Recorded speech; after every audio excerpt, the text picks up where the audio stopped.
Welcome to Manhwa Recaps, spoilers ahead, watch out, and take care. Huge shout out, and a special thanks to my Patreon and channel members. This video is sponsored by myself. I just opened up a Patreon for those of you that want individual chapters for manhwas, or shorter daily uploads that aren't enough for full-length parts on the channel.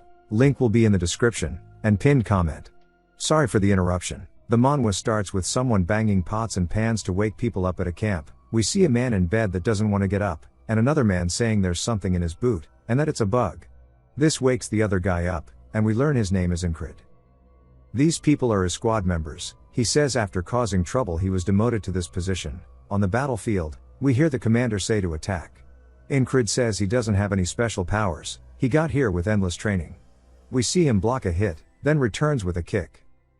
But another soldier tackles him, and starts to repeatedly punch him, but the enemy gets his head cut off by a friendly. Incred says he actually has no talent. He grabs his sword and begins to run, saying his dreams are too far to reach. An arrow flies in, doming a soldier beside him. Incred sees this and is glad it wasn't him, but when he looks forward he sees a man charging at him. Incred grips his sword, saying he will become a knight. But he gets stabbed in the chest, but he says his dream was just worn out, as he starts to bleed out. He falls to his knees, and starts to lose consciousness. He says that he didn't even know that his death would be so pathetic. He hears the sound of a fire being lit, and he opens his heavy eyes, but it's blurry, and we see ripples below him. The banging is heard again, and he opens his eyes and the man from before says there's something in his boot, and freaks out again because it's a bug. Incred wonders if he's just feeling deja vu. He's back in the battle, and turns to see a blade flying at him. He gets stabbed in the throat. Saying it's his second time, then he dies for the third time, and the same guy stabs him, making it his fourth time. He gets woken up again to the pots and pans, and grabs his throat to make sure it's okay. He's sent to battle again, and turns to see the soldier who has been killing him repeatedly. The soldier lunges forward. Incred says that he cannot escape this hell. It jumps to the soldier once more lunging, and Incred says he's seen it 17 times now. He closes his eyes and accepts his fate, saying this is his 17th death. And he wishes he put more effort into his sword. The soldier begins to walk away, leaving Incred in a pool of his own blood. As he lays full of regret, we see a blue lantern swinging, and a voice asks him if he truly believes that. As it's none other than the boatman to the other side.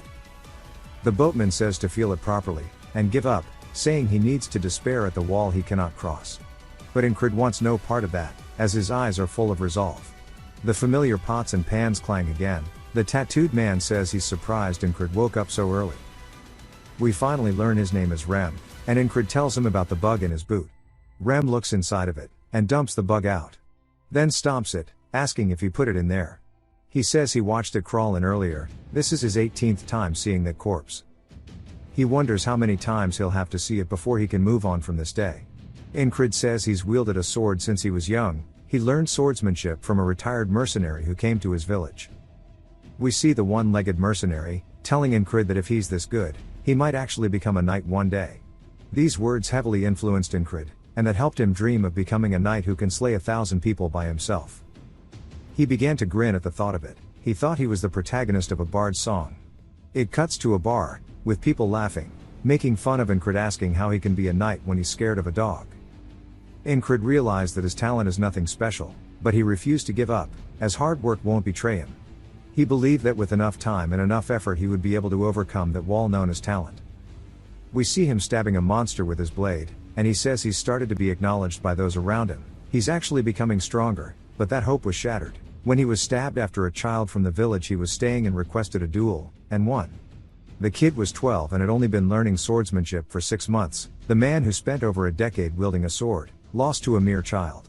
Incred really wondered if that was the end for him, but he took his anger and used it as fuel to continue training to achieve his goal of becoming a knight. He would skip out on eating and sleeping to train, continuously swinging at a tree to practice during his free time. He puts his all into one of his swings, causing his sword to vibrate from hitting the tree. He is gassed out and looks up at his effort, to see the marks he left behind on the tree. He says even if he can't become a knight, he lifts his sword up, and swings again, saying he will at least become an experienced soldier. He screams out of frustration, and continued to practice his swings. 3 years later he heads to the Cyprus division. He became the squad leader of a second-rate squad. The best position he could achieve after his endless training. He calls out to one of his men named Jackson, who asks what he wants. Incrid tells him to do his morning rotation for him. Jackson says alright, and just to repay him next time. Rem says that Jackson is like a wild cat, and all he does is glare. Incrid calls out to him, and Rem asks if he's going to push work onto him too. Incrid says he'd like to learn the heart of the beast. Rem looks taken aback, saying he gave up last time, asking if he thinks it'll work this time. Then the battle began, which Incrid was killed in, and continuously died off spawn, even though he's learned the heart of the beast every time he wakes up. He can only watch as the blade pierces him. He says today for sure will be different. The soldiers start to roar before charging in. Incrid says it's now his 21st time here on the battlefield. He's memorized the situation. He dodges the spear, then blocks an attack from behind. Then turns to see another squad member named Vel, screaming. Incrid says he'll die soon, and an arrow flies in, but Incrid blocks it. Vel wonders what happened, and another man goes to attack him, but Incrid cuts the man down. He says he completed his first goal for today. All that's left now is the soldier that is continuously killing him. The soldier draws his blade out of the enemy he cut down, then glares at Incrid. He slowly walks towards him, but Incrid is ready for this. The soldier lunges in at him like usual, and Incrid recalls Rem saying he always closes his eyes during danger, then swings his axe at Incrid's face, and Incrid flinches, closing his eyes. Rem says he needs to be brave, and not to be agitated or taken aback, and that he must become someone who doesn't even fear death, just like a beast, that is truly the heart of the beast. Incrid doesn't even blink as the sword flies at him. He says that he isn't afraid of death, as death only makes him stronger. He avoids the thrust for the first time ever. He keeps his eye on the sword and his heart begins to pound like crazy. Since he avoided the attack that's always killed him, he and the soldier stare at each other. Then both start to go in for an attack, but the other soldier is way faster, stabbing his blade into Incrid's throat. Incrid's eyes begin to see the underworld, as he begins to bleed out profusely. He hears the boatman. Incrid sees the boatman approach him, and the boatman says to give up and get on the boat, acknowledge your weakness and be at ease. Incrid says no, the day he gives up will never happen. He finally saw the tip of his sword, and dodged it. After waking up, Rem says he woke up early. Incrid is now on his 22nd life, saying he'll challenge it again. It jumps to the midst of the battle again, and Incrid has jumped to his 33rd life. He dodges the thrust once more, and as the soldier turns to continue, Incrid dodges, but it's too slow as his throat gets sliced, causing him to drop to his knees. We see he has a necklace that falls off him, and Incrid says that in his time as a mercenary, he subjugated quite a few monsters. He took the request from a random village who asked for help. He helped since he wants to be a knight, and protecting the weak is a knight's duty. The elder of the village says they are poor, and hands him something. He looks down to see that it's a charm. It was a laughable reward for risking his life, but the elder said it would grant whatever he desperately wished for. He wonders if this is the reason he is having a Groundhog Day. The soldier who stabbed him says he must be in pain, and raises his sword saying he'll grant him mercy. Incrid says mercy my ass, as the soldier is enjoying the pleasure of killing him. He executes him, and the pots and pans clang again. He tells Rem he put a bug into his boot, and Rem asks if he's lost his mind to be doing this so early in the day. Incrid tells him to stop yelling and come outside, as he wants to learn the heart of the beast. Rem swings his axe, and Incrid keeps his eyes on it, dodging the swing. Rem is confused, asking how he stopped flinching all of a sudden. He tells him he trained, and Rem says it's not something that can happen so quickly, and there's no way his family technique was taught by someone else. Incrid tells him that he learned it by chance. Incrid grabs some weapons, saying that he would like to spar with him. Rem stares at him, then smiles saying that sounds great. Rem swings at him, and he avoids it. This continues, and Rem asks him how long he's planning on dodging. While charging in, he dodges another attack, and Incrid says the only sword techniques he possesses is the Valen mercenary sword technique. It's often called a petty trick. Incrid starts to lose his balance, and Rem leaps at him. Incrid gets his balance back, and readies himself for the leaping Rem. Rem notices this, and just like how the soldier he is always fighting, he thrusts his sword at Rem, but Rem knocks the blade out of his hands. The sword slides across the field, and Incrid says even if it's just for a moment, he imitated that bastard stab. He says his body remembers the technique. Rem says that it should have made him bleed. And among all of the techniques he's shown until now, that stab was pretty decent, and he tries to give him some tips on how to make it better. Rem says that if he doubts himself too much, it'll lead to nothing good. He says that he should start worrying about what comes next, rather than doubt himself. That is how he won't lose the grip on his sword, but in his own broken words. Incred looks at him, and says even though Rem explained it poorly he understood everything he meant. The difference between his stab, and the soldier's, is that Incred lacked confidence in his sword. The soldier kills him once more, saying he'll show him mercy, stabbing him again. Back to Incred, he's training with Rem, who knocks the sword away again. The soldier kills Incred yet again, and he instantly goes back to training with Rem. Incred says he will repeat this vicious cycle, taking it one step at a time, or even baby steps if he has to. He dies once more, and we learn he is on his 111th life, yet it still wasn't enough, as he died again, jumping to his 123rd life, to be greeted by the sword to his throat again. In the next life, we see him shouting while swinging at Rem, and he actually manages to push Rem's axe back, using the thrust he's been killed by. Rem asks if he's crazy. We see that Incred's hand begins to bleed. Rem says that his hand is gushing with blood. He asks him why he's laughing like a madman. But Incred feels nothing but excitement, as he mastered the stab. He's back on the battlefield, fighting his mortal enemy. He thrusts towards the soldier. Now that he's mastered the technique, it grazes against the soldier's helmet. As the soldier also went for a stab, but lands it in Incred's throat. Incred says his first stab trade was a failure, but he refused to blink or let go of his blade. He falls to the floor, blade in hand. The soldier puts his foot on his chest, and is smiling, saying he looks like he's suffering. And repeats his line of he'll show him mercy. Incred says that tomorrow, he will kill him tomorrow. The soldier laughs, saying there's no tomorrow for the dead, executing him. The bug from Rem's shoe tries to get away, but Incred stomps it out, saying he saw it fly in. Rem thanks him, and Incred says if he's thankful to take his guard duty. Rem wonders why he's being ordered so casually. We finally meet a new member called Big Eyes. Incred tells him to get him a shield armor and a dagger, and he'll pay him later. Big Eyes is surprised, but says that he'll only trust him since he's his boss. Rem asks if he's ever been this pushy with his commands. Jackson says that they've always pushed their tasks onto him, and more members appear. Rem says that he's really acting weird today, as Incred is usually not this tense. He's back to practicing on the tree. Incred says he's felt an incredible amount of pain with every death. He wonders what'll happen if he doesn't win even after tens of thousands of times. He wonders what if he can find a way to escape and survive. He wonders if he were to escape if he'd wake up to tomorrow, or still repeat this day. He wonders if he could be content with the strength he's gained. But says he needs to stop being a bitch. He won't ever give up. He will overcome this wall to see what is on the other side. He thrusts the tree again, and again, saying he won't abandon this blessing of being able to repeat his life.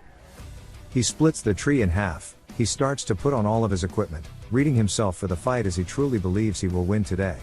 The horn of war is blown, and Incred's squad starts to walk into the fight behind him. The war begins. Incred says that the only reason he gets as far as he does in this war is due to luck, preparation, and keeping himself a cool head. We see a man coming at him from behind. He blocks the hit, cutting the dude's head off. Another soldier goes for his leg, but the shin guard blocks it, and he bashes his skull in. Another one throws the axe from behind him, and he dodges, throwing his own weapon at the man. He says this is only all possible due to the repeated lives he's spent here. He sees Vel screaming, and he blocks the arrow for him like before. Then kills the other attacker. Now it is time for him to face his wall. The soldier glares at him. He has a WWE stare down with the soldier, and the soldier charges at him. Incred blocks it, but it shatters his shield. He throws the shield away, heading straight in, blocking the next attack with his sword. Incred says that the soldier is a regular guy, close to being a prodigy, but lacks real experience. So is easily surprised. Incred headbutts him. So the Valen sword technique with its many tricks is effective. Incred gets some dirt on his boot, then throws it into the soldier's eyes. While he's panicked, Incred leaps at him. The soldier sees this, and thrusts towards him. Incred dodges the blade. The soldier lands after missing, and turns instantly to prepare for the follow-up. But Incred does too, saying he knows now everything there is to know about this stab. Incred attacks the blade, shattering it to pieces. We see an archer draw his bow back, and unleash it, soaring across the battlefield. The soldier lets go of his shattered blade, as Incred goes in for the kill. He says he's won, but the arrow from before begins to fly in. As it gets close, it's broken by an axe throw, as the soldier is stabbed in the throat. Rem is the one who blocked the arrow, saying he's going to destroy the archer, but Jackson tells him not to waste his energy. The soldier starts to fall down, but has a look of disbelief on his face. He looks at the battlefield, and drops to his knees. Incrid pants, and looks down to see the soldier shaking in fear. Incrid readies his sword, saying that this is mercy, and cuts the head off of the soldier. Smiles just as it's happened to him. He has finally shattered the wall he couldn't surpass. But gets kicked in the back, by a man we'll call Ponytail. Incrid grunts in pain, and Rem starts to run in saying that it's a frog. We see Ponytail is actually a frogman. While Incrid is in pain, Ponytail says he's invested a lot into the soldier. He can't believe he was defeated. Soldier's nickname will now be Pervert. Ponytail says to die, while swinging his weapon. But we see the axe block it, as Rem is pulled up to help. He swings his axe down, but gets blocked. They both lean in and start to trade blow for blow. Another soldier goes to kill Incrid. But Jackson leaps in, cutting his head off. Rem creates distance, as does Ponytail. They have a standstill, and Rem says if he wants to kill his squad leader he needs his permission first. Ponytail asks how the weakling is commander. Rather than Rem explains to us that frogs are a race born to fight, and he'll either have to burn it with magic or kill it with one strike. Ponytail looks at Rem, wondering why he's on such a small battlefield, saying he'd have to risk his life to kill him. Then says it isn't worth it, and stands up straight. Then walks away. Rem calls him a coward. Jackson runs while carrying Incrid, and Rem helps block the soldier in front of him. Another soldier goes to follow up, but another party member stops him. A whole row of soldiers drop, as another one of the boys pull up too. Incrid's vision is blurred, and their allied force say to retreat. He closes his eyes while they all retreat. He plops back into the underworld, as the boatman says that he's managed to survive another day, but that's it. He won't be able to withstand the walls that keep appearing in his way. Giving up and falling into despair is his fate. Incrid starts to get up. We see the wall behind him, and he tells the boatman that the walls exist for him to overcome them. The boatman smiles, saying he awaits the day those eyes, which are filled with greed and ambition, lose their light completely. Incrid wakes up bandaged, and Rem says he is in the infirmary tent, and that he slept for 2 days straight. He tells him he saved him from the frog. Incrid is confused, and says if it was a frog he's amazed he survived. Rem asks if he remembers him, saying he's his bestest friend. Incrid says he never said they were friends, and calls him a noble hunter. Rem covers his mouth quickly, and looks around to see if anyone heard him. Rem says he can't just blurt out the secrets of others he has nothing to do with. Incrid says he thought they were best friends. But he realizes he's made it beyond that day. We learn Big Eye's name is actually Craze, saying he owes him triple what he spent. Incrid was wondering why he was here, and says that he wasn't anywhere to be found in the battle. Craze smiles, saying he'll take double as a discount. Jackson also comes to the infirmary. Incrid asks what business he has with him. Jackson throws something at him, saying to apply it in the morning and the evening.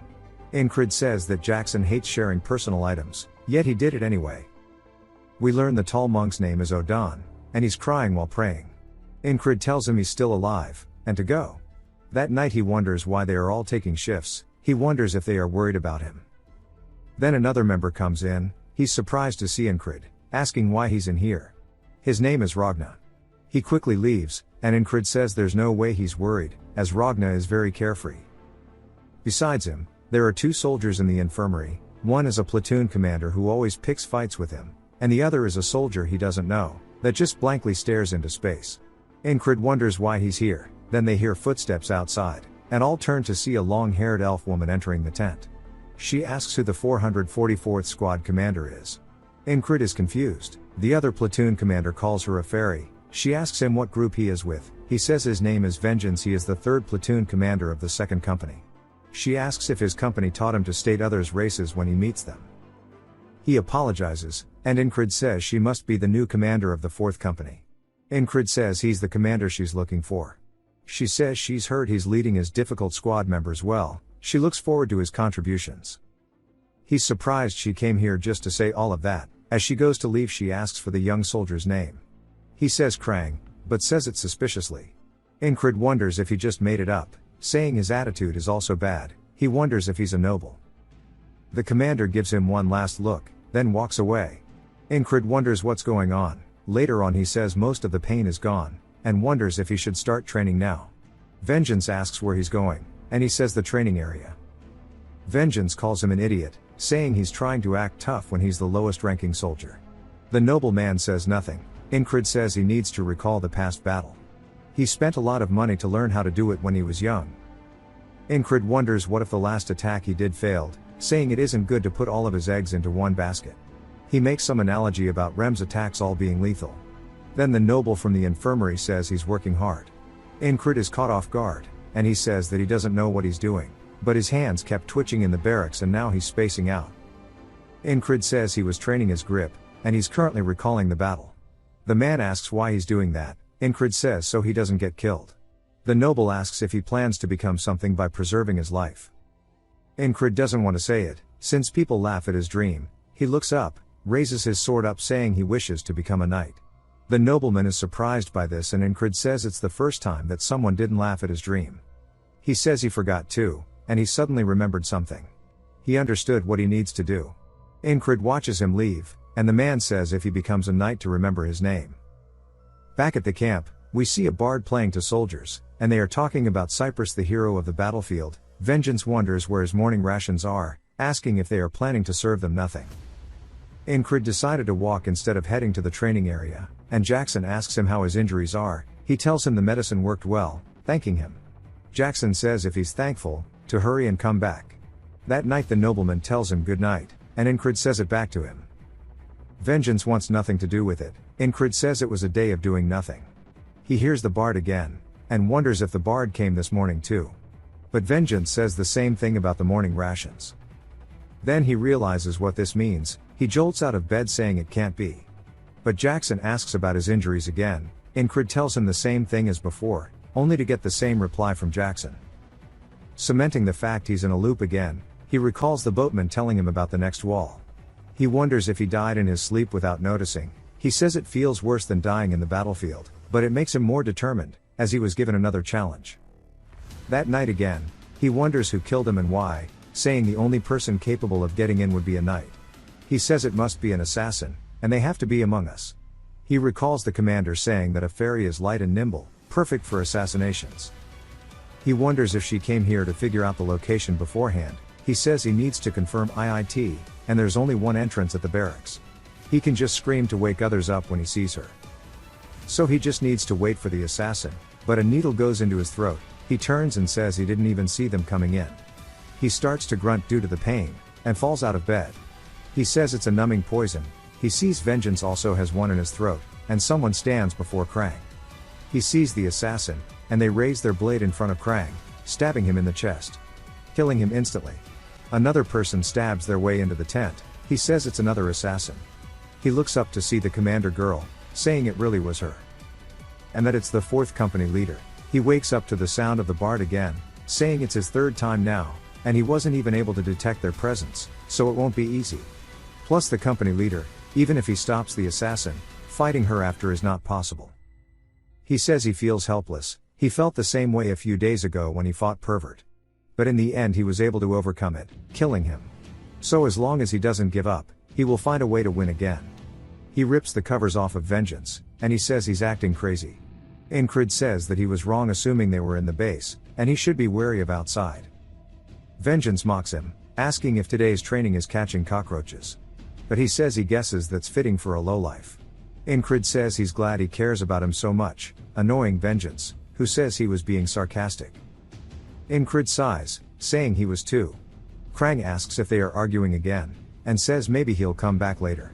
Incred tells him it's fine, and Vengeance lays back down. He says that Krang is definitely the real target, and wonders who he really is, saying he's suspicious.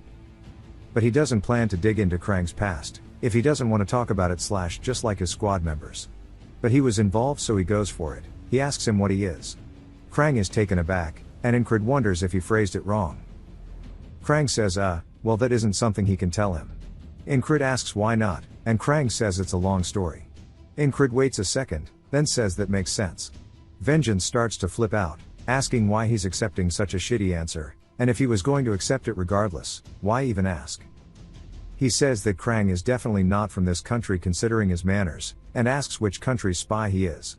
Krang stares at him, and Vengeance shuts up. Krang walks to him, saying he is not, and will not betray the kingdom. Incred says he can see from his eyes and his movements, that Krang has a knight-like aura. Vengeance asks if that's any way to talk to a higher up. Krang laughs, and Incred says that he definitely isn't a knight, since he was also powerless in the face of the assassin. However, he is truly hiding something. That night they tell each other goodnight again, and Vengeance clears his throat to acknowledge them. Incred wonders if it's because he's scared of Krang. He looks at the tent entrance, saying that if assassins barge in they would all die. He sits up out of bed, and Vengeance asks him what he's doing instead of sleeping. Incred says that assassins are going to invade soon, and to cooperate if he wants to live. Vengeance gives him a gross stare, and says he's lost his damn mind. Krang smiles at the situation, and Incred says that's the reaction he expected. But here's a voice asking how he knew. A poison needle flies through the tent wall, cutting his throat. Incred wonders when the hell they got in, and reaches for his sword. The assassin flies in, killing Vengeance, and stabbing Krang in the chest, and Incred drops dead.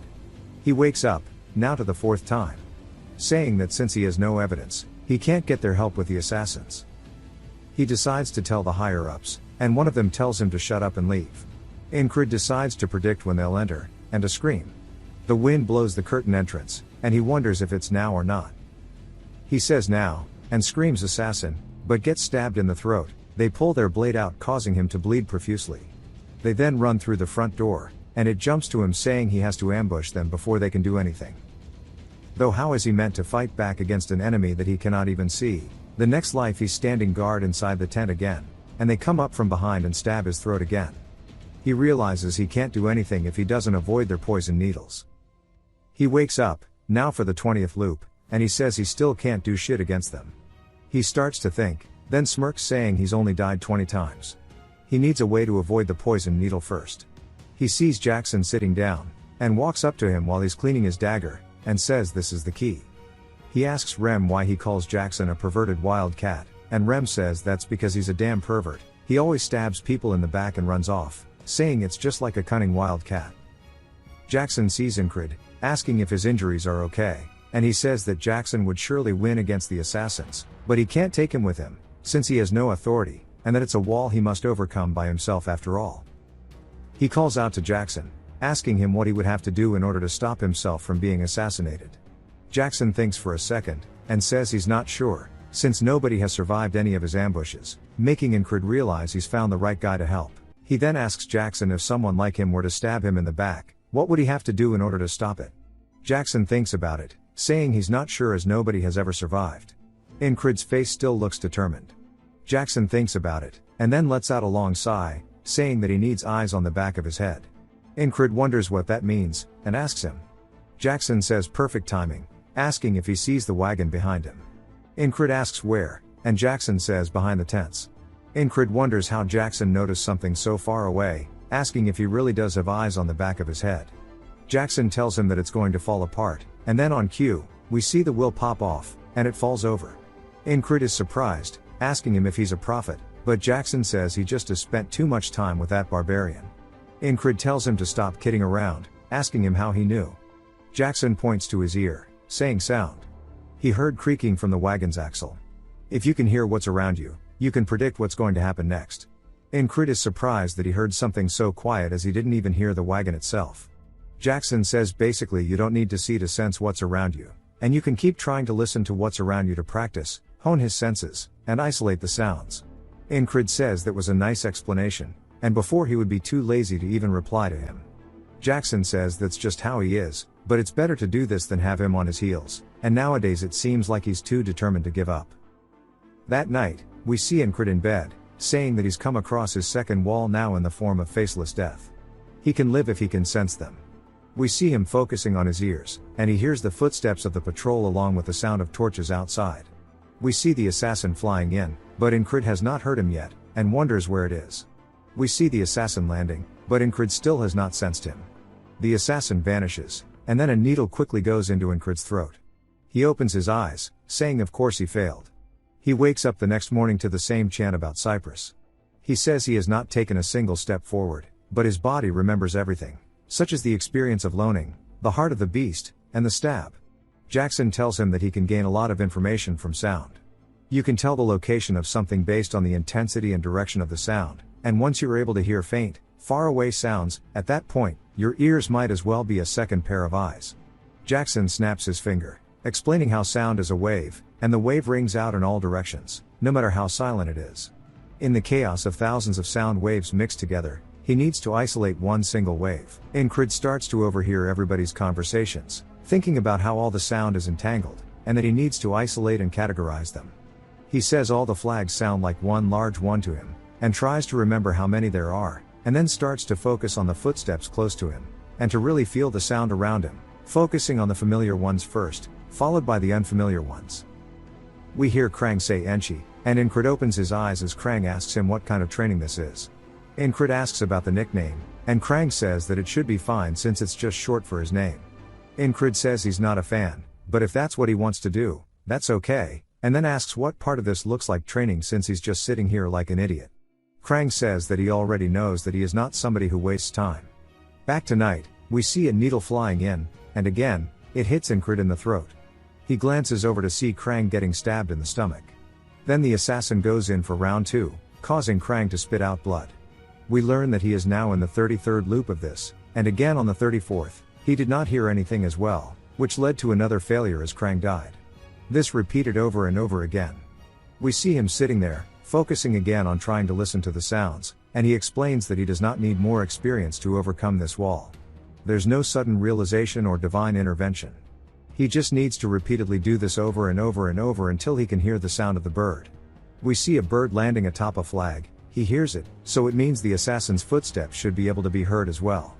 He opens his eyes to Krang, who says that he's surprised he snuck up on him, yet he knew he was here, and says that since his eyes are closed, he must be training his perception, and repeats the words that he knows he's not somebody who wastes his time after all. We see that Incrid's eyes have a different feel than usual to them. It jumps to the assassin raising his shoulder and throwing the needle towards Incrid's throat. He then avoids it and reaches for his blade under his pillow and swings at the assassin, which makes him fall over out of sheer panic.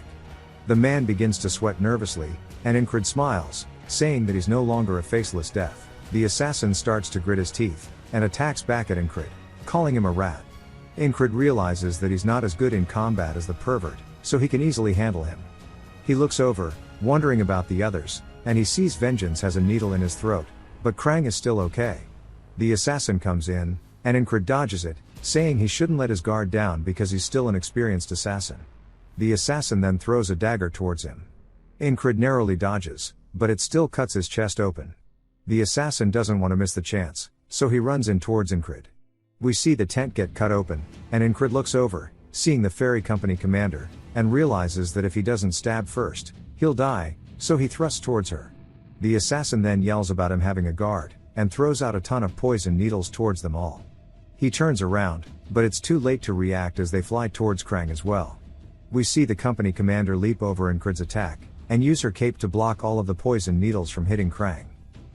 Incrid says he thought she was an assassin, but she actually came to protect him, but regardless, now it is his chance. He lowers himself to the ground, and leaps forward towards the assassin. The assassin tries to block it, and we see the attack knock his hands away. The assassin grits his teeth, and tries his best to run, realizing that he needs to get out of here. Incrid doesn't chase him, and says he can't believe he'd run away like that. Krang sits up, saying that he was probably after him. Incrid says he knows, and Krang asks how. Incrid says there's nobody who'd pay an assassin to kill a boot like him or Vengeance. The company commander says exactly, and tells him that he's fast on his feet. While reaching for her sword, Incrid realizes that even if she was an ally just now, she can't let what happened here slip out, and she doesn't plan to leave any witnesses. Incrid tightens the grip on his blade, and then Krang steps in front of them both, saying that he has a favor to ask her as he does not want anybody to die today. Incrid wonders what's going on, as we see her bowing, saying as he wishes. Krang says that includes Vengeance, and that he isn't dead yet. The company commander says that they have an antidote, so he should be fine. Incrid realizes that she is knowledgeable in poison if she could tell what it was at first glance. Krang thinks about it, saying they need to clean up this mess, and it's going to be a bother if people find out that an assassin has been here. Incrid asks if it's fine as long as there are no traces left, and looks over at a fire, saying that there's actually an easy way as we see their tent set up in blaze. Soldiers from all around start running over with buckets of water, saying there's a fire in the tent, and that there are 2 survivors as we see Incrid and Vengeance. Incrid says with this, the traces of the assassin have been removed, and that they will take care of the rest. It jumps to a bird soaring in the night sky, as we see Krang and the company commander. She says that if Incred didn't slow the assassin down, Krang would be dead, and she asks if he changed his mind due to that.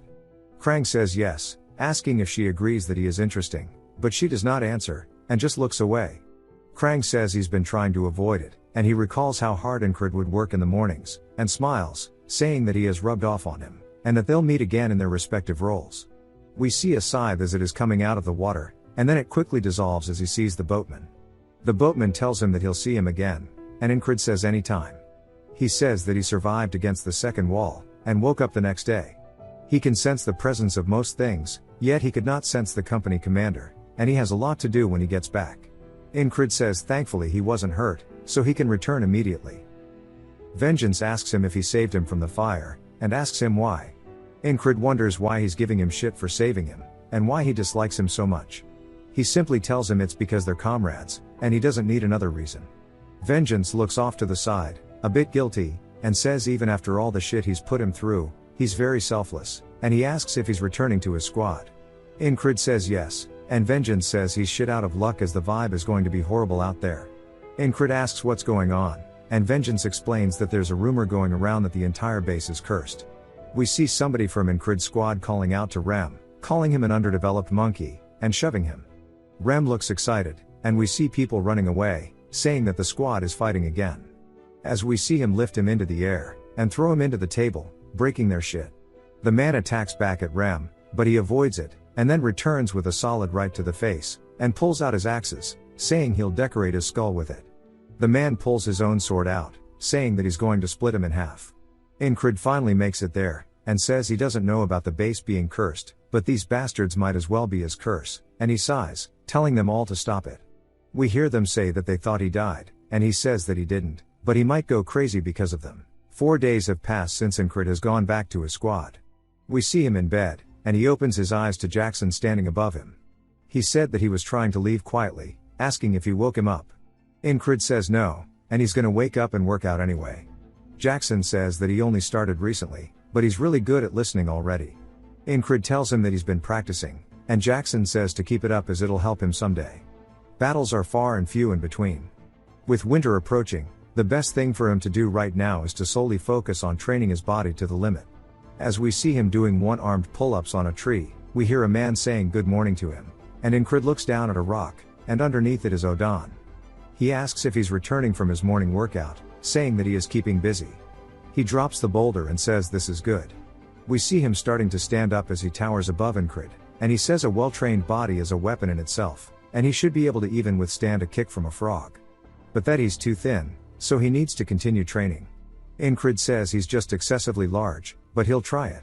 Odon starts to talk about the training technique he told him before, and then we hear something going down in the tent beside them as we see Rem kicking the man that he was fighting earlier out of bed, saying that it's his duty, yet he's still asleep, calling him lazy. The man starts crawling towards his sword, grabbing onto it, and swings it, telling Rem to eat his ass. Rem starts to swing back, and Incred enters, asking why they're fighting again. Odon tells them that violence solves nothing. Rem explains that this dude is trying to starve them, and Incred says if it's his turn to start cooking, then to do it, and Ragna says okay. Rem tries handing him an apron, telling him there's no need to act like this if he's just going to do it anyway. Ragna slaps it away, saying that it reeks, and Rem starts sniffing it, saying that it smells good. Incred asks if he's bored since he's picking fights for no reason. Rem asks if it's that obvious, saying that the lack of battles is making him itch. Incred tells him not to take it out on randoms, and to come with him as he'll fight him. Later on in the day, we see him get kicked in the side, and Rem says he needs to take hits better as he comes in with his axe, knocking Incred's weapon out of the air. Incred keeps himself calm with the heart of the beast, and as Rem comes in with another attack, he deflects it, saying that he needs to utilize his hearing to block hits. He will continue what he learned while dying hundreds of times, and thrusts towards Rem's face. Rem avoids it, but it was still a good try nonetheless. Then he grabs onto his sword with his axe, using it to hold him there, and then grabs him by the collar, using his own momentum against him to push him into the floor, saying that he was expecting more since he improved so much recently. But asks what made him boring all of a sudden, saying he's seen the stab a lot now, asking if there's anything new. Incred starts to get back up, saying he knows that he's different now, and he can repeat everything hundreds of thousands of times.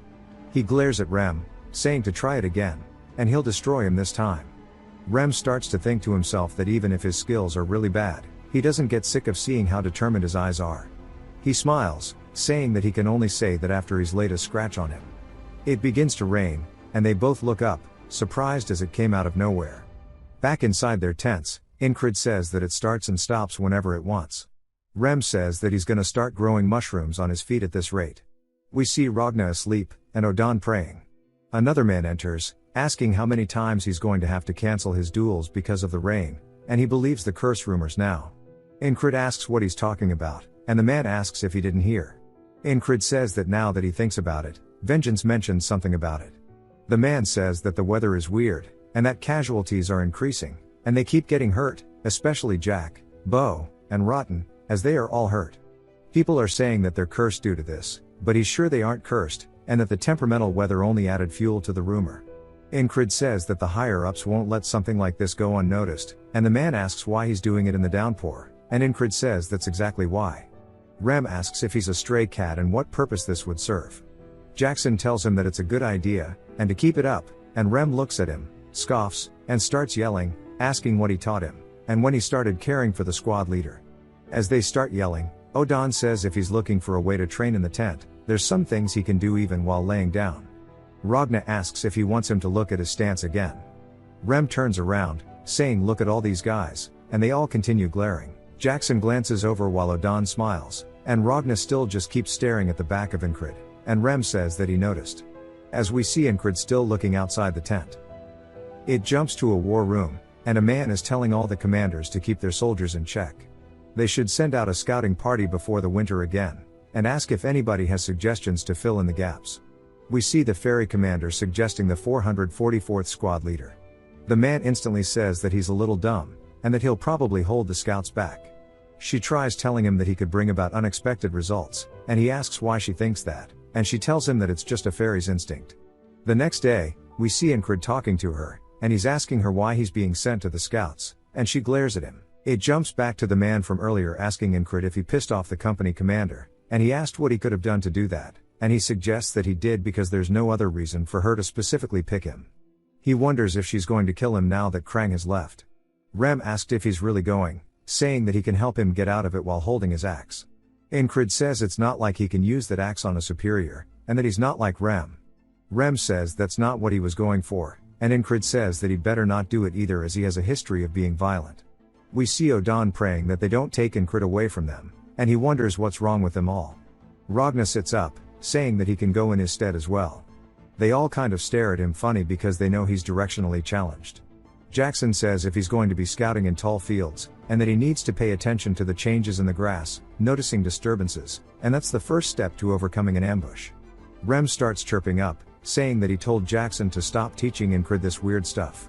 Incred sighs, saying that nobody will prevent them from fighting once he is gone, wondering if it is okay to leave them here, but even he agrees that there's nobody better suited than him. After enlisting, because of his lack of skills, he constantly moved around filling in for other people. The one place he ended up being useful was here. As we see Jackson and Rem both going to attack each other, Incred steps in between them, which catches them off guard, and they both stop their attack. He tells them to give it a rest. Rem asks if he's brave or stupid, and Jackson tells him that he should be thanking him, otherwise he'd have a hole in his chest.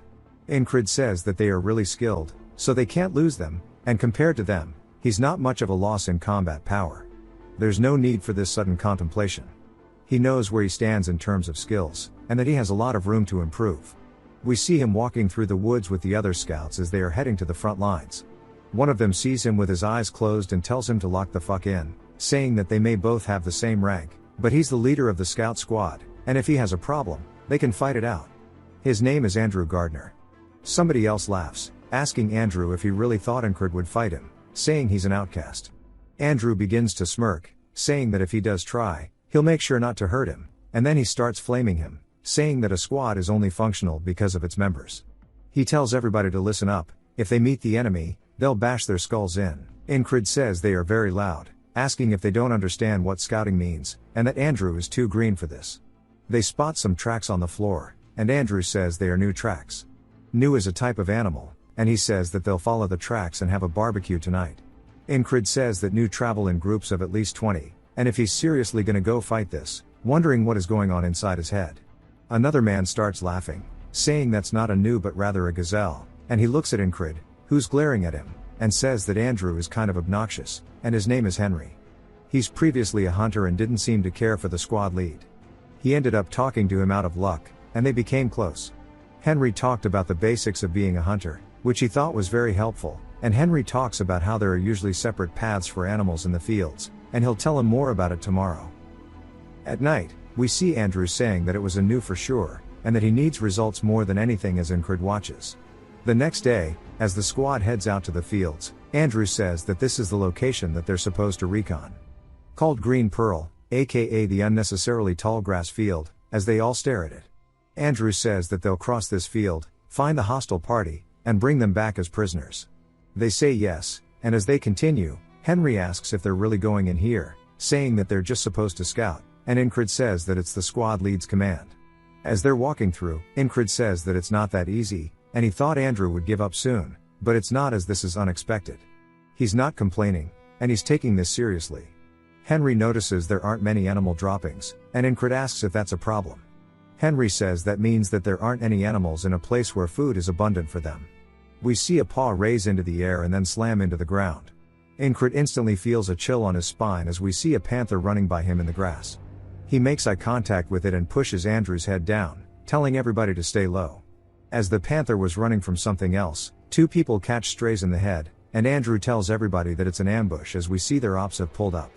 He calls for them to run, and we see everybody hauling cheeks. One of the men gets held down, and we see them capture Andrew. Henry gets stabbed in the chest, and Incrid turns around, seeing the enemies are closing in, and he can tell based on his senses that he's completely surrounded. Incrid continues to run as we see a crossbow being armed. He hears this, saying that the listening technique he learned from Jackson is definitely helpful as he dodges an arrow from behind, but then he begins to hear way too much sound, saying that he doesn't know what's with all the noise and that in the end, it's only helpful. As we see hella spears coming in, and he is soon impaled, knowing that they were going to be ambushed, it makes sense trying to avoid it. We see him trying to convince Andrew about it, and Andrew asks him if he wants to get his head cut off, and Incrid realizes there's no way they'll listen to what he says, asking if he needs to find a way to make it out alone.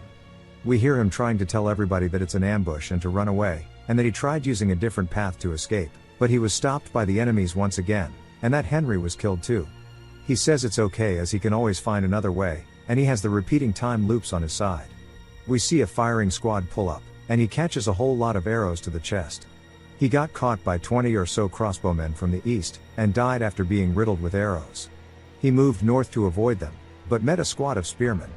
We see him grabbing dirt as he slowly crawls after being shot with arrows. Even if he manages to avoid them all, they never stop pursuing him. Their uniforms are dyed green as if they've been preparing for one. He wonders what's there to guard in a field like this in the first place. As he continues crawling, he spots a fire and a flag, and then gets his head clean cut off. As his blood begins to pour out, he wonders what they are hiding here. It jumps back to Andrew, telling everybody that they'll cross this field and bring them back as prisoners. Incrid has heard this a dozen of times, and once they head in, there's no making it out alive. They are definitely hiding something, and he needs to figure out what it is.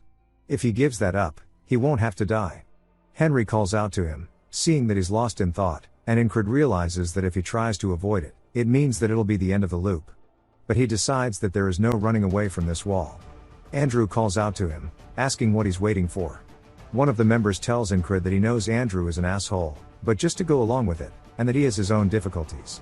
Incrid asks why he would do that, saying that there's a limit to how much bullshit he can tolerate from an idiot. Asking the man if he's tired of kissing Andrew's ass, the man starts to get angry, and Incrid pushes him out of the way, saying that he's no longer playing this game. Andrew goes to draw his blade, asking him if he's disobeying orders, and Incrid realizes he needs to reframe the situation, and tells him he's not disobeying him, rather he's going to be the one giving commands from now on. Andrew starts to get angry, and Incrid explains how he survives the longest, along with the other soldier and Henry. The soldier with the scar on his face is as tough as he looks. He's the most skilled one in the squad, but stays on Andrew's ass, and he's got to be some type of bodyguard or babysitter. Andrew draws his blade, saying that he can try to take command if he can beat him, and tells him to draw his sword. Incrid says a normal soldier wouldn't have a bodyguard, and that he's obviously properly trained by his posture, and that Andrew must be the son of a rich lord, but says if that was the case he wouldn't be so eager for results, and suggests that he is a fallen noble. Andrew says that judging by his pathetic skills, yet high rank, he must be someone who never trains while leeching off money. Incred says whatever he is, he can't keep following his orders, and Andrew starts to tell him that he's different from him, as he has a mission to fulfill. Incred starts telling him to come at him, saying that he doesn't know why he's running his mouth so much, and that he's light work. This pisses Andrew off, and he starts to run at him. Incred says that normally he would struggle against someone like him, but he's obviously being looked down upon, and that his brash actions will lead to carelessness. Andrew thrusts towards Incred's head, and Incred uses his hand to deflect it, saying that carelessness is the best chance he has.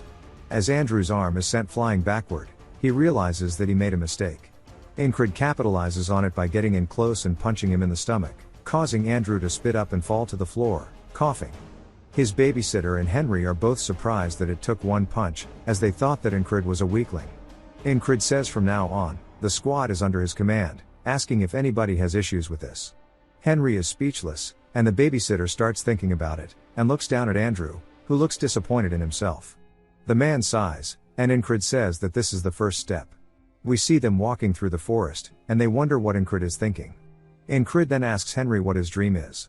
Henry is a bit taken aback, and wonders why he's curious, but tells him that he wants to marry a beauty who runs a flower shop. Incred says for him to do that, he has to survive.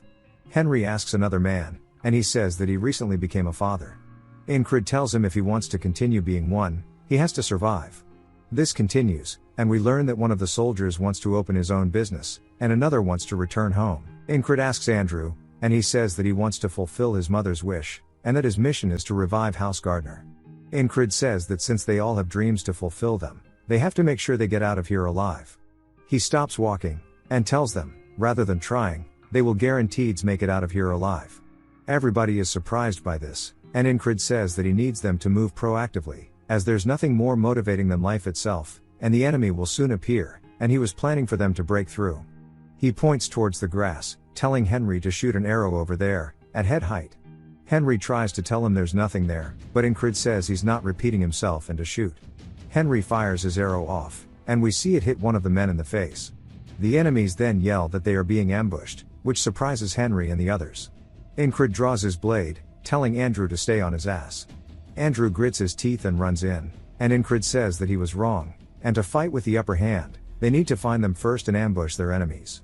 As we see him stab one through the back, and then he readies himself for the next one, the enemies start to wonder what's going on and yell to kill them. We see Andrew stab one in the throat. Incred says they need to take advantage of their confusion to reduce their numbers as much as possible.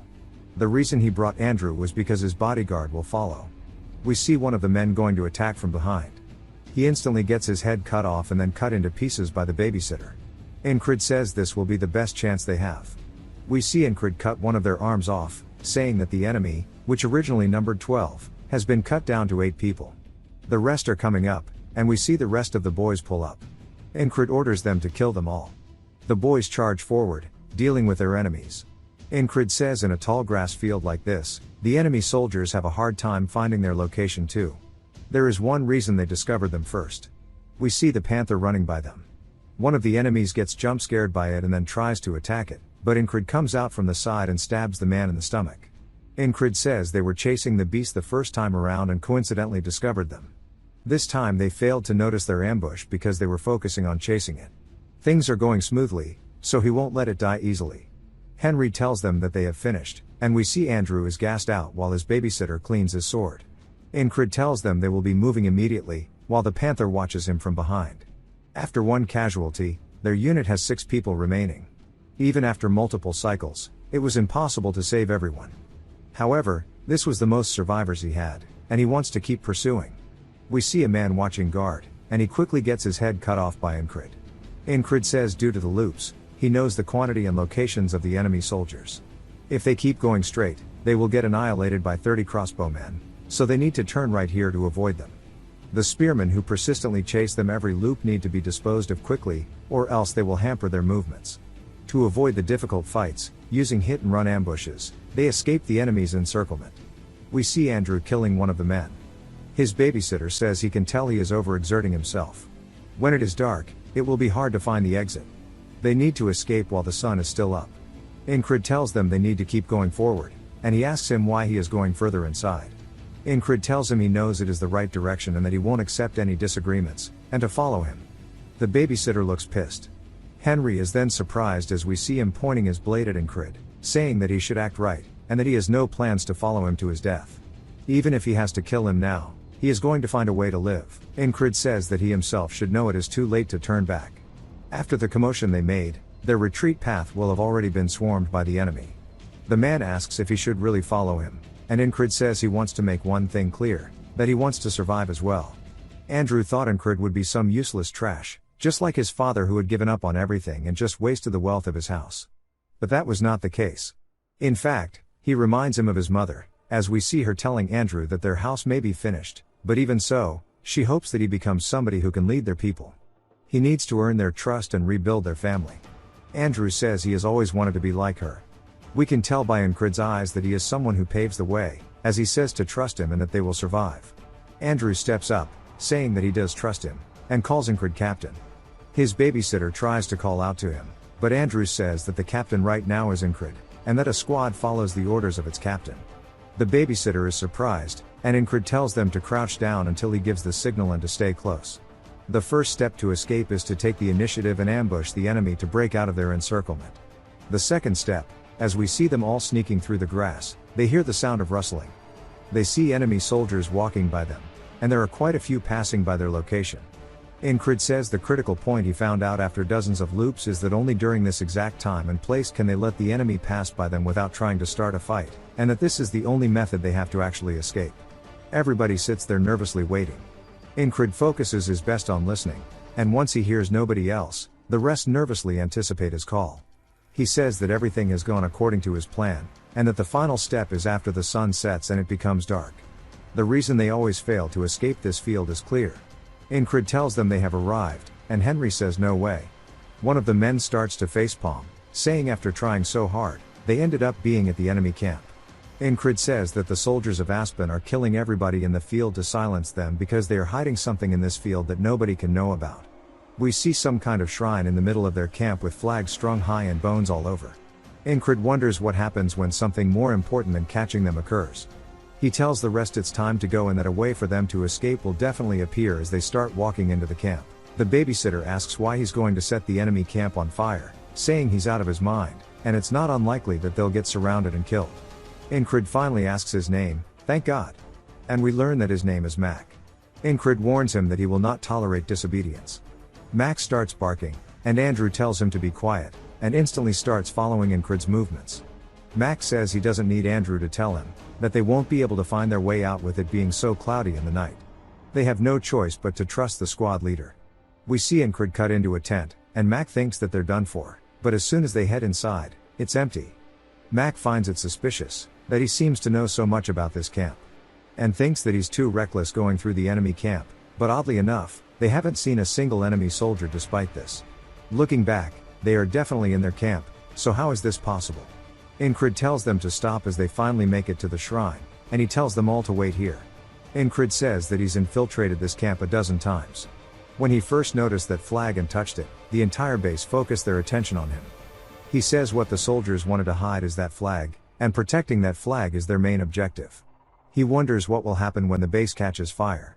Mac wonders how the hell he knew that the flag was already here, and then starts cooking up a misunderstanding, wondering if the ferry commander told him this, saying that she was the one who appointed this nobody here. Incrid says that the soldiers will be too busy protecting the flag. The reason why he suddenly took over control of the squad and infiltrated the encampment, maybe it was all to complete a secret mission. Incrid says that they'll escape while that is going on, and that they'll split into two groups from now on. One group will be bait, drawing the enemies, and the other will start the fire. Max says he'll be with the bait group, and Incrid is surprised, saying that he's complained constantly but now he's suddenly cooperative, but decides it's better for him. He's dragged the squad into the encampment many times, however he's never had this many people with him until now. Incrid says that today is the best loop he's had so far, and he thinks that it'll be doable. One of them catches a rock to the head. Then they spot Mac running away and yell to alert the rest, and they start chasing after him. Incrid says that he will succeed. We see him reach towards one of the torches, and he says that this is their best bet at moving to tomorrow, but out of nowhere, an absolute unit appears beside him, and swings down with an ass ton of force, cutting the torch in half. Cold chills runs down Incrid's spine, and he says he didn't even notice this dude. Incrid goes to draw his blade and says he's never seen this guy in any of his other loops, but he can tell this dude is a fucking menace, and he wonders where somebody so strong has come from. The man glares at him, calling him a rat, and Incrid says that they're late. The man wonders what he's talking about, and looks over to see a fire on one of the tents. Some robed guy comes out yelling about it, and then we see the boys running off with barrels. The man tells everybody to put the fires out. Incrid explains that Mac baited away most of the enemies, and he got the attention of the rest while Andrew set the tents on fire. Now he just needs to escape. He stomps his foot on the ground, saying all attacks start from this as he prepares for a thrust. He says to kick against the ground to propel his body forward, and go for the gap in this man's defense as he starts thrusting his sword towards the man while he is distracted. The man instantly turns his head around, locking eyes with Incrid, and then avoids the attack with no wasted movements. He instantly gets behind Incrid before he could even react. Incrid realizes this is bad as he just got cut on his stomach. He leans over, holding onto it, and says that was the best stab he could have done. He turns back and looks at the man who calls him weak, and Incrid can feel the sheer gap in skill, saying that he can't beat him, at least not at his current skill. He barely managed to get here after all of the ambushes through the fields, loop by loop, with everybody dying except for him. He finally thought he had beaten the challenges of this loop and could continue, but now he realizes that this man is the real wall of this loop. As the man raises his sword, Incrid says that if he's going to die, then he says that then he'll have to take over the control of the squad and repeat this over and over to get the chance to fight this man. He begins to laugh, which surprises the man at first. Then he starts to get pissed, asking him why he's laughing. Incrid points his sword at him while smiling, and the man says that he's going to cut him up and feed him to the dogs and starts to swing at Incrid. Incrid lowers his stance and readies his weapon, saying that he will overcome this wall. Incrid manages to block the attack as we see sparks flying from their collision. The man starts to parry his attack, causing it to slide down his blade. Incrid is surprised. The man takes the chance to go in for a quick follow-up and swings. Incrid sidesteps it, but the man is relentless as he instantly goes for another. Incrid manages to dodge that too, surprised that he swung from that position. But the man's onslaught isn't over. Incrid looks up at the blade and somehow manages to block it. He can feel the power behind it. He realizes that he has no opportunity to counterattack. There's too huge of a gap in terms of skill. Incrid does his best to create some distance and takes out one of his throwing knives, launching it towards the man.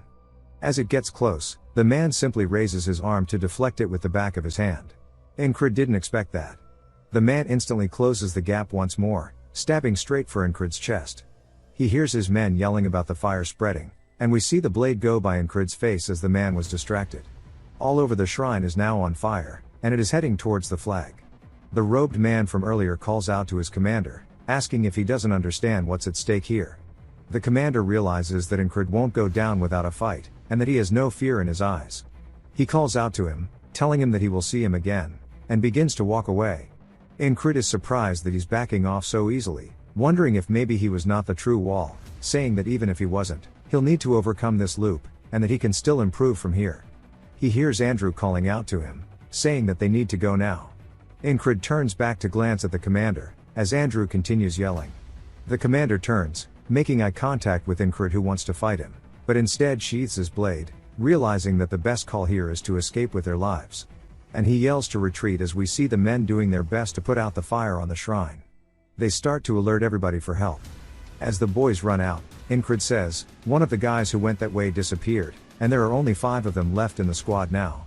Mac asks if this is all, and if they are going to send a pursuit force after them. Incrid says no. They hear Henry coughing, and as he's beginning to slow down, a small group of soldiers begins to chase after them. The boys instantly turn to defend Henry, and Incrid finishes his enemy by cutting his head off. Max stabs one in the throat, and Andrew copies Incrid.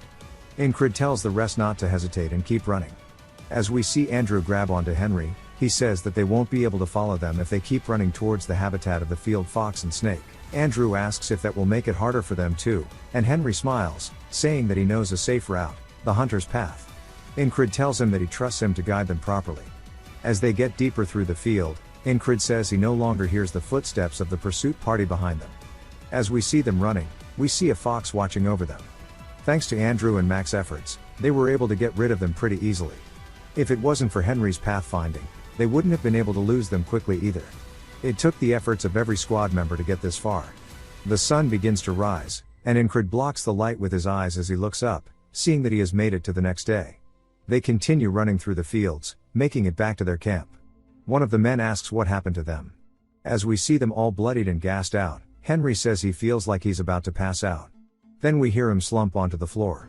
Incred cracks his back, saying that he's finally got through that loop, with most of them alive. Now he can continue his days. It jumps to the shrine as we see the flag is still intact, but that everything else is damaged. One of the men asks the robed guy what happened, and he says that they need to prepare it again.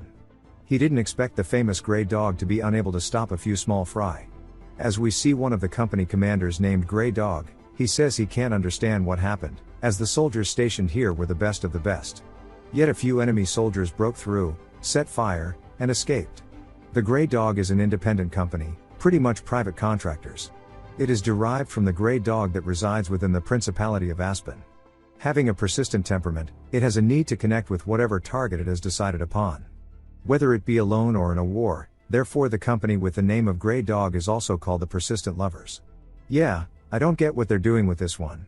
Grey Dog asked the man from earlier if the one he faced was strong, and we learn that his name is Mitch Hurrier. I hardly know her.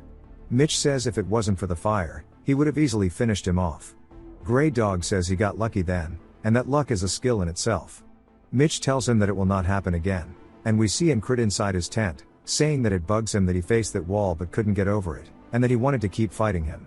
And Incred says that soon eventually they'll have to fight again, as we see Mitch as well, determined to kill him the next time they meet. We see Rem throwing his axe through the air, saying that he's bored as hell and that Incred should be returning from the recon soon, wondering why there's no news from him. He catches his axe and sits up in the bed, wondering if maybe he died. He says while he got better recently, he's still a small fry, so it would not be surprising if he did. It doesn't happen often, but he actually liked him, and sighs, saying that there's nothing he can do if he's dead. We see Ragnar waking up as well, and he looks over at Rem, who's in a weird pose, and he asks him what the hell he's staring at. Rem waves good morning to him, and Ragnar returns with his own wave. Rem begins to grin, saying that he thinks he wants to kill him, while holding onto his axes. Ragnar starts to unsheath his blade, calling him a crazy dog. It jumps to the ferry company leader. She starts asking Incred about his scout mission, asking how he happened to burn the whole place down. He tells her that he continued to make the best possible choices in that situation and got lucky. She makes eye contact with him while saying the words lucky, and then says, "Alright," telling him to rest and recover. She had hoped that he would achieve something, but she didn't expect anything this big, wondering who exactly he is. As Incred goes to leave, he says that he has no idea what she's thinking. We see Andrew calling out to him and then bowing, saying that he's sorry for acting out in the beginning, and he's alive, thanks to him. Wondering if they'll meet again. Incred waves, saying that maybe if their paths cross, and he begins to walk away. Andrew grabs his sword and bows to Incred, and the rest follow his lead, paying their respects. He says that he managed to bring back 4 of them but wonders if that was really his best, saying that he ended up losing 2 of the members and if he were a little stronger, he would have saved them too. With all the loops, he is capable of exceeding his limits. Eventually, he'll be done with his desperate struggling and strive towards his true goal of becoming a knight. He'll use his loops as a stepping stone for just that purpose, and to prevent repeating the same day over and over, he needs to become much stronger. He hears his squad yelling that they're back at it again, and we see sparks flying as both Ragnar and Rem are trading blow for blow.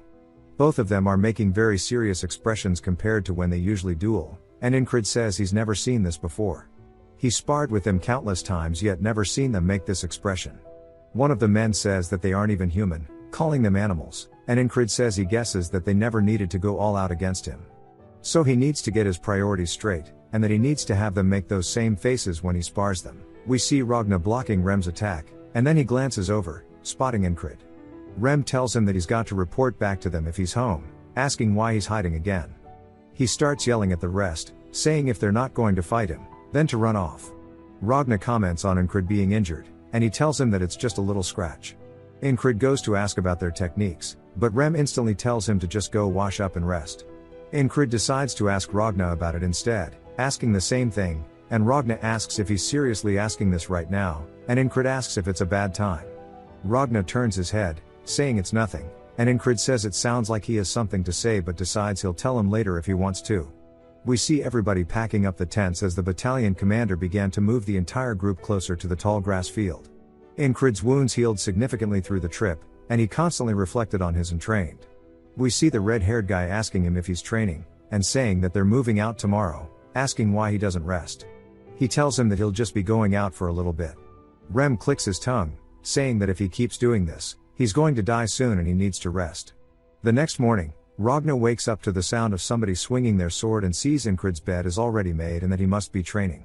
He starts stretching and grabs his sword, saying that he is good with his sword and getting stronger wasn't difficult, and he had a chance to become a knight.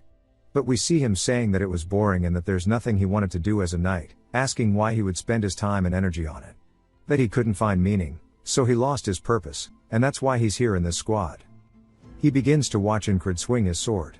We hear Incrid grunting in pain as he swings and falls to his knees as we see that he still hasn't fully recovered from his fight. Ragna comments on how his fundamentals are all wrong, and that you need to learn them properly when you start. With all the shortcuts to make up for his shitty fundamentals, it'll be impossible for him to get stronger. But Incrid grabs his sword, and we see his eyes are full of determination, and Ragna wonders why he's putting his body through so much pain, trying so hard. He decides to ask him the same question, and Incrid tells him it's because he wants to get stronger. Ragna asks what he'll do when he does, and Incrid tells him that he'll become a knight. Ragna tells him that a knight is just somebody who fights well, asking if it has that much meaning to him. Incrid says that the knight he aspires to be is someone who decides for himself what is right, and raises his sword for honor, for the sick and the poor, and to protect those he loves. Ragna is surprised that he's doing it for honor and merit, and says that strength is just a tool, since a knight is just a sword, and starts to think about what he wants to do.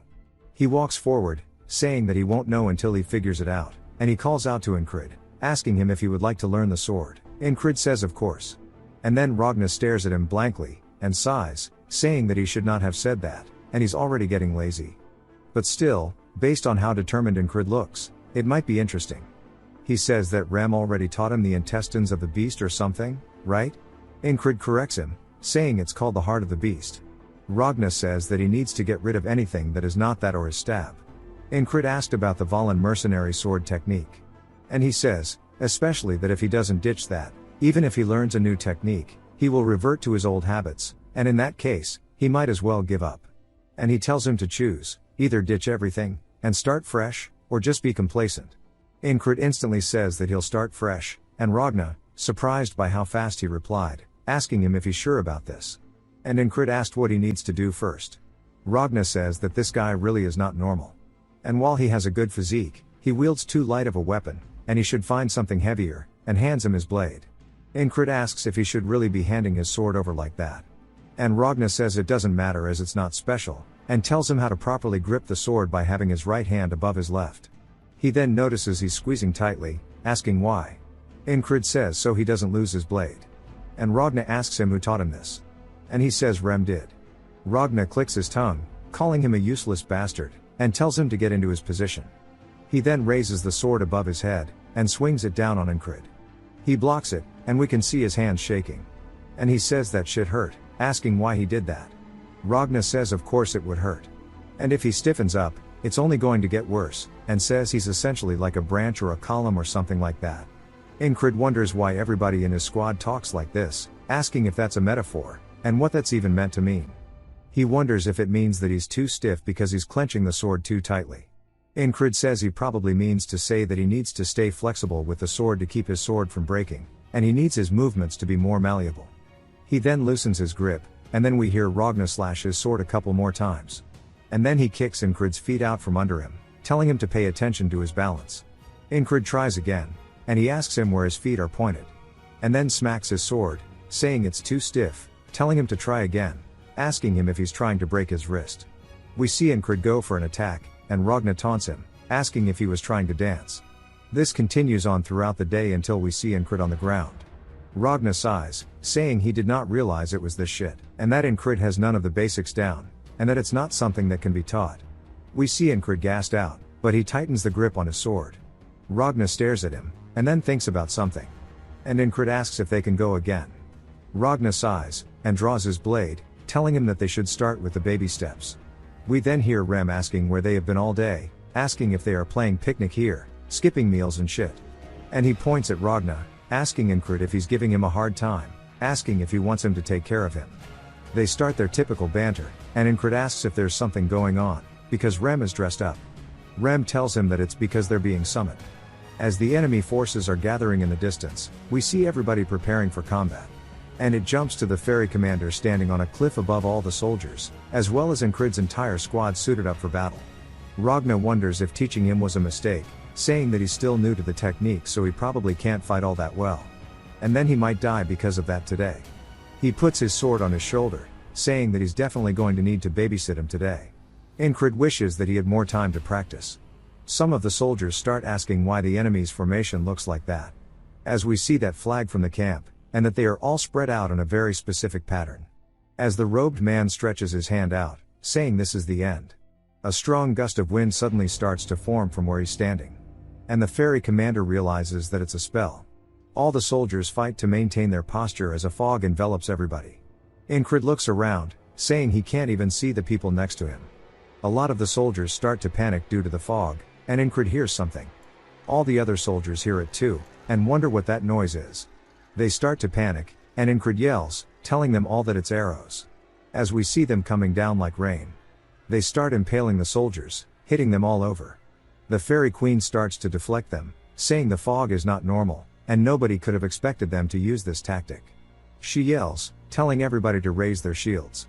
And she realizes they've been had. The robed man begins to laugh, saying it was so difficult to get this spell together. He had to offer up the blood of many animals, while collecting a ton of water by casting rain spells. And once the spell is active, the fog will obscure all vision. Unless you're under the casting point of the spell, which is the flags, it's going to be a one-sided battle. And he calls it the fog of annihilation. We hear Mitch telling him that he looks satisfied. The man says of course, if it wasn't for that flag almost burning down, this would have been a cakewalk. And Mitch thinks about Incrid, calling him an asshole, as we see him doing his best to endure the arrows. The second barrage of arrows starts to come in, and we see Incrid evade one. He hears a voice behind him telling him to keep his head down, and he recognizes it as Ragna. Then we hear Rem say that this is a spell, and he's pissed. Incrid says that he's right in front of his eyes but can't identify him, and he won't be able to fight properly like this. An arrow lands directly at his feet, and he says that his breath is getting strained and his body is getting stiff, making it hard for him to move his legs as he needs to. This means he can't use anything he's learned from Ragna at this rate, and he didn't expect to get it on the first try. Back to training, Ragna says that he'll revert back to his old habits for now, even if he learns from him.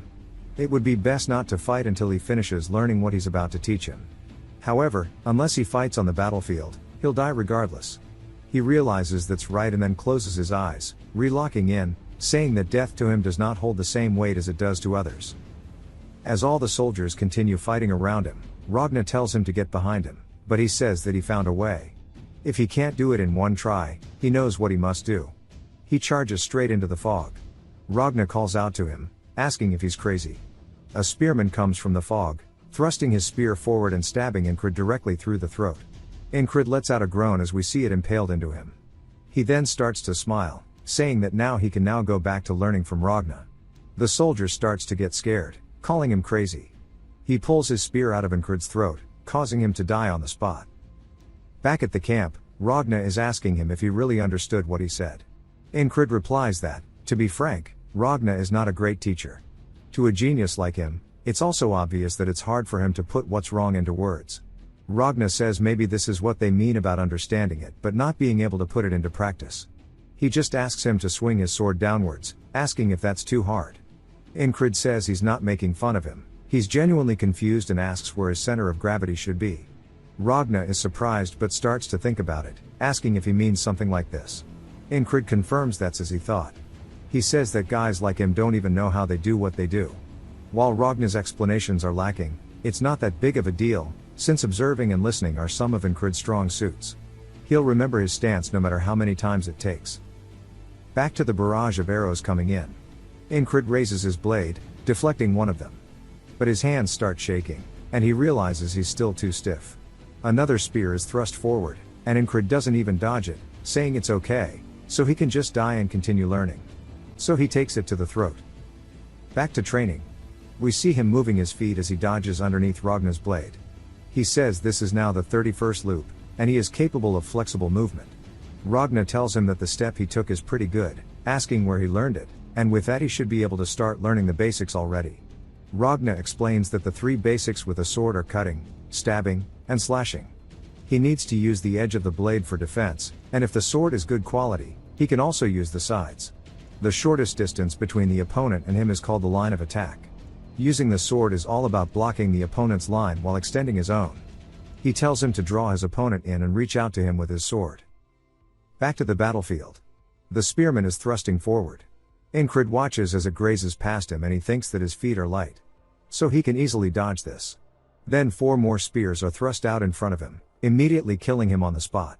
He says that little by little, his loops are starting to change.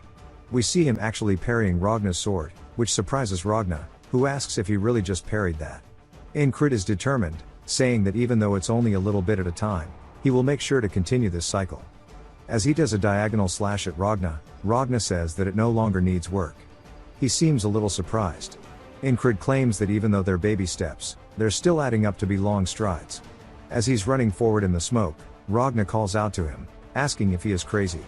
Only for him to die once more, smiling and saying that as long as he can achieve steady progress, he'll die as many times as he needs.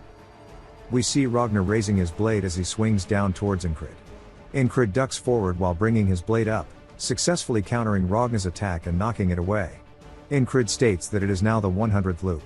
Ragna is looking at his blade in complete disbelief and then looks back down at Incred, asking him what the hell his deal is and who he is, since he can no longer recognize his captain's movements.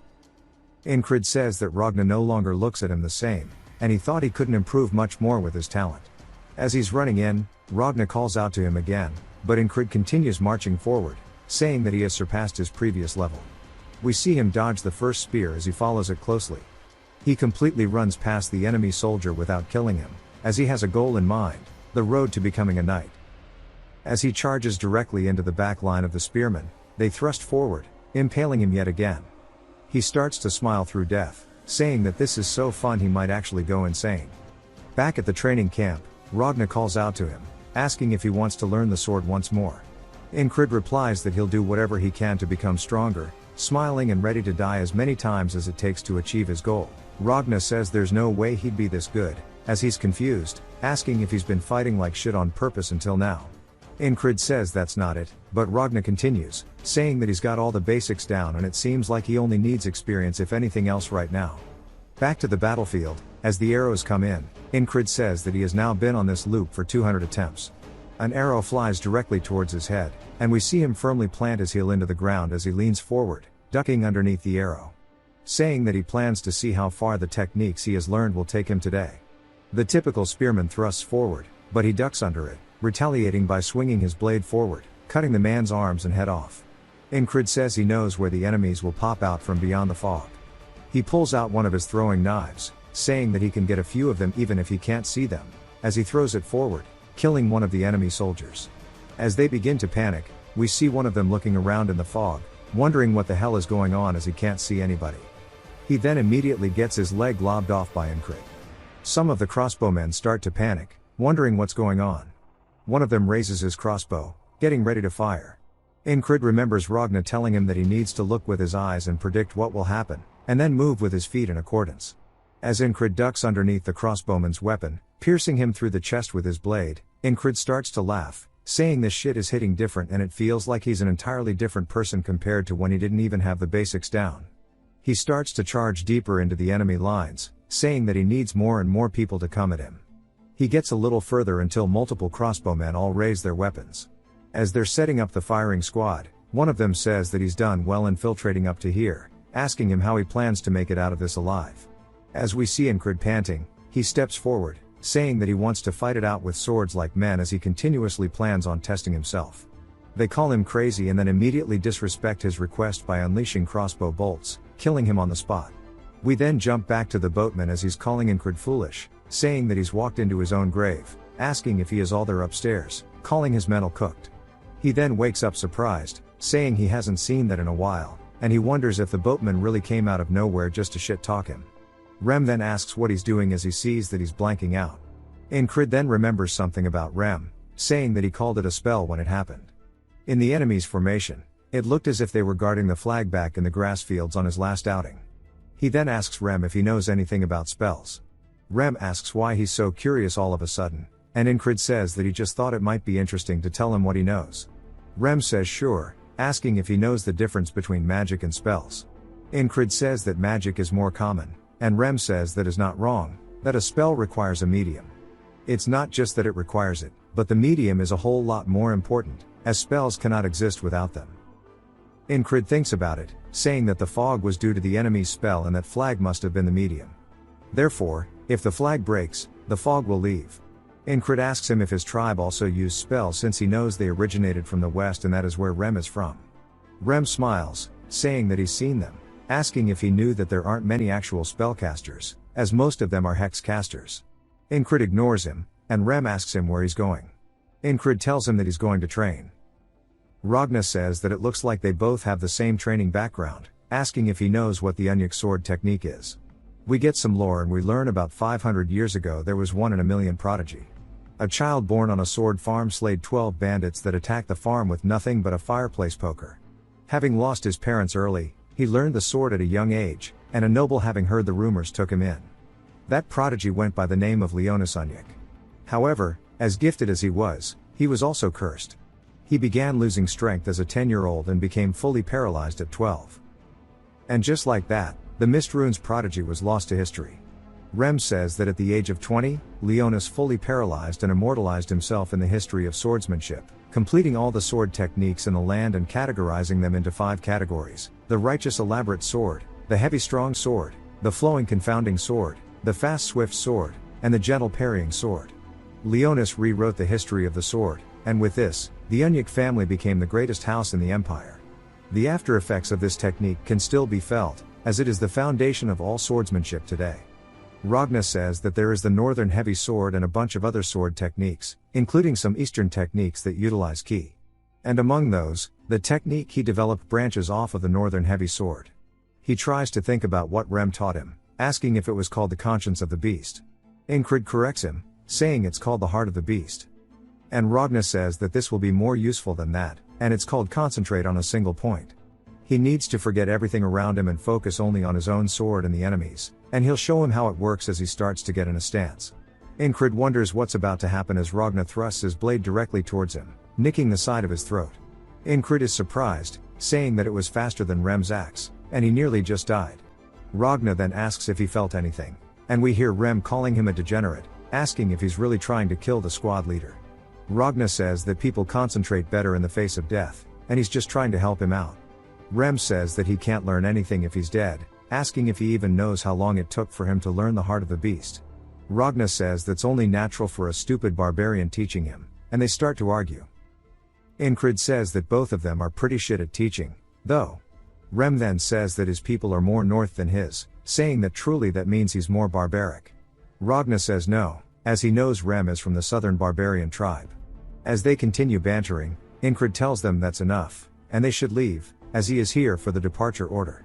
Ragna then reminds Incrid to remember how alert he was just now, saying that moments before death, if he succeeds with concentrating on a single point, everything around him will fade, and he will feel his sword do his bidding. Back at the battlefield, Incrid says that it's similar to the heart of the beast yet completely different. The heart of the beast makes you numb in the face of death, but the other makes you more alert, and he needs to experience it in real life or he needs more experience with it. He looks up at the battlefield, seeing the flag. As the fog starts rolling in, Incrid says that he'll add another objective on top of gaining experience, and that is for him to actually take out the flag.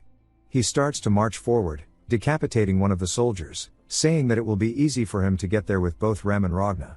But he plans to do it on his own, as we see him taking down another soldier. He cleanses his blade of the blood, saying that he is hella excited to learn this new technique. Incrid says that he died while unprepared too many times. Which is why concentrate on a single point is very useful. To survive the assassin, he trained his ears. To survive the battlefield, he learned the heart of the beast.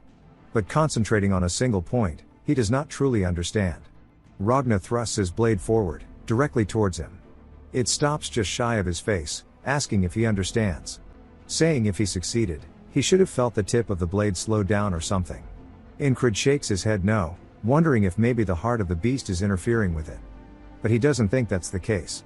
Ragna tells him that he should feel everything else fade besides the opponent's sword. And he should be able to predict the sword's path, asking if he's felt anything similar. Incrid says that he's starting to think that channeling his fear of death isn't the right move for this, asking him how he learned it. Ragna says he didn't have to learn, as it's something he could always do. And it's in the name, you just have to concentrate on a single point. Incrid sighs, saying he's not going to get any useful answers out of him, and he'll just have to figure it out on his own. But he shouldn't get impatient, as he'll keep practicing this on the side, as his first priority is knocking down one of the flags. He plans to minimize the damage to his allies and penetrate straight through the enemy lines. As the fog starts rolling in again, everybody panics, but Incrid yells, telling them to get down. They immediately follow his command, and he tells them to raise their shields. As arrows start to fly in, we see their shields blocking the volleys as he takes charge. He's repeated this loop over 300 times. He knows where the attacks will come from, even if his eyes were closed. Even the enemy soldiers are confused by the fog, so he takes advantage of it, slipping past one, immediately stabbing him in the side of the head, and then following through with a swing, killing 2 more soldiers. The enemy starts to scream, saying that it's just one guy and they can take care of him. As they see the shadowy figures of their comrades getting bodied, another group gets close to Incrid, and he rears his sword back, immediately getting rid of them, as he has one goal in mind, and that is the flag. One of the soldiers yells, telling everybody to get a hold of themselves, and they need to stop him. Incrid smiles as he gets closer, as he's actually enjoying this. He swings down his sword as the enemy soldier blocks it in front of him, creating sparks. But Incrid doesn't let this stop him, as he uses pure brute force swinging downward, breaking the sword in half. Then using the soldier's body, he slams him into the pole, breaking it. He says that it took him 10 loops to get to this flag. As we see it finally break, he says that that is all he wanted. But then he's surprised that the fog still hasn't left. While he gets distracted, the enemy soldiers take advantage of it, stabbing him. One of them laughs, saying it seems like he knows a little about spells, but that he has been deceived. Incrid now understands what's going on, saying that there must only be one real flag, and every other one is merely a decoy, and that he needs to find the real one among them. The loop restarts, as Ragna asks what he's doing, because Incrid is charging straight in, all alone. He says he has a 1 in 5 chance of getting it on the next try. As he takes the lead, he yells, telling everybody to get down and raise their shields, but they can't hear him as he's too far, and they wonder what to do. Incrid turns, watching the arrows fly over him, completely confused.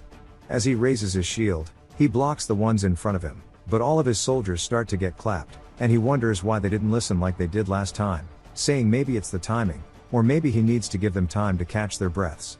He breaks another flag, only for it to be a fake, as he gets his head cut off immediately after. Now with 4 left, we see him break another one, yet it was still, again, a fake, as the soldiers killed him once more. That took him 5 extra loops. The 4th flag took him 7 extra loops to get there, and even after he broke it, it was still the same fate. He only has 2 flags left, and he says that if he were to trust his gut on which one is real, there's only one clear winner here, as it would have to be the one that is the furthest away from the rest. We see right beside it is the robed man from the camp. Incrid kneels, telling everybody to get down and raise their shields, and they actually listen this time. The arrows get blocked once more, and Incrid tells Rem to follow him. Rem asks if he's out of his mind, as they start to charge into the arrows. Incrid says even if it's far away, he can't get exhausted before he reaches the flag. As they charge into the spearmen, Incrid doesn't even bother swinging since Rem is with him. He takes out the man by throwing his axe. Incrid says the plan is to get Rem to draw their attention, and he'll slide past them. Rem picks up the soldier, asking him who cast the spell, but realizes the dude has his brains on the ground, so he throws him away, saying that he'll just have to hear it from the next guy. He continues killing the enemies. Incrid says it's been over a year of him repeating this loop. He runs closer to the flag and readies his blade, saying now it'll be the end of the fog. And then as soon as he goes to swing, his sword gets stopped. As we hear a familiar voice asking if this is a dream. As it's none other than Mitch, who knocks his blade away from the flag. Mitch says that God has answered his prayers. As he says that he has really wanted to kill him with his own hands, and he's been waiting for this moment. Incrid glares at him, but it's solely because he doesn't remember who the hell he is. Mitch is a bit taken aback and then starts to get angry, asking how the hell he forgot about him in only a few days. But Incrid is confused, since for him it's been so long. Incrid asks Mitch who he is. Mitch says that he'll remember as he readies his blade, charging forward, saying that maybe being stabbed will jog his memory. Incrid watches as the blade comes close, so he turns his chest to the side to dodge it. He then pushes off the ground with his back foot, thrusting forward, trying to counter Mitch. Mitch quickly backpedals and wonders what's going on. As Incred has changed so much in just the last few days, he says that he's gotten incomparably better. He starts to get pissed that he tried to catch him with a single step.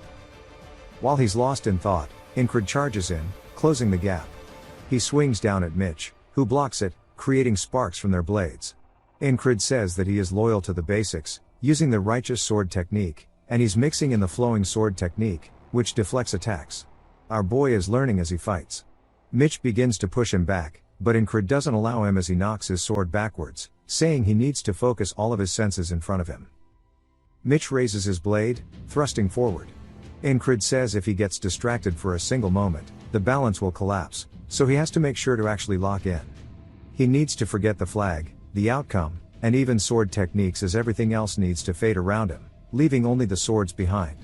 As they both swing towards one another, the tips of their swords clash. Mitch grits his teeth and pushes as hard as he can, knocking Incred's sword backwards. Incred is surprised, but before he can even retaliate, Mitch thrusts his sword directly through his chest, fatally injuring Incred. He starts to cough while impaled by Mitch's blade, and he looks up at Mitch, saying that he remembers him. He was the guy blocking the flagpole in the grass. Mitch introduces himself, saying he is the Aspen Principality's Greyhound Squad platoon commander. Incred introduces himself as well, saying that he is the Nalilia Kingdom Squad commander. Some of the soldiers ask Mitch if he is an enemy, and Mitch says yes, and his specialty is hiding. One of his men says that Incred sure is an odd guy, and when Mitch looks back down at him, he is confused, asking Incred what is wrong with him and why he is smiling. Incred says that Ragna is a crazy bastard, and it wasn't the concentration that comes from the fear of dying that was necessary. Rather, what he needed was a good rival. He needed an opponent that would put everything on the line to fight and encourage him. He wonders if maybe he was low-key just a freak, and he pulls his blade out of his chest, saying he ain't trying to match that. Back to Ragna explaining the concentrate on a single point again. Incred looks to the side, saying that he sees, and Ragna mistakes it as him not listening and maybe giving up. Rem approaches, saying that they've been called to head out. Incred tells Ragna it's time to go. Ragna then says he actually looks like he's more full of energy and he sure is a weird person today, and that he should maybe go a little harder during warm-up. As the fog starts to roll in, Incred yells, telling everybody to get down and raise their shields. The volley of arrows then starts to fly in. And before Rem can say his usual line, Incred cuts him off, saying to follow him. Rem asks what he's doing, and Ragna says that he'll be coming as well. Rem starts barking at him, asking if maybe he took an arrow to the head, saying he's being weird. Ragna tells him if he doesn't want to have an arrow lodged into his head, he needs to look forward as the enemies are right in front of them, and we see Incred running in between the enemy lines.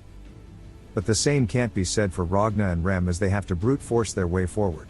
Incred says he really wanted to make sure that he could open the path in a similar way to before and meet Mitch once more, and they start to have their stare down. Incred then starts to give off some psycho energy, saying it's nice to see him, calling him his friend, saying they should fight. Mitch asks if he really came looking for him, and Incred asks if this is his first time receiving a confession, saying that he came because he fell in love at first sight. Mitch says that usually he is the one finding people, and this is the first time somebody else has come looking for him. Incred asks him if he's upset, and Mitch readies his blade, saying nonsense. Incred starts to explain that entering the state of concentration where he can only feel the sword once more is a lot harder than he thought, as we see him get stabbed to the chest. Mitch says he didn't think he'd lose this easily, and he doesn't know why he made him believe that he could fight him. Incred now realizes that his attitude was wrong, and it can't be intentional, as he needs to be absorbed into the fight naturally. As he's clashing blades once more with Mitch, he says that he'll just repeat the fight over and over until he can find that feeling. Finally, on the 18th loop, everything else but the sword starts to fade, and he can feel it again. In his 28th loop of fighting Mitch, he can intentionally enter the state of concentration.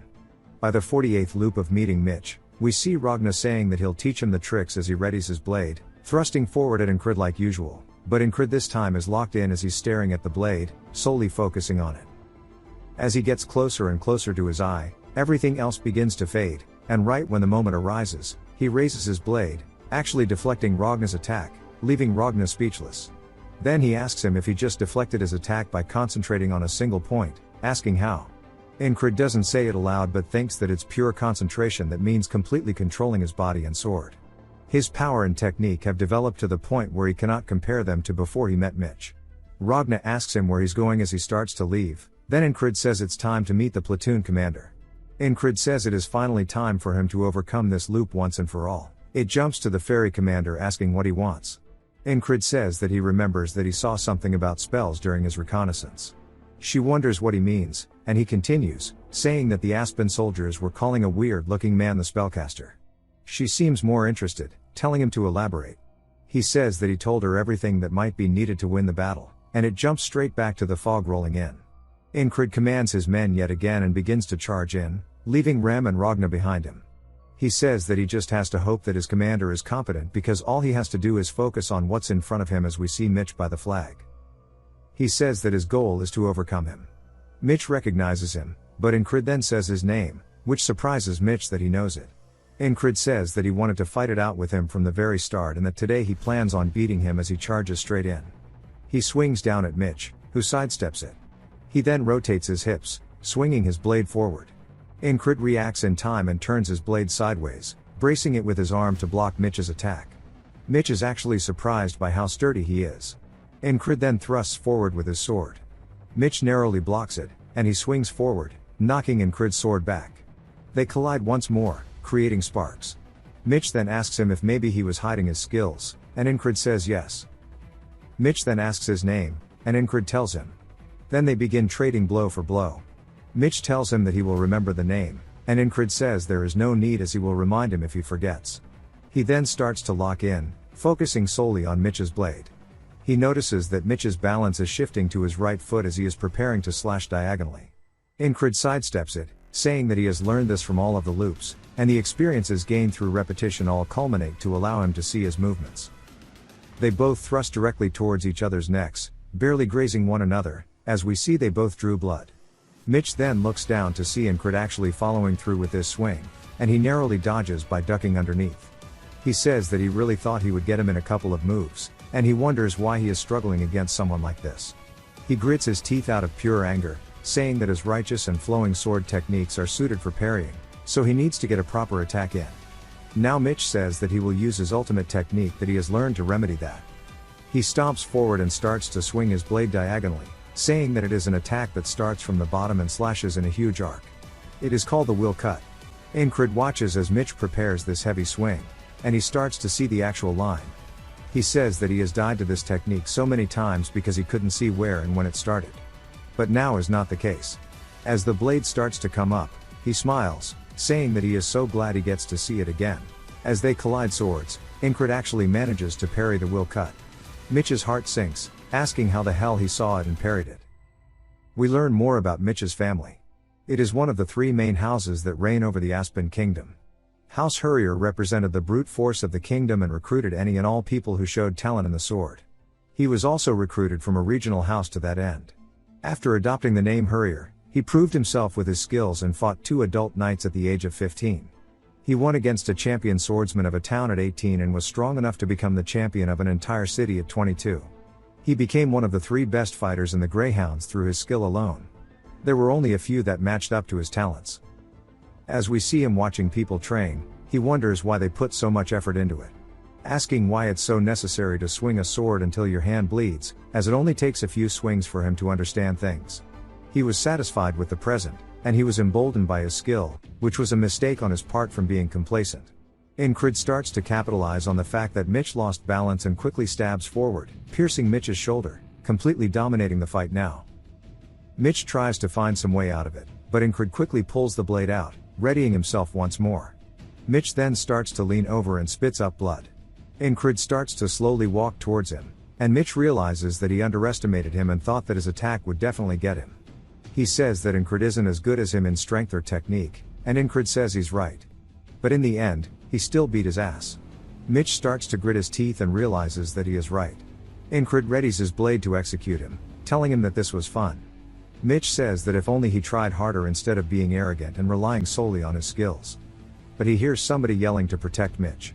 Then he watches as Incrid's blade comes in to finish the fight, but someone blocks the attack, as we see it's none other than the Grey Dog, and Incrid distances himself. Mitch's men then start to tend to his wound, asking if he is okay, and the Grey Dog tells them to take Mitch somewhere safe. He says he didn't expect one man to cause this mess, and he raises his blade, telling Incrid he won't let him have a peaceful death. Incrid says that he can't forget that he is surrounded by enemies here as they are in front of him and behind him, ready with crossbows. He says breaking the flag and securing his exit is his goal, aka the wall he must overcome to get out of this loop. His eyes start to focus, and the Grey Dog yells, telling his men to fire, and they all start to unleash their arrows directly towards Incrid. Incrid charges straight in through the arrows, saying that he can't avoid all the attacks, so he'll take them head on and continue advancing. Grey Dog raises his sword into the air, saying there's no way he's this foolish. He swings down towards Incrid, only for it to be blocked. Incrid realizes that his sword is cracked from the attack, saying that his technique is extremely heavy. To win this battle, he's going to need to die many more times, but the objective now is to win the battle, which means he needs to destroy the flag. He throws a throwing knife forward, trying to hit the flag, saying that the spell medium will stop working even if it's only slightly damaged. But his wind is moving the flag too much. Grey Dog calls him a bastard and swings at his head. Incrid ducks underneath, throwing another dagger and saying that he needs to aim for the connection between the flag and the flagpole. He does exactly that, breaking the top portion of the flag entirely off of the pole. The fog rolls in even thicker than before, and the ferry commander says that she informed the command that there would be a spell and asked for resources to combat it, but they haven't done anything, and the kingdom is hella rotten. They sent a potato of a dude to command the front lines, and at this rate, they're going to be wiped out. She then notices something as she looks to her side. The fog starts to actually disappear. The soldiers are confused, asking what happened to the flag. While they're distracted, the ferry commander immediately stabs one of them in the back, saying that with the fog gone, the enemies have been completely taken by surprise, and now is the chance to change the tide of the battlefield. Now they have the confidence, and they start charging forward. She says that things are more favorable now that the fog is gone, but she wonders who destroyed the spell. She wonders if maybe it was Incrid, as we see a couple of arrows lodged into him. He says he messed up. After destroying the flag, he thought he'd run into either Ragna or Rem if he ran straight towards friendly lines, but instead, there are only enemies, and he wonders where the hell they are. Back to Rem, he's holding onto an enemy soldier while barking at the rest, telling them to bring him to the spellcaster or else he will kill them all. Ragna is more lost, as this dude is back at the allied camp, and they all stare at him like he is actually disabled. Ragna sits there for a second, as his brain processes it since it's a bit smooth. He recognizes that they aren't the enemy, and they ask what the hell is wrong with him and if he wants to be executed. Back to Incrid, the enemy soldiers call him a rat, asking why he's still trying to survive even in this state. One of them gets close, telling him to just give up as he raises his sword above his head. Before he can swing it down, we see a puma attack from the side, biting the man. Incrid immediately recognizes it as the one he met in the tall grass fields, and he makes eye contact with it. The enemy soldiers wonder why a beast is helping him and ready their crossbows. But the puma doesn't give them the chance and immediately jumps straight towards them. It attacks their weapons by breaking the strings in their crossbows. It then walks directly in front of Incrid to protect him. Incrid tells the puma it should leave, as the man in front of them is a little special, and Grey Dog is utterly pissed. We then hear a familiar voice as he puts his hand on Incrid's back, telling him to stand back. It's none other than Vengeance, who walks forward like a badass, saying that he's going to save him. Incrid is confused, but Vengeance starts to charge directly in. His attack immediately gets parried by Grey Dog, and he gets sent flying backwards, saying he didn't expect him to actually be strong. Vengeance then tells his boys to just shoot him instead. As we see them firing their crossbows, Grey Dog doesn't stop his charge, starting to knock away the arrows with his sword. While he's distracted, the puma leaps for a surprise attack, but Grey Dog reacts in time by hitting it in the side with his hilt, knocking it to the ground. Incrid then starts to lock in, focusing on the tip of Grey Dog's blade. He says he sees it as he follows the line and raises his short sword up in front of him, saying he can't parry that sword with his strength, which means that he'll have to actually use Grey Dog's strength against him. He'll take one out of Mitch's book and let it flow against his blade. He does exactly that, but due to the short length of the blade, he actually gets cut on his arm. But it does work, and Grey Dog is surprised as he instantly recognizes Mitch's technique, asking him where the hell he learned that.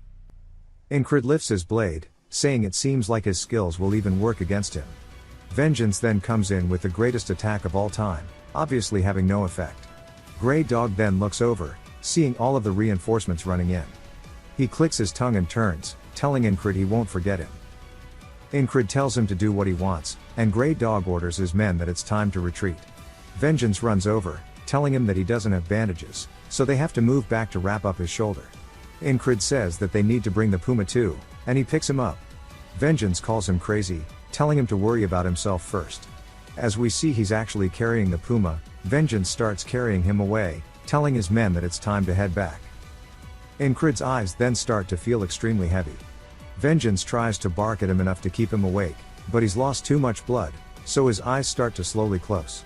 The boatman then asks him if he accomplished what he wanted to, calling him a persistent bastard, and asks him what truly drives him while Vengeance and his boys fight to take him back to base. It jumps to a tent. We hear a bunch of people talking about Incrid, saying they hope he wakes up without any issues. Incrid wonders what's going on as he feels a strange sensation in his hand. When he wakes up, he sees the puma cuddled up to him. Rem asks if he's awake, saying that he really thought he died this time, as we see all the squad members looking at him. Incrid asks what's going on, and Jackson asks if he's feeling okay. He says he's thirsty, and Jackson hands him a drink, saying that he's lost a lot of blood. They tell him that, thankfully the medics said there won't be any lasting effects and that the goddess of luck must be on his side. Incrid says that he must have passed out during the retreat. Jackson says that now that he's awake, he's going to leave, and Ragna says he's going to sleep. Incrid's just glad he got through another day. Rem sits there deep in thought, and Incrid asks him why he's staring at him like that, asking if he wants to pet the puma. Rem says no, he's not interested in beasts, and he asks him how he knew it was a spell. Incrid says that he won't believe him if he tells him about the repeating days, so he needs to lie to him. But he says that he shouldn't because Rem has always been faithful to him, and he needs to return it in kind. He says that he was friends with someone like him, a settler, and he suspected that based on what he heard from him. In Incrid's mind, he says that's a perfect lie, as he did hear it from a settler, which was Rem. Rem sighs, saying it's fine if he doesn't want to tell him. He should just not get himself interested in spells.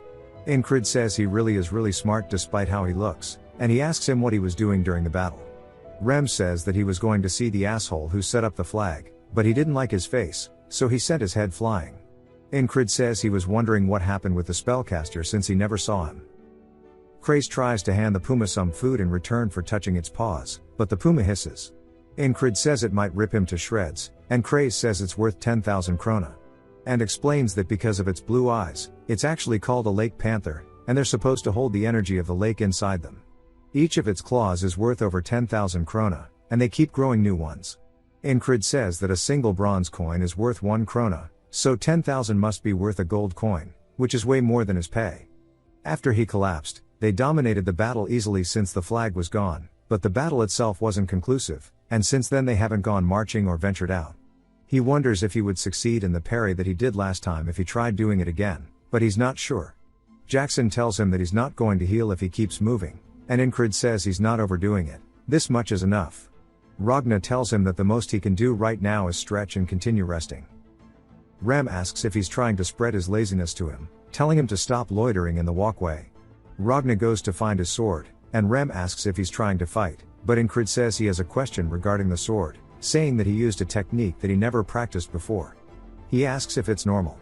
Rem says that it's nothing special, and using the heart of the beast, he can actually see what the enemy is doing, so he would have been able to see how they swing the sword and how they use their strength. Ragna tells him that it should be easier since he learned the basics and should succeed with concentrating on a single point, so he definitely would have seen more. But he still must have gotten pretty lucky. Incrid accepts the answer, saying that the day that just passed was not just one day for him, rather, it was hundreds of days of struggle. He got stronger through sheer hard work, not just through memorizing patterns. No matter how pathetic his talent is, he can continue growing. He tells both Rem and Ragna that he wants to duel. Rem says that they call him a madman, but he's clearly more psycho, and Ragna says that it's rare for him to agree with this idiot, but asks what he hopes to achieve in that condition. Ragna says that with his body in that state, duels are off the table. The ferry commander then enters the tent, asking him if he was the one who broke the spell. He says that he thought Command would start asking questions soon, but he wonders why she is here herself. He tells her that it was him who did it, and he saw it while on patrol. He knew a little about it beforehand. She says there were 5 decoys, asking how he found the real one, and he tells her that he just guessed. She seems suspicious but heads out, and he asks if that's really all she came for. She says that she also came to see his face, and she truly believes that fate has brought the two of them together. As she leaves, he wonders what she is talking about with fate. Rem starts to laugh, asking if there's something going on between them, and Ragna says he realizes now that he was skilled with women. Incred tells him to shut up. Craze says that he knew he was suited to start a host bar with him, and he'll make the terms favorable for him. Incred just wonders why she's like that himself. Craze then tells him that he has some good news, as a squire from the Night Order is here. Incred is told that it is the Scarlet Cloak Night Order. The battalion he is with is called the Cyprus Division, which was named after a knight, and Cyprus is part of the Scarlet Cloak Night Order. Knights are especially skilled, which is true even across the entire continent. That's why a Night Order has many more people besides knights, squires, servants, and students of knights. Once a squire is approved by their knight, they become a proto-knight, and far above them exist knights who have surpassed humanity. Squires rarely fight in battles without their knight, so this squire is probably about to become a proto-knight. They then get yelled at, telling them it's time to go to battle. They say maybe they were all waiting for the squire, but it's time to head out, and they tell Incred to rest well. But Incred's eyes look determined, and Rem can sense that, saying that he can tell that he wants to come with them, but he guesses it can't be helped. Incred really wants to see the ideal that he has kept as a dream this entire time, on the battlefield. We see everybody forming up, and Incred says that he's about to witness a small piece of that dream. As he and the boys make it, his eyes are fixated on something as he sees a man slowly walking towards the enemy army all by himself. His cape flowing in the wind, he marches forward as the enemies draw their bows, beginning to grow uneasy as the air gets more tense with each step. As he gets closer and closer, the enemies yell fire, and the arrows begin to be unleashed one by one. The man looks up at them, and slowly the sky begins to get blotted out with a sea of arrows. They start to fall directly towards the man. He finally stops walking and kneels down to the ground while holding onto his blade. His legs begin to give off a strange aura, and Ragna says that he used determination on his legs, as we see the wind channeling upwards from him. He quickly bursts off the ground, completely redirecting all the arrows above him as he charges directly into the enemy line. Incred is completely speechless as the man stops just shy of the enemy front line. In one quick breath, he unsheathes his blade, slaughtering them and sending half of their corpses flying through the air with just that one strike. And Incred now realizes how big the gap truly is. The enemy soldiers start to wonder if they are dreaming. The man kneels down once more and quickly dashes forward, swinging to his left, sending a whole group of them flying, and then immediately dashing forward again and swinging to his right, carving out the enemy front lines. From the enemy's point of view, they are just getting sent flying through the air as one man renders their army useless, akin to a natural disaster. The commander yells, telling them to stop him, calling them all idiots, only for him to get ahead of himself as the man quickly leaps up, decapitating him on the spot. He then lands directly on top of the horse, and Incred's eyes are filled with nothing but admiration. Rem says that guy's not bad, and he isn't called the war specialist for no reason. Ragna starts to think about how it would be a good fight, but Jackson says the enemy had at least 5 opportunities to stop him, and the enemy commander is an idiot. Odan prays for those who died, and Craze says it's going to be over without them needing to do anything. Incred starts to think about what kind of sword technique he used, asking if maybe it's the righteous sword, but immediately correcting himself, saying it has elements of the heavy and the swift sword. He explains how the righteous sword is a just and intricate technique that lures the opponent into your moves. The heavy sword utilizes strength to cut through everything and dominate the opponent. The confounding sword tricks the opponent, ambushing them, and the swift sword overwhelms the enemy with speed. The flowing sword is a gentle technique that parries the enemy's attacks and retaliates.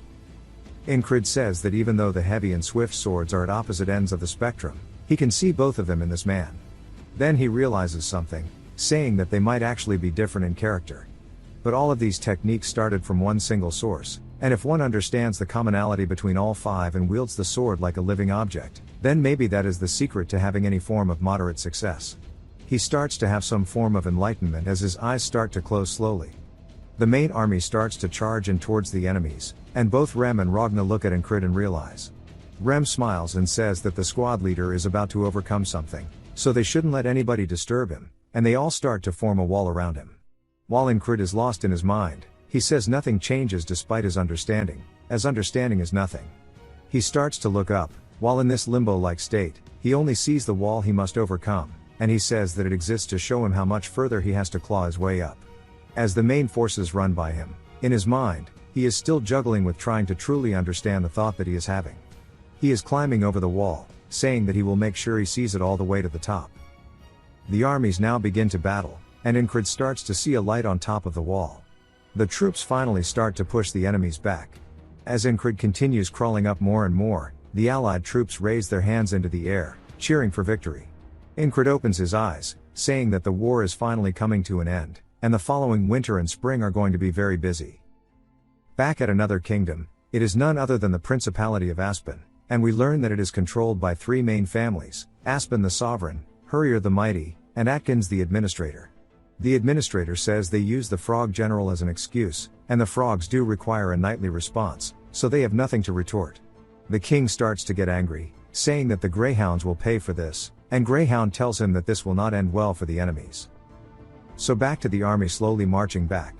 Incrid says that after the lengthy war, the Aspen forces headed back as well, so they had no choice but to do the same. They made their way to Border Guard, the kingdom's remote fortress city, and with its proximity to Aspen, the city is heavily militarized, with 1 in 5 people being a soldier.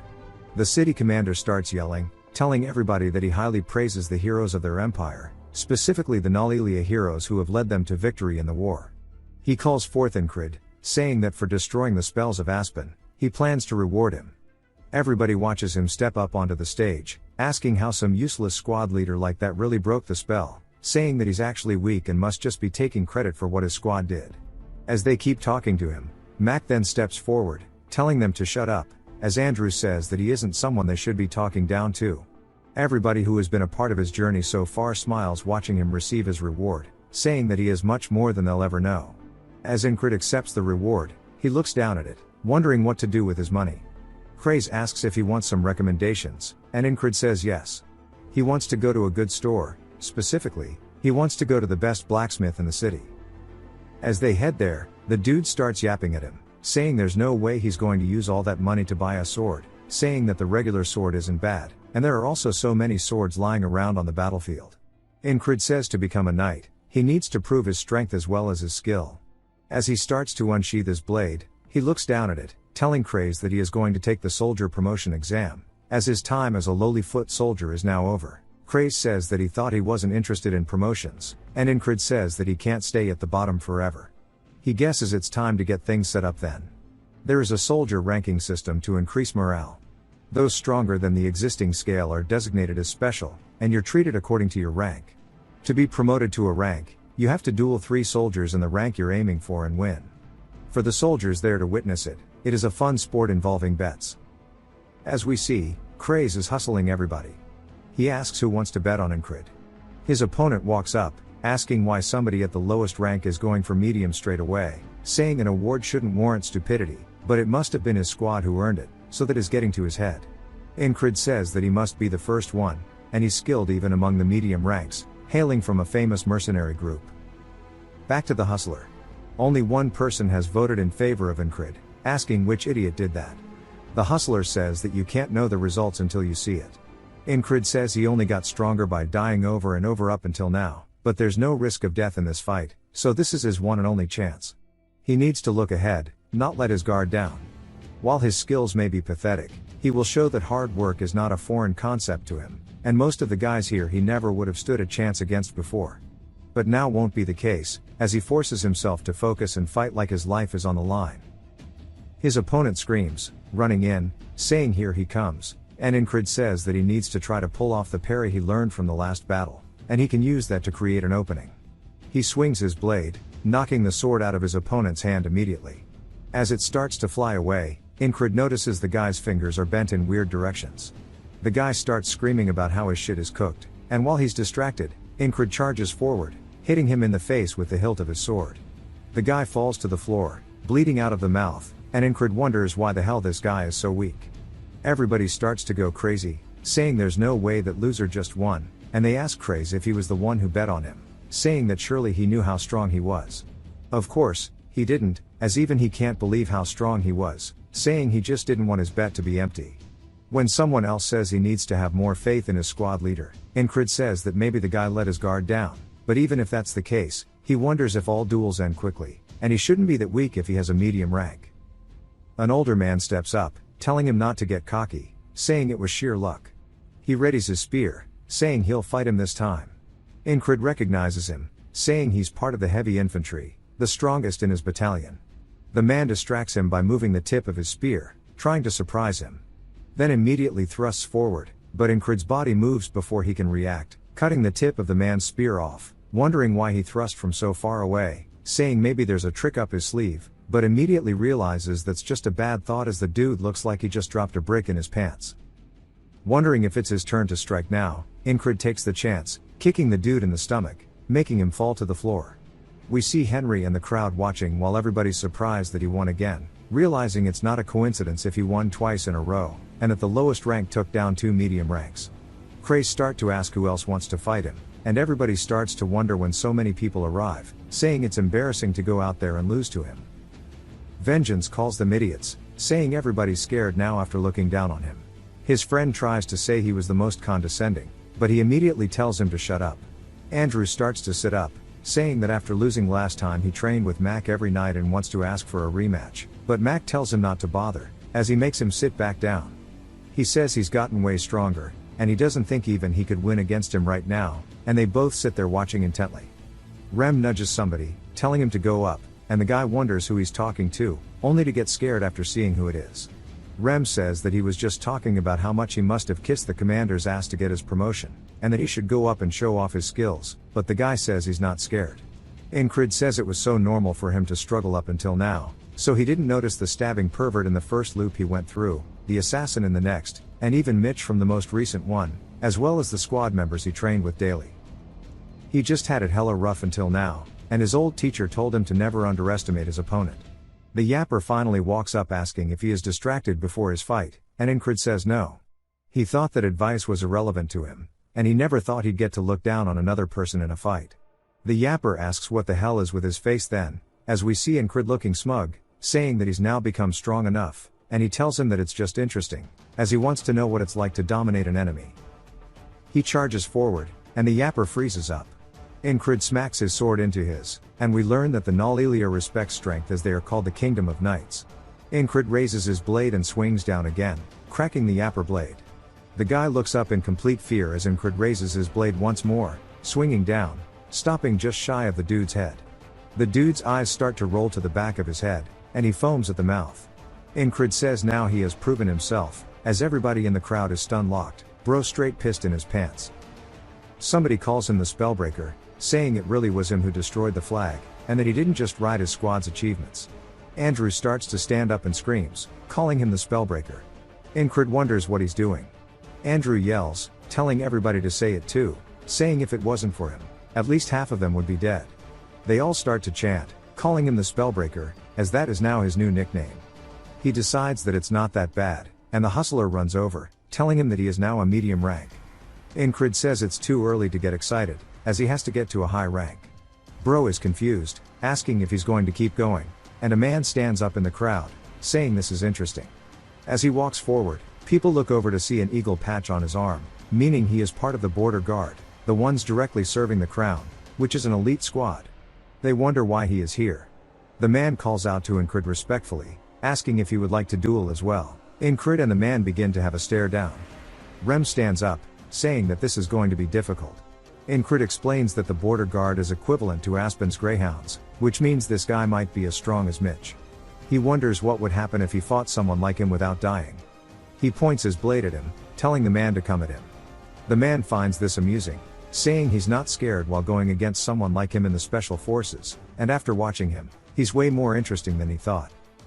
The crowds rush to cheer him on, telling Incrid to show them the power of the Spellbreaker, and that the kings of the battlefield are the infantry, as that chant starts to drown out everything else.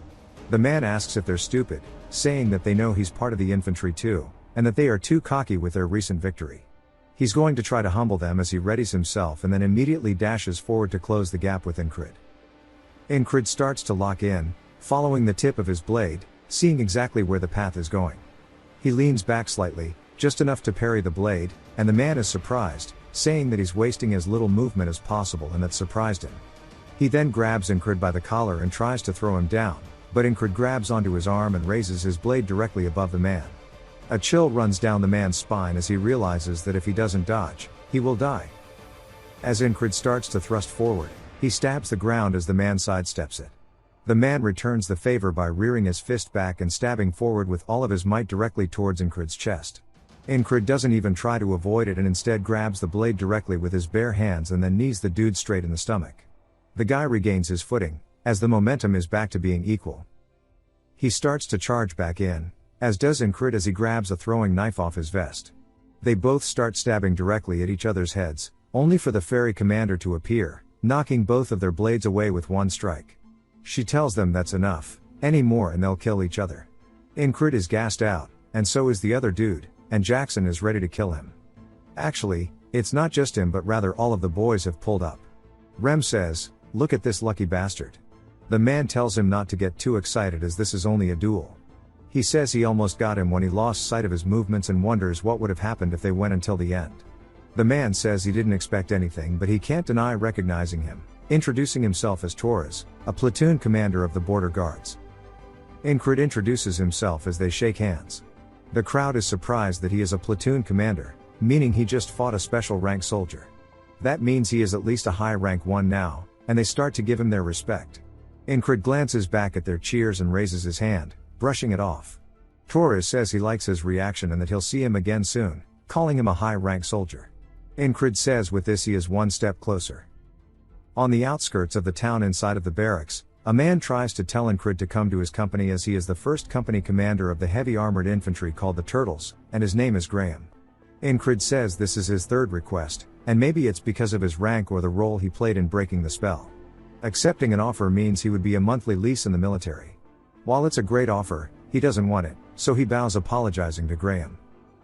Graham says that if it's about the 4th company commander, he'll have a word with him. Incrid says that's not it. The guy says he seems completely unbothered and just knows that he would still like him on his side. Incrid asks if he would like Rem, and the guy says he does not want a psycho in his squad and that he survived the last battle thanks to him and should keep at it. Craze asks if it's time to pack their bags, and Incrid says no. He asks why he's rejecting everything, saying right now he'll get treated well no matter where he goes. When Incrid goes to explain it, somebody else appears. When they turn to see who it is, it's Torres, who asks Incrid how he's been. He says he'll be direct with him and wants him to come to the border guards. Incrid says that the border guards are directly under the Crown's command, and it's a better offer than the one from the Turtles. Rem says that this is something Incrid could have only dreamed of before, and even if he rejects the other offers, he'd be stupid to reject this one. Torres says he realized that as soon as they exchanged blows, that he wants a harder fight, and if he comes to him, he'll bestow him with hellish training and insane challenges. This means he'll be able to realize his full potential. Rem thinks the deal is over, and so does Ragna and the rest as they're already coming to terms with it. Incrid waits for a second and then says if he's talking about endless hellish training, there's no place like where he is currently and that what he wants is not to reach his full potential but rather fully overcome it. Sometime later, Rem is shivering in bed, saying it's so cold and he wishes he could fight it with his axe. He asks Incrid where he's going, telling him to get him some hot stones. Incrid says that with the battle over, he's completely useless. Odan says it'll get warmer if he moves and he should come outside for some training. Rem barks at him, saying he's gonna kill him. Odan asks Incrid if he wants to train with him, saying it'll thaw his frozen muscles. Incrid says he needs to go on duty right now and he'll do it once he's back. Then Rem reminds him to buy hot stones. As Incrid leaves, he says winter hit real quick. It jumps to a market stall and he says the border guard's purpose is to go to battle, but with the lack of battle, they patrol the streets to safeguard the city. He's introduced to 2 people named Jack and Bo, and the 3 of them are meant to work as a team today. Incrid wonders if they are part of the scouting mission, saying he has heard those names somewhere before. Jack says being on duty with the famous Spellbreaker is an honor, and Bo says he heard he got promoted to a high rank as well. Going from the lowest rank to the high rank in one go is amazing. Incrid says he got lucky, and Jack says he wants to see how strong he is, asking if they can duel when they go back. Incrid says he's always welcome to duels, and Jack says that's a promise. Later on, while they are patrolling, Jack and Bo start to get closer to him, wondering why they have to do this in such cold weather. Incrid wonders why they are so close, saying he's not big enough to block the wind. As they pass by a market stall, a robed figure begins to approach them. Incrid notices something as the person begins to trip. He goes to help the kid, but they immediately pull out a dagger, and before he can even react, it's plunged directly into his chest. He begins to spit up blood, wondering what's going on, and Jack and Bo quickly cover it up by saying that he was drinking so early in the morning and they are hiding him from the crowd, meaning they are all working together. The robed man asks if he's surprised, saying that a greyhound never forgets its target. Incrid says that this half-fairy assassin must have been sent because he broke the spell. The assassin pulls the knife out of Incrid's chest, causing him to drop to his knees as Jack and Bo leave him. Jack says the mission is successful and they should head back. One of them is named Rotten, as we see him up in a guard tower nodding for confirmation. Incrid says he remembers them now. They were the wounded soldiers from the recon mission according to Craze, and they found an excuse to make contact with Aspen. As he falls to the ground, he says it's a 4v1 and this is going to be rough. A woman spots him on the street and her face turns pale as she screams as his blood begins to pool out. Incrid says this will be interesting. His eyes open wide awake, and he tells them good morning. Rem asks what's wrong with him, and Incrid says nothing, he just wants to start today with some energy. Rem again tells him to get some hot stones. As Incrid approaches Odon, who is pouring water on his head in the ice, it immediately steams off. Odon asks what he can do for his squad leader. Incrid says he mentioned a method about heating up his body. Odon says it's called bare body training, and it's essential to keep your strength in this cold weather as it will prepare you for any situation. Incrid tells him to teach him. He saw the dagger being pulled out, but he could not react because his body wasn't prepared, he was frozen solid. Odon instructs him to get into a stretching position and says he should have noticed that as soon as he saw Jack and Bo stick close to him and he'll take those two down first. After he can't take them down too early, the assassin will flee. Odon says his muscles will be sad if he can't even hold this. Incrid tells him they're already screaming. He gets introduced to Jack and Bo once more and tells them it's nice to meet them. They ask him if he's cold seeing him without his cloak, and he says he was just training. They start to get close to him again, and Incrid shows that his body isn't in its prime, thanks to Odon. Right about now should be when the assassin makes his appearance as he spots him in the crowd, and on cue he makes his appearance from a bit ahead. Incrid immediately raises his hands, swinging backwards, hitting Jack in the face, but Bo manages to dodge under it. Bo asks if he somehow noticed and draws for his blade. Incrid sees the assassin, saying he's either going to charge in and attack or run away. He draws his blades and needs to take care of these two quickly. The assassin throws something at him, which makes a screeching sound. Incrid wonders what the sound is, but it's too late as the throwing knife has already pierced his chest. He looks down in confusion as it was so fast he didn't even see it. Not only that, but because of how far they were in through the crowd, it means this dude is deadly accurate. The guy tells him once more that a greyhound never forgets its target. Incrid says it pierced his heart by the time he noticed it flying through the air, and that is a dagger faster than sound. The same woman from before screams that a person just died here. Incrid says he needs to face melee and ranged assailants at once. He begins to smile, then faces death, asking how he should prepare. Incrid says that the half-fairy stabs when he's close and throws a dagger when he's far. This isn't hard to understand as this wall is relatively simple. He continues his stretching. Incrid says death. Odon asks if he's threatening him as he sits atop his back, but Incrid says no, he genuinely thinks he's going to die. Ragna asks if he's doing torture training or something, and Rem laughs, asking if it's that hard. Incrid tells him to get over here, saying he'll show him how to do it. Jackson enters, saying it's his turn on duty. He sees them all stretching and struggling except Odon, who laughs, saying this is his territory so they should step out of it. Jackson looks confused, and Incrid asks what's wrong with his face, saying they're only training. Incrid starts drawing in the dirt, saying he needs to somehow block the dagger he'll throw.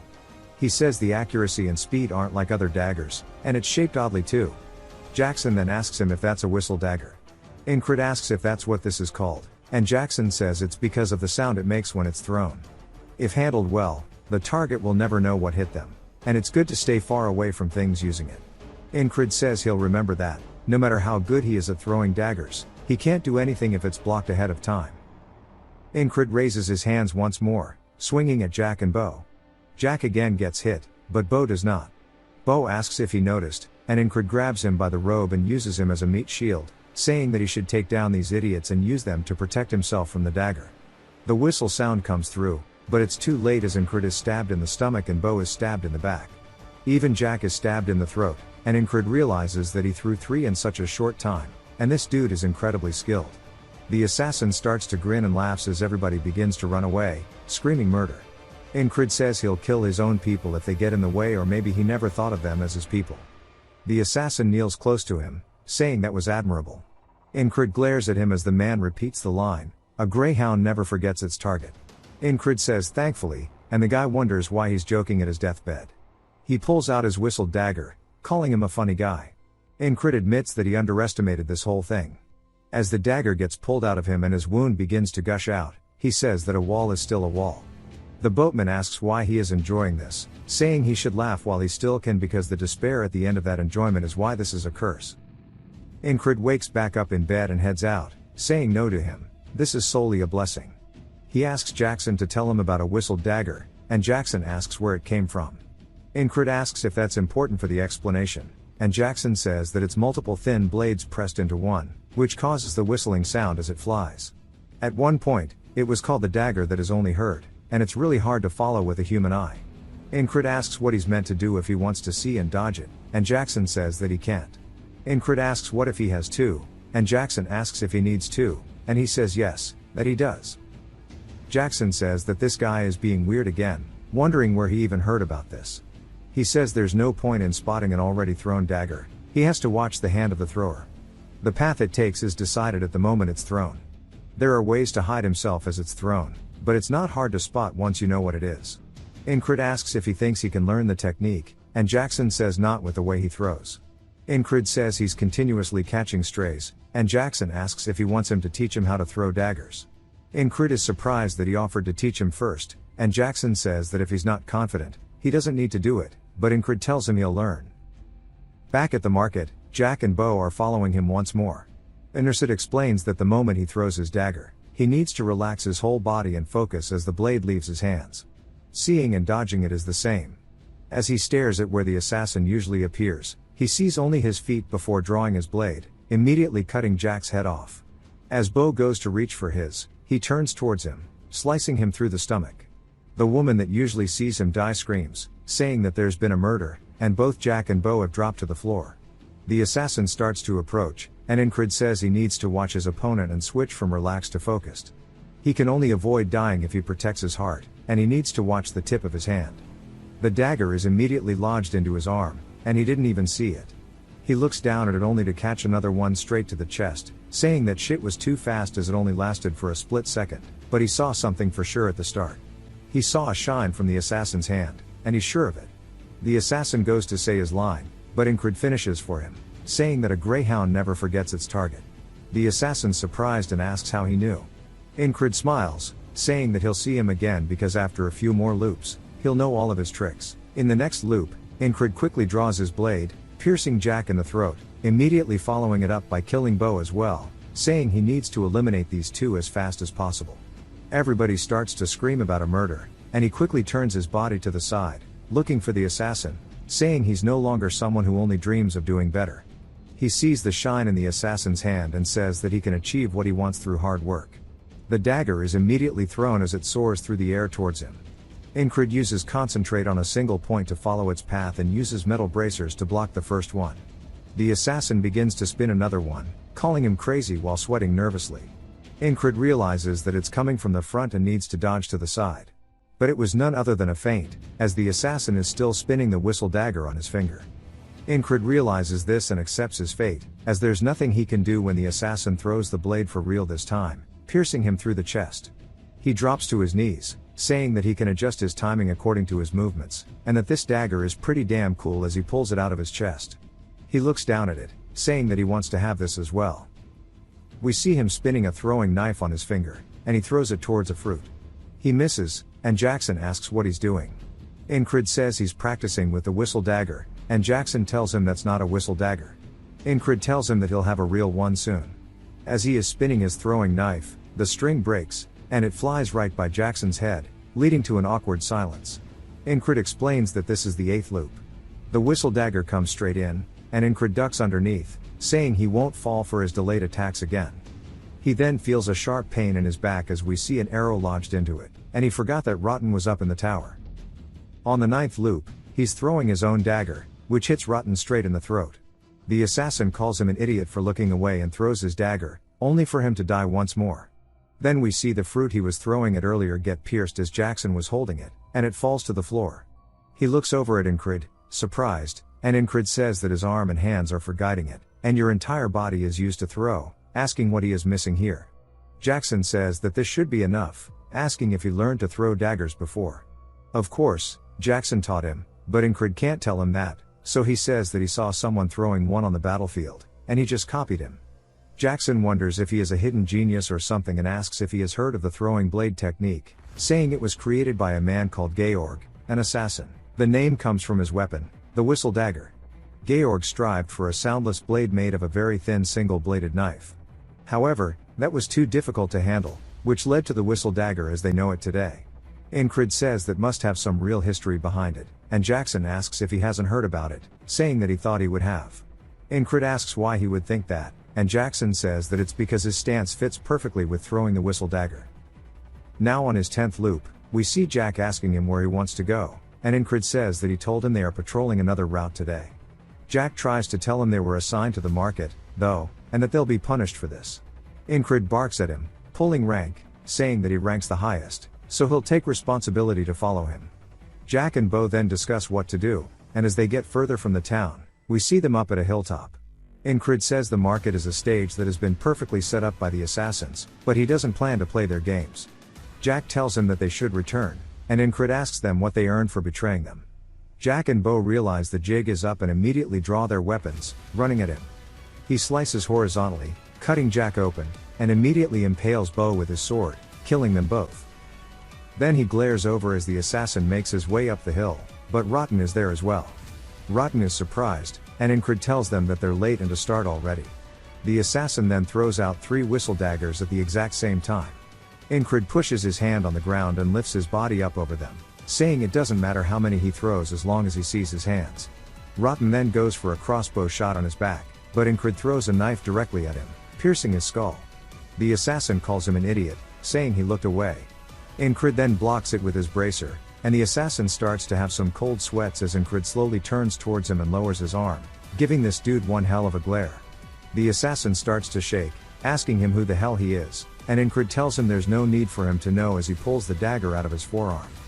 He asks him how many of the whistle daggers he has on him. The assassin realizes that Incred understands how to throw the whistle daggers as well, wondering if he is an assassin. Then he tells him that he has 2 left. Incred says he's jealous as he only has 1. The assassin tells him that he sure does have some balls to be joking around like this and that he must be crazy. He should know that he's a dead man as soon as he throws that one out. Incred says that there's only one way to know and they'll have to figure that out once he actually does it. He may hide his hands but he can't hide his entire arm. Incred starts to focus in, saying that if he pays attention to his posture, then that'll be the key to dodging these daggers. On cue, the assassin's arm starts to be visible. As his hand is twirling one, Incred realizes there's 2 at once. The assassin throws them as Incred easily avoids them. He retaliates with his own, which the assassin dodges, getting his cape caught. Incred stays locked in on the assassin, saying that he bets that he actually has more. As he sees them in the dude's hands, he realizes he's right. Incred then raises his as well. The assassin is shocked, since he thought he only had 1. Incred avoids the dude's whistle daggers and throws his own, which the assassin narrowly avoids too. He tells him that he lied, drawing his blade, calling him a bastard. Incred says that he did the same, and this is something he hasn't seen so far. He guesses there's no rule saying that assassins can only use long-range attacks. The assassin starts charging in with a lowered position. Incred says that this is a new attack. As the assassin thrusts forward, Incred says it doesn't matter, as we see him grabbing onto the dude's wrist after dodging the attack. The assassin now understands that he's in some hot shit, as Incred starts to pull him towards him. He raises his sword, saying that this is the end, and swings down, cutting half of the assassin's skull open and his chest. He then pants. As he pulls his sword out, the assassin's body falls over, and Incred says it took him 10 attempts to overcome this wall. He sighs and looks up, saying that this cycle of fighting, losing, and getting stronger, then eventually winning is so damn exhilarating. Bro is getting addicted. He then looks back down at the assassin's corpse, and wonders if he has any more whistle daggers. He starts searching the dude's clothes, finding a good bit on his chest, and decides to take them with him. Back at the commander's lodging, we hear the ferry commander asking if he almost got assassinated, but that he expected that and led them away. He tells her that it was actually just a coincidence, as we see the whistle daggers on his chest now. She says that she doesn't really buy it, asking if it's a coincidence that he fought 4 people and only got a minor scratch. He says the goddess of luck is on his side, but she looks at him with eyes full of suspicion, as he tries his best not to even make eye contact. She then tells him to return to his post, as he heads back to the boys. He opens the door, saying he's back. As an axe flies straight by his face, he sidesteps it, and Rem is surprised he managed to dodge a sneak attack. Incred asks if he's insane, saying he almost killed him. Rem says he's got assassins on him now, and he's got to keep training. Incred tells him to eat this, as he throws a hot stone towards him. Rem catches it with his bare hands, for some reason he knows it's a hot stone, but not that it's edible, and starts screaming. The axe actually cuts some of Incred's hair. So he asks Craze how much for a haircut, and then they start haggling, as Rem is freaking out about the damn stone. They settle on 8 copper, as we see them now outside, with Craze cutting his hair. Incred then asks if he can get a discount for being a squad mate. Craze tells him to go to one in the city if he doesn't like it, but Incred says he won't do that, as the ones in the city suck. It then begins to snow. Craze looks up at the sky, saying it's pretty cold today. Rem calls it the devil's powdered shit, whereas Odan says it's a test from God. Ragna says he agrees, and Jackson just sits there silently. Incred just wonders why they are all out here, but it's obviously to protect him. He wonders how the assassin got into the border guard. Also thinking about Jack, Bo, and Rotten, wondering if they were corrupt before or after they joined, saying that someone else might be working with them. He asks Craze if he knew the 3 who died and where they are from. Craze says that Jack was conscripted after he was caught pickpocketing. Bo insulted a noble, which gets Rem's approval, and low-key Incred's too. Craze continues, saying that Rotten was a mercenary for a failed merchant association, and they all joined in the past year. He also thinks they were in a guild together. Incred says that based on all of these things, there's only one thing he can think of, and that has to be the Thieves' Guild. What in the Skyrim? He says it is a guild in name only, a den of criminals. A Thieves' Guild member would know the ins and outs of the city, so it makes sense. He asks Jackson if he knows anything about the Thieves' Guild. Jackson asks why he's asking him. Incred says that he thought he might know, asking if he doesn't. Jackson says he's become too open, but tells him anyway, saying after they reconstructed, his contact in the guild went silent, and he doesn't know any more than that. Craze tells him that he's all done, as Rem says that his barber lined that shit up really well. We see his hair's a little shorter. Incred looks up at the snow, saying there's quite a bit of it. Jackson then tells them all that he's going to be out in the city tonight, and Rem says that he knows he's just trying to get out of snow shoveling duty. Incred thinks about it, asking why they don't all go on a mission instead, and if they agree, none of them are going to have to shovel. As soon as they hear that, they immediately agree, saying bet. Even Craze is ready to go. Bro can't believe that everybody here hates snow shoveling this much. He says he's going to have to go get permission from the commander, and Ragna calls him lazy for not having done that already. They all head inside, as even Odan tells him to go do it now. Incred says at least they are unified in their hate for snow shoveling. He heads back to the ferry commander after telling her everything, and she asks if he wants to go investigate the Thieves' Guild. He says with her permission, of course. While she's still suspicious of him, he continues not making eye contact, and she realizes it's deeper, asking if he only wants to skip snow duty. Before she can even finish her sentence, he says no, and he really just wants to seek justice. He can't believe she sniffed his bullshit out so fast. He heads back out and regroups with the boys, who ask where the Thieves' Guild thing came from anyway. Craze says that he's talking about the Gilfin Guild, asking if he has any info. Incred says he doesn't, and that's what they're here to get. Poor Rem is cold. He then tells Jackson that they are going to wait in the inn and find out where they are. Jackson asks how he's meant to do that, and Incred says that's something he needs to figure out. Craze wonders what the hell kind of order that is, but Jackson immediately says he's got it. Craze starts to wonder if maybe he's the weird one here. At the inn, which is called Vanessa's Pumpkin Soup, Craze asks what will happen if the Gilfin Guild is innocent. Jackson says that even if they aren't involved with the assassins, they are still criminals. It's about time someone cleaned them out. Craze thinks about it and then tells the waitress named Lisa to wait. She asks what he needs, and he starts whispering into her ear. Incred wonders what it's about, but notices that Jackson is late. Even though it's him, he's still starting with no clues. He wonders if maybe his orders were too vague, because he's starting to feel bad for him. As we see Jackson standing on top of a roof covered with snow, overwatching something. He doesn't even move, just continuously letting the snow build up on him. As something catches his eyes, he sees 2 men walking down the street. Back at the inn, they start asking Craze if he knows who Lisa is. He tells them that her father is a shoemaker and her dream is to open an inn in the capital. They say he sure knows a lot about her, and he says that all pretty women are future customers. Jackson finally makes it back, opening the door covered in snow, saying he's found where they are located. They all stare at him, wondering where the hell the snow came from, and he stares, waiting for a reply. Incrid then pulls the drumstick out of his mouth and tells Jackson to eat too. Jackson says he's good, asking why they are waiting, saying they should head out. Rem says hell no, it's way too cold out there. Jackson says he'll shower him with his own blood, and that'll make him warm. Incrid says he also wants to head out now, but their mobility is compromised due to the snow and they need to be careful, so they'll leave when it stops snowing. He looks out the window and realizes it won't be anytime soon, then he tells them all to get ready to go. They say that he literally just said a couple seconds ago they were going to wait. He says that he's waited long enough. As we see them actually heading outside, poor Rem is still cold as hell. He says the inn was so nice, asking why they had to leave. As they make their way down the alley, a beggar beside them pulls out a hidden blade while glaring at them. It's not just him, but his boys pull up too as they start running at them. Rem takes off his blanket and greets the man with a smile, asking the man a hard-hitting question. He then hits the other dude in the face, saying that he came out of nowhere, asking Jackson if this is his friend. Crace says that they are probably with the Gilfin Guild. Jackson says that this will lead them to their hideout as he reveals a hatch. He says the beggars are their gatekeepers. The door is locked though, so they need to find a way in. Odon tells him that he just needs to get away from the door. He rears his fist back, saying knock, knock, as he punches straight down, shattering it open. He says it looks like they forgot to lock the door and that they can go ahead and enter.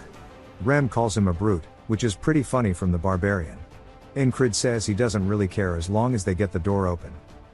As they head inside, Rem wonders what he's going to ask them first, and Incrid says that he'll talk later. For now, they just need to subdue them with force. As they make their way down a narrow hallway, the people on the other side have actually already been informed by someone about them, as we see them lying in wait for Incrid and his squad.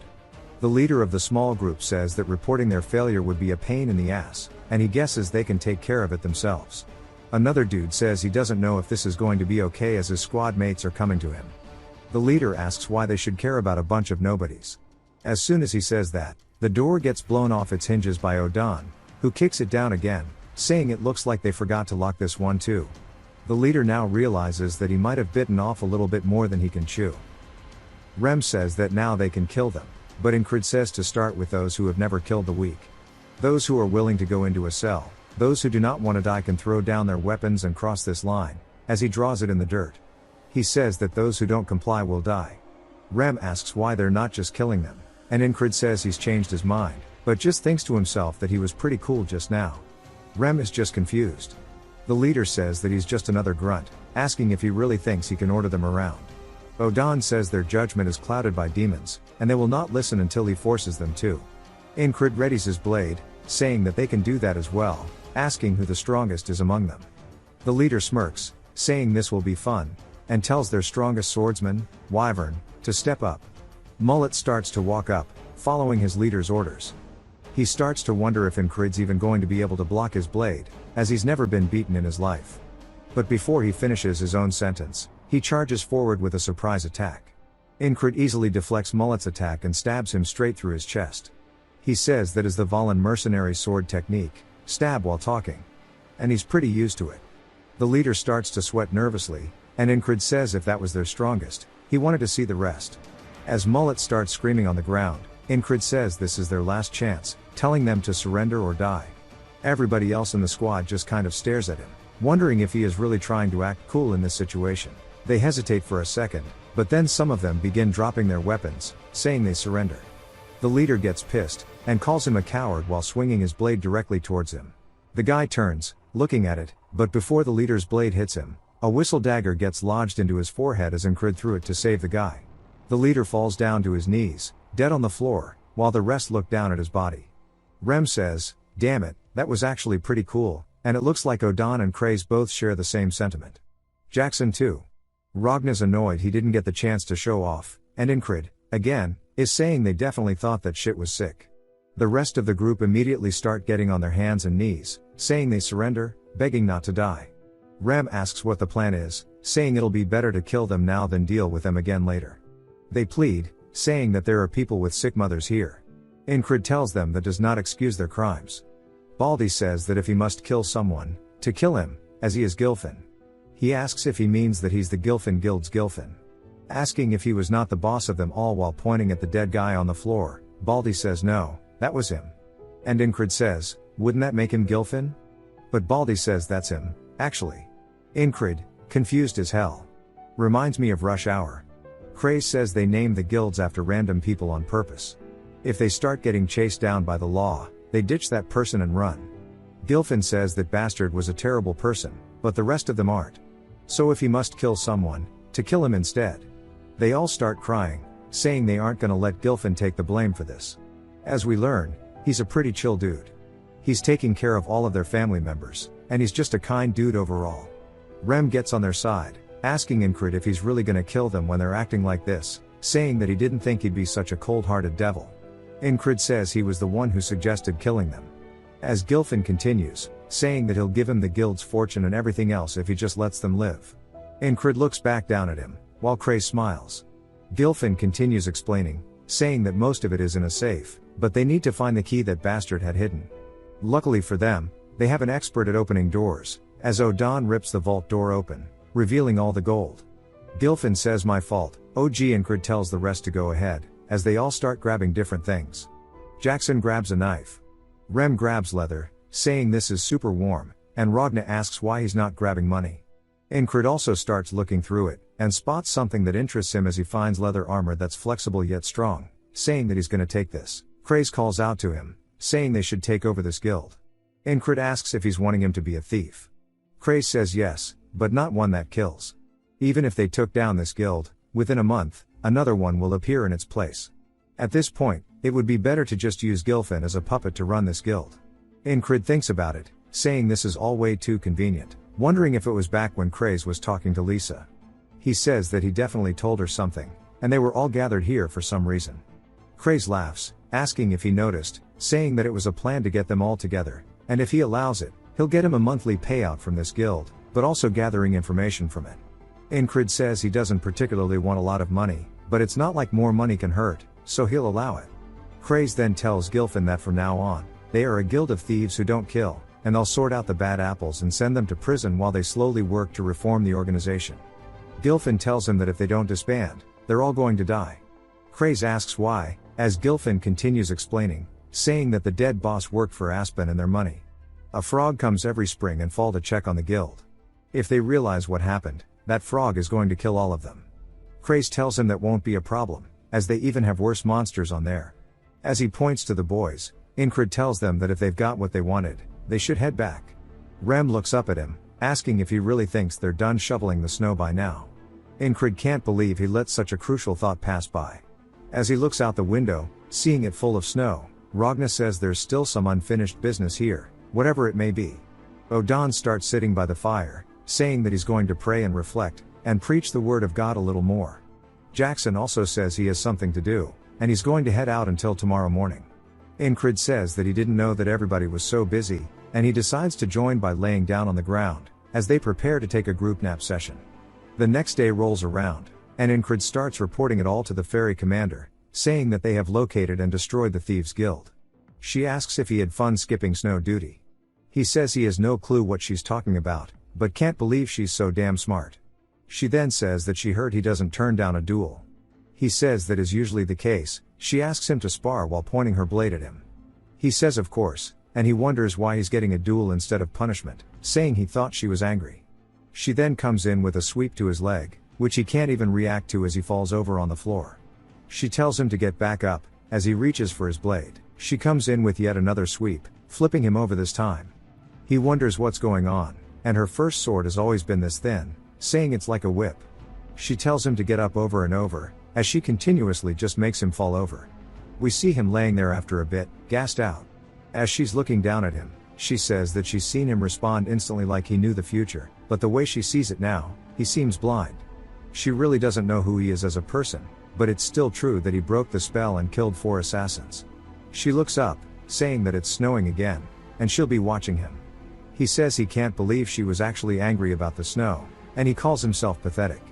He's trained endlessly with the sword, but he's never done anything with his bare hands. He's now realized what he's lacking. It's something that requires the use of your body, and every aspect of it. It's none other than martial arts, which he can learn from Odan, who it then jumps to, as he is squatting a whole tree. He tells Incred that one of the basics of martial arts, as he throws it down on the ground, is none other than a trained body. And it's not like he is wrong. Incred thinks about it, as some dude screams in the back, asking who the hell pulled this tree out. Odan tells him that he has a method for training. As Incred asks about the tree, Odan ignores him, saying that this method will push his body to the extreme, and it's called the isolation method. He smiles, saying that it's going to be really painful, so it would be better to go ahead and think of himself as a dead man. Obviously, death is something he is familiar with, so he tells him that's his specialty. It then jumps to him training with a boulder strapped to his back, doing lunges. He says that he is actually going to die. Odan says the fundamental principle of the isolation technique is overload.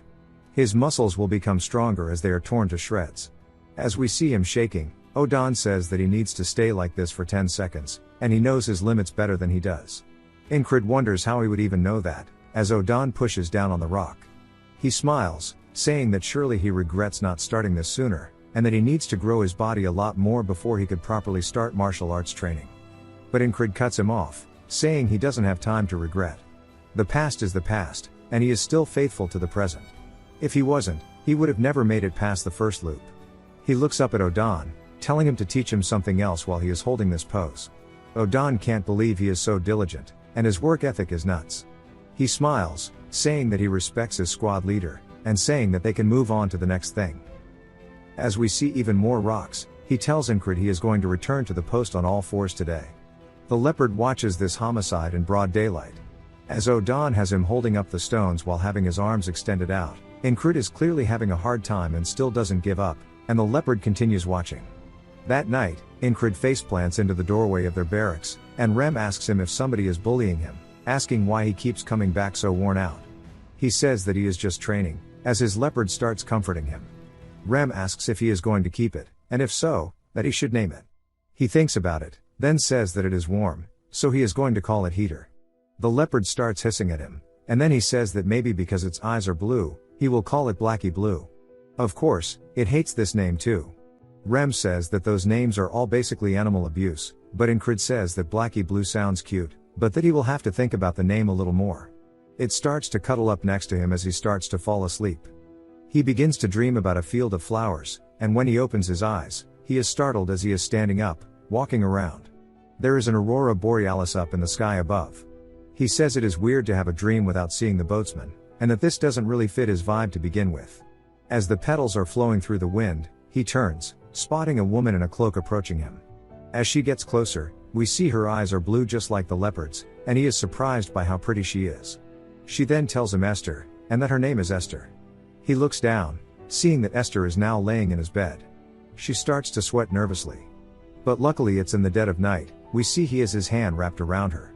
She starts to blush, and he tells Esther goodnight while hugging onto her and falls back asleep. The next day, he starts to head out, and Rem asks where he is going, and he tells him training. Rem says that is gross, asking if he is not hurting from yesterday. He says that his body actually feels light, and Esther says of course it would if she used magic on him, and she needs him to free her from her curse so she can't have him die while throwing his body around like that. Rem asks if he met the priest last night or something, and he says nah, he dreamt about some woman though. Rem says that he didn't take him to be a guy who had dreams like that, asking what kind of woman it was.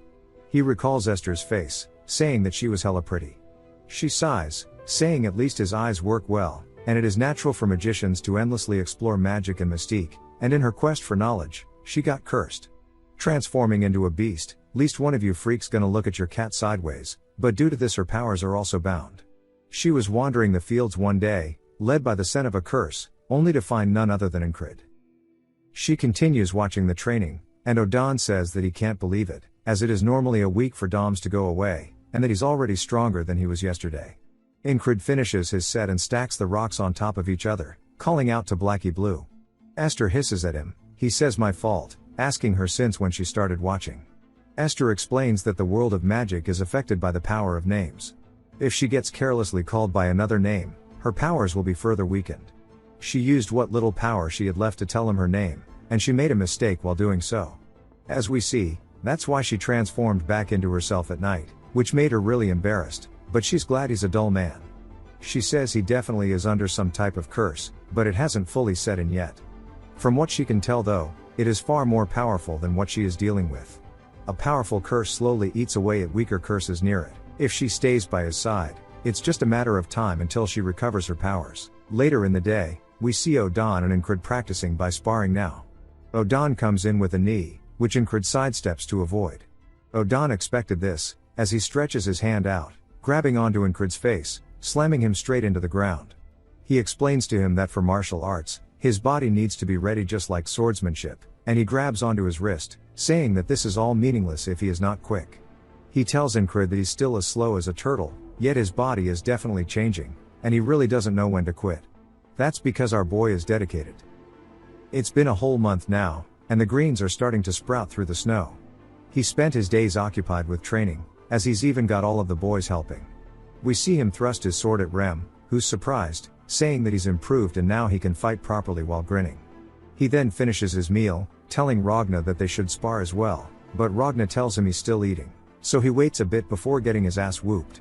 Ragna tells him that his adaptability is still lacking, his fundamentals are perfect for now, and his muscle memory alone should be able to do this in his sleep.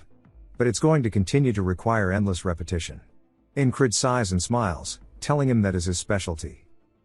That night, he's looking at his blade, saying that training with his squad is great, but more real-life experiences would also be great too. He then hears rustling, which startles him, as Jackson comes in with a surprise attack that he manages to block. Jackson says that he won't die to an ambush anymore and that he has really improved. Craze tells him that he should go outside if he wants to train, and Jackson says that he's in here early, asking why he's not out there getting money. Esther then gets up from the bed, and Craze thinks this is his chance, as he starts looking for a claw, saying that he bet one dropped for sure this time, and that this is money waiting to be found. There's then a knock on the door, as Incred is trying to get out of the bed. He wonders if Craze is lazy or hardworking. We see it's the ferry commander. She tells Incred to follow her. He tells her that the snow is all gone, and she says that's not what she's here for, as there's been a new mission. He needs to take care of the mission specifically on the mercenary soldier board. Incred explains that the mercenary soldier board is a policy that runs alongside the soldier ranking system. It's a policy that allows people in the cities to hire soldiers as mercenaries. It's cheaper than proper mercenaries, and has better trained people as well, which are usually quite polite, so it's pretty popular, and he wanted to test it out himself, so this is a good opportunity. We see a dude yawning, saying that he's finally finished his duty and he's been non-stop working, and he needs to find something new. He then spots Incred and the ferry commander, as Incred asks how many he should take. She tells him to do 3 in total and to bring a squad member with him, as she'll be the third. He can't believe she's doing this herself, wondering why. The dude passing by says that he heard they were dueling the other day as well, wondering if maybe they're dating. The ferry commander asks what's wrong with his expression, asking if he finds it uncomfortable to go on a mission with her. Dude can't help but mistake this as romance, and start spreading the good word. All around the camp now, they are talking about how the company commander and the spellbreaker have a fling going on, and that they apparently have kids together. Later in the day, they start talking about it while Incred is training, saying they can't believe he managed to pull a fairy with a face like that, saying that's pretty respectable, but they do look great together. Incred wonders what the hell is going on because of all these rumors. As soon as he heads back to the barracks, Rem yells, saying that Papa's home and asks how many months it's been, and he heard the baby's coming soon. He tells him that they've heard it wrong, and everybody's misunderstanding the rumors. Craze tells him not to be shy, as they're going to find out eventually. He says no. Ragna says that it sounds great and to keep her by her side and train, as even Odan is praising him too. Incred says he can't help but feel like he's being bullied. As Rem asks when they're going to go on a date, and it'll be weird to be the third wheel, but he's got to do what he's got to do to help his boy out. Incred asks if he's talking about the mission. He says he is definitely not taking him. Rem says that he has nobody else to take but him, and he points over at Jackson, who says he's ready, and they start heading out. Rem says he can't believe he's taking the damn cat and not him, asking if he got hit in the head recently. Incred says he'd be the first to axe the commissioner if he got pissed, so definitely can't take him. Jackson asks if he is only bringing him because he thinks he won't cause trouble. Incred says that he takes these missions often too, so he thought he would be a great help. Jackson says he wants to offer a piece of advice then, and that he shouldn't give too much of his heart to one woman, as it'll come back to hurt him. Incred says he does not need advice on this. As they meet up with the commander, Incred asks when the commissioner will be here, She says soon. And he looks off to the side, saying she probably hasn't heard the rumors yet, and it'll be awkward if she did. She instantly asks if they ever did something for people to think they have kids together. He says no, while Jackson holds back his laughter. Ingrid asks if he's laughing. Jackson says he doesn't know what he's talking about. Ingrid says he definitely heard it. The ferry commander asks if her questions make him uncomfortable, and he says no. She then asks if he's glad, and he says no, but changes it to a yes, and he's starting to get confused, as she teases him. A carriage then pulls up, as Jackson says that the commissioner is now here. The ferry commander clicks her tongue, saying that it was just getting fun, and turns around. Ingrid can't believe she was joking with such a blank expression. He explains that the mission was to protect a son of a wealthy merchant, and the process of deciding which of the two heirs of the Roquefried Trading Company will become the next owner. They've been hired to make sure they don't hurt each other. He expected the heir to be some greedy toad, but instead, a pretty woman exits the carriage introducing herself as Leona, and she is the heiress to the Roquefried Company. She tells them all that it's nice to meet them. As they start heading downtown, Leona is whispering to a woman as we see Ingrid in the back. He says not a word has been spoken since the initial greeting, and what little communication that does happen is done through her maid, who says that they'll get a room in the inn first, and then wait for the others. They really just want them there to escort her and nothing else. Ingrid recalls Odon's words, saying that age, body stance, positioning, and gaze are all important information that he needs to pay attention to, as figuring out the enemy's strategy is a skill in itself. He's observing and analyzing as her guard is left-handed, her footsteps are heavy, wondering if she's heavily armed, and the sword tells him that she's pretty strong. None of them seem to be as strong as a special rank, and while his analysis is lacking, it'll do for now. Jackson says if he's bored they can play a game, and they can identify sounds. Jackson starts naming the sound, and Ingrid names where it's from. Jackson says a rustling paper bag, and Ingrid says that it's from a woman in the food market. They continue this game, and Jackson then asks them to identify the tongue clicking, and when Ingrid starts to listen for it, Jackson says it was too late, and it was coming from the man near the shoe store. Ingrid explains that the point of the game is to locate and identify the sources of sounds, and it's way harder than it seems. As they head to the inn, the guard tells them they're going to get a room upstairs, and they can all wait here. The commander sits down with them, saying that what they're doing seems interesting, and she wants to join. Ingrid says he's heard that fairies are much more sensitive compared to humans. They continue as Jackson says a knife falling to the ground. Before Ingrid can answer, the ferry commander says that the second floor next to the stairs. This happens again as Jackson asks about a dagger being unsheathed. She says it was at the entrance of an inn. Ingrid says he's not even able to participate. Then he notices something as the directions of the game start to become more and more as if it's no longer a game. Jackson asks where they're silently being observed from, and the ferry commander says right behind him, as we see a man grabbing onto his blade. They then both deal with the assailants behind them in one quick motion, killing them both. Jackson says they're being ambushed, and she says she agrees. The other mercenaries are panicked at the assassins as we see one coming from behind towards Ingrid. He turns, cutting the dude's throat. Then they hear a scream upstairs, and he says the commissioner comes first. He starts to run up as an assassin says no way. He throws knives towards him. Luckily Jackson's played PUBG, so he uses a frying pan to block the knives as the ferry commander starts making light work of the assassins on the first floor. They wonder why they're so strong, and the assassins say they'll just outnumber them. Jackson stabs a dude in the throat while Ingrid runs upstairs, and the ferry commander says that all of his squad members are far stronger than him, but they all listen and trust him, and she can't help but wonder why it is this way. As one of the assassins starts charging at her while screaming, she smiles, saying it's interesting, and then turns, stabbing him through the arm and the throat at the same time. Ingrid stabs a dude in the chest, pinning him to a wall, and says after encountering the assassin that went after Krang, and recently the half-fairy assassin, attacks like this no longer faze him. All of the strength and combat skills he's been practicing have made him feel like an entirely different person. Odon says he's still too slow. But he can feel it already, that his movements are much more refined as he kicks the assassin straight in the chest through the railing, sending him off the second floor. He then turns, seeing the female guard thrown out of Leona's room as she hits the railing. He runs up to the door, seeing what's going on as an assassin is yelling glory to Aspen, going to stab at Leona. The maid stands in front of her screaming no. She is really about to Mr. President get down this. Ingrid says he's too close for the whistle daggers, and stopping him can't be guaranteed. He doesn't even know if he'll be able to reach them if he tried. As he starts to recall a way to quickly close the distance, He says he's seen it once. As he recalls the night on the battlefield, he says imitating it perfectly is impossible at his level. As he starts to try his best to do it, he says even if he replicates it a little bit, it'll be good enough. He does exactly that. As he quickly dashes in, making his way closer towards them, the assassin's blade starts coming down. As we see Incred make his way in front of it, he uses his back to block the attack. The assassin scrapes against it. He's surprised, and we see that it's actually been blocked by his armor. Incred says he's so glad he got this from the Gilfin Guild, telling the assassin that they should have a chat downstairs. He then picks the dude up over his shoulder and yeets both him and himself out of the window, and they land on the ground outside. The assassin starts coughing, and Incred stands up, saying that he managed to cushion his fall with the other dude.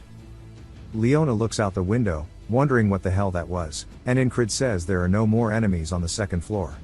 This guy here is definitely in pain from the fall, but he's still standing up, which proves that he's got some grit. The dude pulls out a second blade, calling him crazy, asking if he is a border guard. Incred says no. The dude says that means there's no reason he shouldn't be able to beat him, as he pulls out a second blade. Incred says that even though the dude's swords are of different lengths, he's not off balance. Incred wonders if he knows how to use the flowing sword, thinking about how to respond. The assassin says that he's going to kill him first, and then destroy that woman. Incred asks him if anyone else has told him that he talks way too damn much. He gets pissed, charging in, and Incred says this is his first real fight in a while, and that the dude seems pretty strong. Incred lowers his back foot, starting to get into position, wondering what he should try first. The assassin, ready to thrust one of his blades, raises the other into the air. Incred says that both of these attacks are going to come in unison, and that it is a Valen duet. As one of the blades comes towards his head, he sidesteps to his left. The assassin immediately follows up with a swing, which he ducks underneath. The dude then tries it again by thrusting forward, which Incred backpedals. Now that there's distance, the assassin comes in for a big lunging thrust, which Incred avoids by ducking to the dude's other side. He stands behind the guy as he starts to realize he might have screwed up. He can't believe some random has dodged all of his attacks, and Incred tells him he's impressed. He couldn't learn that because he lacks the talent. Based on the guy's speed and accuracy, he's about as good as the stabbing pervert he met in his first loop. The guy comes back in, asking what he's saying, calling him crazy. As Incred locks in his eyes focus, he starts to hone in on the guy's blades, and says now he understands as he can tell which path of attack the assassin is going to use. Incred then raises up his arm and smoothly starts to move his blade forward, stabbing the dude in the chest while having zero wasted movements in doing so. Incred is a little surprised, says he wanted to stab him in the heart, but he missed a bit. The dude starts to scream as Incred pulls his blade out. He says he still needs to improve a lot, and he needs to train with both Ragna and Jackson. Incred then looks at the dude as he falls to the floor, as the other assassins run out the back door, saying they need to retreat. Incred says he has to go get them all, but Jackson tells him that his fight drew too much attention. Incred points, saying they're getting away, and Jackson says they are, making Incred wonder if he's not going to chase them. He says they weren't commissioned to root out criminals. They ran away on their own, so the commissioner should be safe. Incred says he must be solely focused on the mission. The ferry commander then tells him that wasn't bad, and he asks if she's okay. She then tilts her head, saying she can't believe he's worried about his lover, and that she's not going to be able to sleep with all these butterflies in her stomach. He stares at her with the stone face emoji, and Leona asks if they're in a relationship. He says no, and she continues asking if everything they've done so far was a joke to him. He once again hits the stone face, asking what the hell is wrong with everybody. Leona asks his name, and Incred tells her. She thanks him for protecting her, saying she will pay him properly in the future. He says it's fine, and it was what was asked of him. She looks at him like there's more she wants to say, but she doesn't yet. It then jumps to sometime later, and he explains that the few they captured were sent to the army, and they were sent reinforcements in case of a second attack. Incred sits at a table wondering who the assassins were, saying that some of them were pretty skilled, so they definitely weren't just here to rob them, and he guesses they have to assume it's the other heirs of the company. Leona starts to make her way downstairs, saying he's up pretty early, and he tells her that this is his shift. She then sits down beside him, scooting her chair close, saying he should join her, and she'll give him a chance to join her personal forces, as their rope-fried company leaves little to desire. Their key partners include the Shepherds of the Wilderness from the Beastlands, the Black Leather Guild that is famed for hunting dragons, and the Glacial Rangers who were the defenders of the permafrost. Additionally, the company map, which outlines key routes and regional specialties, is valuable enough to let those who sell it live without wanting anything more for the rest of their lives. All of this is too much for him to leave behind. She says that the previous owner's sons are all stupid. She needs to protect and grow this organization, and she needs talented people to do that. People who are talented enough to save her from the brink of death and a personality that doesn't seek additional rewards. A position at her association is wanted by most, and that he's probably no different. She tells him once more that she'll get him anything he wants and to come join her. He says nah. She can't believe he did that with zero hesitation, asking why. Jackson comes down the stairs, saying that continuing to ask after being refused is unsightly. The commander also says that it's not very becoming of a merchant to do so. Leona bows, saying that they're right and that other heirs of the association will arrive at noon, and she needs to prepare for that. As she heads back upstairs, the other two start to walk towards Incred, and Jackson says he managed to seduce a rich heiress too, asking if difficult women is his type. He says no, and Jackson continues, saying he needs to stop going around seducing all these women. He says he never did that in the first place, as the ferry commander calls him a two-timer, saying that hurts her. He grits his teeth, saying that he's sorry, and that his taste must have just changed. Jackson is surprised, and so is she, that he actually had a comeback. People from outside overhear this, saying they can't believe he's an asshole that seduced another woman when he asked the commander. The ferry commander then smiles, since she took this W. As he sits there in complete shame that he went along with it. Later on, we hear Craze saying he heard everything, that he spent the night with the commissioner after one night. Everybody starts saying that he's managed to score a rich heiress now, and that he's not the spellbreaker but the heartbreaker. Jackson asks Craze if he's here to make fun of him too, and he says that it's about the Gilfin Guild, and he needs to stay on top of things. Incred says that's good, and he needs to do something for him. He needs to catch the ones who got away and see what they're up to. We learn that Reynolds Rokefried, the previous owner of the Rokefried Merchant Association, was an honorable man with a sharp business mindset. He considered his stepdaughter, Leona, to be his successor due to her sharp wit and intellect, but he could not bring himself to push his son out of the picture. His barber did him dirty. So, without a clear successor to lead the Merchant Association, he passed away. We see a carriage in town as the kid who needs to fire his barber is being told the assassins failed. They say that he should have left it to them, and it was a missed opportunity. The kid's name is Polide. The man opposite of him says that they'll figure something out, and their agreement surely still stands. Polide says, of course, and he'll reward him handsomely if he inherits everything. The other dude in the carriage sits there not saying anything. They then arrive at the inn, and they open the door. Incred and the rest stare at him as Polide says there's too much dust here, and he says that calling him to a place like this is typical of that bitch, Leona. Incred stares at the dude with the black hair, saying that he can tell just by the way he holds himself that he's strong. The man glances down at him, making eye contact, then looks away as if he's not much of a threat to him. Polide then points at them, saying they need to go call Leona. Incred says it was a great idea to bring Jackson because if it was Rem, he would have mistaken the dude as a monster and cracked his skull open. He then sees Jackson pulling out his blade and stops him as Polide barks at him, asking him what he's doing and to get moving. Leona comes downstairs, telling him to stop shouting as it's not fitting of him, and tells him that he's late. He says, late my ass, and she should educate her bodyguards. She then slaps the piss out of him, and Incred says that nobody around him is normal at all, and he sighs. Jackson looks like he doesn't realize he's the odd one out. Polide asks if she's crazy and what she's doing. Leona says that he was the crazy one, and he's messing with a soldier mercenary of the border guards, asking if he wants to rot in prison for the rest of his life. He says that he didn't know about that, and the man behind him clears his throat, which scares him a little bit, and says that wasn't him, asking who she's trying to frame and how dare she, an outsider, yell at him. Leona says that sure she was adopted, but he can't even analyze trade routes or even calculate finances. He tells her that's a job for servants, and she says that she wouldn't be wasting time like this if it weren't for the will, and stating that the successor is to be decided after talks is way too much. Incred says the previous head must have been soft, and no matter how you look at it, Leona seems more suited to be a successor, and he wonders if he wanted to give his son one last chance.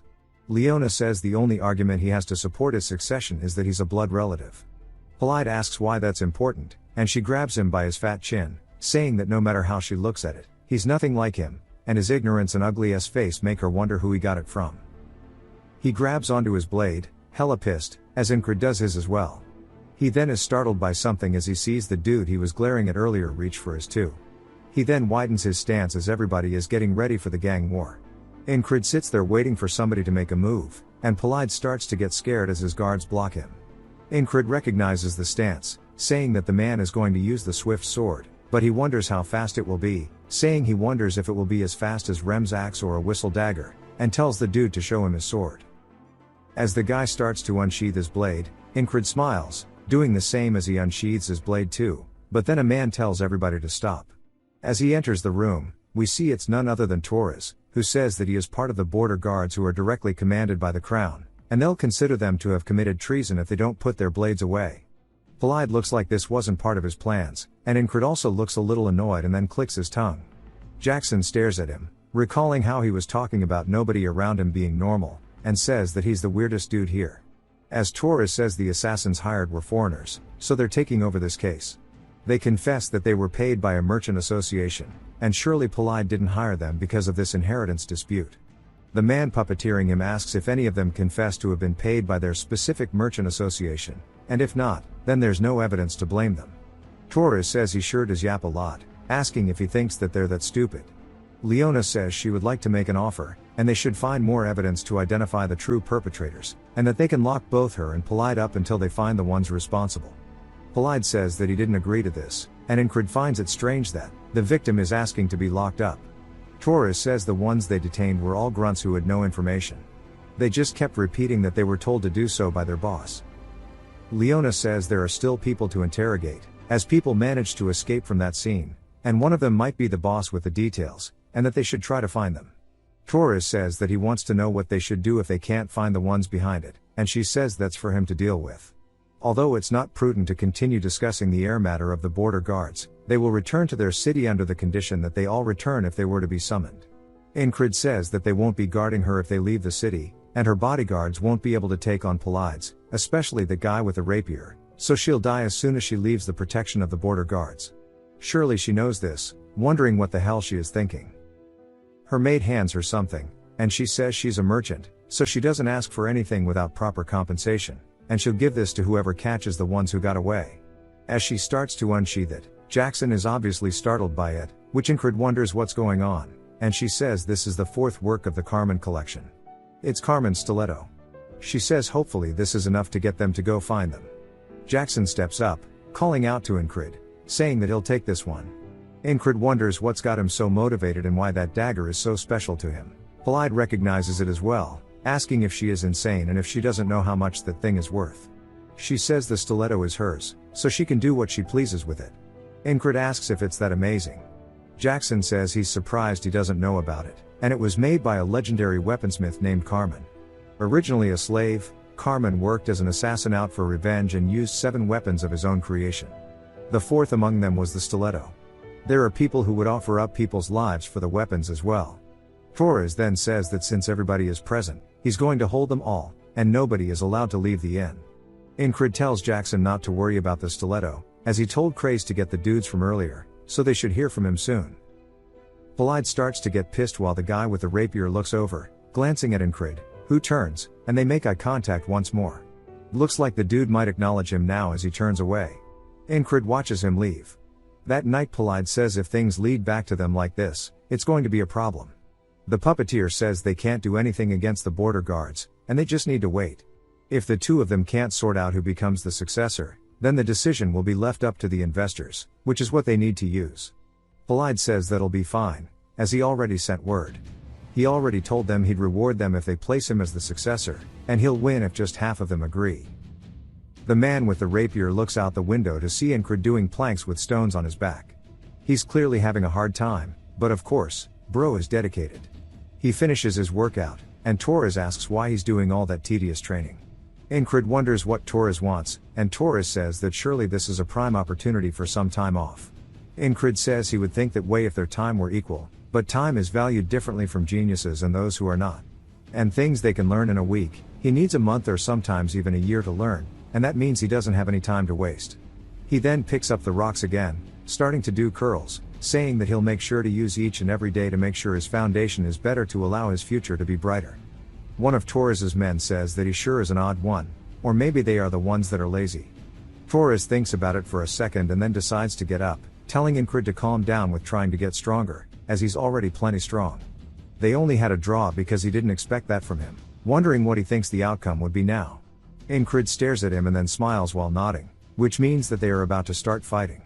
We hear people cheering them on as we see Torres preparing an attack, and both he and Incred stop shy of each other's throats. But obviously Torres would have won. They start cheering, saying that this makes 7 wins for Torres, and he says this is how it should be. They remind him he also lost 4 times too. Incred tells him to run it back. Torres asks if he's not tired yet, calling him a fiend, saying they've already gone at it 11 times. One of Torres' men says he wants to try as well, and the dude from earlier says he wants to do it too. If they've introduced these guys before, my bad, I haven't done this series in a while, it just now got enough chapters for another part. They start cheering, saying they need to take him down, and Polite watches, asking what they are doing so late, calling them barbarians. The guy who subbed out Torres is now throwing Incred to the ground, and as soon as he hits it, we see the man with the rapier is actually watching intently. Incred asks what that was and if he can do it again. The dude calls him insane, and the rapier guy says that his pride isn't hurt when he loses, rather, it's like a little kid who found something new to play with. On top of that, his open hostility while knowing he's far stronger than him is certainly unique. But even so, as we see Incred fall to the ground again, the dude says he falls for the same thing at least 3 to 4 times, and he's really not talented at fighting whatsoever. This time Incred slaps the dude's hand away and hits him with a judo throw, doing the exact same thing the guy did, slamming him into the ground. Torres starts cheering him on, saying good shit, and even the rest do, asking who's going to do it next. We see the ferry commander watching, saying that he's going around charming everybody, and that makes him a bad man. Leona asks if they are dating, and the ferry commander says no. Leona asks if it was a joke then, as the ferry commander tells them they are married. Leona gets surprised, and the ferry commander says they didn't hold a ceremony, but she thinks there's a child. Leona is even more confused, and Incred says this bothers him, and he really wishes she just had gone inside already. We then hear the rapier man call out, asking if it would be okay if he joined in with them. Incred turns as we see the dude raring to go.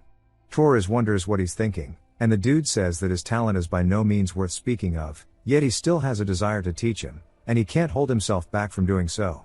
The man who taught him the throw says that the rapier dude's in a different boat from them, and that he should just sit down and watch, but Incred says nah, and he's been waiting for this. The dude stares at him, realizing he's a man of culture, and smiles while Jackson watches from the roof. He says that even though the only thing that dude's holding is a wooden stick, he is still hella dangerous, and he grabs onto his blade, saying he needs to make sure he's prepared. Incred readies his stick as well as the man with the rapier gets ready. They start to have a WWE stare down, and the man raises up his wooden stick. Incred says that tension is creeping up his entire body as if he was at war again. The man then begins to thrust forward as Incred focuses his eyes. Concentrating on a single point, he can see the dude's attack path. He says there's a slight feint mixed in, but it's coming for his neck, and he needs to block his line and extend his own. But then he feels as if he just got stabbed in the throat, which surprises him. As we see that Incred couldn't react in time, but it's not just him, everybody is surprised.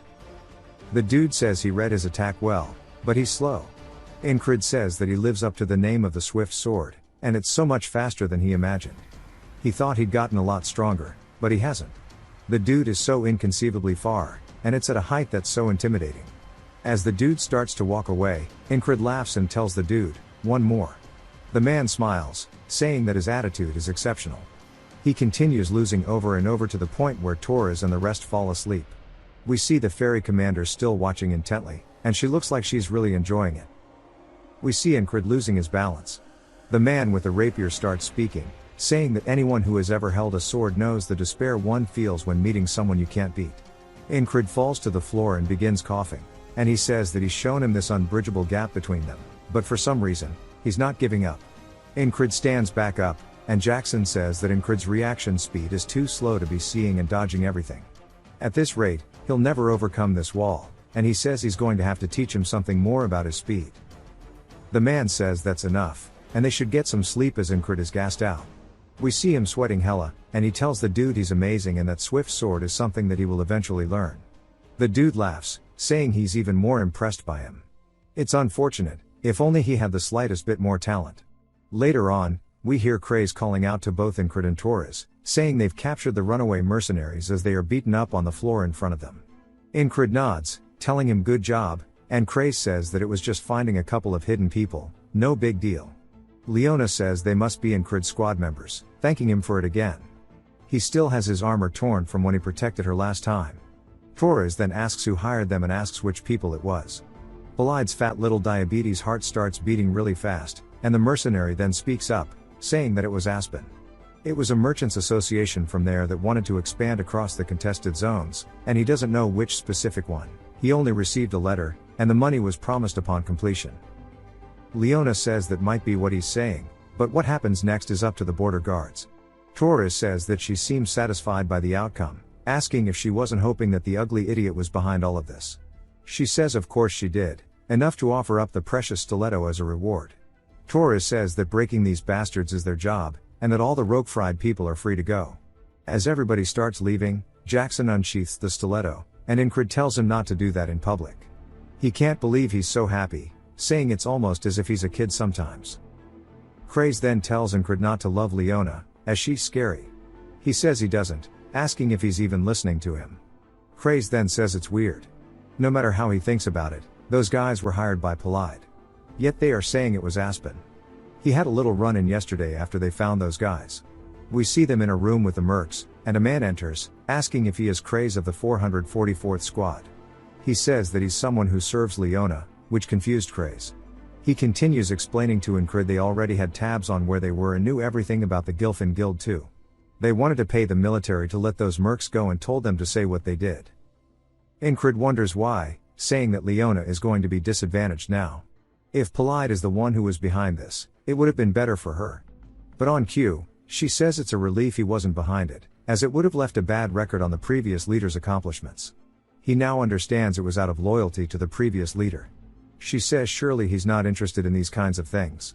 He asks her if this will even be okay, saying she won't be able to receive their protection outside of the border, and if he decides to come attack again she'll be in danger. She says that it's already been taken care of and not to worry. As we see a whole group of troops waiting at the front of the gate, a knight-like man stands on guard with his platoon behind him. He introduces himself as the Roquefried Merchant Association Guard Corps Commander, Mattis, and he says that he is here to escort the new leader, Leona. They all then start bowing towards her. Incrid says that she had them held up here on purpose and managed to get a vote going with the shareholders in the meantime. She has loyalty, decisive action, and information, which means she truly is a scary woman. She says asking again would be undignified, so she won't tell Incrid to accompany her, but he has a knack for having people root for him, and she hopes that they can meet each other again in the future as friends. He looks down at her hand and shakes it, saying of course. Polide hops out of his whip, asking Mattis what he's doing, calling him a bastard, asking if he doesn't know how nice his father was to him, yet he betrayed him. Mattis tells him to stop dishonoring his name and calls him a dumbass, which scares the little lardass to the point he might have dropped a brick in his pants. The puppeteer says it turned out to be a failure, and the man with the rapier says they got something out of it at least. Now they know that the new leader of the Roquefried Empire is quite cunning. He then glances to his side, saying that he also learned about the existence of a peculiar soldier. We get a flashback to the man with the rapier telling Incrid to lower his sword. He admires his effort and strength, but he doesn't have the talent to back it up, and it's just painful and depressing. Incrid says he hasn't heard this in a while, but he's never listened to it in the past either, and he's managed to get to where he is now by pushing through. The man with the rapier just wonders where all this dedication and willpower comes from and walks away. The next day, in the city, Incrid tells Rem to get up, but Rem says that he doesn't want him waking up when he's just going to go hang out with that cat-like bastard anyways, but Incrid wants to train with him, saying that he needs him. Rem gets super excited. Bro is just a giant golden retriever as a human.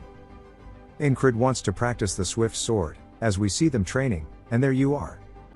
Incrid says that first is the decision-making for finding the most efficient line. As he begins focusing on a single point, he readies his sword for thrust, saying that the second would be for him to master the explosive movement, and as he thrusts forward, he says that he needs it to be efficient every single time. We see blood being drawn from Rem's neck, and Incrid is surprised as the blood begins pouring down. Rem looks down at it and is also a little caught off guard. Incrid says that with this, he is now faster than Rem, with his repeated fundamentals, fluid flexibility, and strength in muscles all working in harmony to create his newfound strength. Rem says that sure surprised him, and that he finally figured out how to swing his sword fast, and that now it's time for him to speed up as well for the first time in a while. Incred wonders what this means, but can barely react in time to Rem's attack, so he knows he was telling the truth, and it's also heavy enough to make his hands ring. He then looks forward, seeing an axe coming straight towards his head, and he barely ducks underneath it, and he says that his axe was always fast, but now it's even quicker. Rem is coming in for another attack, but Incred runs head in, meeting it 1-to-1, saying that there's still a long way to go. At night, he continues his training, and senses something blocking an attack from Jackson and his dagger.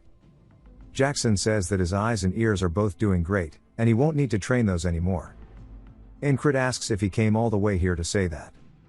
As he walks away, Jackson says for now. Incred sighs, saying that this is why Rem calls him a cat-like bastard, only for Jackson to appear behind him, slicing his throat. Incred reaches for it, screaming, but we see Jackson far away, saying that is called murderous intent. It's what comes out of a person's intent to kill another. If he can't predict an attack with his sight and hearing, he'll need to detect it instead. This skill lets him detect something that supersedes the 5 senses. It is called the 6th sense. He will teach him that, as it will be his repayment for getting him the stiletto. Incred is just glad there's always more to learn, saying that an endless amount of fun is awaiting him. The next day, Jackson explains that the 6th sense borders on his instincts, and he can't rely on his perception, because his perception relies on his existing 5.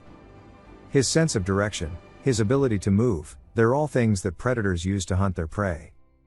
They are all part of one's instincts. If he repeatedly fights with all of his senses on high alert, he will be able to detect ill intent as well. Incred turns, saying that he senses him behind him, but Jackson says that he won't be able to get this so easily at first, but as he continues training, his 6th sense is sure to open as well. That night, Rem says that he seems a little different. Incred says that it's because he's got more muscles, but Rem says that's not what he's talking about. Odan chimes in, saying that he smells more reform. Ragna says that he doesn't think that's all. Krace thinks that he's more insane than usual. Rem says that's right, while all the boys begin agreeing. Incred says that he's the only normal one amongst these lunatics, and that's just how they must see him. Jackson wonders when he'll realize that he is the most insane one among all of them. That night, as they set up the brazier to sleep, Esther crawls over to Incred's bed as Rem asks if he smells like food or something since she's always sleeping with him. Esther tunes him out, saying that he once more put his body through hell, and she starts sleeping on his chest, saying that he's training enough to die every day. He would have collapsed long ago if it were not for her magic, and if he does end up dying, she won't ever be able to break her curse. She puts her paw on his armor, enchanting it with her magic. The next morning, Incred is stretching, saying that just like how he's repeating these loops, he'll train again. He'll never get tired of it, and knowing that this is something that will improve him is enough of a reward. He senses something, turning around, saying that that's where Jackson is, but of course he's wrong. He does it again, to be wrong, and once more, and all the boys are watching, and they seem to be thinking something in unison. Rem says that he wants to take back what he said about him seeming different. He has not changed at all. Odan says that it was weird, because he improved so much in one day. Ragna says that he too felt that he was once a genius, but he guesses he isn't. Jackson mentions that if he doesn't improve with as much practice, he can agree. But Rem says there's nothing like real-life experience. Since the Aspens will be quiet for a while, he should go get commissioned to hunt beasts or something similar. The next day, Incred goes in front of the commission board, saying that all 4 of them are pushing him for real experience, as if they are trying to test him. But he also understands, since he's not improving at all. A man then says that if he doesn't find anything he likes, then he could do this for him as he hands him a paper. Incred looks down at it, as it says that he wants him to investigate a shoemaker's basement. Incred asks why he would do this mission, saying that this is something that a recon party should be doing. The man says that a recon party won't be enough, as according to the shoemaker, he thinks there were undead in his basement. Incred is a little curious, saying that there's no way something like that is in the city, and he must have heard a rat or something, and he needs more experience right now. The man then says that he should please do it, and he calls him the spellbreaker, saying that he can probably tell but nobody else wants to do it. The shoemaker is short-tempered, but he's a good man. His wife went missing recently too, so he must be angry, and that he should go check it out. Incred says that he's sorry, but this request is too much, only for him to fold under zero pressure as he accepts it. A woman says that if he's here for the request, he needs to quickly get to the basement, and that he just keeps digging into the ground. Incred says that he did hear he was short-tempered, and the shoemaker calls out to him, saying that this is what he was talking about. He shows Incred the ground, and he found this tunnel. Incred is surprised there's a tunnel in the middle of the city, saying that it can't have just been a rat. He lights up a torch and starts to explore it, saying that this looks like it was man-made. It's quite large, and there might really be monsters down here. He then is surprised as he sees multiple pathways in front of him, and there are 6 total. He says that this is made to be a maze. The shoemaker tells him to listen to the weird sound as they hear some form of rattling, and he says there must really be undead down here. Incred tells him not just to walk in, and that he'll head in first, so he should stay back. As he takes a step forward, immediately the entire cave gets hit by the world's brightest flashlight. Soon they are drowned out by a blue light and they feel an intense heat. Incred wonders what this feeling is. As it starts to get closer and closer, completely blinding them in the tunnel until it actually begins to disintegrate them, turning them both into ashes straight up on the spot. Incred's eyes jolt open as Esther is laying on his chest. He said as soon as he detected the heat, he burned up instantly. He wasn't even able to take another step, and that was definitely a magic trap.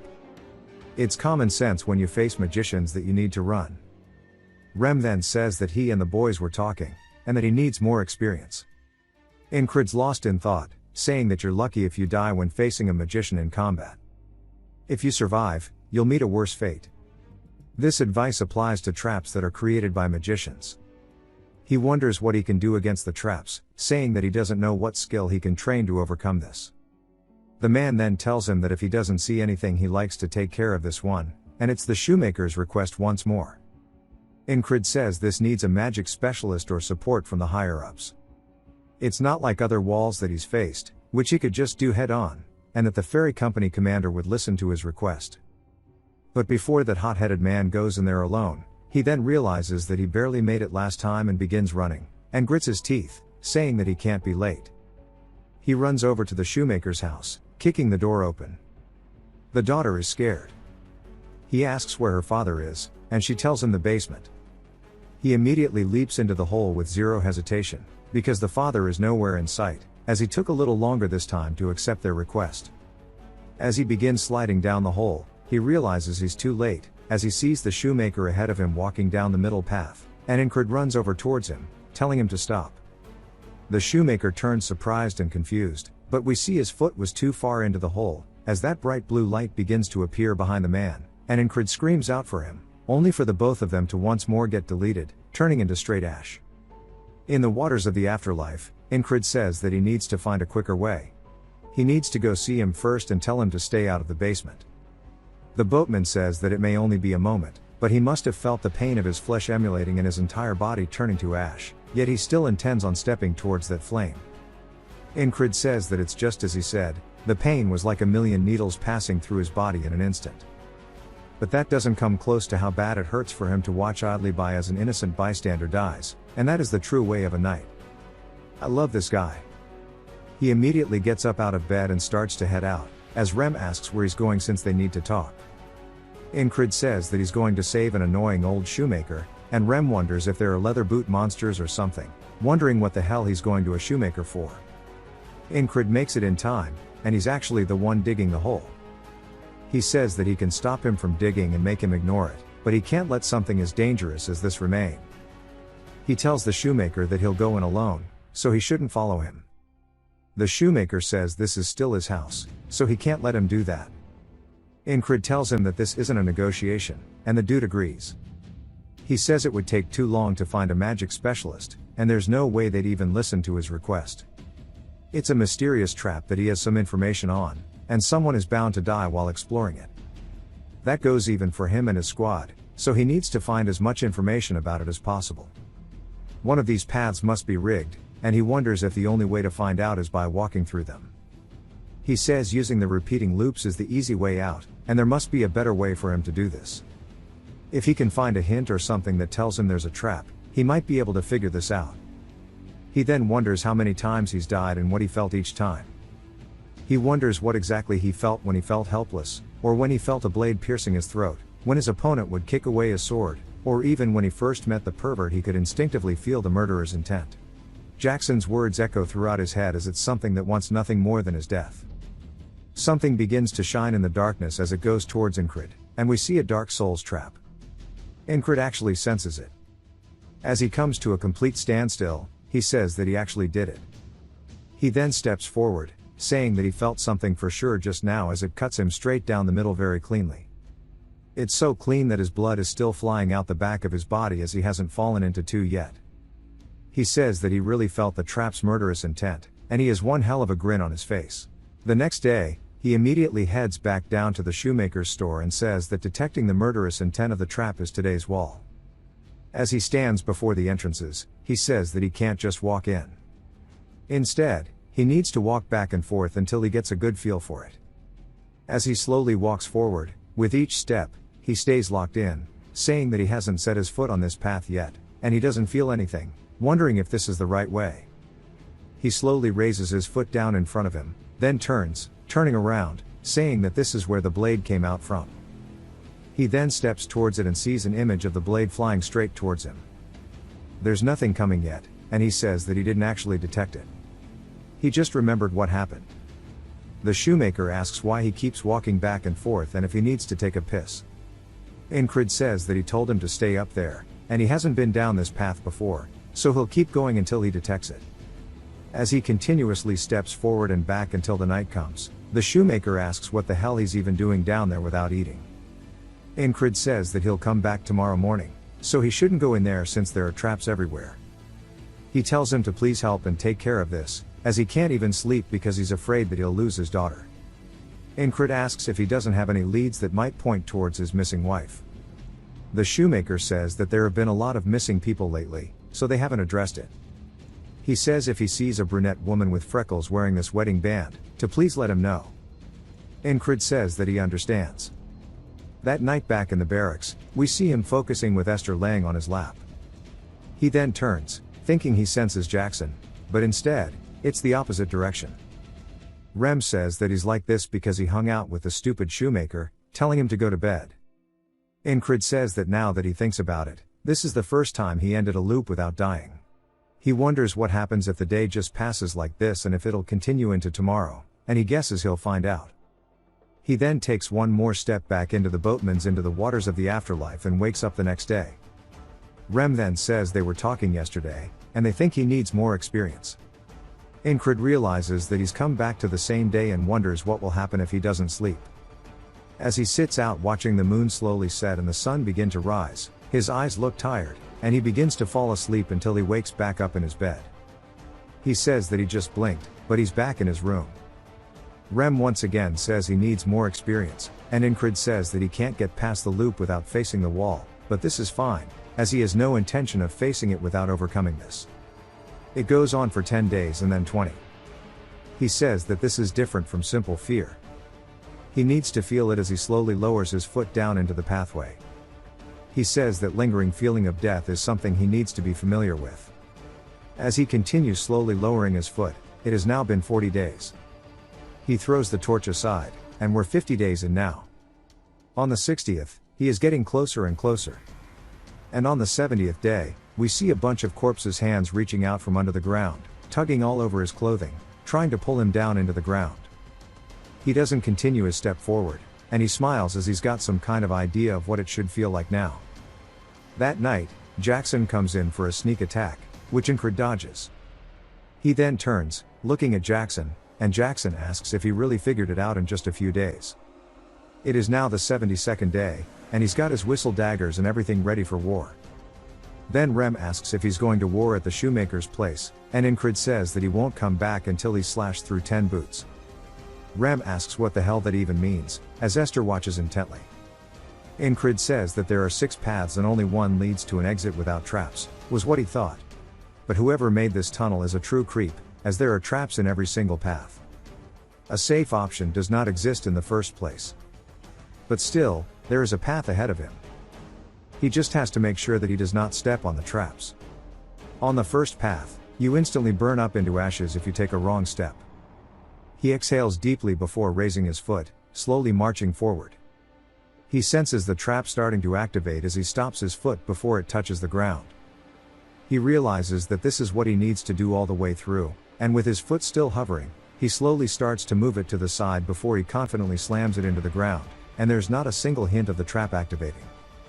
He stays locked in, focusing on his senses, saying that one step at a time is all he needs. As he just has to continuously keep this pace up, taking baby steps, focusing to not activate the trap. As he's opening his sixth sense, he begins to feel the path open up ahead of him. He begins walking forward as naturally as breathing was to him, following his sixth sense. He then steps into an area with light, which as he slowly opens his eyes, he sees torches in front of him, and he says that once again he has overcome a wall. A ghoul begins to attack at him, but he cleanly slices at it, cutting it clean in half, sending its torso across the room, and he smiles, thanking this cycle because it has given him a great present. Our boy is a freak. As the ghouls continue running forward, Incrid says that ghouls have a strong poison on their fingernails. Even a slight scratch will lead to a serious injury. Normally, a ghoul takes multiple soldiers to subdue. But we see him charging, slicing through a good chunk of them. Incrid then rotates, keeping his momentum carrying through with his hips, giving us that classic baseball swing, cutting the group in front of him also in half. He's not done there, as he grits his teeth and lowers his blade and does a very big overhead slash, making his way through the ghouls. He then leaps through the air with his sword behind him and swings forward, cutting the one in front of him in half, but also the head off of the one behind him. As he lands on the ground, they begin falling over. He's gassed out. He says that he fought quite well back there, and his squad should have seen this with how they've been treating him recently. He then hears some ghoul dogs barking and running towards him. As he looks over, the shit looks like straight nightmare fuel. He says that it's a demon wolf, but realizes it's mixed with other beasts and monsters, so he wonders what exactly is up ahead of him. Meanwhile, Esther is jumping roof to roof, saying that Incrid seemed weird today.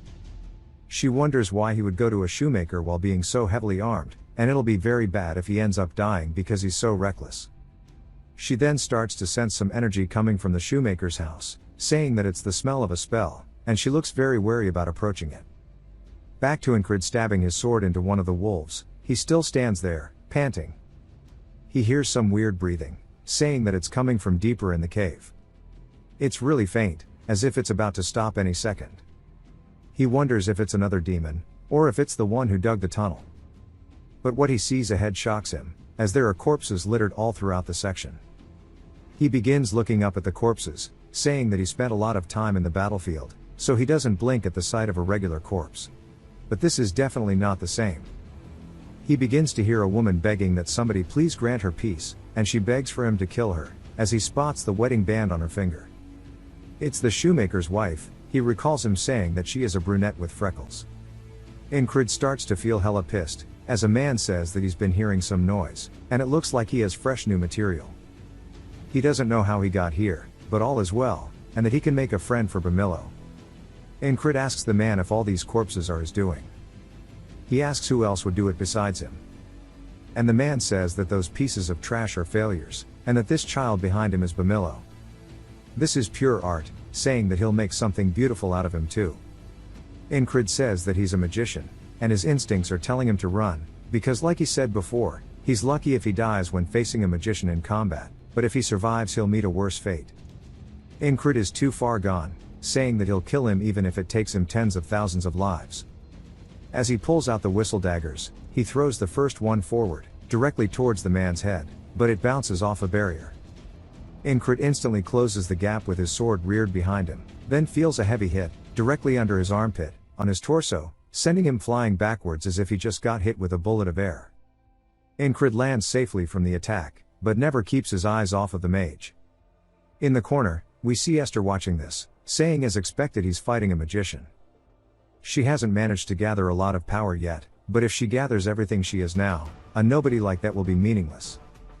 The man raises his fingers up, pointing them at Incrid, before shooting out another air bullet. That shit broke the sound barrier. As it starts to fly towards him, he dodges it in the last second, which tears his clothing. He says he can't sense or hear it, but he can feel it. His murderous intent, that is. The magician is just surprised that he actually dodged it. As Incred starts to close the gap, taking this chance, the magician shoots out 4 more air blasts towards him. He recalls some time ago when he asked his squad about what to do if he faces a mage in combat. Rem says to shoot him with an arrow. As once again, Incred narrowly dodges the attack, but it cuts his clothing. Jackson tells him to kill him when he isn't looking. Odan says that he just needs to get up close and personal and beat his ass. The next 2 attacks begin to come towards him. Ragna says that anything that breathes can be cut down, and nothing is exempt from this rule. The magician's face looks worried, as Incred is now overhead. With his sword ready to swing down, he says that the magician has an invisible shield that surrounds him. If he can't break it with his whistle daggers, he'll just have to smash through it with pure brute force, as he begins to pour everything he has into the attack. The magician smiles, telling him to go ahead and try. Now that Incred is fully committed to the swing with no way out, the magician counterattacks with a spell. We see Esther watching as it flies directly up towards Incred's chest. She says that he has won. It comes into contact with his vest, which Esther had blessed the night before, completely dispelling the magic everywhere in the room, shattering the mage's barrier. His eyes instantly fill with fear, as Incred continues swinging his sword down. The mage tries to block it with his arm, but it is futile because he gets nothing but cut in half diagonally. There was so much power, Incred swung straight into the floor. What an absolute Chad. Incred starts panting. His sword then chips, and he says that, thankfully only his sword got damaged, and that the impact was strong enough to tear him apart. He wonders why he wasn't hurt. And if maybe his armor is actually that great. He then looks back up towards the shoemaker's wife. Now she is no longer moving, he says that her faint breathing has stopped. He's trained his 6th sense and taken down a magician, but he has a very bitter feeling inside of him. As he leaves the magician's corpse there on the ground, Esther walks in, calling the magician foolish, saying that he lost because he didn't use his creation. A flesh golem created to supplement a magician's physical abilities. And that it'll wake up with a few touches, but she'll be taking this. She raises her paw. We don't get to see what happens, because it jumps back to the barracks as Incred is talking to the ferry commander. She says that she just wants to double check that he said there was a magician's tunnel under the shoemaker's door, and that there was a civilian who was kidnapped and experimented on in the middle of the city. There would be chaos at the news if it spreads. He says that he thinks it's best to keep this under wraps. She asks why, as his contributions would go unrecognized. He says that the lives of the people are more important. Also, he doesn't want the shopkeeper to find out that his wife is actually gone. As the men are filling up the hole, a lot of bystanders wonder what happened to the shoe store, and that apparently they just told everybody that there was a tunnel dug up by the Thieves' Guild. The shoemaker says he's surprised that it was thieves, and tells Incred to take this as a gift for him, and since his shoes seem quite worn out, he wanted to fix that. And now that's one thing off of his chest. He just hopes that his wife finds her way back safely. Incred looks over at him with a somber expression, and the shoemaker says that he knows he's done a lot, but he really hopes that he'll find her. Incred does his best to keep his expression hidden, and tells the shoemaker in an almost broken voice that he'll do his best. Later that evening, as he's watching the sunrise, he wonders if it was really okay for him to lie to the shoemaker like this, and that it would have been better just to tell him the truth and let him experience despair maybe. He says that maybe if he becomes a knight, he would be able to prevent these things from happening, but he doesn't know yet. As he stabs his sword into the ground, he walks away, leaving it as if it was a gravestone for the man's wife, as a symbol of regret that he'll never forget. Some time later, we see some demon dogs charging at the group. They effortlessly kill them, and they're making a shield formation while the men inside are killing the wolves. Incred says right after taking down that magician, they took on a monster hunting request immediately. As it's a much slower fight than they're used to at this point, with the wolves being taken care of extremely slow, it's making Rem low-key fall asleep, and Incred says that he doesn't think this will make him stronger. He says that this is what other people go through, and he maybe should have taken a solo mission instead. Rem says that he can tell he's thinking that this isn't enough, and he wants to fix that for him. As he starts to pull out his weapons, he lets go of his shield running forward, as the other men wonder if he's insane. Rem starts effortlessly ripping apart the wolves, and one of the men tells the spellbreaker to rein in his men. But of course, Incred's already run off, and they say that his squad of lunatics had rubbed off on him. Incred charges in, carrying his sword behind him, preparing for a heavy swing as he follows through, once more getting a 2-for-1 with the wolves. Rem says they shouldn't get things mixed up, as they were the ones who rubbed off on his craziness. Incred asks if it's really okay for him, the craziest one, to say that. Rem asks why he's the one catching strays. Incred tightens the grip on his sword, and he and Rem start tearing the monsters apart. The other soldiers watch, saying they are both not there upstairs. Incred then cleans his blade after the fight, and the men can't help but acknowledge that they are still really good at their jobs. Incred still doesn't seem that happy, and Rem notices this, saying that he doesn't seem satisfied. The men say that if he really wants more action, he should go to the armored units. Incred asks if they are fighting strong monsters. The man says that they went to fight a herd of monsters. And we see some more nightmare fuel, as the soldiers are yelling for the archers to support them. But there's nothing happening. Something starts to fly in off screen, and the man looks up, horrified, only to see a harpy flying straight in. The men start getting kidnapped one after the other, as they are forced into a circle and picked up by the harpy. They then drop from high up, either killing them or severely injuring them. Rem says that looks like it hurts. Incred spots the harpy, saying that in his brief stint as a mercenary, his group was massacred by them, and they were people he really liked. He starts to unsheath his blade, saying that he refuses to let any more people die today. Both Incred and Rem begin running forward towards the harpies. The harpy lets out a screech, making the normal soldiers cover their ears. Incred explains that a harpy's cry disorientates you. As it comes in for an attack, he says that it's actually not as painful as death. So he got through it with sheer willpower. He swings his sword forward, cutting into the harpy's wing, and begins to follow through until he cuts it clean off. Rem yells out to him, saying that he's doing great, and he's holding onto one of the harpy's feet, saying that they should bet on who's going to kill more, as he slams it into the ground, killing it. Another harpy begins to fly in towards Incred, and right as it gets to the back of his head, he says that they're not here to have fun, and he avoids the attack, taking back shots too literally, and swings, killing it too. The other soldiers wonder if the Spellbreaker has always fought this well. They know Rem has, but they can't believe that the Spellbreaker is keeping up. Rem goes in for another attack, and the harpy does its best to stop it with its foot, but his axe pierces through it anyways, and he slams it straight into the ground. Incred follows up with a diagonal slash upwards, cutting another one of the harpies in half, and Taurus says that Incred got better. His men ask if they can really just stay here like this when they're here to support him, as Bro is sitting on the ground. He says that they're not needed anymore.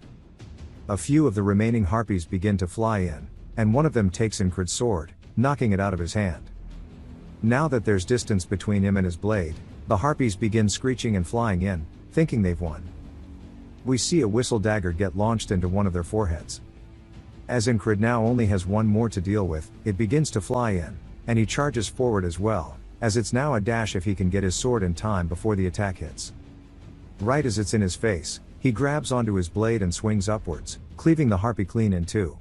They start to actually notice the last of the harpies begin screeching, flying in circles before leaving. The soldiers can't believe that the harpies ran away, and they say that since they scared off the monsters, they must be monsters themselves. Incred says that the harpies that killed the mercenary corps aren't the same ones. We see a man saying that's because he was weak, that these bastards died saving him, and it was all his fault. These words stuck with him, and he says that now he'll be the one saving others. Taurus says that the harpies are all gone, wondering if they should go back. His men say that it would look bad if they go back empty-handed, so they should kill some dogs at least. Incred and Rem get informed that the support has arrived, so they can leave, and Rem asks Incred what he wants to do. Incred says that it's too soon to return. Taurus and all of his boys think he's a complete lunatic now. Back at the camps, people are talking about how he helped the heavy armored corps.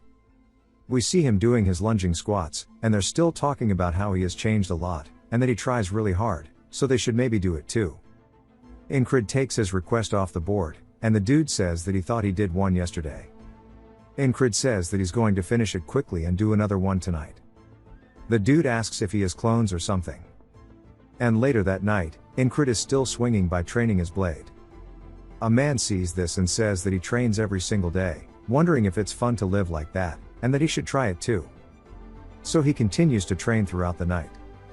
The next day comes and passes, But again that night, there's 2 people training. This happens again, and that night there are way more than 2 people training, as there's a whole group just going crazy throughout the night. The fairy commander appears in the morning, and she looks over at them, saying that everybody seems different nowadays. A man says that they're following the spellbreaker, and it's become a trend. She says that she can't just ignore it anymore, and she walks over saying that they had a long meeting about him, and that these are the orders from above, so he should listen well.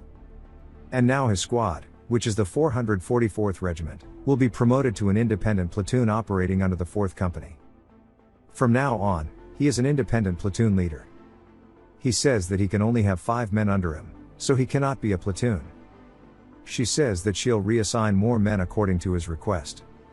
Ingrid says that being a platoon leader is nice, but it'll be a pain with all the lunatics in his squad, and she says that if he becomes a platoon leader, he will be exempt from menial duties, so he'll have more time to train. He looks her dead in the eyes and immediately folds, saying that he'll do his best in his new assignment.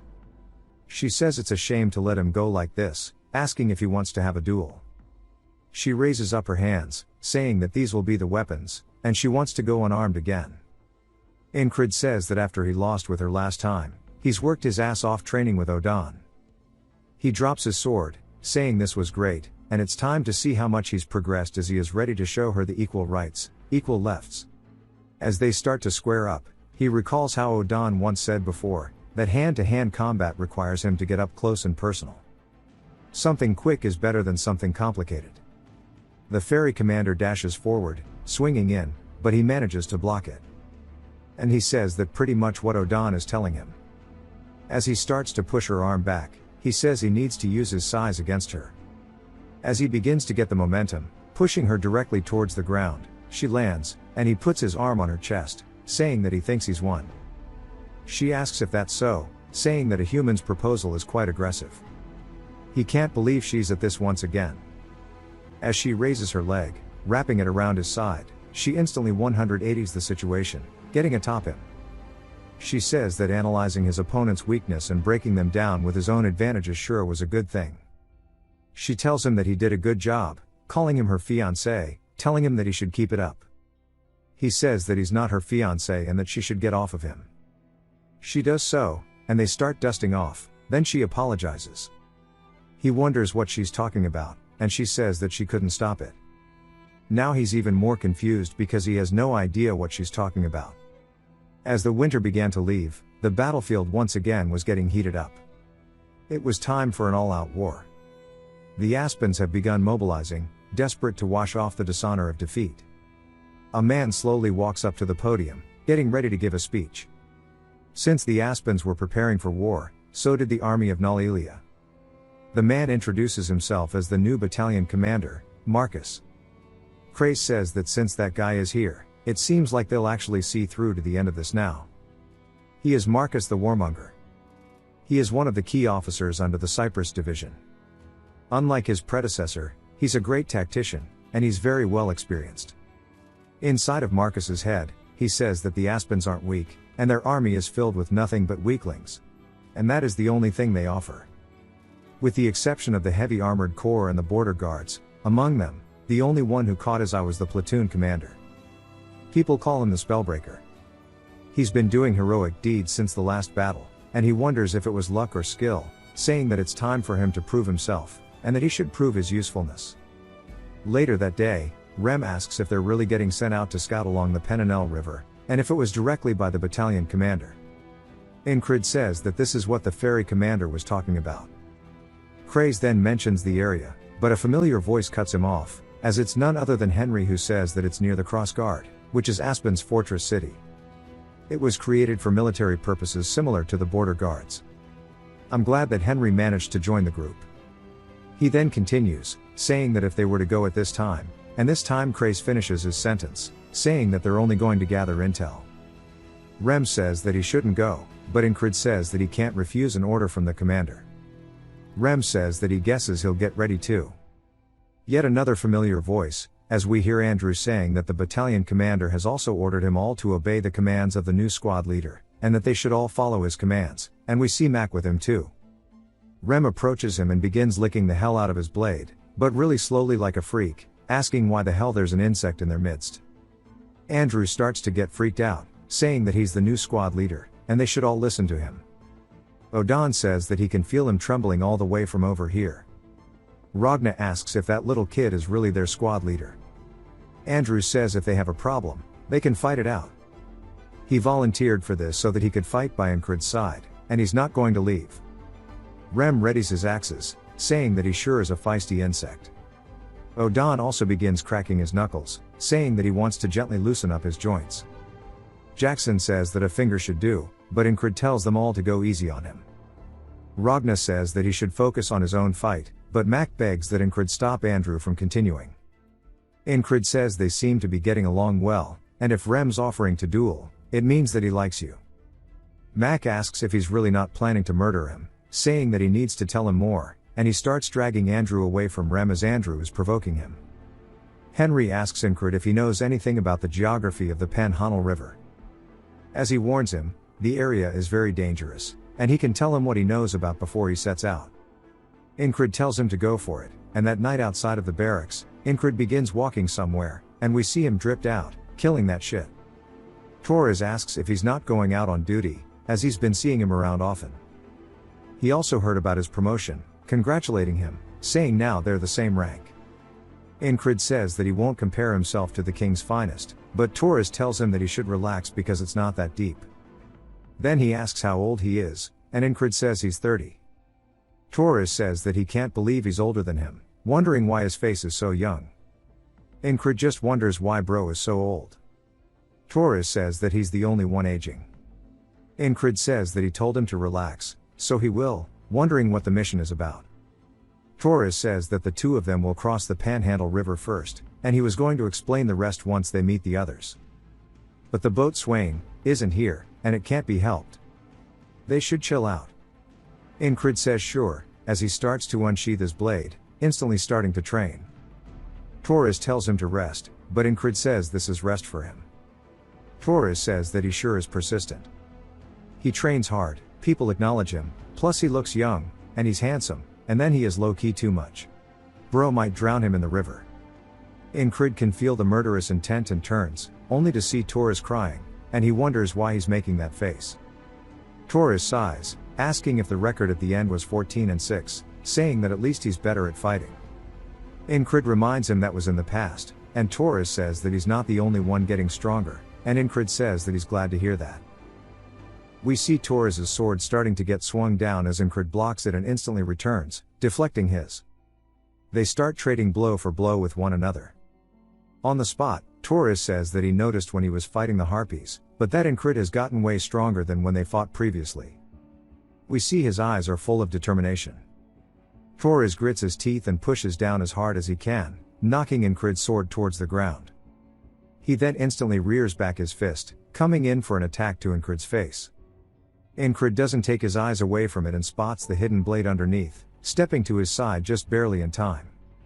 As we see blood coming off the blade, Incrid asks where he got that from, as we see it cut his cheek. Torres says that it's his little secret hidden knife, and Incrid says that he's speechless. Torres asks if he's going to say that it's unfair or something, but Incrid says that's really cool and now he wants to know how to use it. Torres says that he's more insane than he thought, and he should practice first with flat stones and use the snap of his wrist. As he starts showing him, but of course, he's an awful teacher, saying that it needs to be like a bam motion. The bosun finally appears, asking if they're going to cross or not.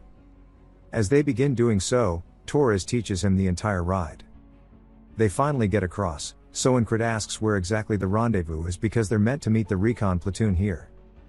Torres says they should wash beforehand, as there's no reason to start this while drenched in sweat. Incrid smells himself, saying that he's probably right, and they start getting undressed, hopping into the river. Torres tells him it's cold as hell, but that he needs to hurry up and get in, only for him to be absolutely shocked by what he sees.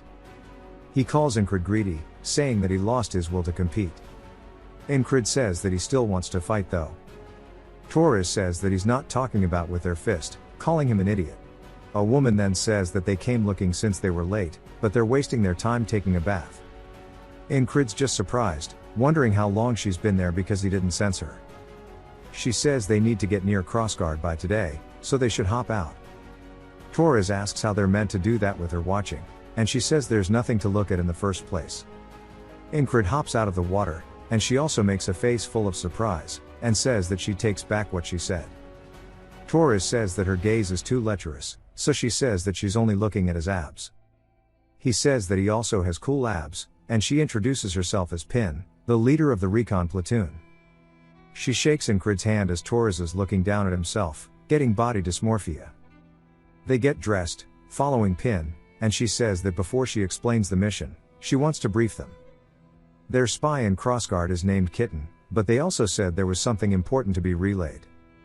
They were supposed to receive word 4 days ago, but Kitten didn't appear at the rendezvous point, and is still MIA. Ingrid asks if something happened to her. Pin says that's exactly what this mission is for. They're going to infiltrate Crossguard and rescue Kitten. Crossguard is right next to the land of the monsters and beasts, so the enemy doesn't patrol it often, relying on the monsters instead. They have 3 different infiltration routes. First, a tunnel. Smugglers use it to enter the city, so the guards leave it alone. Second, they can try scaling the walls at night. It's going to be tiring, but it's the safest option. The last would be to enter while disguised as a merchant. This could be dangerous because they have to use the main gates, but it's also the least tiring. Her platoon will head in first just in case Kitten is running late and head to the meeting point. The 3 of them will be the only ones entering Crossguard. Whichever route they pick, it's going to be equally difficult, so she'll let them decide. Ingrid says that she says it like it's all so easy, and she must know better than anyone that it's going to be hard. Torres says that it would be better for her to pick since she knows the area.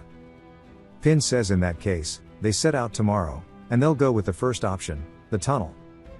That night, while they're all camped out under a rock, Ingrid is still practicing flicking his wrist, using stones so he doesn't hurt himself. But it doesn't work at all, so Torres asks how he uses a sword when he's this bad, but he'll figure that out eventually, so he should keep at it. Pin says that she wondered what they were doing by not eating dinner, but wonders what exactly he's doing. He tells her it's training, so she hands him some food, saying he should eat first, as they have a platoon member who wants to be a chef and it's really good. They start eating it, then both say this shit is actually gas. She says that they can get more if they want. His parents apparently have a shop in Border Guard, so they should check it out. She also tells him not to go over there to train, pointing at a tree, and she goes to tell him what's under there, and Ingrid says there's a viper. She's surprised, asking how he knows, so he tells her that he has a hunter in his platoon, and he learned it from him. She says that he sure is well prepared, and she likes him after all, asking if he wants to train with her too, but it'll be adult training. Ingrid stares at her for a second, but still has no idea what this could possibly mean, so she just says that she's flirting with him, asking if he's stupid. She says that she's actually quite nice. Torres asks why she's doing this in front of him, but Ingrid straight up refuses. She asks if he's taken, and then says that she did recall hearing about him with the company commander, and it sure is a waste. He can't believe this has become so widespread. As Pin goes to leave, she points at Torres, saying that if Ingrid talks casually to him, he should talk the same way to her. He says only if she wants. She says they'll go to Crossguard tomorrow so they should get some rest. Torres has been ignored until the very end. Ingrid is sleeping, and as he falls deep into sleep, we see the boatman's face holding the lantern. Ingrid immediately opens his eyes again, saying that he hasn't seen that guy in a while, and it probably wants to tell him something. He recalls the ferry commander apologizing, and he smiles while getting the chills. This mission might be rough. As they start heading out the next day, he says he can tell that it's going to be a massive wall as they finally approach the tunnel. Torres asks why they are moving during the day, as it would be better to move at night. Pen asks if he's stupid, as the guards are turning a blind eye, but they aren't clueless about what happens here. Ingrid agrees with her, saying that they're catching them off guard because they won't expect it during the day. Pen says, she was expecting someone so handsome to understand. Torres just wonders why the hell he's getting so many strays. Pen says it's time for her to lead the way, as that it's a ranger's job. Ingrid says that a ranger works as a scout, and it's imperative that they move quietly with the bare minimum equipment. As she walks forward, he barely hears a sound, and he says that sure does suit somebody that is a ranger, and he wonders if he can do the same. As he slowly walks forward, we hear a man saying that he's got them, calling them little rats as they were waiting in ambush. Pen is surprised, and she yells, telling them that they need to retreat. But the guard says there's nowhere to run, as we see men with the crossbows behind them as well. And the guard tells his men to kill all of them. Pen yells, saying they need to fight their way out of this as the crossbowmen unleash their bolts. Incred runs in, cutting as many as he can in front of him, and Pen blocks one with her arm. She runs up, swinging, cutting one of the men's arms, and immediately gets on top of him, going to finish the job. Torres also instantly kills one, and Incred says that the two of them aren't used to fighting against a larger force. So they won't be able to fight to their full capabilities in this situation. As one of the men gets behind Pen, going to finish her, another does the same with Torres, and Incred watches helplessly as both of them get executed directly in front of him. As they start surrounding him, he says this is definitely a tall wall, but he won't die so easily. He throws out some of his whistle daggers forward, instantly killing two of the crossbowmen. He runs in, cutting another one's throat, then instantly to the next, cutting the dude in half. The guard yells, telling his men to surround him. One of them kicks him straight in the chest, causing him to fall to the floor, and they dogpile him, stabbing him all over. As he's going down, he stabs one of the men in the legs, and his eyes are still filled with absolute determination. But against their overwhelming numbers, there's not much he can do. Back in the next loop, he says that a force of that size wouldn't have just appeared there, and they were prepared beforehand. Which means the enemy expects them to come. I wonder how he didn't notice them. They must be skilled. Pen asks Incred why he's not getting ready, as it's time for them to head through the tunnel. He says that he doesn't have a good feeling about that place, and they should enter by scaling the walls instead. Torres tells her that Incred wants to sort an enemy's spell just by following his guts, so it won't hurt to listen to him. Incred says that it wasn't really his gut, but rather what he experienced. Pen says sure, but they'll need to wait till night, so they'll end up wasting time. Incred asks her if she wants to go for a round, and she starts to blush, saying that she can't believe he likes doing it out in the day. He says he didn't mean that, but he wants to duel. She says that she guesses they can, but she doesn't want to use any weapons. He says they could do it without weapons, and she smiles, saying she's more than up for it. As the men gather around to watch, Incred says that if the enemy knows that they're coming, they'll probably end up fighting no matter where they go. And it'll be good to know how capable his team is, and on top of that, he can get some training out of it. He asks her if she wants to go first, but she says nah, he can have the first go. He runs in with his fist reared back, punching straight towards her head. She ducks underneath it, leading in with a knee to his chest that he blocks. As he's starting to get sent from the attack, she begins to pivot, preserving her momentum, following through with a roundhouse straight to his head, but he narrowly dodges. He says he's going to use the same tactic as the ferry commander and use his superior physical size, as he grabs onto her, slamming her down into the ground, putting his hand right by her head. She says that was the wrong call, as she grabs onto his wrist and wraps her legs around his chest. She hits him with a triangle choke and begins squeezing his throat. Torres says that's enough and gives her the W. Incred says that she's small but packed with muscles, and there's a reason why she prefers barehanded fights over those with swords. She asks if he knows that he lost, and he says that she's going to be perfect to train with, asking if she wants another round. She smiles and begins blushing, so Incred clarifies that he meant sparring. She asks how he knew what she was thinking about, and Torres tells him to stop doing that shit in front of him. As the night starts to set, Pen asks Incred if this is really how he's going up, and he asks if there's something wrong. She says that he has too many weapons on him, and that he's going to pass out from exhaustion before they make it halfway up. Torres asks what about him. She gives him one glance, telling him to do whatever he wants.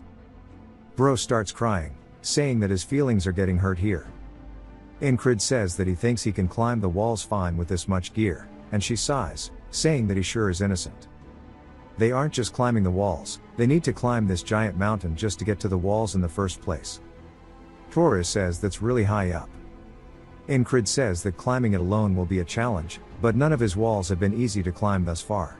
Before we can see them climbing, Incred explains that when he got back from the magician's tunnel under the shopkeeper's house, he picked up some trophies to buy a new sword since his broke. Craze was surprised by all of the magic tools, saying that just one of these is worth enough to buy a full set of new equipment. Incred says that he should go get him the best sword he can with this money. Craze asks if he really has nothing in his brain but swords. Incrid says to a person who lives and dies by this sword, their sword is their lifeline, and heading out with that one is not an option for him as he starts scaling the wall. At the top, Pen says that she told him to leave his sword behind, even if he puts away all of his other weapons, just that one he has is just going to drain all of his stamina. Incrid says that it really is weighing him down, but he continues climbing up, saying that muscles that have been pushed to their limits become stronger. This is just another example of training to him as he keeps scaling up the wall. He says that he has already reached and overcome countless limits. As he finally makes his way to the top, he says this much won't be enough to stop him. He finally climbs to the top and lets out a big deep-winded sigh. Pen tells him that he's only making it difficult for himself, and Torres wonders why he insisted to bring his sword, wondering if it was to train, but says there's no way he can be that insane. Some wolves begin to howl as they look down, seeing a pack of them, but they're just not normal wolves. They are werewolves. Incrid calls them lycanthropes. Torres comments on how it's rare to see them moving in such a big pack. Pen says that means they are going to have to be on their guard now, and she spots the wall off in the distance. As they hide in some nearby foliage, she says there is nowhere for them to take cover, and the guards begin doing their rounds.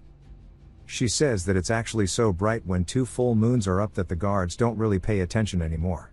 As soon as the guard turns, she tells them now is their chance as they begin running straight in towards the wall itself. Finally, as they start to get close, the guard turns, looking straight down, but since they are already out of his line of sight, he doesn't see them, as they have made it directly underneath him. She says that she told them it's easier on nights like these. Incrid says that he thinks he met eyes with the guard, wondering if he saw it wrong. She starts to rub her hands in ash, saying that past these walls are the slums. If they hide within them, there's no way they can find them. Before they get up, he should really ditch his sword, as this wall is going to be much harder to climb than the mountain. He says it won't be a proper workout without some weight behind him. Torres says he knew it, calling him crazy. As they begin scaling the wall, he says that he gets why she says this is the safest route. If they safely get past the walls, infiltrating crossguard will be a piece of cake. But that's only if this was not a wall. Just like how there were greyhounds ambushing them in the tunnels, there's a high chance they're waiting for them atop the wall too. As Pan is the first to make it up, Incrid wonders how they're going to get stopped this time around. Somebody stomps forward, and we hear a woman's voice saying they sure did work hard this late at night, but it's now time for them to rest. As she snaps her fingers, vines begin to sprout from the ground, flying towards them. Pen yells, telling them all to duck, as they narrowly get underneath the vines. She tells them to run to the base of the wall. As she throws her axe forward, the magician blocks it with her vines, but not just that, she shatters it to pieces. Incrid is surprised to see a magician, saying he didn't expect that, and it sure is an impressive trap. He dashes forward, getting right in close to her, but a vine pops out from underneath the ground, blocking him from directly attacking her now. He says he's dealt with the magician once, using his sixth sense as he prepares to thrust. He does exactly that. As the blade starts to go straight towards her, he says that he should have her, but she doesn't take her eyes off the tip of his sword. He recalls Jackson's words about how he should trust his senses, but he shouldn't swear by them, because a strong opponent can fool them, especially magicians. She begins to push him back with her vines, knocking him into the air, entangling him completely. Pen and Torres spot this from halfway down the wall, and she calls him an idiot, asking what the hell he stayed up there for. Vines begin to make their way down the castle wall, killing both Pen and Torres in an instant, piercing their chests. Incrid is doing his best to free himself, but the vines are way too thick and he can't get away. The magician says that she applauds his courage for not running away. He grits his teeth while staring at her, and she introduces herself Richa of the rose vines. She begins to raise her hand. She clenches her fist, and Incrid can tell that this life is over as a giant magic explosion happens within the midst of her vines. He says that just like how not all foot soldiers are equal, he should have expected the same would apply to magicians, and he got too cocky. He got drunk on the fact that he grew stronger, and charged in without analyzing her. The boatman asks if he knows his place now, saying he is an oddity using the power of loops to get stronger instead of suffering like he should, but against an overwhelming tall wall, he's nothing but an ant. Incrid thanks him, saying that he thinks he reignited that spark within him, and this is exactly the wall he needed. The boatman says that he can't wait to see the third wall. I love how the boatman's face is becoming more distinguished with each and every passing loop. We then see Pen asking if he really wants to try disguising themselves as merchants. He tells her that he has a bad feeling about the other ways. She says that's fine, and they just have to enter along with the merchants who go in regularly to trade. He asks her when that will be. She says tomorrow morning. He says that if it's tomorrow, he wonders how that will work because he can't make the day go by without surpassing the wall. He wonders what will happen. Torres says they have to wait another day. As Pen says they should have some time and enjoy themselves. She then tells one of her men to get everything they've got. Ingrid wonders what it's going to be. As she brings out a lot of alcohol and meat, Ingrid wonders if she really just brought out alcohol in front of the enemy, asking if she's insane. He says that it would be too dangerous to get this relaxed. She says it's more inefficient to be stressed out in the first place, and that he'll end up losing sight of the forest if he's all uptight, and that he too should take a drink and relax as his shoulders look tense. He says that he's always done his best to overcome his limits, and he thought that was for the best, but she's right. He was tunnel-visioned, and he began to think that the only way to surpass this wall was to face it head-on. As he steps forward, he says he wants to think about this calmly for a second. As he unsheathes his blade, he says struggling head-on isn't the only way. Today, this moment, it will all become a part of him as he begins focusing, as he's about to start training. Pen says that she told him to rest, asking what his problem is. Torres says that it is resting for him. She seems curious as Ingrid begins racking up a sweat from swinging his sword, and she says that he sure is a delight for the eyes. Torres tells her that's harassment, and she says that's only harassment if she wasn't pretty. As the two moons begin to overlap and night has fallen, we see them camping out, and Ingrid says that he had a big revelation today, and that alone made his day productive. They would have arrived at the walls about this time. The greyhounds are in the tunnels, and there's a magician atop the wall, and he wonders what's going to stand in their way this time around. As we see a wolf's foot enter the frame, the lycanthropes begin to howl, and these are the ones we saw from under the cliffs previously. Pen looks surprised, and so does Torres. Ingrid looks a bit tense, and he recognizes it as well, saying that these howls are the lycanthropes they saw underneath the cliff that one time, when they climbed it. As the army of werewolves begin to run in, Pen tells him to run for it, but they get cut off by the werewolves as they have been completely surrounded. Torres mentions how they need at least 10 men to handle one of them, and there must be 20, but there's only 6 of them, and that pretty much just means they're dead. Pen says there definitely weren't any monsters nearby, asking where the hell they all came from. Ingrid didn't sense anything at all either, and he says that fooling the senses is very similar to what happened last time with Richa. The wolves let out an even nastier howl, and Ingrid says that he said he wouldn't just throw himself into his problems, but he refuses to get taken down so easily. As he charges straight in, he begins to use all of his senses, feeling where the attack is coming from. He looks over, spotting a second one, dodging backward to avoid it. He says that they're going to attack in irregular patterns from all over, and he can't respond properly while concentrating on a single point anymore, as there's just too many attacks. One of the werewolves leaps in with its mouth, and he blocks it with his sword, and he says that focusing on a single point is the problem, and then he zooms out to a larger field of view. But as soon as he does that, all he sees and hears are the screams and cries of everybody being ripped apart. This poor dude is getting skunked on.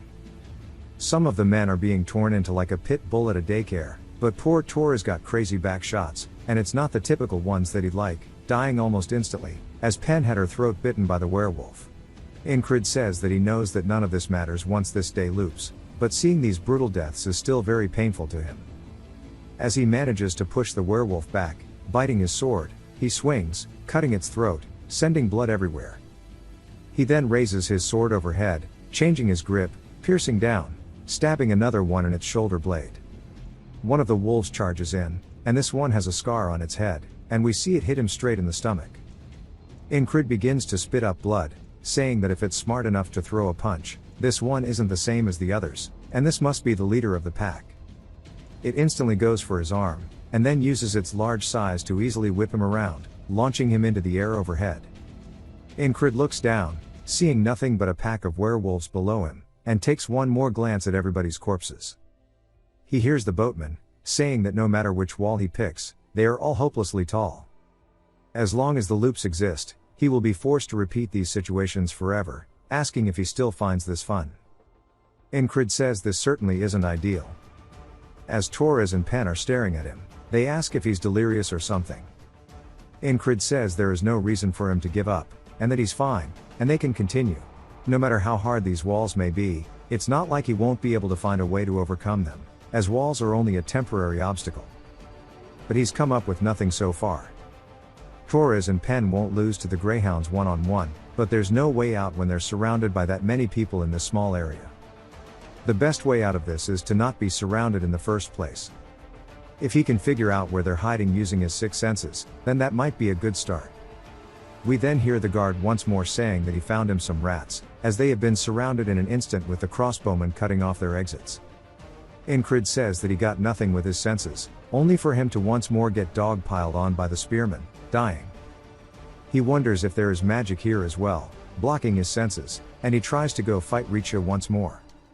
As he dodges underneath one of the vines, he asks if the magic that's been cast in the tunnels is her doing. She's surprised that he knew about that, saying that somebody named Roger must not be doing their job properly. This is probably the Greyhound guy. But again, he gets killed by the vines, and he's still practicing the wrist snapping technique. He wonders why the rock isn't coming out. Torres says that he's really bad with his hands. But Incrid's still thinking about it. There's no way to escape the ambush with his senses when a magician is involved. Even if they did get out the ambush, it is the persistent lovers that they're talking about. And there's no way they could evade all of them. The same goes for the lycanthropes. It's a many versus few situation, and if he doesn't find a way to bridge this gap, then he's going to have a hard time. As he's running in headfirst, he then stops himself, saying that he is running at the problem, tunnel visioning once more.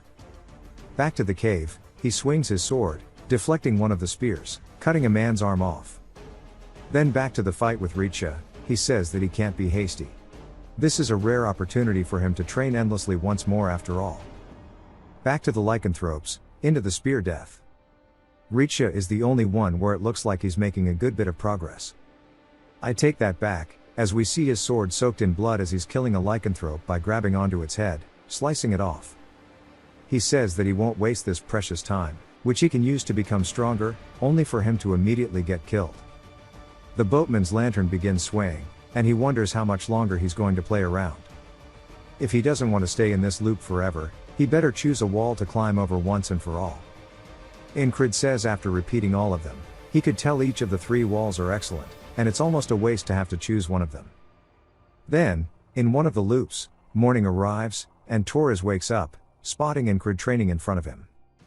Incrid punches forward, and then snaps his wrist as the hidden blade comes out of it. Torres is surprised, saying that he couldn't do that yesterday, asking when he figured it out. Incrid says it was around 30 days ago, leaving Torres confused, asking what he meant. Incrid says now that he has become strong enough, this is actually the 79th loop, and he's going to climb over this wall and progress to tomorrow. He says that they have time before they go into the tunnel, wondering if he could get a simple pouch made, and he gives them the measurements, saying that he needs to be wrapped around his wrist. The guy says that that's not hard. Then Incrid comments on the inside of Pen's boots, as they seem special. She asks if he's that curious, as she takes off her boots, saying that she put fabric on the inside, and it dampens the sound of her walking, as there are a lot of sensitive monsters in the area. Incrid tells Torres they should do this too. Torres is surprised, as Incrid says that she's saying that there's a lot of monsters, but she reminds him that they probably won't run into them. They do it anyway, and Incrid's foot is barely making any sound at all, to the point that Pen is surprised, asking if he has worked as a ranger before. He says no, and she says that even if he did the fabric dampening to his boots, it's hard to walk this quietly. It's because he's practiced this loop over and over again, and to survive in the smuggler's tunnel, he needs to find the enemies first, and then create a gap. It's not easy to find where they'll ambush from in this dark tunnel, but they have an expert on their side. He asks what they should do if there are enemies waiting in the tunnel, and Pen says there's a low chance, but they can run if that happens. He then asks what will happen if the exit is blocked, and asks about the width and height of the tunnel, wondering if there are any side paths if their main one is blocked. Torres asks if he's scared or if he has a bad feeling about this, as he's asking a lot of questions unlike his usual self. Incrid asks her if they are armed and waiting for them, if they are as good as dead. She says that he could sit this one out if he's scared, as it'll be better than listening to him talk ominously. He's saying that they should just be careful, and she can tell that he's serious, but she wonders where it's coming from. Incrid says that the way to make his comrades act like he wants them to, given their ranks, he can't use force, and that means he needs to persuade them. The level of intimidation that Krang showed at the infirmary tent, and the forceful way of speaking, he got his point across. That method is more effective than 100 words. She says that he's right, and she admits that she was too relaxed. The air has now shifted, and if she stays alert, she'll notice things. As she's looking at the floor, she says it's odd, and that there are footsteps that have been muddled on purpose. She then grits her teeth, realizing that this is a trap, saying they need to go back immediately and secure the exit. Finally, men start walking up behind them, wielding crossbows, pointing them directly at them, and Torres and them hide. We then hear Incrid running, saying that he has word from their boss Roger, and that Roger is the name of the enemy commander that Richa had mentioned. It's difficult to see faces and how people are dressed in the dark, as he starts screaming about the city and monsters. They ask if he means Commander Roger, wanting him to explain. Incrid says that these guys think that he's one of them just because he knows the name Roger, and as he gets close, Incrid starts to draw his blade. He says of course they'll realize now that he's up close that that's not the case, but by then it's too late as he instantly kills one of them. They start screaming, saying that he's an intruder, and the man yells for everybody to shoot as Incrid grabs onto his uniform and begins holding him hostage, telling everybody to shoot. The man orders them not to, saying that they better not dare. Incrid taunts them, saying that he thought these Aspen dogs were trained, and he can't believe they can't take down one man, and that they should do something. Both Torres and Pen wonder what the hell he's doing, provoking them. Pen says that if there are others here, this is going to be bad, and she needs to check it out. But Incrid starts screaming, asking if their crossbows are for show, and if their heads are just empty. Continuing to taunt them, Pen then realizes exactly what is going on. He keeps yelling the name Roger, saying it over and over. We see her coming up behind one of the guards as she instantly hits him with the "does this rag smell funny" no jutsu. Torres also picks up what he's putting down, killing another one of them, and she realizes that this is the perfect opportunity for them to kill them, and that he is a real genius, as she stabs a man in the throat. The soldiers now realize that they're pinched and yell about the men behind them. One of them asks where, but Torres instantly cuts him down. Incrid yells, saying that the moon shirks away from the oncoming darkness. The sun rises to reveal a new dawn, and he continues screaming meaningless things. One of the soldiers looks absolutely terrified as he's readying his crossbow. He points it forward towards Incrid, and the guy releases the bolt, only to friendly fire his boy. They scream, telling him to die, as they start charging at him. Incrid says that's the end of wasting time, but that wasn't enough.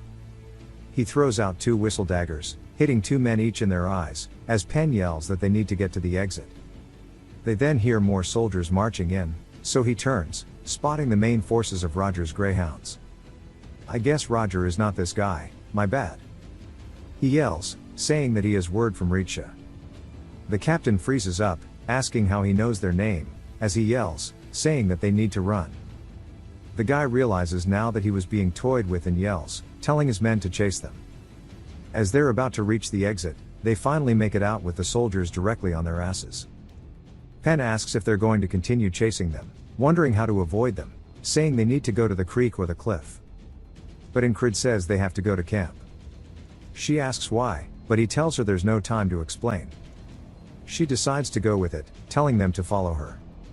He says the sun will set soon, and it's about time for him to call them. He's definitely about to use the werewolves to kill the soldiers. He recalls Henry's words about a flat earth-colored stone near the Penhandle River, and that vipers live under those stones, are extremely dangerous. As he puts his sword behind one, he flings it backwards, and we see the tail of a snake as one of the soldiers blocks it, saying that his tricks aren't going to work. We then see a viper that pops out from the broken debris, but it's not just one, as he continues throwing rocks to cause the soldiers to panic and scream in absolute fear. Pen asks what the hell they are doing, saying that if they're this loud, the monsters will hear. But Incrid says that was the point, and their big ears won't fail to hear all of this. As they continue running up the hill, he says that the moon will now rise, and when the moon is at its peak, it's time for the monsters to roam, as the night belongs to them. The werewolves begin howling as we see them below them. Incrid says that monsters care not about what's in front of them, they just want flesh and blood. He then tells Torres and Pen to go on ahead. They ask if he's really trying to get them to abandon him, as they wouldn't go without him. He yells, saying they have to, and he has a plan. They just need to go, as they'll get in his way. He then stops, killing his momentum, and begins to turn towards the guards. The captain yells, telling his men to split up after them. And he says that with all of the greyhounds and lycanthropes in one place, he can get them to fight each other to the end, and that this is the diverging point, and he needs to get them all to focus on him so they don't go after Torres and Pen. He needs to let out an immense killing intent strong enough that nobody can focus on a single other thing. As a red aura emanates off him. Bro is straight aura farming at this point. The captain immediately turns towards him as a chill runs down his spine, but so does the alpha of the werewolves. The captain grits his teeth, realizing what must be done, and yells, telling his men to kill him first. The werewolves also begin scaling the cliffs directly below him and leap up directly behind, as the soldiers are in front. Incrid turns, using his senses, and he dodges the attack, saying that friend or foe, it no longer matters. It will be in complete chaos here, and it's just as he wanted. Everything has turned into a Black Friday sale at Walmart. While Torres and Pen are running away, Torres says that he doesn't know if this is going to be okay, and they should head back. They then hear the werewolves howling and turn, worried, only to see the absolute bloodbath, saying that he's now alone in a sea of enemies. Torres says they need to head back immediately, and then he's in complete disbelief by something, as he has to rub his eyes to double check. He asks why the hell he's so good at dodging, as we see a spear go straight past Incrid's throat. He says in the midst of this chaotic battle, there are those who sense his murderous intent and attack, as he's focusing on not just a single point but everything around him in unison, predicting the trajectories of their attacks with the most minimal movement required. He easily dodges. He says he had to adapt his senses, and spread his concentrating on a single point to be wide, to places he can't see. Split-second decisions are important, and the tiniest mistake can lead to his death. He says that the tiniest mistake will never happen though, as he turns smiling. The captain yells, telling the greyhounds to get into formation. He says that the greyhounds are an elite troop, and the lycanthropes are no match for them once they get into their formation, and the chaos needs to continue for his purposes. The thing that he discovered in one of the past loops after he was clashing with them, one of them called him stupid, saying that he has challenged Roger, who doesn't take his helmet off, this is his title, and that he will be no match for him. Turns out the captain is Roger. Incrid wonders why he doesn't take his helmet off and decides to figure out, as he knocks it off with an attack. As his helmet falls to the floor, the men all look worried, saying now they understand the reason he doesn't take his helmet off. Incrid says that it's not shameful to be bald, as Roger is just absolutely pissed. Bro kinda looks like a monk. Also a bit like my friend Ian. But he figured out that he was hella ashamed of it. Incrid yells, telling Roger to take his helmet off, and says that, oh one who sent his hair follicles off to heaven first, he needs to reveal the desolate hellscape that is his scalp. Roger starts to get pissed, and says that he has to stay calm, and he doesn't need to play along with his childish taunts, only for Incrid to start putting his hands into his hair, showing his nice, beautiful hairline and his super healthy hair. And he looks down at Roger, asking if he understands now that this is the genetics he wished he had. Torres is speechless, but Pen says that he's gone mad. Roger completely falls for the bait, losing it, charging forward, saying that he won't let him have a peaceful death. Incrid smiles, telling him to do his worst. As he swings his sword, knocking Roger's sword back, Roger then immediately starts to come in for a follow-up, which Incrid blocks with his blade. He then thrusts towards Roger's eye, but Roger narrowly avoids it, and Incrid says that it's time for him to meet his hair again in the afterlife. Roger looks up, realizing he messed up. We then see the Alpha's hand come in and instantly take Roger's head off before Incrid even has the chance to finish his attack. As Roger's bald-ass head starts to fly across the ground, he and the Alpha lock eyes. The men start screaming out for Roger. Incrid says that the Alpha attacked when they were distracted, and he sure is smart. The Alpha then immediately closes the distance just to pass by him, heading back into the crowd. Incrid realizes that it's ambushing people by hiding amongst the chaos. As he watches it, he says that the Alpha is more of a problem than Roger, as its increased intelligence and monstrous strength made him repeat this loop hella times. As it comes from behind, rearing back its fist, Incred turns, saying that he's going to end it this time, though, as he manages to deflect the attack with his blade. As sparks begin to fly, he immediately charges in, generating momentum. But the Alpha does the exact same thing. Incred raises his sword overhead and swings down, cutting the Alpha's arm off with one clean strike. He then follows up with a shallow cut to the Alpha's chest, causing it to scream. As it comes in for a left, Incred dodges underneath, lunging forward, ready to thrust. He says that this is the end of it. As he thrusts forward, piercing its chest, he has now killed the Alpha, hella cleanly at that too. While the battle ensues, Torres and Pen are both in disbelief. They feel bad for the werewolf as it falls dead to the ground, and they said that was way too one-sided. Incred lets out a sigh now that he has finally accomplished his goal. Pen says that they should go join him, and they start yelling out to him.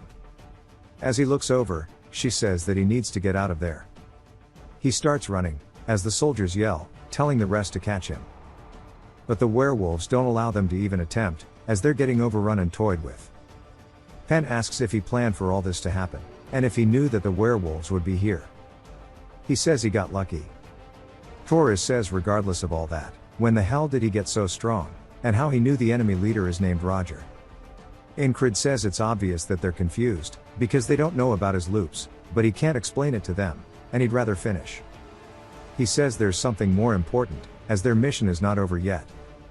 As they look towards the giant cliffs, he says they need to go climb the wall, because atop it is none other than Richa. The final hurdle of this set of loops. I wish she'd step on me. Immediately we are taken to the wall as they begin scaling up it. We see he has the pouch under his wrist. As they watch him scale the wall, Pen is just surprised, asking if he really wasn't a ranger.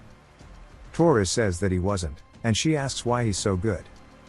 He says he has no idea what he's even supposed to be anymore. As he's meant to be a knight, Incred says that his sixth senses aren't on full alert because of Richa, but he knows where she will be, and that she hasn't moved in the countless loops he's encountered. As he crouches down behind the wall, he starts to give them hand signals to notify them. He says there's an enemy ahead, so he'll head in first. Pen's just confused as Incred starts running along the edge of the wall. Richa turns, surprised, only to see his sword coming straight for her throat. She summons her vines as they wrap around his arm, and she sends him flying backwards. He cuts some of the vines, and she asks how he is here, as her children are on the move. He says that they're busy facing the greyhounds, and that she must not have trained them properly. She screams out, sending vines once more. He dodges their attacks, and parries the ones that he can't. He says that as long as he continues this pattern, this is all he has to do. One of them starts spinning like a helicopter, and he says that he needs to cut away the thin whip-like ones. As he continues his charge forward, Pen says that she can't believe he's demonstrating such a high level of combat against a mage. Torres asks if they should even step in, but she says that they'll definitely get in his way. Some more greyhounds appear, saying they need to go help Richa. The dude instantly gets asked a question, as Pen says she can't let them get close to Incred. Richa starts to get pissed as roses begin to sprout from her vines, and she calls them worthless, and shoots out some roses. I was wondering where the rose in her name came from. What a cool attack. Incred says that he already realized how to beat her, since in the end she's still human. She'll die if she gets stabbed or slashed, but he needs to figure out how to create the gap to do so. He happens to have something perfect for that task, as we see the pouch. He starts to charge in, concentrating on his surroundings, dodging the arrows, and cutting away at the vines like he has been doing so far. As he cuts away at the ones directly in front of her, shielding her, she's surprised.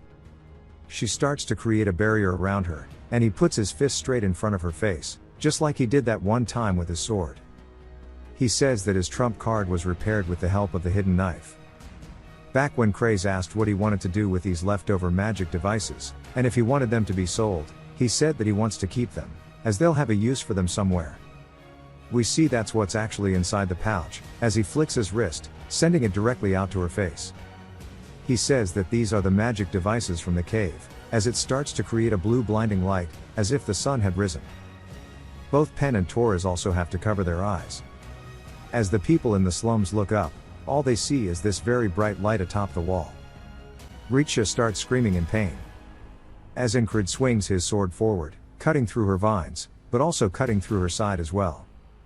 He says that what he realized once he learned to relax his shoulders was that there's no reason to pick only one direction. Each of the 3 walls were excellent in their own way.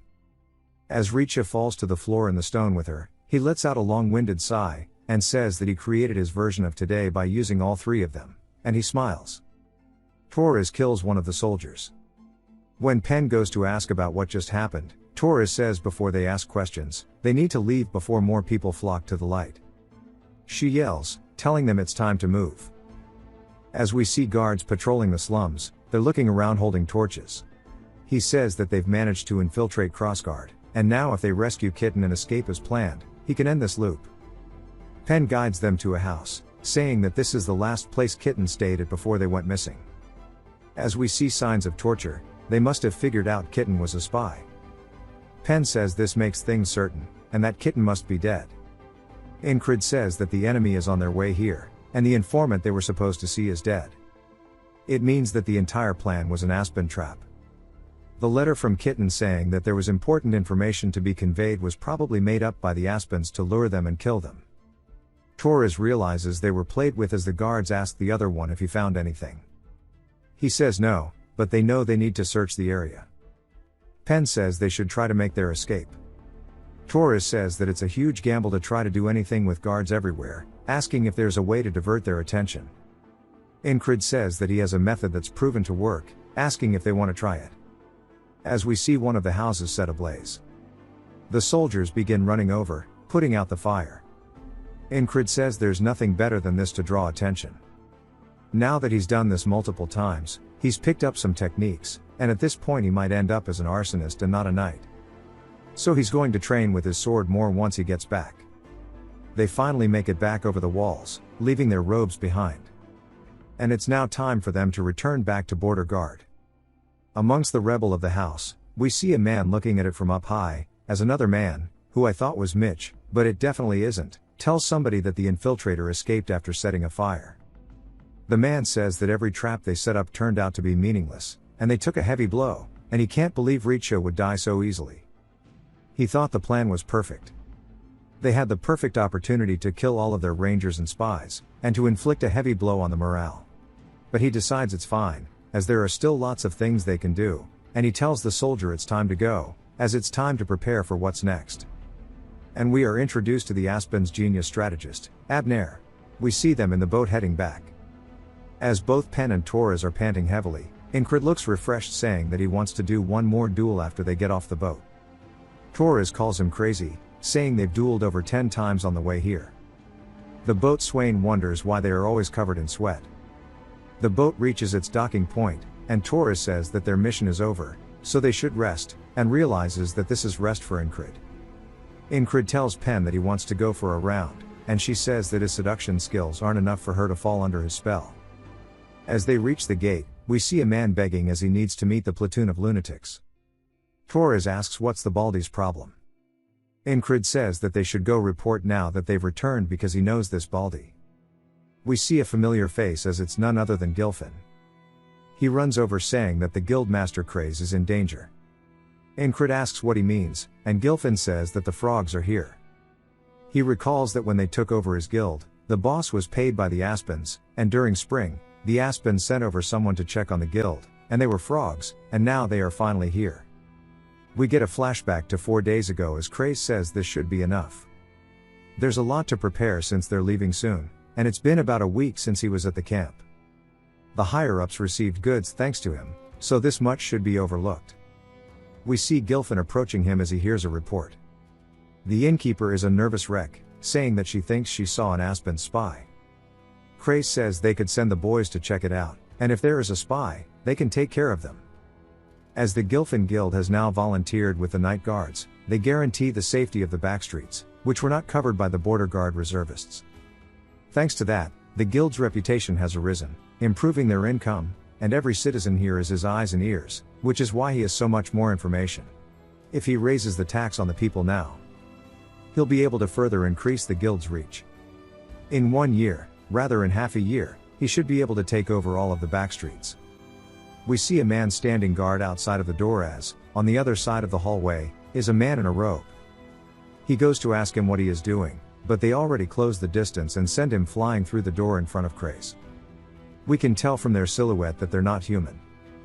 We see Craze surprised, and Gilfin asks if he's already here. Craze says that it's a frog, and we see its little inbred flippers as they take off their hood, revealing their face. Craze recognizes that the frog didn't kill his men, so he can still talk to the frog. He gets a bit nervous and tells the frog to please come this way. The frog starts to find him amusing, laughing, saying that's an interesting response, asking who he thinks they are. He says that he doesn't think that's important, asking if they've eaten. The frog says that he doesn't think that's what is important right now, as he hits Gilfin with a backhand, instantly closing the distance, catching Craze with an upper. As Craze starts to soar through the air, and Gilfin hits the ground, the frog grabs onto his clothing and says that humans need to be eaten up before they can listen, and that's been his experience. Craze says that he would have answered no matter what, even if he didn't hit him, wondering what makes him so curious. The frog says that he's really funny for smiling in this situation, wondering where the last guildmaster went and where he came from. Craze says the previous guildmaster has died. The frog asks to who, as Craze says it was to the border guard reservist. The frog asks for their name, as Craze thinks about it, he gives them Ragna's name, saying that that is the one who did it. The frog begins licking his lips, telling Gilfin to bring him this Ragna. Instead, Craze says that he should bring the true guildmaster, and Gilfin realizes he's talking about any of the boys and begins making a mad dash for it. But since then he couldn't find any of them, as they have been reassigned, so none of them are here. Incrid says that Craze sure did think well. Waking up Ragna is a challenge in itself. That means the order was meant for anyone within his squad who could kill the frog. He doesn't think he'd expect every single one of them to be out on a mission, wondering how they even managed to get them out as they only listened to him. Incrid asks Gilfin if he thinks Craze has died in the last 4 days. Gilfin says that he's still alive. Then Incrid asks if he has all of his limbs intact. Gilfin is confused, so Incrid asks if he is being tortured. He says no and that he's fine. Incrid says that he has drawn blood from the werewolves and the commander of the greyhounds, also he has killed a mage. He's grown so much stronger than his past self, but he still recalls how easily he was taken down by a frog in the past. But now he thinks he can do it. More than that, he really wants to fight one so he can test how much he has grown since that incident. Recovering from the crossguard trip should take about a day. And he tells Gilfin that the frog should know that Ragna will come to visit him tomorrow. Craze won't die just because he waited a day. He can tell this much from the frog's actions. There's a stereotype that they are simple-minded, but like how all humans are different, so are frogs. Craze is being held hostage by the frog there who is biding his time, and that's not something an idiot does. Incrid heads over, reporting about his duty. If it has introduced this guy, my bad, it's been a while. And he says that he's heard all of his platoon members have been set out on a mission, wondering if he's going to join them immediately. Incrid says that he's quite tired, so he'll join them after 2 days of rest. At that night in the barracks, he says that just in case he dies from fighting the frog, he's going to be in the best condition possible, as we see Esther cuddled up beside him. He eats well and immediately gets to training. He looks down at his whistle dagger, saying that he didn't get to recover all of them, so he only has these 2 left, and there must be a way for him to get more. Esther starts approaching him, meowing, and he says that she sure is friendly today, as she starts purring from him rubbing her head. He asks if she's been bored by herself and wonders if she wants to come with him, but she should watch from afar as he's looking forward to this. It's the opportunity for him to fight a frog. Back to the hideout, the frog says that he's waited long enough and he better keep his word about him being here today. Craze says of course and he will be for sure. Before that, he should try this bowl of food as they are much more fresh, so they should suit his taste. The frog says that he isn't half bad and they might end up regretting killing him. Craze laughs, saying that they are too kind, and he can't wait for legitimately anyone to come already, as he's going to die at this rate. Again a little later, at the Thieves' Guild, the frog is eating something else, waiting with his legs on top of the table. Craze says that they're late, wondering what the hell these crazy bastards are doing to be so late, and that he would go and get them himself, but he can't. The frog tells him to bring more of this as he holds up the apple core. Craze says yes, and says that this crazy frog bastard is keeping an eye on him, barely sleeping, and that he'll just have to hold on a little longer, as they will easily be able to beat this frog, but that's only if just one of the lunatics came to fight him, that is. As Incred starts walking down the hallway, he readies his whistle daggers, and the frog goes to take a bite of his apple before sensing that Incred is here, as he bursts through the door, sending the debris everywhere. He raises his whistle daggers, and Craze is just surprised and yells, asking what the hell he's doing here, since he's the weakest of them all. Incred throws the 2 whistle daggers forward, the frog avoids them as they hit the chair, and then lands atop the desk. Incred rears his sword back, swinging forward, which the frog dodges as well, by leaping overhead, drawing his own blade, coming in for an attack. Incred dodges by ducking underneath it, and now they are on equal footing, and it's time for one of them to gain tempo in this fight. They both start charging in at one another, trading blows, creating sparks with each clash, sending nothing but the sound of their swords clashing throughout the room. Craze is surprised, asking if this is really the boss, wondering how he's going up against a frog, as it looks extremely evenly matched with the 2 of them trading attacks. Incred says that a novice would continue to block against the frog's crazy amount of strength, but his bones will break if this continues. The frog begins to come in with a thrust, so Incred raises his sword, and he says that he needs to use the flowing sword technique to parry. As he starts to guide the blade, it continuously generates sparks, as he sends it down towards the tip, and he says the only thing he should go for is the frog's only weakness, which is its heart. As he goes in for a thrust, he says that he needs to get a good stab into it to stop it from regenerating. The frog kicks him in the chest, sending him flying backwards, and he crashes into some boxes in the nearby wall, close to Craze. Craze says that he got hit really hard, and if he loses his consciousness like before, he'll be in trouble. The frog asks if he dare goes for his heart so easily, and the frog explains that they are usually called skill readers who are being able to recognize talent readily, but this one he cannot understand at all, and that he has reached his limits a long time ago. As Incred starts to stand up, the frog wonders how he has gone above and beyond his body's designated talent, and Incred smiles, saying that even a frog's kick is bearable now. The frog says that he displeases him, so he'll kill him right now. As he goes for an overhead swing, Incred goes in for a thrust.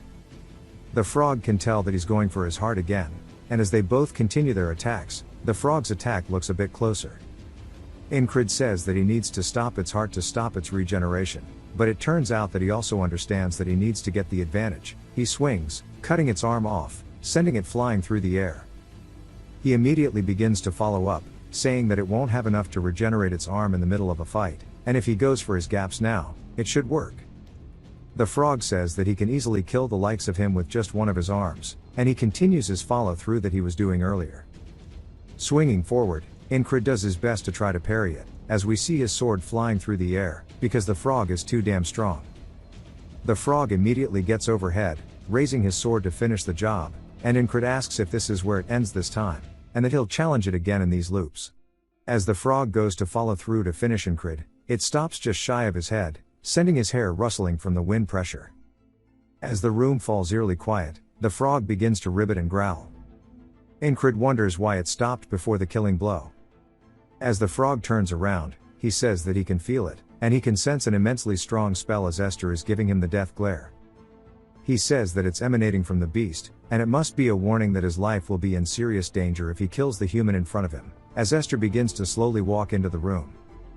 The frog's throat begins to bulge as he's holding back his rivets, and he says that he really wants to kill a human who has surpassed his limits. Since he is unpredictable, he's the type of human that they need to cull early. But he raises his weapon, and Esther understands what's going on, as he isn't trying to kill him anymore, he's sheathing it, and he says that it's not as important as staying alive. He tells Incred to remember this, and we learn that his name is Merloon, and that he will be sure to kill him next time. Incred honestly wished they could continue going, but Merloon takes his leave. As soon as he's gone, Crace starts to get up and ask if this is finally over, saying that this means they survived. He thought he was really going to die, wondering when Incred got strong enough to fight a frog. Incred says that he wasn't quite there. The frog's last attack hit his wrist, making him lose grip on his sword. We see it all swollen. He clenches his fist, saying that 3 times would have been all he needed, because 3 loops and he would have killed Merloon. As they head out into town, Craze says that none of them showed any signs of showing up, and he didn't know that all of the lunatics would be out on a mission willingly. He says that surprised him too. Craze says it was just a relief that the frog just left, but Incred wonders why. He definitely could have killed the both of them if he wanted to. He looks down at Esther, asking her if it was her doing. She meows, and Craze asks if he's really talking to animals now. The first company commander runs in, asking where he's been, and notices the bandages on his arm, asking if he's hurt. Incred says that he got into a fight. The first company commander says that's bad timing, but it's not like they need him to fight now, so he wants him to join, as it's been asked of him by his own company commander. He wonders what she wants. As we see her overlooking a battlefield, she says that she understands why they consider these men lunatics. Rem is tearing apart the enemies, and looks absolutely bored doing so.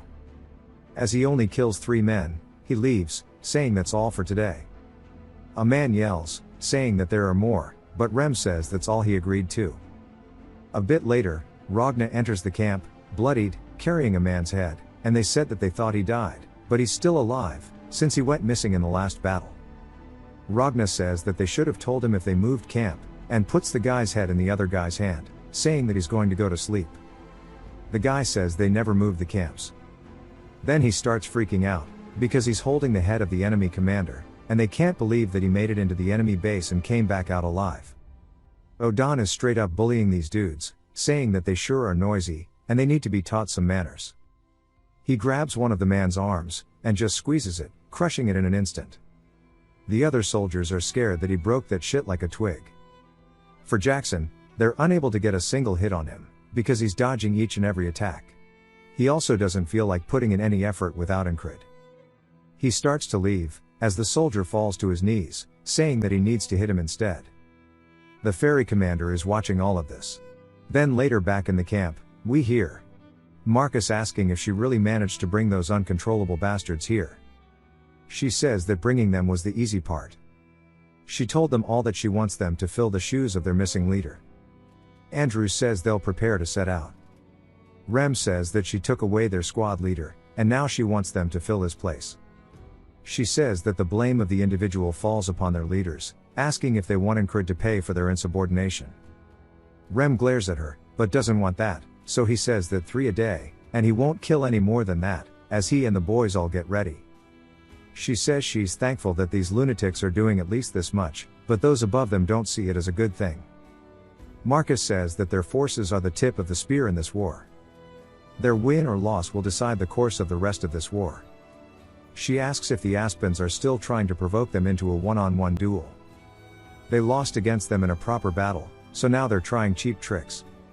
She says the method is questionable, but they've only sent out skilled people, and they've never won even once. Though if they were to experience repeated losses, their soldiers are beginning to worry that if they keep losing like this, then they will eventually lose the war too. Marcus says their morale is going to suffer if this continues, and they only need to send in those who are strong, and it would be perfect if those lunatics would do that for them. She says that just getting them to show up to the battlefield is difficult enough. If they ask them for more, they might refuse to fight altogether. He says they are too disobedient given their skill, and it's a waste to get rid of them. As she leaves his tent, Marcus says those Aspen bastards sure are sly. They were never this cunning before, but recently there have been reports of a young genius tactician in the Aspens, and it must be his doing. That night at the barracks, we see Andrew and the boys, and Andrew says that he is the man who will rebuild his house, but currently, he is a squad leader of a band of lunatics, and he is trying his best to keep them in line in Incred's absence. Henry asks if his eye is okay, saying that it's time for him to stop dueling with Rem for a bit. Andrew asks who will take care of his murderous instincts then, as he will paint the ground red with the blood of their own men, and every time he fights him, the closer he brings him to death, the stronger he can feel himself getting. Like he's getting more powerful the more he dances with death. Max says it's frustrating, but it does help. Bro also got his ass whooped. Henry says thankfully the other lunatics all keep to themselves and don't really fight. We see a man barking at Rem, saying that he needs to do his job properly, and that everyone here is risking their lives on this battlefield, asking if he finds it a joke. Andrew says this is the newly appointed platoon commander, asking if he has a death wish. He steps in front of Rem, saying that only their commander is allowed to give orders to them of the independent platoon. He asks if they're just going to slack off in the open, calling them bastards. Rem says he'd feel a little better if he ripped this guy's guts apart, and starts to release killing intent. Andrew says he needs to save this man, telling him that if he's so pressed about it then they should fight, and that they'll listen to whoever wins, asking if he's scared. The guy asks if he really thinks that a squad leader should be stepping up to him, and starts dragging him away, saying that he's going to destroy him. Rem looks up at this guy and sighs, saying that this is boring. He was just about to destroy that asshole, but that little kid just took him away, and there's nothing fun to do here. As he opens his tent, looking at his bed, he thinks about maybe quitting being a soldier. But it's not just him, as Odan and Ragna also look depressed. Ragna says there's no news of Incrid, wondering if he's dead. Odan also wonders if he's returned to the earth, and the feeling is there's no reason to stay here. Jackson says that he's being inefficient, he's already accomplished what he wanted to in the army. And now there is no more reason to stay, and they all agree that if Incrid does not return by the end of the day, then they don't want to be here anymore, and they will leave, accepting the fact that he's dead. Of course he isn't, as we see him walking through the camp. The ferry commander says it's time for her fiancé to return to his platoon.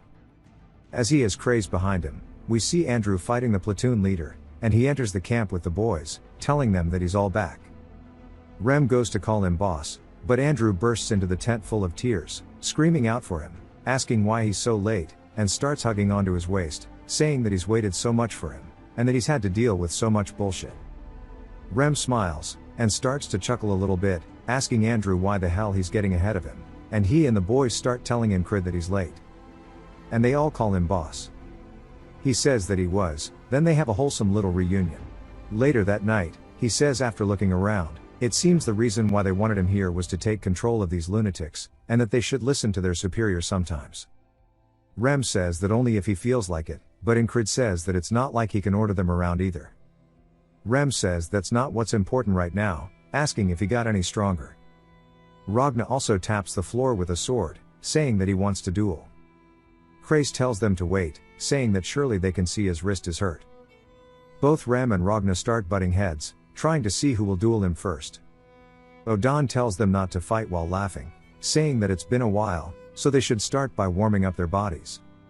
Incrid tells them to stop causing a ruckus, and Krace says it's about time for him to make them quiet, but instead, him being the battle junkie he is, he says that he'll fight all of them on their own. Krace says he can't since he's hurt, but Incrid says it's not broken, and he can move a little. Jackson tells him that he can't ignore injuries no matter how small they are, and that he should show him the injury so he can put some ointment on it. Incrid can't put strength in it, but he thinks he can still hold the sword, and after fighting the frog and cross guard from earlier, he's gotten stronger yet again, as now he was able to fight Merloon and stand his own. He says of course he is still far from being a knight, and the heights he must reach are still far away, however, he has already climbed so much. I am proud of Bro's progress. He wants to show everyone how strong he's gotten so far. Jackson tells him that it'll be bad if he goes overboard, but dealing with any side effects is his burden to bear. Incrid smiles as the boys all step outside, ready for him to scrap. Rem is up first, saying that he seems pretty confident, and he can't wait to see how much he's really improved as he dashes in. He swings directly towards Incrid, and Incrid watches the axe and actually swings and knocks it away. Rem notices that something is different about him. He's moving without hesitation, and his confidence only comes from a man who got stronger. Rem starts to laugh, saying that he can't wait to see more. Incrid readies his sword as Rem comes in for another attack. Jackson says that they've only been away from him for a week, yet he's already this different from when he stopped changing. Odan says that his patience is waning, and we see him open his eyes so clearly. For the first time. Ragna says that Rem better hurry up and finish his turn, but it's not just him, as everybody shares this sentiment. Rem can feel them burning a hole in the back of his neck, saying that there's no way he could wait patiently either. A bit later, after they finish their duels, Jackson says that he should tell them what happened. Incrid says it's nothing, and he fought a frog before coming here. Andrew says that's not nothing at all. Then Rem mentions that he heard he went to Crossguard, asking if he saw a frog there. Krace butts in, saying that they met one at the Thieves' Guild, and he only got hurt after he returned. Odan asks how the mission was, so Incrid tells him that they set up a trap. There were greyhounds, lycanthropes, and a mage waiting for them. Andrew looks confused, saying that he tried really hard too, and he did his best to fight these crazy bastards, but he still can't close the gap between him and Incrid. They say that even with all odds against him, he still survived. Incrid says that he just got lucky, as we see Esther sleeping on his chest. He says that there was much to learn from the duels today, but he could feel them holding back because of his wrist, and he wants to recover and fight them at full strength. So he wonders how much he can bring out of his platoon when he's fully recovered. Rem says that he doesn't want them to lose to a frog anymore, and Ragna as well says there's still much to learn. Odan says that training is the only way. Jackson says that he can still see openings in his fights. Incrid says he'll win if they fight again, and Rem laughs, saying that he sure is confident, and he and all the boys start to slowly fall asleep. And just as he starts to actually slump out, Rem says they'll fight again when he's healed. The rest keep chiming in, saying that they'll get rid of his bad habits, and there's no end to the training, also he should use more of his senses. He says yeah, they'll do it once he's recovered, and Esther starts covering her ears since they won't shut the hell up. Once more, they start to fall asleep, and they continue yapping, and both he and Esther can't believe they won't shut the hell up. Rem says that he'd just need to block it and then cave its head in, and starts guiding him. Ragna as well says that he just needs to learn more of the heavy sword, while Odan says that he just needs better muscles. Jackson says that he shouldn't get cocky, because that'll lead to mistakes. Incrid tells them all to go to sleep, and they immediately lay back down, saying good night. That was probably the hardest wall of all, getting them to shut up. As the morning comes, he sits up saying that he slept in, and he hasn't woken up this late in a while, saying that it seems that Esther slept in late too. As he wakes up, Craze asks if he's ready to go. Incrid asks if the men are at the front, and he says that those who can fight are all at the front right now, and only those standing guard and the men of the logistics platoon are at base. He starts doing some planks and feels his wrist hurting, saying that it feels worse than yesterday, and he shouldn't have fought, but they seem so eager, and he couldn't let them down. After thinking about it, it makes him want to swing his sword again. He looks up, spotting a sword on the rack, and walks over, grabbing it, saying that he's supposed to hold it with two hands. But if he has enough strength, he's actually wielded the sword with just his right before, and if he trains enough with his left, then there might be something to it. But when he swings, we see it's very awkward. He says that it's a pathetic sword path, like when he first held it, and there is nothing better than this to review everything he's learned thus far.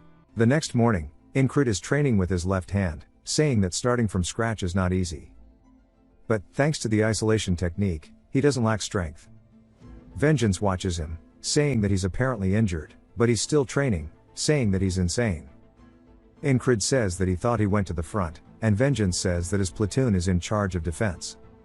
Incrid then notices that the strap is loose on his sword. Vengeance says that both the sword and the owner are whack, saying that he won't be able to tie it with one hand. As he starts doing it, Incrid says that he was always so quick to pick a fight with him, but now he's being nice, wondering why he was like that beforehand. So he decides to ask why he hated him. Vengeance looks up, saying that it's because of Jenny. Incrid is confused, asking who Jenny is. Vengeance tells him that she is the herb merchant. Incrid is completely lost, because remember, for him, it's been a very long time, so he probably just doesn't remember. Vengeance gets pissed, handing him the sword, saying that he's done, and starts stomping away. Incrid tells him that he was never interested, and the affection was one-sided, as now he remembers. She ran a herb shop at the border guard, and he dropped by there a lot because her products were good, and he guesses that she grew feelings for him. But Vengeance also happened to like her, and he says that he was interested in her, not her products. Vengeance says that he knows, since he's into the blade and not women, and he was just jealous. Jenny never once lifted a brow at him, but fell for his face, and he calls him a bastard and clicks his tongue. Incrid wonders what his problem is, and Vengeance tells him to take care of his sword, as he's going to work. Incrid wonders how often his mood changes, saying that he sure is odd. Back inside of the tent, Esther is hitting a nasty stretch, and Incrid says that she seems tired, asking if she's sick. She looks up at him, annoyed, saying it's all because of him. He keeps fighting people even while injured, and she overdid it while trying to reduce his fatigue, and she won't be able to use magic for a while. He tells her to get some rest, and back outside of the barracks, we see some guards exiting the camp towards the lake. One of them notices the water acting strange, and keeps staring at it. His friend asks him what he's staring at. He says that he thinks he heard something before, and he catches an arrow straight to the dome. Bells start ringing, and Incrid and Esther are awake. Vengeance yells, saying that there's an enemy attack, and they can't lose their supply, so they have to defend this. Incrid just wonders where they are, and Craze asks why he cares, and that he should stay inside because he's crippled right now.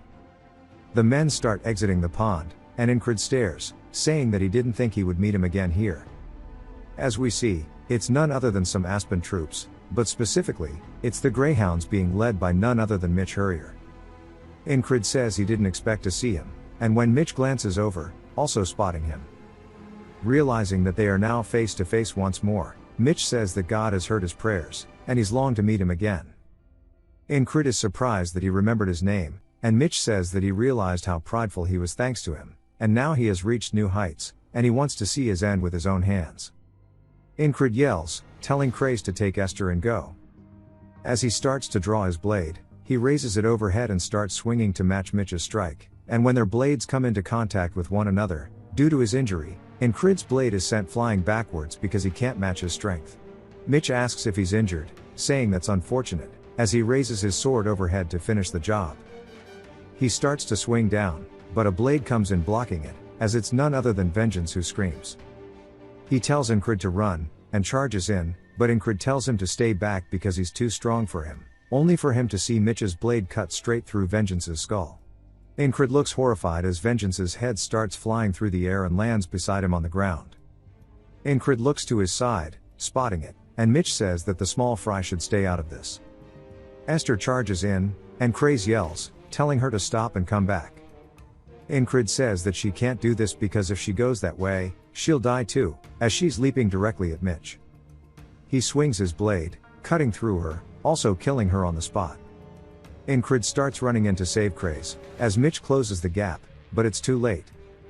Incrid stretches his hand out, but watches as Mitch pierces through his throat, killing him in an instant as well. Incrid has no choice but to watch helplessly as everybody is murdered. Mitch says that sure is disappointing. If only his wrist was fine, he would have shown him how much stronger he's truly gotten. Before he swings his blade, clean through Incrid's head, sending it soaring in the sky. Damn, this scene was brutal. He wakes back up in the camp and starts petting Esther's head, saying that he couldn't do anything, all because his wrist is injured. He looks down at it, wondering what to do. He heads outside, and Craze says he's glad to see him up. Incrid says that he doesn't have anyone he can receive help from. The Greyhounds will attack before the afternoon, as he's out there training his blade, practicing his swordsmanship, thinking about how to overcome this. He recalls someone saying that it's because he's a weak and pathetic loser that people died saving him.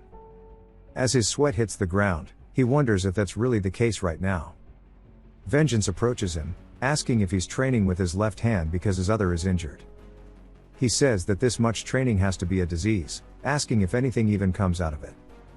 Incrid says that he'll make sure he gets something out of it, and this time, he's going to save all of them. Vengeance is confused while he's staring at him, and Incrid says that he's sorry about Jenny. Vengeance is just surprised that he knew, and he says it's not like he did it on purpose, and Incrid says to cheer up, as there are women in this world who don't care about looks. Vengeance asks if he wants to die, and says that he's just trying to brag about how handsome he is, and Incrid laughs. The bells get ringing, and with enemies attacking the base, Incrid steps up, this time prepared a little more. He meets Mitch, who glares at him, and Incrid says that Mitch is strong, he was always over the level of a special rank soldier, and now he's more focused than ever. He blocks the first attack, and starts pushing Incrid back due to his injury. Incrid creates some distance, saying that he's lacking in strength because he can't use both hands. As Mitch starts charging in with a thrust, Incrid does his best to deflect it with his blade, but since he can't get enough strength, he gets trapped, and Mitch gets a slice in on his throat. Incrid falls to the floor coughing, and Mitch asks about his hand. Incrid tells him that it's injured, and Mitch says it's a shame, as he raises his sword up. He says he really wanted to fight him at his peak, before stabbing him in the chest. Incrid says there's not much, no matter how much stronger he is now, there's only one thing he can do, as it's time for him to grind his left side. He needs to focus on how he grips the sword, and how he swings it, his stance, and pretty much everything. From what he learned as a child from a local instructor, to the heavy sword of Ragna, and the basics of the other sword forms, he won't waste any time in figuring them out with his other side. Mitch arrives once more, and again, he gets defeated. Incrid continues training, saying that he's already walked this path once with his right side. Again, he gets defeated, and he's training on a dummy, swinging through it, but still, Mitch is easily dealing with him as he gets stabbed in the chest. Incrid continues practicing, saying that, thankfully he learns quickly. We all know that's cap, but maybe since he's already done it, it'll be true this time. He says that it's already been 40 loops, and his blade trajectory is still shaky, and he wonders why that is, and if it's because he's not used to it. Vengeance is watching his training, and thinks about something, and calls out to him, asking if he wants to have a duel. Incrid says this has never happened in any of the other loops, wondering what could have caused this. But he can tell in Vengeance's eyes that he is being dead serious about this, and says that he has no reason to refuse. As they start to square off, Vengeance charges in, saying that he's not going to hold back. He swings down, and Incrid blocks it, saying that he's still a platoon leader, and he's strong, so it's hard to withstand him with just his left side. He starts deflecting his sword, and kicks his feet out from underneath him, causing Vengeance to eat shit and faceplant. Incrid says he won, and Vengeance says that he didn't expect him to use his left. Incrid says that he's been training with it for a reason, but he's curious as to why he wanted a duel. Vengeance says that he doesn't know, watching him made his blood boil, and Incrid says that he's only been doing the basics. Vengeance says that's part of it. Looking at him reminds him of the first time he picked up a sword and began training, the desire to become stronger, and the giddiness he felt from swinging the sword. But when he looks at Incrid, he can't help but feel that his sword's a bit weird. Incrid asks what he means, and he explains it, that it seems like the sword of the dead. Incrid asks what he means by that, and Vengeance says that it's a pain to explain, and he doesn't know how to word it. Incrid starts thinking about what it could mean, and if that means he's not powerful enough or something, but Vengeance asks if he's not listening to him speaking. But Incrid realizes it on his own, seeing that he tried to follow the trajectory he learned with his right hand, and he was just following it without any thought, and that the left and right sides are fundamentally different. He decides to give it a try with his new understanding, and he says that he needs to look for a trajectory that works with his left. As he starts swinging down, he cleanly cuts through the dummy's arm, saying that the cut was good, and that the sound and the feel of the cut were clearly different from before. He smiles, thanking Vengeance, saying that he finally sees a way forward now. Incrid says that he needs to awaken the feeling on his left arm, and that'll be the key to using it. And he'll begin by changing his habits. As he's eating with his left hand, Krace asks if he's always done that. Incrid says that since his right is hurt, he's just letting it rest. Krace says that it's going too far though, as he drops the food, even hitting Esther with it. Incrid says be it eating, putting on clothes, or training, he's going to use his left arm for everything. As we see him stabbing his sword into the ground after training, he says that to speed things up, he'll also practice the technique that Torres had taught him as well. As we see him flicking his wrist to try to throw it out, and it lands on the ground, he says this hidden knife will surely come in handy in his fight. And today is his 50th loop. Vengeance calls out, asking if he wants the duel, and we see him getting thrown onto the floor. Vengeance says that he fights well with his left arm, but something feels off with his sword. Incrid says that he still has the sword of the dead, and he's going to have to keep going until it's gone. The next loop, he and Vengeance are dueling once more. He blocks the sword. He starts speedrunning the loops, he's over 60 loops, now 70. As he's finally now able to knock Vengeance back with extreme ease, we are now in the 80th loop, and we see him practicing his hidden knife technique. He starts to flick his wrist, throwing it forward, and it's perfect.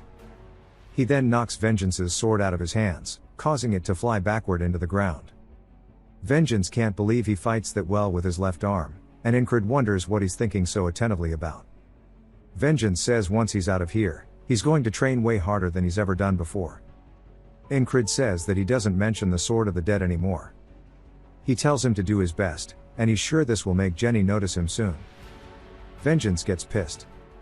He tells him to fight him again, as he's going to beat his ass. Incrid says that his reactions are always so funny, and he needs to see that he gets to confess to Jenny. For him to do that, he must not die here. He heads out to the lake by himself, and he starts having a philosophical conversation with himself about talent, as it can't be defined so easily. Training his body well is one thing, but being able to focus without being distracted by anything is another part of it. As we see him training his techniques at a young age, falling in love with the blade one swing at a time. And now, as he starts to grip his blade with his left hand, he draws it from his sheath. He says he's getting a taste of being talented for the first time in his life. The days of him training with his left arm have piled up and caught up to the 30 years of his right arm within 100 days. We are now on the 112th loop. Mitch comes out of the water, and Incrid is determined to surpass this wall that is Mitch. Vengeance yells, saying they need to protect the base and drive the enemies out.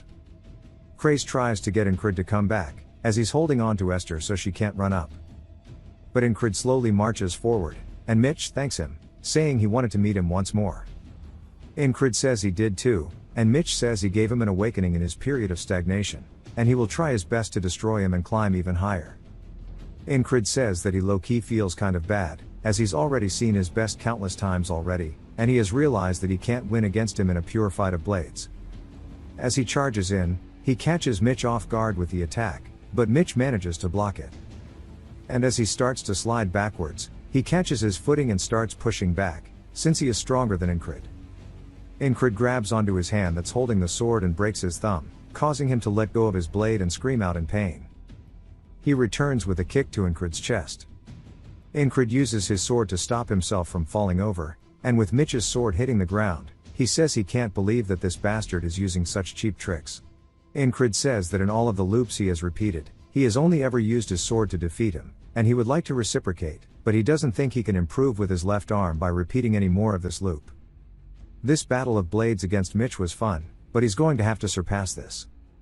Mitch says that this might be his way of trying to survive, but it's no use, as he picks up the sword with his left hand, but warns him that he can use both of his arms. Incrid says that he can too, as he's been training for this reason, but he knows that to fight and defeat the next wall, he won't be able to accomplish it with his sword alone. He's going to have to use a skill that he's been saving up for moments of desperation. It is the ultimate skill in the Veil and Mercenary sword technique. As he rears back his hand, he yeets the piss out of his sword. Mitch uses his to block it, confused. Incrid charges in, grabbing him by the throat, saying that the only way out of this is for him to get into an all-out brawl with Mitch. Incrid starts to come in with a punch, which Mitch narrowly dodges.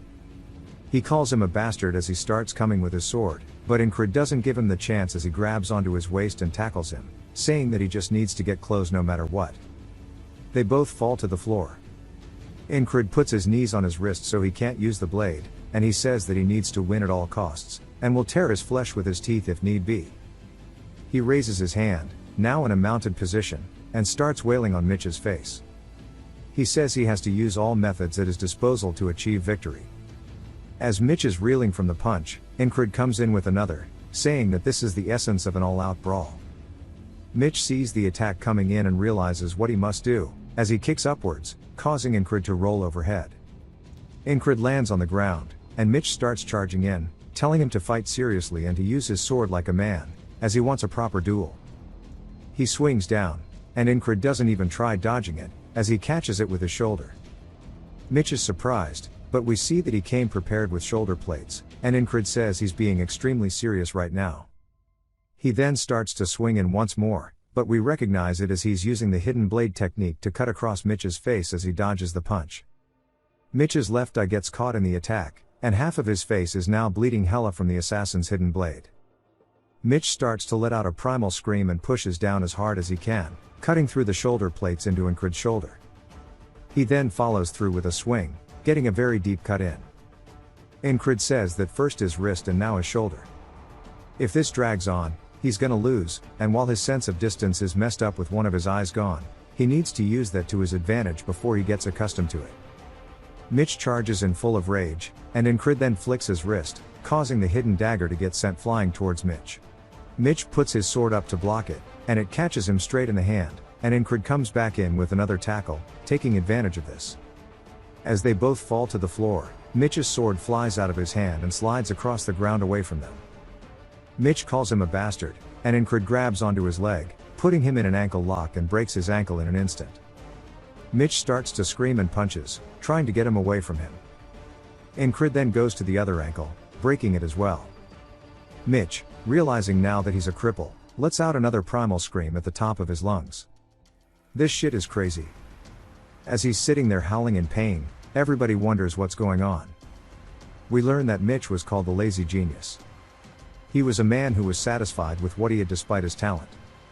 However, he changed once he returned from the last battlefield. The fire in his eyes was back, and he never left the training grounds and mastered his blade. His talent, now combined with hard work, allowed his blade to finally shine. It didn't go the way he wanted to, as he's now crawling towards his sword with both of his legs broken. He wonders how it came to this.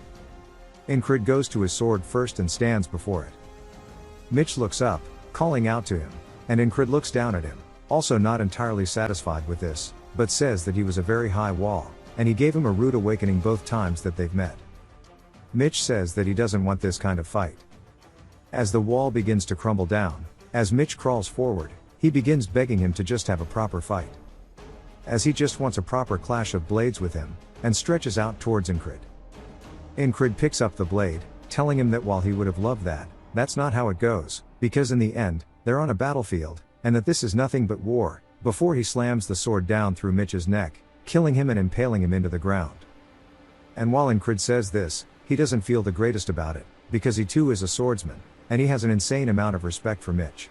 Mitch's men start running in, screaming out to him, as Vengeance yells, telling his boys to fire and to kill all the Aspen troops. As they are being pushed back, unable to go claim Mitch's body, Incred takes one final look at him, realizing that the wall has been completely destroyed.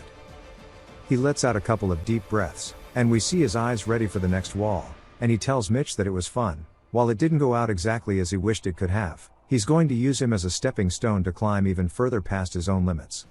Back inside the barracks, Craze says things could have gone real bad if they had lost this place, and that headquarters sent archers just in case, and they live, thanks to them. Vengeance enters, saying that he only lived because Incred slowed them down, and drops him his sword, telling him that he found it and that he should take care of it, and he can't just leave it out there. Craze says that he thought he already had his sword with him, and when Incred looks back at it, he unsheathes the blade, saying that it's Mitch's, the enemy he just fought against.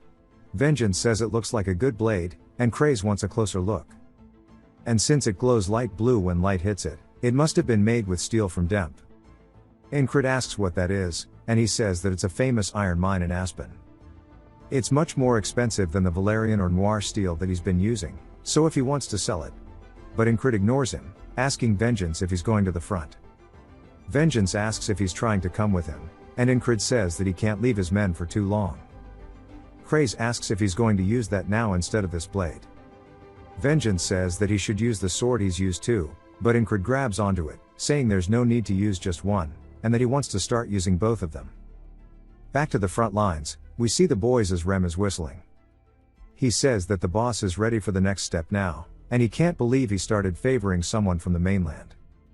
He could probably advance further from Heart of the Beast, and learn his secret technique now. Odan is also thinking the same thing, saying that he's muscular now, so it's time for his joints. Then his posture and body will change, and he's going to build him a body that doesn't break from joint locks and other blows. But doing it all at once will be a terrible burden, and it'll be good to just do it one step at a time. As he's lost in thought, he starts walking slowly, causing Rem to bump straight into his back. As Rem is holding onto his head, Odan turns around, and Rem asks what the hell happened to his feet, and he needs to keep moving. Odan says that it seems that he hasn't grown much, and they both start to go to fight each other until Ragna steps in, yawning. Odan says that he can't just walk between them because he's lazy, and they both call him crazy. But Ragna says training to get the body accustomed to the sword is something that he needs to start thinking about for Incred. He wants to be able to make it so he can use his sword more freely, and control the tip of his sword like in this extension of his body. But first he needs to go sleep. Surprisingly, Jackson says that it'll be good to teach him how to walk. He won't be as quiet as an assassin, but he'll minimize his movement for maximum efficiency, and it'll help him. But he wonders if he needs to do this, and why he's doing something so bothersome. As he's looking at the squad, Rem grabs Ragna so he doesn't wander off, calling him an idiot, saying that he's always getting lost. Ragna just tells him that he's still more normal than he is, and while they start yelling at each other, saying how crazy they are, Jackson says that he can't let Incred become like these idiots, and he'll set him straight. The ferry commander is also there and notices something, telling all of her men to stop, as Aspen soldiers appear from the bushes. She wonders if they're about to fight, and the man introduces himself as Raoul, asking if anybody will have a one-on-one fight with him. She says here it begins, it's their cheap tactic to draw out a one-on-one fight. She says it doesn't seem like much, but they keep losing, causing very low morale, and they can't just ignore him, because people think they avoided them because they can't beat them. And it's not like she can step up either, because they would call her cowardly, and morale will improve if they just get one good victory. She recalls Craze saying to use the lunatics, as they'll be in a good mood since Incred returns, so they'll listen for a while. She glances back, asking Rem if he wishes to go. He wonders what she's talking about and glances over at the soldiers, and they start shit-talking him, and he says that he'll definitely step up to fix some of his boredom. As he does, the men laugh, saying they can't believe they sent out a barbarian, before Rem sends his head flying off. And in an instant, before the other men can react, they look up to see it, and start screaming as they get painted with blood, and Rem starts laughing like a maniac, asking who's next. The soldiers say that he's crazy, but he sure is good at fighting. As the Aspen soldiers begin begging for mercy, the ferry commander says that it seems like morale has been improved by such a good fighter. But as he continuously sits there and yells that he surrenders, her face turns into that of disgust, as Rem just keeps beating the shit out of this guy. Even the allied soldiers say they can't look because it's too violent, and she says it's enough. Then we see one of the Aspen soldiers begging Rem to stop, as he's just wailing at the guy's corpse now with his axe, and he tells him to stop, while calling him a monster. But Rem has no plans to, as he's just mutilating this guy. He starts laughing, saying that he can't hear him. The soldiers all watch in horror, saying they don't want to be on the same side as him anymore. The ferry commander says with this, their morale has diminished once again, and this was for nothing. And it seems that the only one who can control them is none other than Incred, who's making his way here as they speak. They set up camp, and Incred ends up arriving. Jackson's asking him how he got more injured, as he told him to rest, and that he shouldn't think of fighting even if he's here. Rem also says that he can't do it until he heals up properly. The ferry commander enters, saying that it seems like her fiancé has a bad habit of playing rough. Incred greets her, and she throws him a vial of something, telling him to take it. He asks what it is, and Jackson recognizes it, saying that the medicine of fairies can't be bought with money, and that this is better than his ointment. Rem says that this means that she does care about him then. And Incred thanks her, but asks why. She says that she thought that they promised their future together, but she never gave him anything to show for it, and it's a small engagement gift. He can't believe she's still going along with it, and she just leaves, saying welcome back and to get some rest. As all three of them watch her leave, Craze says that he should do business and sell it, but Incred tells him to piss off. Rem jokingly says that he's better at talking to women than using his sword, and Ragna says that he is. But Incred is just wondering why she's still joking around about the engagement, and he can't understand her at all. A few days after reaching their front lines, the Aspens continued to repeat little skirmishes, but avoided a proper fight. Thanks to that, his wounds got a chance to recover, as we see him doing squats with some weights. Odan tells him he's up early, asking if his body is doing better now. Incred puts down the weights, saying, thanks to the fairy's cream. Odan asks if he's trying to get his shit rocked, and Incred says bet. And then we see the aftermath of the fight. Odan's analyzing his wounds, saying that his right wrist, shoulder, and lots of contusions all over his body. And it's not yet time for him to abuse his body like this. But if there's still a fight, he'll definitely participate, asking if he's right. Incred says as long as he can still move, the answer is yes. Odan looks around, making sure nobody's watching, and then calls out to him. Incred asks what he wants, before a warm feeling starts to envelop his body. As Odan is now starting to glow a bright golden yellow, it begins pulsing all throughout Jackson. Incred says this feeling is divinity. As Odan is doing something to him, a giant ray of golden light begins raining down to the both of them. Odan starts to retract his wrist as the light leaves, and Incred turns surprised. And Odan says that he shouldn't say anything, and he won't speak of this to anyone, and he will swear this upon the name of their lord. Incred realizes he must have his reasons, and says that he won't. Odan walks away, saying that this morning fog is a blessing from God. We learn though that divinity is the hallmark of clerics who serve God, and miracles can heal the injured. Odon, who always prays, has never once used divinity before, and nobody knew for certain whether he was truly a cleric or not. As Odon is begging his lord for forgiveness, Incred wonders if maybe there's a rule against using divinity, as it feels like he broke some to heal him. Incred thanks him as he walks away, and Odon says that if someone finds out that he used divinity, they'll send the Inquisitors. As he left the church with many restrictions, and they bound his body so that he couldn't use his divine power, but despite the stabbing pain in his chest, he couldn't let Incred be. Odon says that the Lord always presides over them, but never responds to them, but after meeting Incred, he began to believe that his words live within him, and he will that he believes is right. After mealtime, Krace asks if Incred needs help with his wound again, as he'll apply the ointment, but Incred says that he's got it. It's not fully healed, but it's mostly there, and he can't show this to the others if he wants to keep it a secret, and he needs to be careful in the field too. And he asks when they are going to fight. Krace says both sides just keep testing the waters. Their troops, commanded by Marcus, are their vanguard preventing them from flanking them, and their main force is here waiting at the Green Pearl. They broke the unwritten rules of warfare last time by bringing out sorcerers and spellcasters, so both main forces are probably prepared for an all-out war, with entire night orders at the ready. Rem says they should have been there, and they keep trying for 1v1 duels, and it's no fun here at all. Krace says they can't continue that for long, and he doubts it'll be like this here soon. It is now some time later. As troops begin marching, war horns are blown, and we see their troops standing off against the Aspens. Incred and the entire squad has pulled up for this. What a nice panel to see all of them together. The commander is also there with the fairy, and 3 men step up, calling them all adolescent pricks. Rem wonders why these dudes keep yapping, and if their swords are just for cooking. Krace says this is a battle of words. Without a force offset like a knight, the Aspens and them are evenly matched, and they're attempting to get one up on them psychologically before the fight. They die easily to an arrow, but their morale is already low, and if they strike first, they'll lose. As they keep getting shit-talked, and the Aspen soldiers say they'll die before they know the touch of a woman. Krace says their commander isn't doing anything because he knows this as well.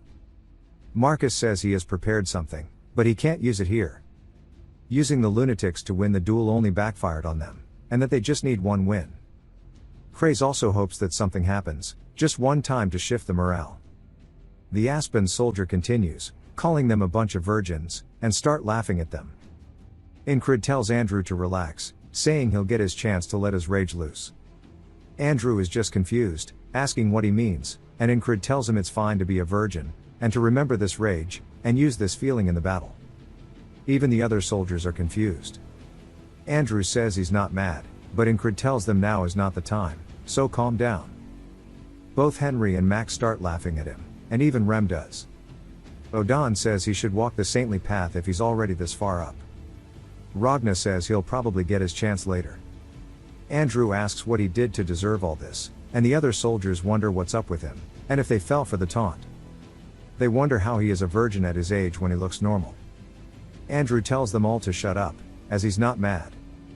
The soldiers start laughing, asking if he wants to be introduced to a shop once they're back in town.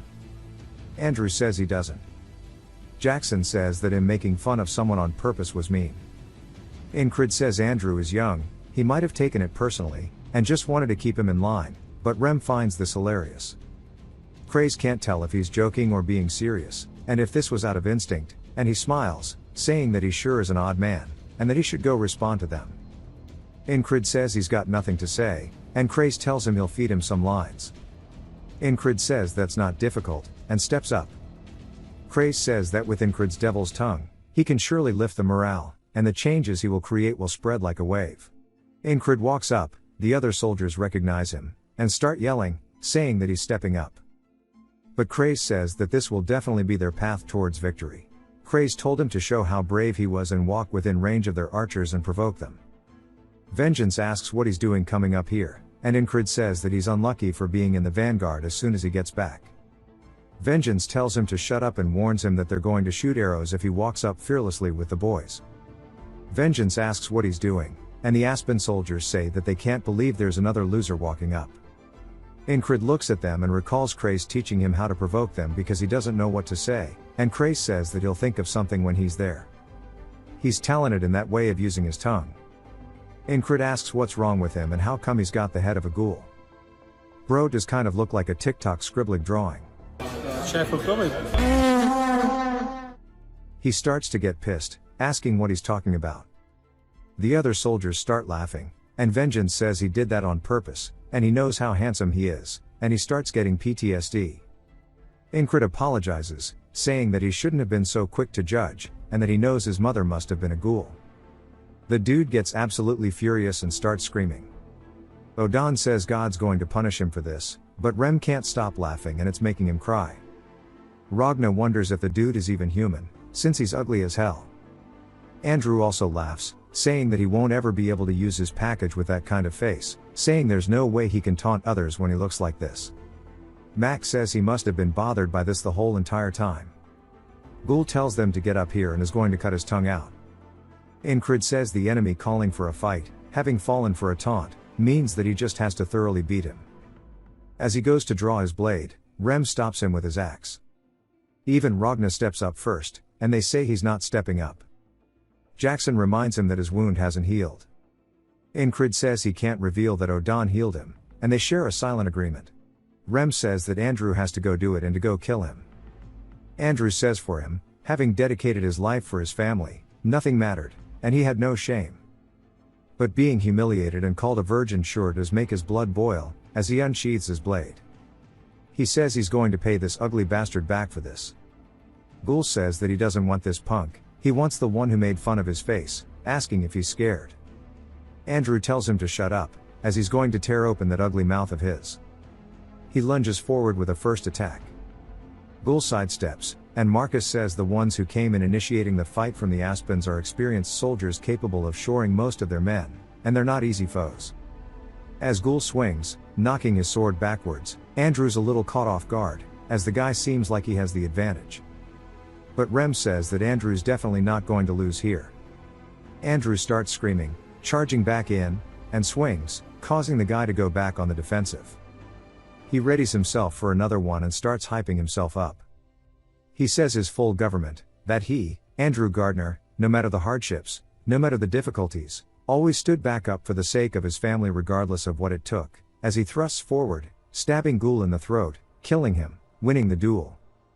Andrew says against his resolve, this ugly dude is nothing. Max says Andrew was always talented. He was hidden all this time because of those around him. And they start calling him the Ghoul Killer, saying that he's not half bad for a virgin. And Incred says he can tell that he's one of the lunatics, that's what the soldiers start calling him as well, Andrew the Lunatic, and he lets out a victory scream. Bro got 2 nicknames in one fight, damn. He asks if everyone saw that, saying that he finally got some. Max starts getting second-hand embarrassment, and Rem laughs, saying that he's so damn lame. But Odan and Ragna clap, and Incred laughs a little bit too. Krace says that Incred didn't fight, but as expected, this worked in their favor. Marcus says that now will do, and he yells, telling his men to break the formation of the Aspen. As from the top rope come Torres and his squad, instantly dispatching the soldiers in front of them. They turn, realizing that they're getting flanked by the border guards, but it's too late for them, as they're getting torn apart. Marcus says while they are occupied with the flanking border guards, he tells his archers to ready and fire, as they start to blot out the sky with their arrows. Arrow scenes like this are one of my favorites in medieval series. Incred and the rest run in. And with this, the tides are now turning. Marcus calls the Aspen soldiers dogs, saying no matter what cheap psychological tricks they pull, the ones who win in the end are the ones who fight better. As the boys are about to get some action, they still stop Incred from fighting. The enemy commander gets called out too. We see it's none other than the Greyhound Company leader, the Grey Dog. He says their preparations are complete, and they can move. And the commander smiles, saying finally. And since the Aspens are running, this means they have won the fight. Krace wonders why they are going along with it, saying this is too easy. Even Marcus realizes this is wrong, and his men say they should chase, but he says they are going to hold, as they are definitely up to something. That night, we see the Grey Dog approaching a tent, and when he enters, we see the commander and 2 other people. The commander asks if he gave them the word, and he says yes, but they can't be seen yet, so they're standing far away. They took the 1 guerrilla 100 men challenge and doubled it. The commander says that the Nalilia bastards are the same as ever. They strike with the border guards and break through with the heavy infantry, and it's all they ever do, and that Abner's plans are different. As he said, the knights have already proven that a small elite force controls the battlefield. However, that small elite force does not have to be composed of knights, and it will be them, the Aspens, who will win this battle. The next day at the boys' camp, a coin slips through the air, and it's none other than Craze, who says that 2 days of standby since returning from the field, and he thought there would be another battle straight away, but this feels more like the calm before the storm. There are 2 things the Aspens can do in this situation: fall back or bring in a different force. The commander said he was prepared for another spellcaster, and they didn't find anything despite doubling the scouts. He wonders what the hell they are thinking, and also what's going on in everybody else's head since they're so calm. Ingrid is stretching, as Jackson and Ragna are there as well. The ferry commander asks if he's good to move already, and he asks what brings her here. She asks if it's odd for a commander to inspect her troops, but he wonders what kind of company commander does that herself. Ingrid steps up, saying that it's about time that he would have healed up naturally, and he should be well enough to have a duel. Ragna asks what he's doing, and Ingrid says that he went easy on him last time because of his injury, but there's no need for that today. Ragna says he wasn't planning to do that anyway, as he swings down directly towards Ingrid. Ingrid blocks it, but it sends him backwards. He says that Ragna's swordsmanship is clean, almost beautiful, and compared to that, his is too crude, rough, and unkempt. However, that is what he's built up until now, as he starts charging in. He explains the techniques he's absorbed, as he uses his sword to drag up some dirt, and he flings it up towards Ragna, who blocks it with his sword. Ragna recognizes it as the Valen sword technique, and Ingrid says this is the path he's walked, as he comes in for a heavy overhead swing. Ragna backpedals and says that that's the sword technique he taught. Ingrid says it's also time for new opportunities, as he uses his left hand to grab onto his other blade, and he draws it as Ragna's running straight in towards it. He thrusts it towards his head. Ragna watches and dodges to the side in time, asking why he's using 2 swords. Ingrid tells him that this is the path he has chosen to go forward. Ragna tells him that's interesting and swings in, and Ingrid blocks it with both blades. Ragna tells him to try harder, as this fight isn't over yet, and Ingrid smiles. Their swords start colliding, and sparks fly, and Rem anxiously bites his nails, saying that Ragna is serious today, and if only he didn't lose that damn bet, and he wants it to be his turn already. Jackson says that he doesn't like heading out to fight, but against Ingrid, he would definitely like to. He makes himself snap out of it, saying that this isn't like him, and Odan is lost in thought, saying that next time he'll be more bold in training, and maybe he'll break his joints, but he hasn't quite got there yet. And he almost sent him to meet the Lord, as he starts laughing. Cray stares at them, saying that they're all out of their damn mind, but he says they've always been this way. The ferry commander says that they're all like kids waiting to play, and that Ragna, and the rest only shows motivation in front of Ingrid, wondering what it is, and says that he has this weird ability to attract people to him, including her. And she'd also like her sword to get in on some of that action too. Cray sighs, asking if she's also a freak. Rem screams, saying that he can't take it, saying it's his turn already, and then he's going to kill her if she steps in line, even if it's his commander. She asks if this is mutiny, and Ingrid says that everybody here is so strong, but they still aren't using their full strength against him, but he can see a bit of it now that they're all hungry for victory. As everybody stares at him, anxiously waiting their turns, he says that the day he returned from the recon mission in the tall grass field, these faces are what he swore to draw out of them. And if they have the time to chat, they have the time to fight, and he won't get tired before he duels every one of them. It jumps to night as he is thrown face first into the bed. Andrew tells him to wash up, but Rem says that he's exhausted and to leave him be. Craze says that they fought so many times, and he barely got better from his wounds, and he thought he was going to open them again. Rem asks if he wants a beating, as Ingrid starts to fall into a deep sleep. When he opens his eyes, what he sees is a forest. He's confused, wondering what his dream is, as there is not a boat or the field of flowers like before, and this is something new. The animals of the forest begin running from something. As he hears a man screaming to fight, He says that this was from his time as a mercenary when they fought the harpies, and we see him running as well, as somebody is hiding in the forest and smiling. This is definitely the guy who said that they all died because of him, and Incrid is surprised. We get another flashback to one of his comrades telling him to get behind him before the harpy attacked him. Incrid says that all of the mercenaries were good people who accepted him even though he was dog water, except for that man who stabbed his comrades in the back. Incrid couldn't believe it, and the stabbed guy asks why. The harpies start tearing him apart, and one of the other mercs call to him, only to get steeled. They realize they were in danger, telling him they need to fall back and called him Enki. But he as well was betrayed. He was the strongest amongst them all, but he used that strength to kill those who trusted him. He told Incrid there is no running and he must die here. Incrid asked why. The guy tells him that he got a better offer than this piece of shit merc corps. It's best for him not to have any loose ends. It was also annoying seeing how talentless they all were yet talked about camaraderie. Then he spits on one of their corpses. Incrid charges at him, but his sword gets sent flying out of the air. The guy pins him to the ground and says that he'll let him go.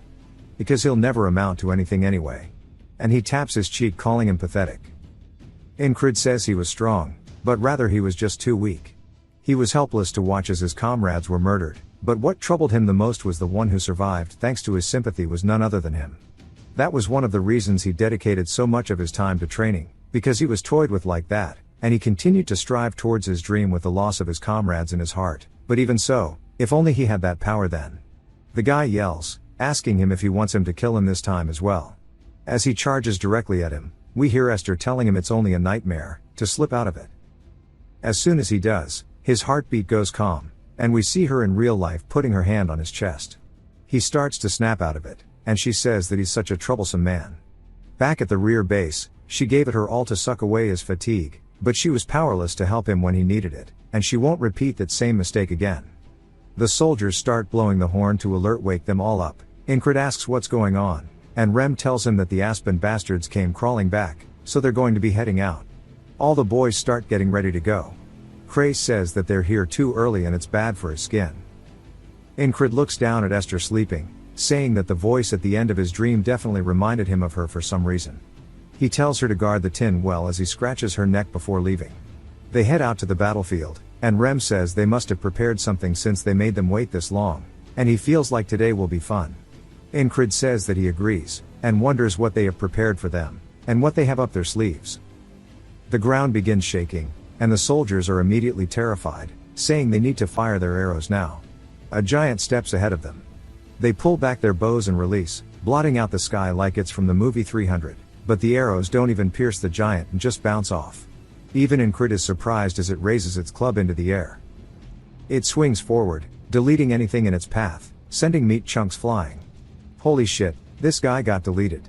All the soldiers who didn't get one shot are now stricken with fear, unable to move after what they just witnessed, as there are multiple giants now making their way out of the front line, laughing at them.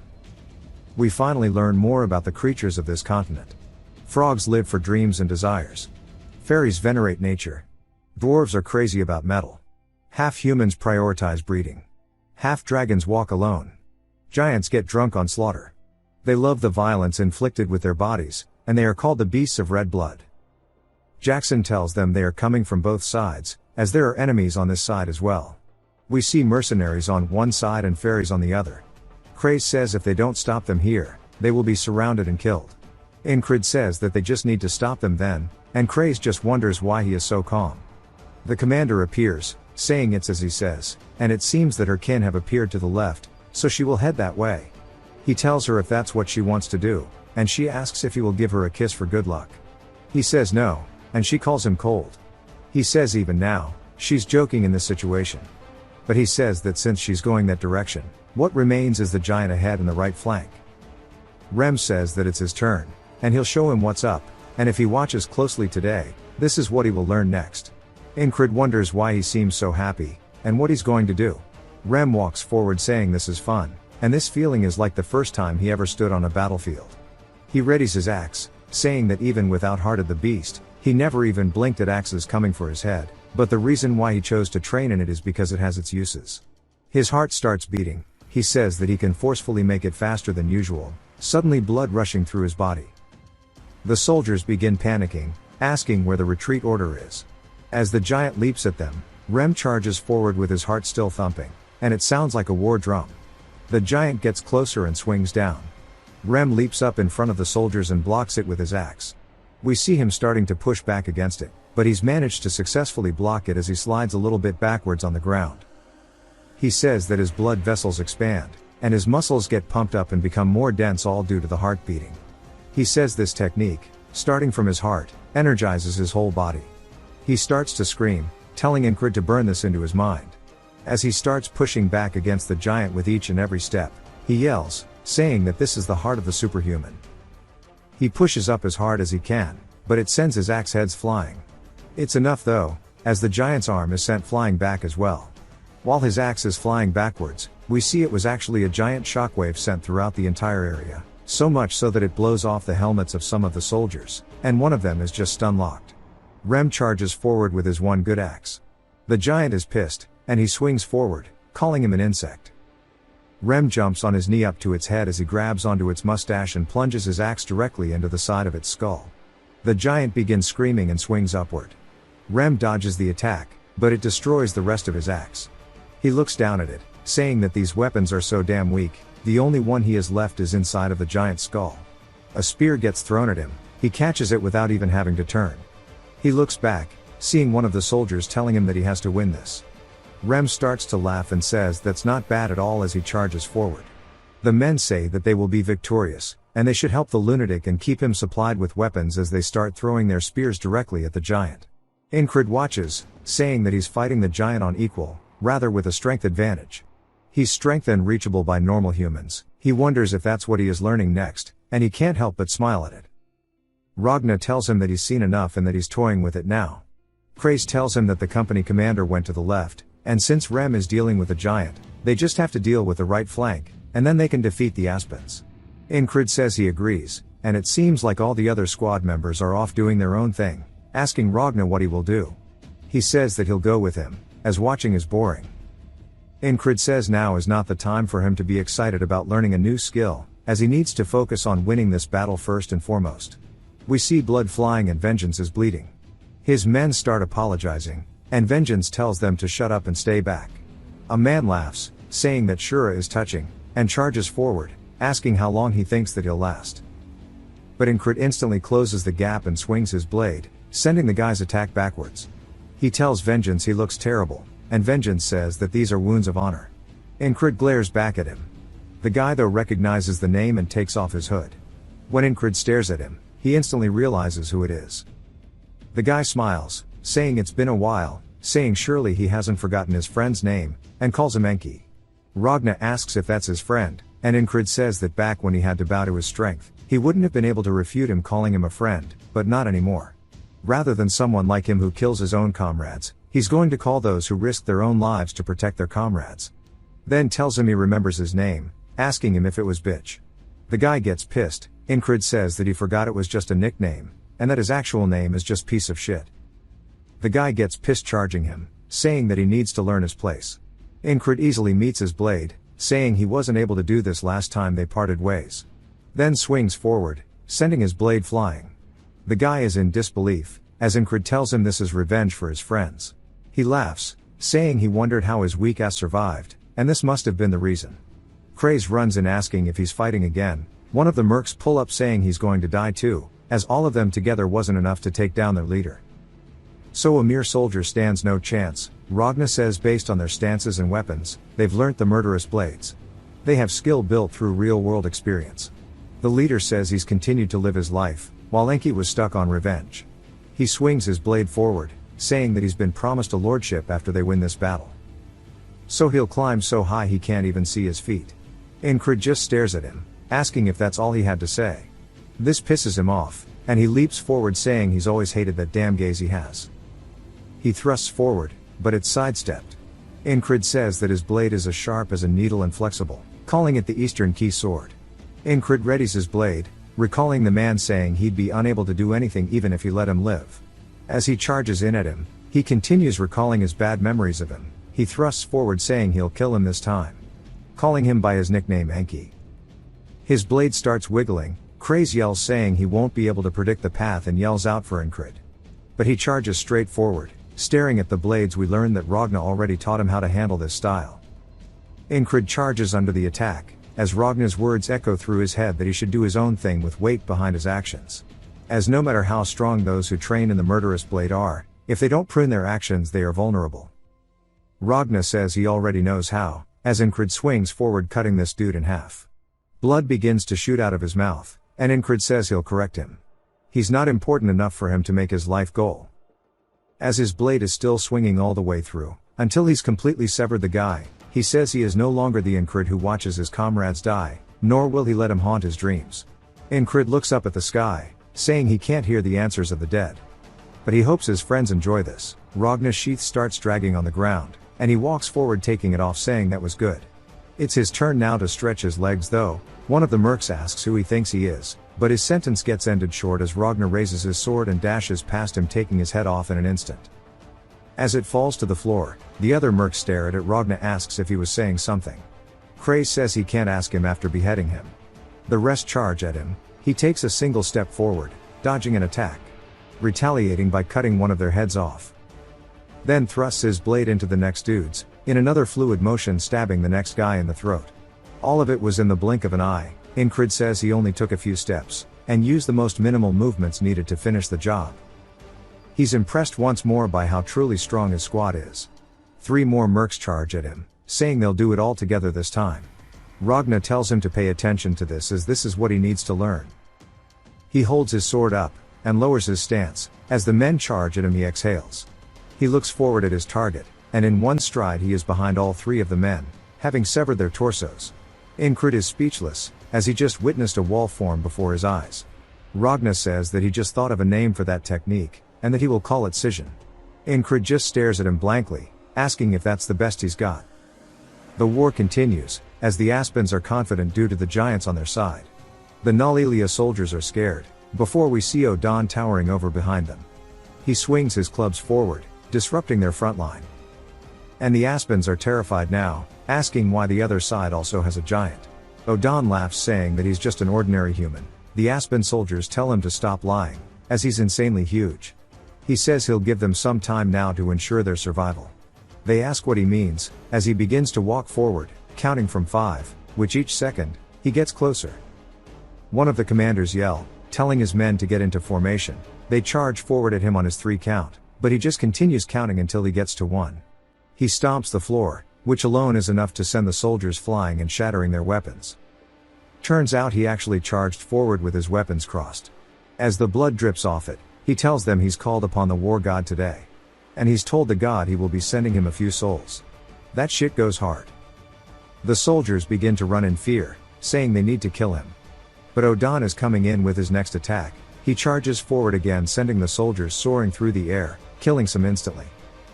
Their screams grow louder, but Odon drowns them out, with his laughter saying he'll send them all to meet God.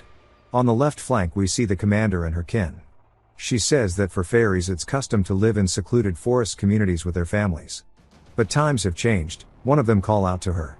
And she says that a few fairies in exchange for money and their nidals, have either become mercs or joined armies.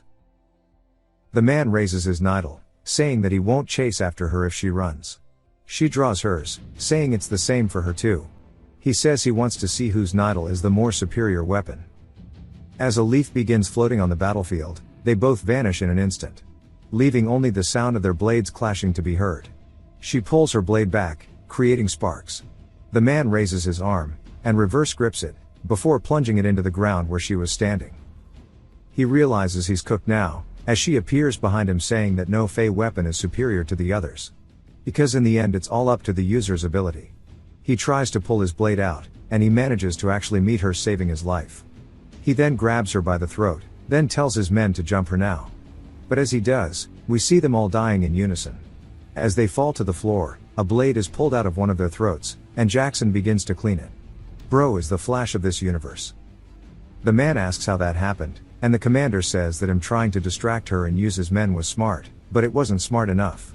As she plunges her blade through his head, lifting up his now corpse with her nidal. She throws him to the floor, and she asks Jackson if it's okay to let Incred be. He says he'd have died long ago if this was enough to kill him. She says that means he trusts him.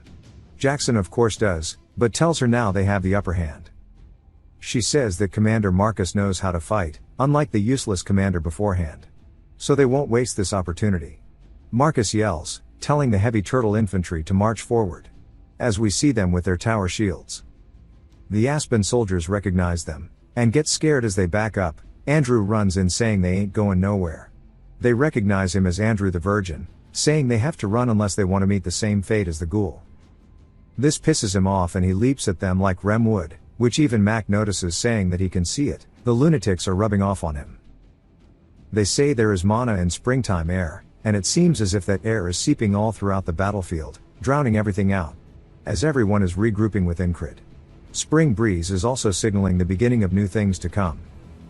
The enemy commanders begin to flee from the war. Marcus yells, telling his men to alert the border guard it's their turn. He's destroyed the enemy's plans, and turned the tide in their favor. All of this was made possible by a squad of lunatics. Craze says that their platoon never would have been this enthusiastic before, but because of Incred the influence of a single man changed the outcome today. The fairy commander stares at them all, saying it seems that they are all drunk on the springtime mana. We hear Maruk yelling for the men to scream the name of the heroes of this battle, as a chant for the lunatics erupts. There's a few people chanting for the Virgin. Poor Andrew. Craze says he doesn't know if this is right, but as long as Incred's happy with the chant. He raises his fist into the air, and people start screaming. We see the Aspen commanders. Receding hairline says that Lord Abner's plans weren't bad, they just didn't expect them to have someone strong enough to defeat a giant. Wondering if Marcus planned ahead or not. The Greyhound is there too, saying that bastard keeps getting in their way. He even took out Mitch as well. He looks pissed. 3 daggers get lodged into his horse's ass, causing it to scream in pain. He falls off of his horse. And he yells, telling Hairline to go as it's the border guards. The soldiers begin to turn towards the oncoming cavalry. A flail comes straight in, but the Greyhound manages to block it. Before the border guard jumps atop him. This is the commander of the border guards, who says that the Greyhounds always appear to be their equals, but here they are tired from fighting with their rear echelon. All of the troops begin to be slaughtered. The Greyhound says too many died while supporting Mitch. They cannot afford to fight the border guards right now. Hairline takes one look back and says oh shit, but while he is distracted Torres comes in and gives him that much needed haircut. Saying to just let it go bro. The Greyhound sees this, then swings, pushing the commander off of him. He yells, alerting his men to fall back. Torres asks his commander if they should chase, but he says nah. They will be cast aside like the dogs they are. And the only ones left are nothing but strays anyways. They gained a massive W over the fight with the Aspens, but the battle they fought was only a small beginning piece. The proper war still waits in the tall grass fields. Inside the tent, Craze says they are moving bases tomorrow. So they'll wait near cross guard and pressure the Aspens. Incred says there's no alcohol or party to celebrate their victory. But there are rewards for those who contributed to the battle. Rem says as a reward they don't even need to help with the moving, which is great, it's all thanks to him defeating the giant. Odan says he took out a ton of enemy soldiers. Ragna as well says that the enemies wielding the murderous blade would have been a problem otherwise. Rem barks at them for bragging, asking who told them to butt in. Jackson watches, calling them all idiots. Incred says this is enough, if they want to fight they should duel him instead. Jackson says he really won't miss a beat. Andrew is excited, saying it's his first time having that kind of experience. The thrill he felt as their name was being shouted was the best. Rem says it's because he's young it was able to move him, and calls him a virgin. Andrew tells him to stop saying that. Rem asks if he's trying to scrap. Incred sighs, then glances outside to see Henry sitting by himself. He's clearly not that happy. He asks what's wrong. He snaps out of it, so Incred sits beside him asking what's on his mind. And if he's thinking about the widowed florist again. He laughs while blushing. Incred says from what he heard in the grass fields his dream is to marry her. But he can't do that if he's here in battle.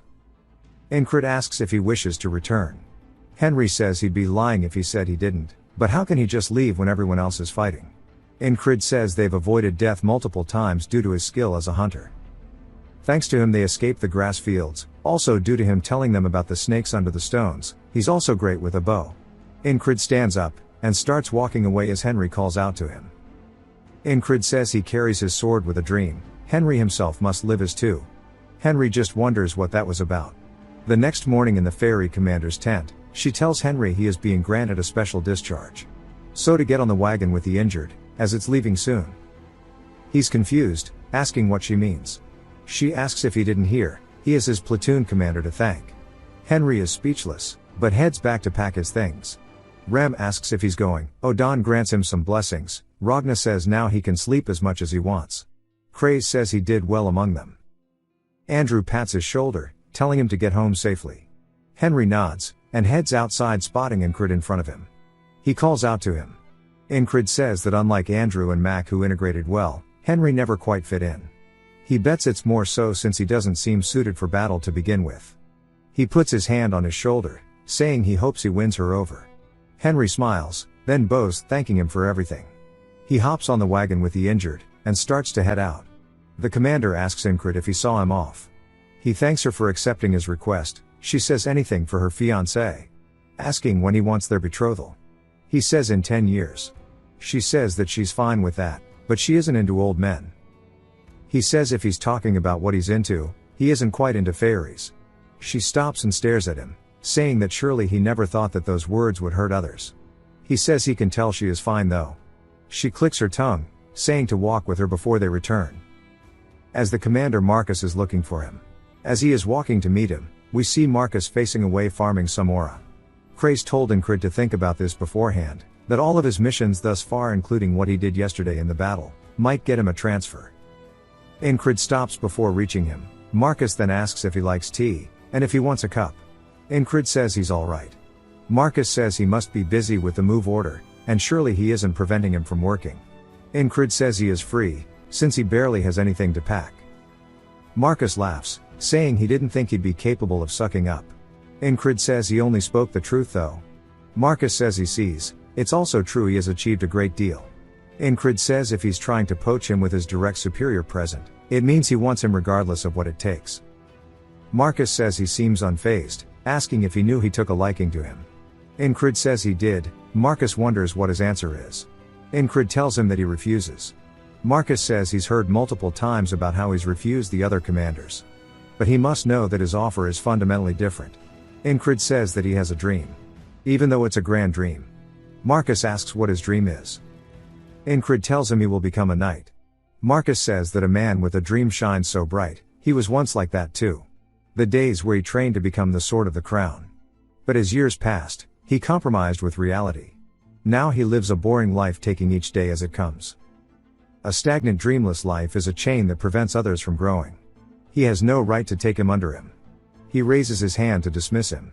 Incrid bows to him. Then walks out. Marcus asks if she thinks he'll become a knight. She says she doesn't know, that is up to him. He tells her being too honest is the advantage of the fairies, but it's also their disadvantage. Marcus respects his dream, and he's inspired him to strive for something new. Norelia is commanded by royalty, however nobles have recently grown in power, meaning they have a lot of pull. He too was once part of the noble side. But now he'd like to chase his own dreams once again. They began moving their base, and they were doing nothing in between. Rem says not having duty is nice, but he's also bored as hell. Odon tries to convince Incrid to train, saying their muscles only grow with relentless training. Ragna says before they do that, he wants him to do his swordsmanship. They ask when he brought the blanket out, he ignores the question saying that he needs to work on balance if he's dual wielding. Jackson says he needs to focus on his senses, it's a great time to work on sensitivity in this chaos. Incrid asks if him speaking from so far away is also part of the training. Rem tells them to all piss off. As surely Incrid remembers. He needs to learn Heart of the Superhuman, but he gets cut off by the commander. Saying the tent needs to go up where they are, and they are blocking their path. Also Ragna is sleeping on her blanket. I love the banter, but she continues saying they need to leave and get out of the way. They get put off somewhere on the side alone. Rem says they should have folded Odon somewhere as he's taking too much room. He says that Rem is quite good in passing blame. They start fighting, as the rest watch.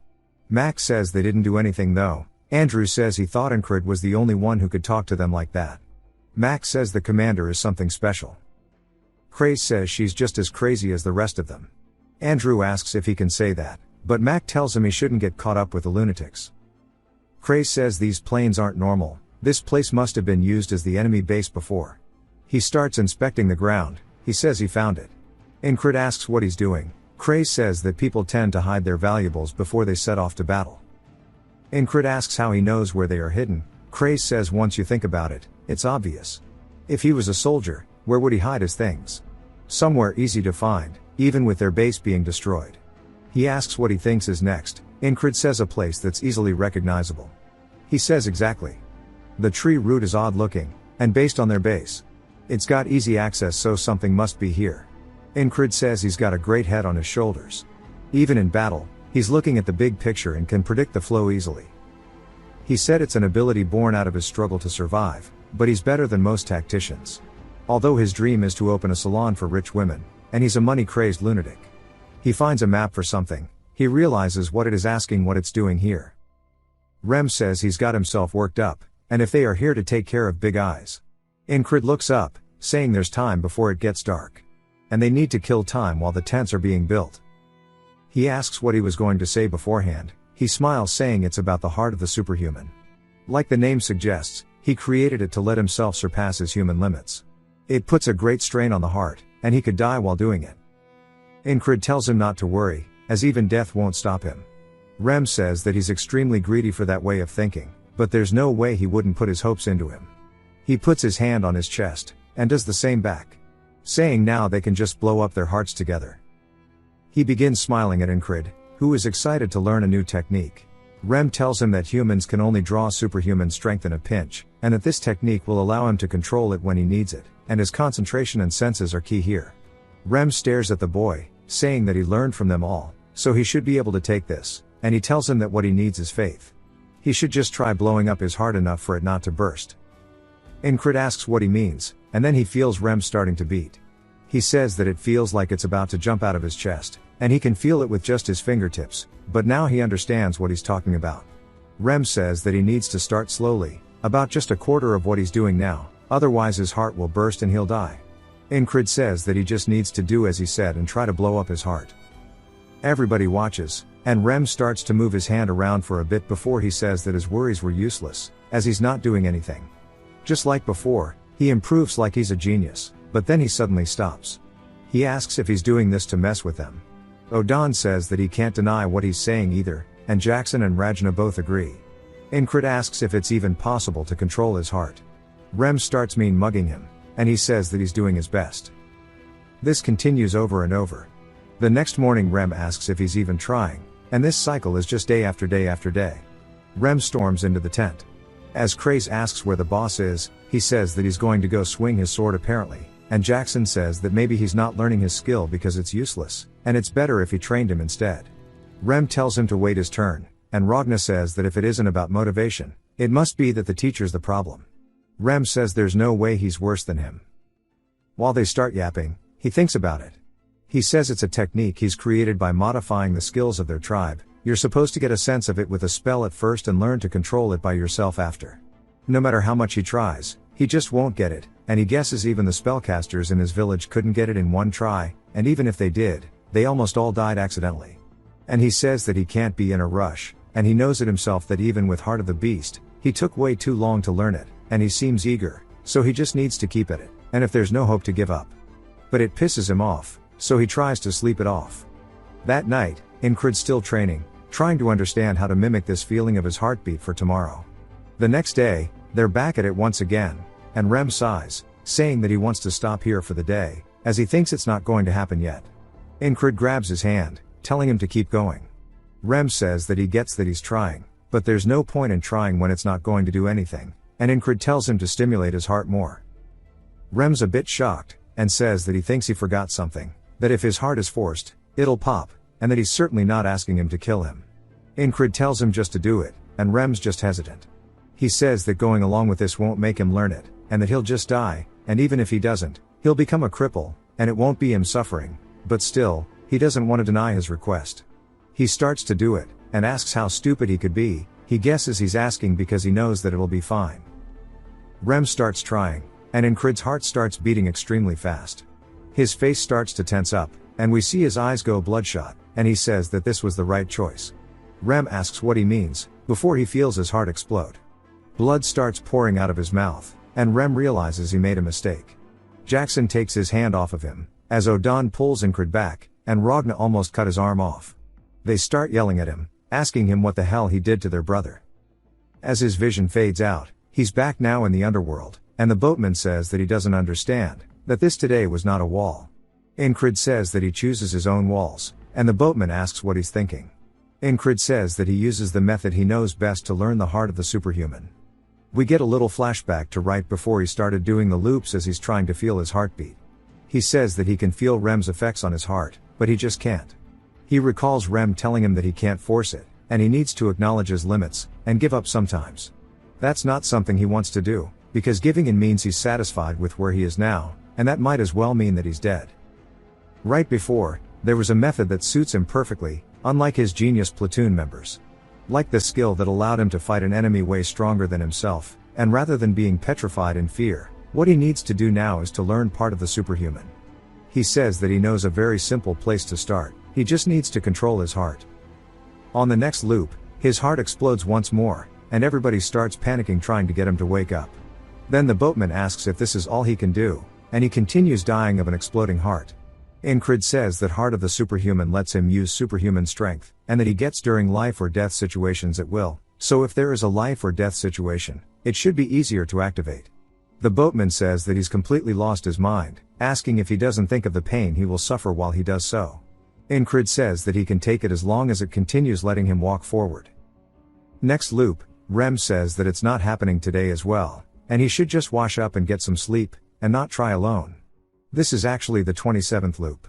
Incrid says that he still can't do it on his own. He tells Rem that it will work if he tries harder, and Rem asks if he's really trying to get him to kill him. Incrid says yes, and Rem gets annoyed, saying that he shouldn't drag him into his insanity, as he doesn't want to kill his superior. That sets Incrid off guard, and he says that he knows he doesn't care about that, reminding him that he committed aristocide. Rem tells him to keep bringing it up and see what happens, but Incrid is just trying to figure out why he's reacting differently in this loop. Even if the wall was created by him, if he doesn't surpass it the day resets, and it's fine because he can continue training. He wonders why Rem didn't listen to him, and that he's going to continue until he figures it out. The 40th loop he's telling him to press his heart harder. And he does that, as well as the 50th and 60th loop, he finally tells him that it's an order. He then does it, and Incrid says that he fully understands now that he only listens to him when he commands him. He starts focusing, and Incrid says that Rem and the others all ended up here because they don't listen to orders, and he didn't ever order them around because he didn't think they would listen to him. From a certain point, all started listening to his commands, and he wonders why. But first he's going to focus on himself. He feels his heart pumping faster and faster. He tells Rem to keep going. Rem looks worried as he continues pressing more and more until Incrid's heart burst, spitting out blood. This is just what happened with every single loop. He continued to die from his heart exploding until he finally got a feel for it and was able to do it himself. Rem asks if he really learned how to do it in a single day as we see Incrid sitting there with his heart beating extremely fast. After all of his loops, he manages to do it on his own. He grabs his blade, and he said there's been 100 plus loops, but he wasn't truly counting. He walks up against a cliff face, with all of the boys watching Rem, then realizes what he's going to do. With his sword still in its scabbard, he thrusts it forward, and he starts to force his heart to beat faster and faster until it stabs into the wall. We see it immediately start to shatter the cliff in front of him, seeing the debris flying everywhere. Damn, our boy's come a long way. He says he finally surpassed the wall he created for himself. Ragna and the rest are just surprised by how strong it was, and Rem says he wants to ask him two things. First is whether he's from the West, and secondly if he really is a genius. He says no to both. Some time later, we see him laying in bed, saying that he successfully learned Heart of the Superhuman, but he didn't expect these side effects. As steam starts to escape from his body, he says he can't move a muscle, asking Rem if this is normal. He says that his body can't handle it properly after all. Odan says that he pushed his muscles past their limits for the first time in his life, and that this was bound to happen. Incrid, though, is determined to move, saying that even though it's terrible, Heart of the Superhuman is an amazing skill that lets him surpass his human limits, though it overloads his body after use. And he can really feel it taking its toll on him. But even without using these skills, knights are past their human limits, as even though they have the skin of a human, they have the power of a giant, the athleticism of a frog, and the dexterity of a fairy. That is what a knight truly is, so he still has a long way to go. Odan tells him that he needs to take a whole day off at the very least, and he'll help him rest, as he calls this blood, sweat, and tears. Incrid asks him what the hell that means, before he starts squeezing onto his calf, giving him a deep tissue massage. Incred screams while holding onto his pillow, saying that this shit is going to kill him, and this might as well be a wall created by the boatman himself. Odan tells him to remember the spots that he's pressing down on, as this skill helps loosen those muscle knots, and officially, it is called the Bala-style massage technique. Incred says in that case, he might as well learn it, because it'll be useful, and he'll bear through the pain, even if water begins welling in his eyes. As he starts to see a vision of the boatman, Rem tells him to stop, as he's killing him. The next morning, he says that he almost met the boatman again, thanks to Odan, but his muscles feel a lot better. He told him to do nothing and recover, but he feels like his time is being wasted. At the very least, he should go maintain his weapon, but Odan appears behind him, jump scaring him, saying that nothing needs to be done. He already told him to not move a muscle. Incred explains that he was just going to clean it. Craze says that he will do it for him. Incred says that he never does anything for free. Craze says he's glad he noticed, telling him 20 coppers. They start to bargain, and Incred asks if he's messing with him. Craze says that he'll do it for 17, nothing less. Incred asks why it's so expensive, and he tells him that as big as his sword is, it's high quality, so he's going to have to put a lot of care into it, but then asks for the other one, since he uses 2 swords. Incred says that he did say he would dual wield, but everyone seems to be taking it so casually. He thought at least one of them would try stopping him. Even highly skilled swordsmen prefer not to do it. Most consider the difficulty and risk it carries to be greater than its usefulness in combat, and it's hard to hold up a sword without proper training. You can't put enough weight into a swing, as with one sword, making your strikes weaker. Still, though, he's curious, so he asks them why none of them are stopping him. They all kind of look at him, wondering if it's even a question. Odan asks him why he thinks they're not. Jackson says it's because he's stubborn, and Incred asks if he really is. Odan says even now, he's stubborn, not accepting what they just told him. He says he's not doing it on purpose. Ragna asks if there's even a reason for the dual wielding. Incred says that it's because he wants to try using 2 swords at once, as it felt really good to him. The same reason he wished to become a knight. As before, when he was a mercenary, he heard a story about a knight to end all wars called the Peacemaker. It lit a fire in his eyes. Some dude kicks him, saying that hearing that song won't turn him into a knight, calling him pathetic. Incred says even though everyone laughs and tells him it won't happen, he lives for what he wants, and what he likes. So he won't give up on becoming a knight, and on using 2 swords, regardless of what anybody tried to say. Rem can tell that he's different, compared to him who had everything but tossed it away. He started with a single sword, yet still continues to push himself forward. He laughs, saying that this is why he likes him. Ragna says that he knew his taste was odd, and Rem says that he shouldn't worry, because he hates the rest of them. Ragna says he doesn't like them either. Jackson agrees. Odan says God tells them to love all creations, but he has his limits as a mortal man, and he doesn't like them either. Rem says that he's the same as them, and he talks too damn much sometimes. Incred says they all sure do get along well. Jackson, though, walks over, saying that if he's bored with wasting time, they should train. Incred tells him that Odan told him to stay still, and Jackson says that he can. He just has to use his eyeballs, and practice his dodging sense. That's what he wants to teach him next. And outside, Craze is cleaning his blade, saying that it looks as good as new. He overhears some people saying that the main battle is taking longer than expected, as neither side seems to be backing down. He continues listening into the conversation as they walk past him. Apparently there's a new unit within the enemy camps, and it's the ones who ran away after fighting them. Craze realizes that that doesn't sound good, but he needs more info. Since the Aspens are trying something new, he needs to figure out what. As we see Abner cooking up a plan. Jackson explains that dodging is about seeing what he has to avoid, and raising his reflexes to their limits is what dodging sense is all about. But he also needs a certain degree of visual acuity, and he'll throw a stone with letters written on it, telling him to try to read them. He throws them past Incred, and when he turns, he's just confused. Jackson sighs, saying once more, and he does it over and over, telling him to concentrate. And between all of this, Odan would give him his blood, sweat, and tears, saying that he can actually start moving now as well. As he goes to sit up, a rock flies by his face, and Jackson asks for the letters. He asks if he purposely waited for his guard to be down, and he says that the battle won't wait for him either. Outside the fortress, we see somebody hiding in the bushes, readying a weapon, but Jackson is still throwing rocks. Incred turns, spotting a brief glimpse of the letter written on it, and it lands beside him. He goes to tell him what he saw. But before he can say what it was, all of the men start yelling about there being an attack, and everybody has to assemble. Jackson then asks about the letters, and he asks if he really wants to know in this situation, and the letters were CR. Jackson says he finally succeeded after 40 stones, congratulating him, and now he can start carving something else. Incred asks if this is a compliment or not, but due to the sudden ambush Rem runs straight out of the tent, asking where the enemies are at. Incred wonders if he's finally gone insane, and Jackson says it's because he's been bottling it up, so they haven't been able to duel. He was bothering the Virgin Squad leader all this time, but apparently that's not enough. Poor Andrew. Rem finally gets there, asking why everybody's just standing there.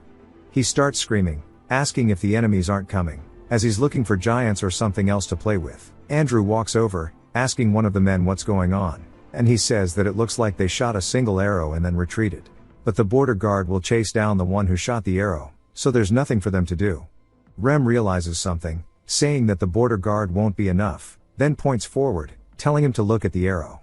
It's longer than most, and the feathers are pointing backwards, which means that it's a special bow, allowing you to shoot from extreme range. That's the guy from before, the fingernail of the hawk. Incred asks what kind of hawk has fingernails. Then he says maybe it was the teeth of the hawk. He says he doesn't remember either, but it's definitely not that, and he wonders why his memory is so ass.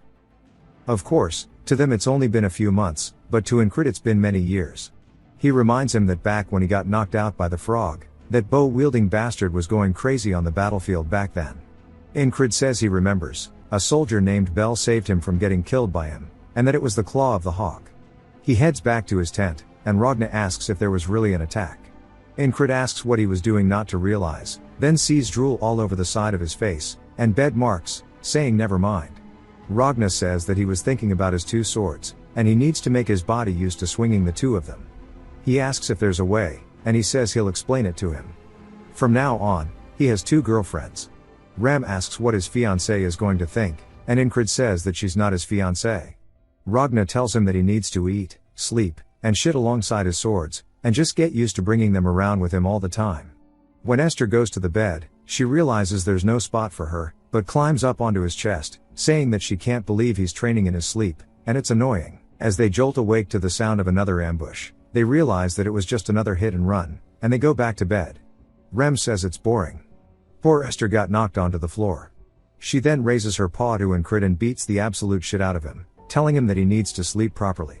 While she's just beating his ass, Craze watches, saying that he can't believe there was a second attack. Sir, they hit the second tower vibes. The training with Jackson continue though, and the arrows from Claw of the Hawk continue to attack them too.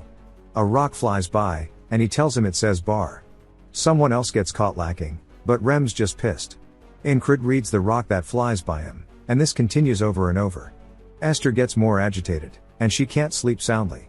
Another rock flies by, and Jackson asks what was written on it. Incred says that it was the words Ian, and so far the words he spelt have spelt out crazy barbarian. This pisses Rem off, saying that he's going to make mincemeat out of him. Incred says that Jax has been starting a lot of these fights recently. He shrugs his shoulders, and some people from the border guard walk by complaining how they can't even catch a glimpse of that asshole. Craze listens, saying that he's attacking multiple times every day now, but they still can't catch him.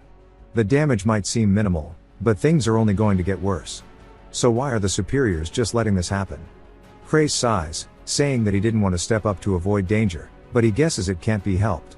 He walks up to Incred, telling him that he has an idea, asking if he can get a talk with the superiors. It takes us to a meeting at the commander's tent, and they're saying they should charge the Aspens right away. As they continue arguing, Marcus says there are no useful opinions here, and there's not much more he can do. Fighting in battle is his strong suit, but he's not good at dealing with things like this. The ferry commander makes an appearance, saying she's sorry for being late. He asks what took her so long.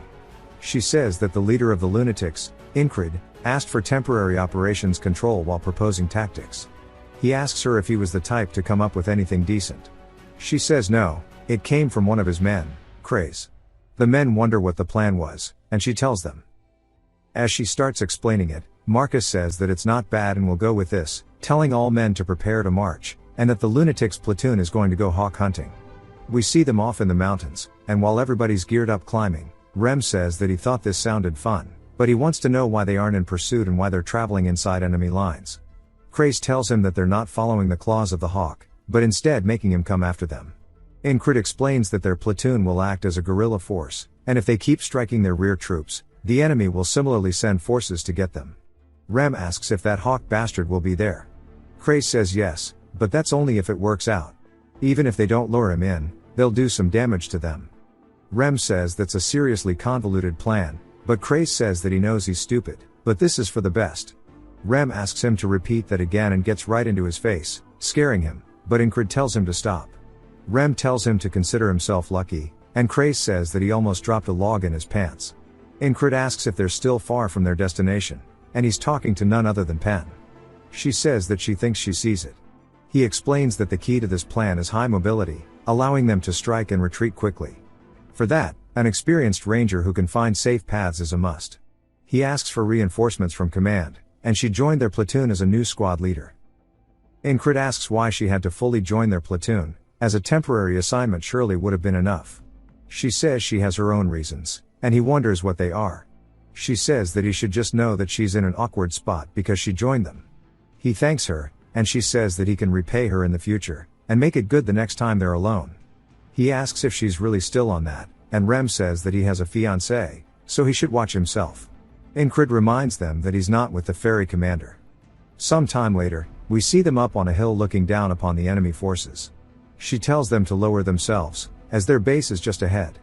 Craze says they need to escape if things go wrong, and he can't fight, so if they leave him here and send a few, it'll be okay for them to do their hit and run. But Rem gets too excited and jumps straight off of it, saying that blood calls for him, and that he's going to kill anyone who gets in his way. Incrid says nobody was planning to. Ragna says that he'll see how stable Incrid's form is. He realizes this is a test, and even here his training continues, as he and Ragna slide down. Rem then yells out for the Aspens, and when they turn, he waves, saying that he's glad to see them. The guards ask each other if they know who he is, and while they're distracted, he throws his axe forward, killing one of the dudes in an instant. The other screams, telling them that there's an enemy. When Incrid and Ragna finally get close, what they see is him pushing himself into the dirt, dashing forward at crazy speeds using Heart of the Superhuman, already closing the gap.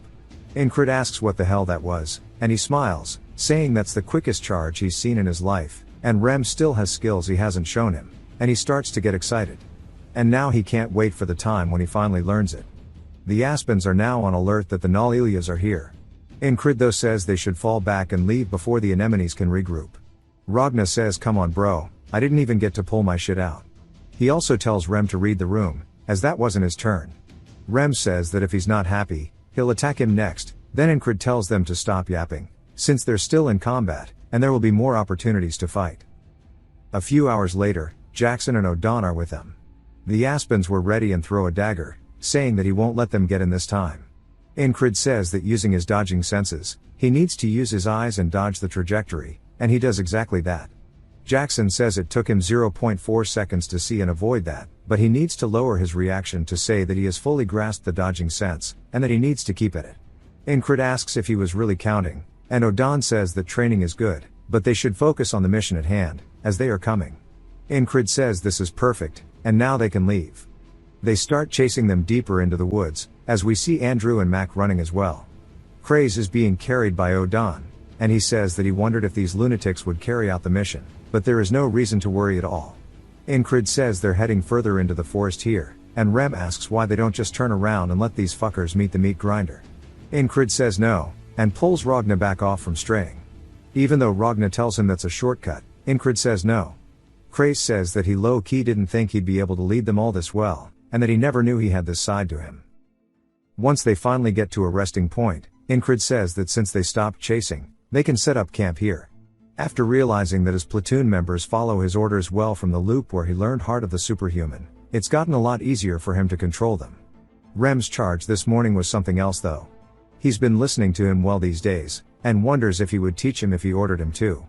He then calls out, asking about the charge, and Rem says that if he's going to ask about that, he needs to think again. Incrid says that he's never refused to teach him before, but Rem says that it's good to want to learn, but he's forgetting something. Incrid finally understands, saying that he didn't think about it himself.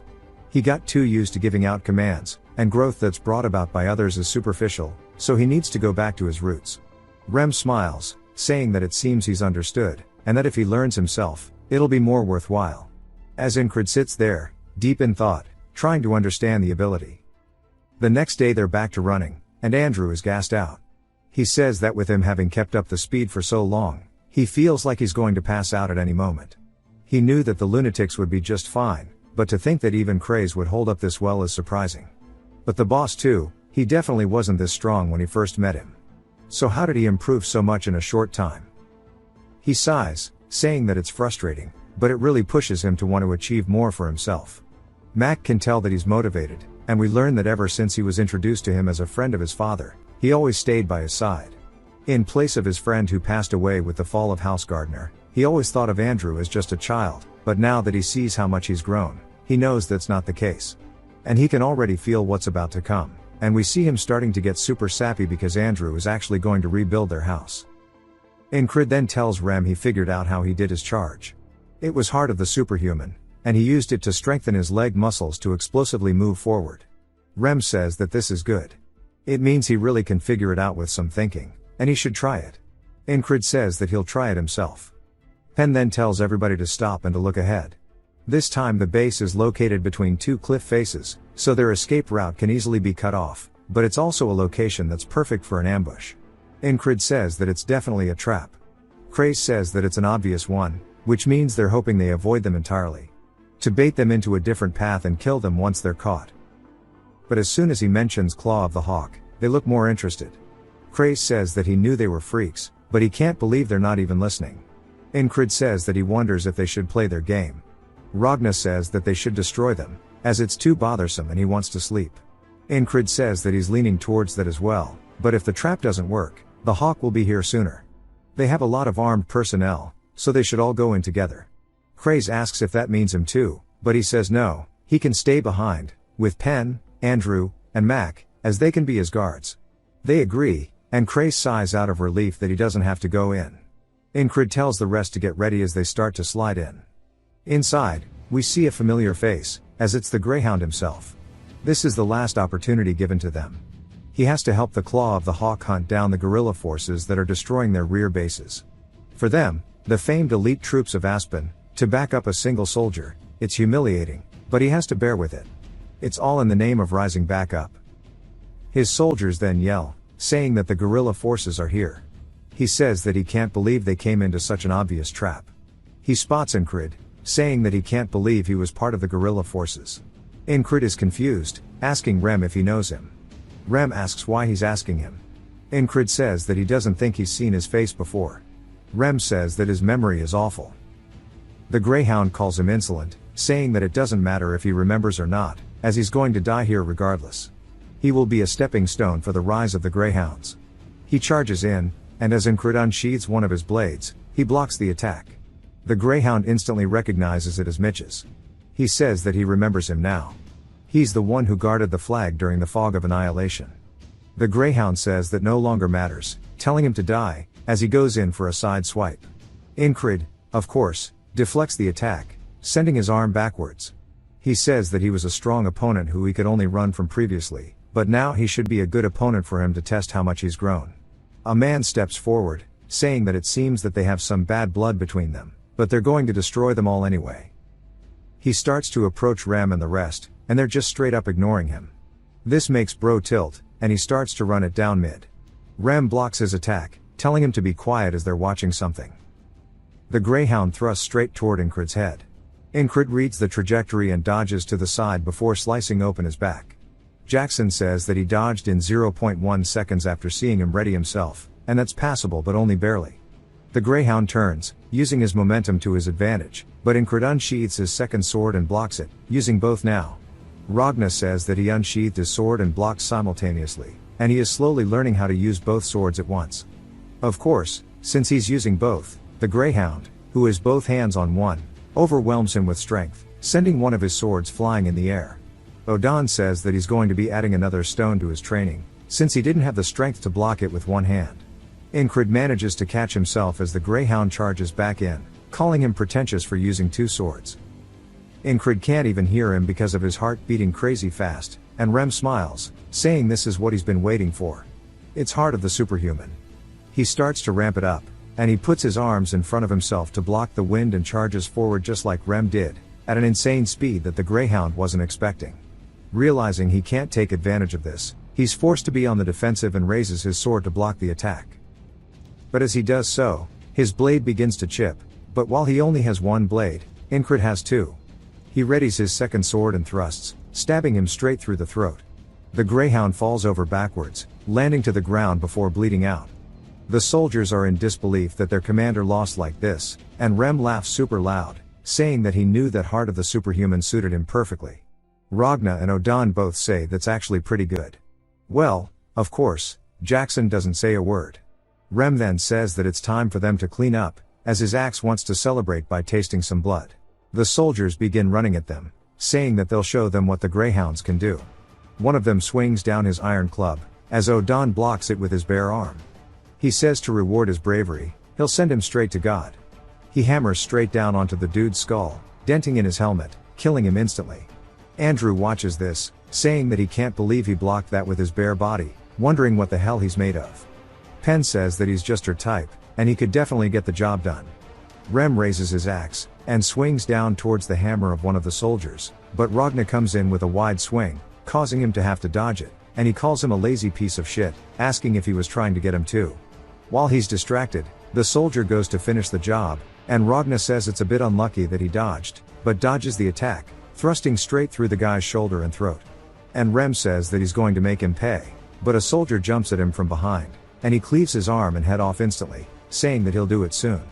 Ragna asks if he's scared to do it now, and Rem tells Odan to tell his god that he's going to receive a friend soon.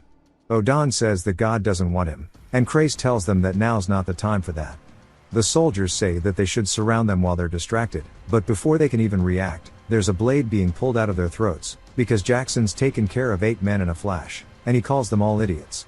Incred says there's no need to kill them all, as most of them are already unable to fight. Something starts to move in the bushes, which Jackson notices, an arrow flying straight in. He blocks the attack by swinging with his dagger, and when it bounces, we see it was the arrow from the claw of the hawk. Incred asks if he's finally here, and Jackson says he is. Rem then asks if he knows the difference between a sharpshooter and a hunter. Being a hunter is much more fun than being a sharpshooter, especially axe hunting. Incred asks what he's trying to say. He says they have a gift, so it's time to return the favor. He starts to climb like a caveman up the cliff face, and Penn asks if they let him do stuff like this. Krace says it's not like he'll die out there, so they can leave him be. Andrew says they should get out of here though, unless they can send people after them, and they'll be targeted if they stay in this spot. Incred says this is a good idea, and they can distract the ones that are still here, and then get out. They set their camp ablaze, and he says this is starting to become a habit. She asks what he's talking about, and of course he's turning into a little arsonist. The claw of the hawk watches from atop a cliff, saying he can't see because of the smoke. One of the soldiers says they're out of sight now, asking what they should do. He says they need to chase after them. As they hug the cliff face, they slowly make their way sideways, and Incred says that Rem's actions were unexpected, but it's not a bad tactic. He will go after the claw, and the claws after them, so they should act as the bait to draw his attention. Of course, this rough terrain might give him a hint about their plans, but they chose this area because it's hard for them to shoot this place from anywhere. While they're all waiting now against the cliff face, Ragna finds a nice little crack to snuggle up into, and Incred tells Rem to hunt as he likes. In the forest, we see him doing exactly that, saying that this reminds him of old times. Back then, he used to be an excellent hunter, with his tribe's people expecting a lot from him. He left, and cannot return anymore, but this is enough for him to bring back some old memories, and ever since the first time he met him, he's definitely been nothing more than his prey. As he's creeping up behind them, talking about the day nonchalantly, before one of the dude's heads gets sent flying. Realizing it's an ambush, they yell, and begin to scatter, running into opposite directions. Rem though has his eyes set solely on his prey, and cleaves through anybody standing before him. He slashes through the side of one of the men, and before he even hits the ground, he takes the head off of another. The one closest to the hawk begins screaming, and all the hawk hears is the sound of his man being destroyed. He says he couldn't hear that barbarian at all, wondering when he got there. Of course he's already closed the gap, and he comes in for an attack, and the claw of the hawk grits his teeth, saying that the one hunting is always him, as he fires an arrow. Rem holds his axe forward, as it splits it straight down the middle, and he leaves the axe in his shoulder as he falls to the floor. Rem tells him to cut the bullshit, and get back up. This is his first hunt in a while, and this was way too boring. As he raises his own arrow, the hawk looks horrified before he gets stabbed through the chest. Rem says that shit was disappointing, and he wanted to see him suffer more, but that was enough to dust off his hunting instincts. He realizes that he was just acting like Incrid, saying maybe he's picked up on his mannerisms, being by his side for too long. He fully embraces the fact that he's talentless, and always thinks about how to improve himself. If he had the same mentality, where he accepts and improves himself, he wonders just how far he would go, as we see the light in his eyes starting to reignite. He says he doesn't know if his choice means anything, and maybe it really is nothing, but he wants to try it. Just like the boss, as he's seen him, it's his turn to strive for growth. It takes us to the tall grass fields after the platoon had successfully hunted down the claw of the hawk, and we see a knight standing in the field. Opposite is an enemy knight from the Aspens. The Nalilia knight kneels down before dashing forward, bringing their sword straight towards the other knight's helmet. The knight blocks it, but the shockwave alone is enough to generate enough wind pressure to make all the grass in the fields blow over, as well as catch Incrid's attention. Even though they're so far, he can still hear the sound of it. Jackson says that the ones at the front are squires, not knights. My bad. Incrid says that he wants to watch. Rem asks if he wants to go over. Incrid says he's fine, as achieving victory comes first, and according to Craze's plan, Marcus and his men should arrive at the crossguard soon. Meanwhile at the Aspens camp, they're yelling, saying that those bastards are at their doorstep, and they can't allow them to take the city of Crossguard. They need to send some of the night forces back. Abner says that the city has troops stationed, so they should focus on the fight here, but they start yelling at him, asking what a stupid peasant would even know. He says nothing he says will be taken seriously as long as the nobles are in charge. Each knight is a strategic weapon, the balance will shift even if a couple of them have to leave, meaning this war is over, and he tells his men that they're returning to the capital. At Crossguard, we see a man atop the wall asking where the forces are. He says that they're right on top of the hill, but when he looks over, they're nowhere to be found. Marcus explains that the plan was to pretend to attack Crossguard, and once the Aspens send people back, that's all they need, and that their knights won't hesitate to take advantage of that moment, and with their forces dispersed, they won't even be able to stop the power of their soldiers, as the squire makes light work of all of them. Marcus says this one plan allowed for their forces to earn a huge victory, and it's all because of the lunatics. With the loss, the Aspens lost too much to continue the war. They requested an armistice by offering the lands around the tall grass fields as compensation, which Nalilia agreed to. Back inside the city, the gates opened up, spring had arrived, and with it, the trees were all blooming. The long war against the Aspens has finally come to an end, and they're able to finally relax. Incrid says that it's been 10 days since their return to border guard.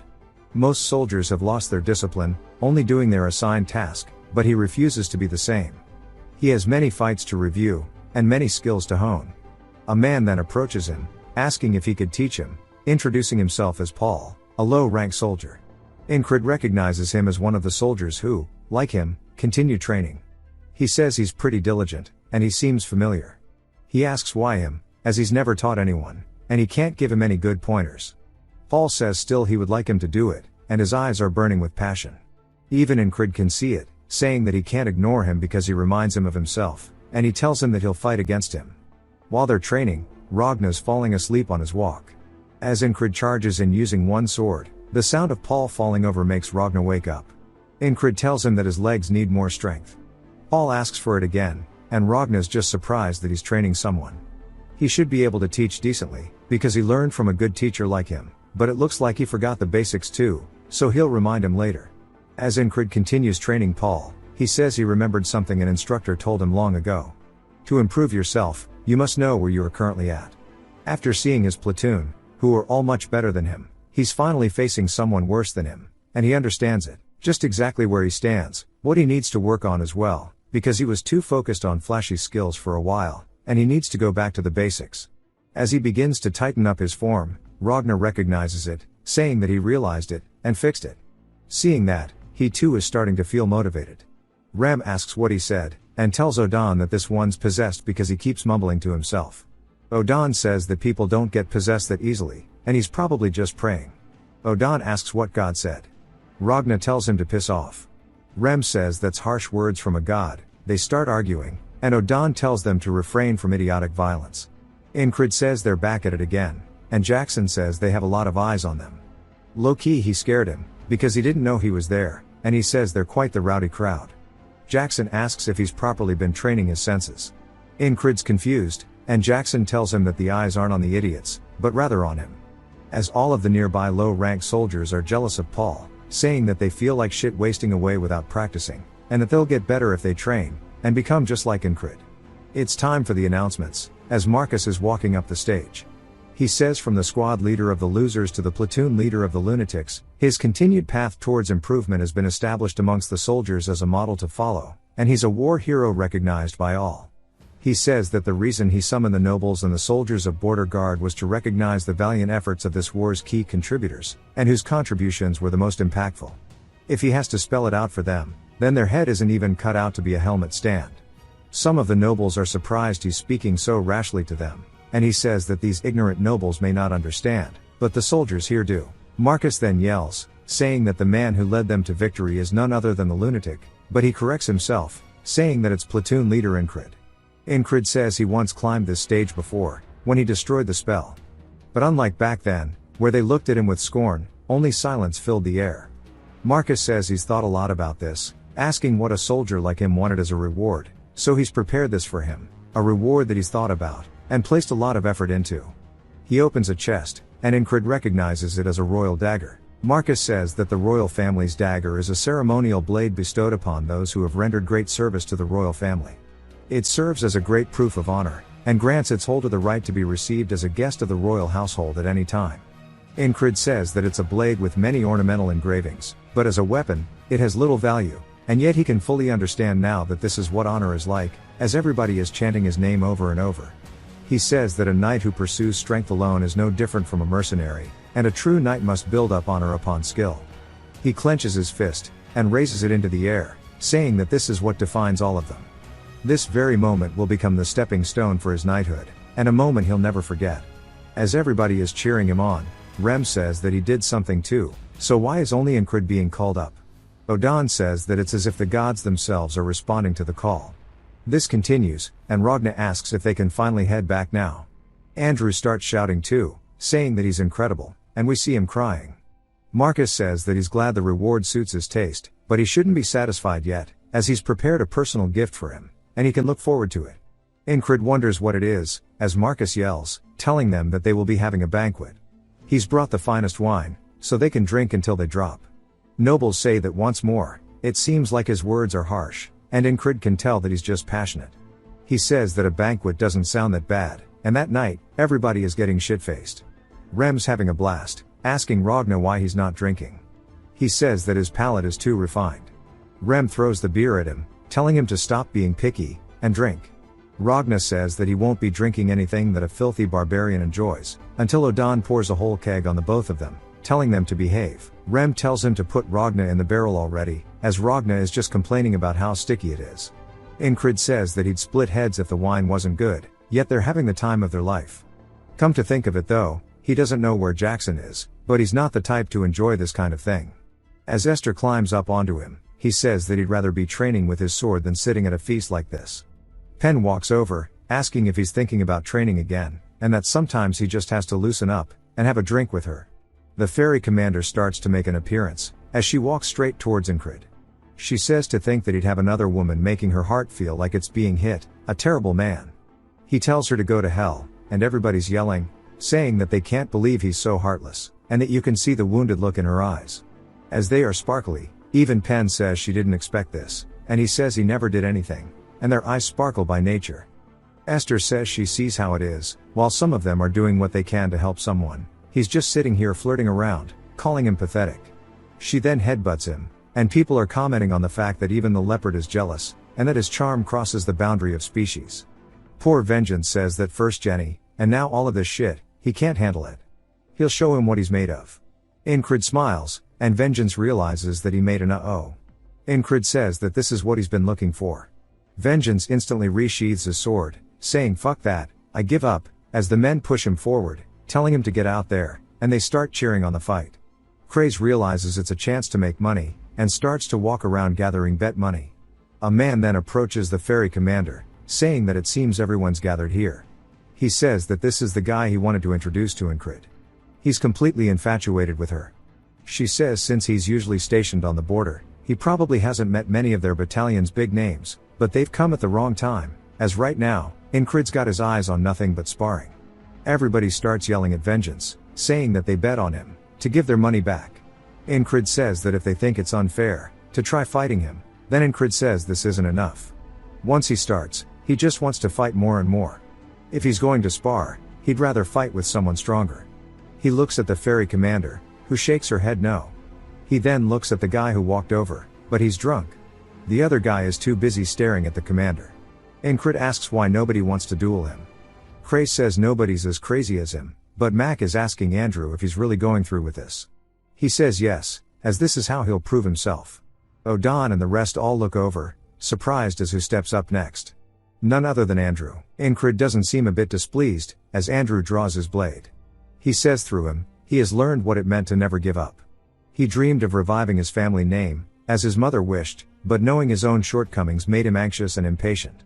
For someone like him, the Incrid who runs straight towards his goal is both a role model, and someone that he deeply respects. He tells him that he requested a duel with his commander, and that he too is trained, so he won't fall behind him, and he'll show him that here and now.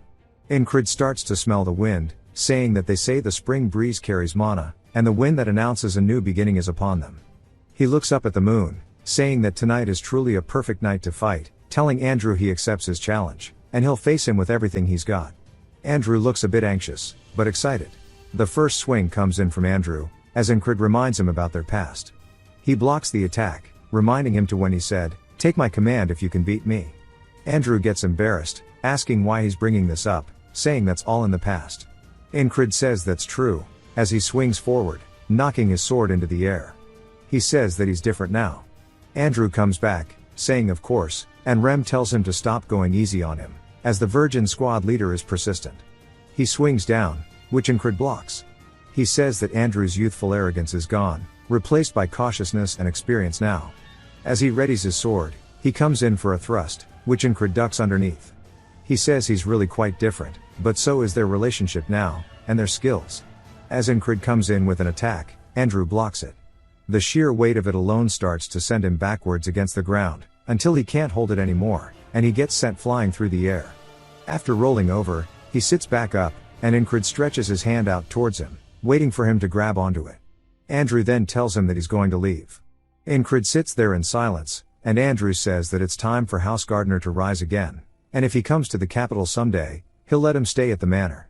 Of course, he could go to the palace, since he has the royal dagger. Incrid messes up his hair, saying that he's looking forward to it. Andrew holds back his tears, and then smiles happily, saying that he can't wait. Ragna asks Mac if he's going to go with Andrew, but instead sees him bawling his eyes out, saying that shit's gross. Mac just wonders when Andrew grew so much. O'Don tells him to wipe his tears, and he grabs Rem's hair, grossing Ragna out, and pissing off Rem. Andrew tells him not to bully Mac, but Rem says he's the one messing with him.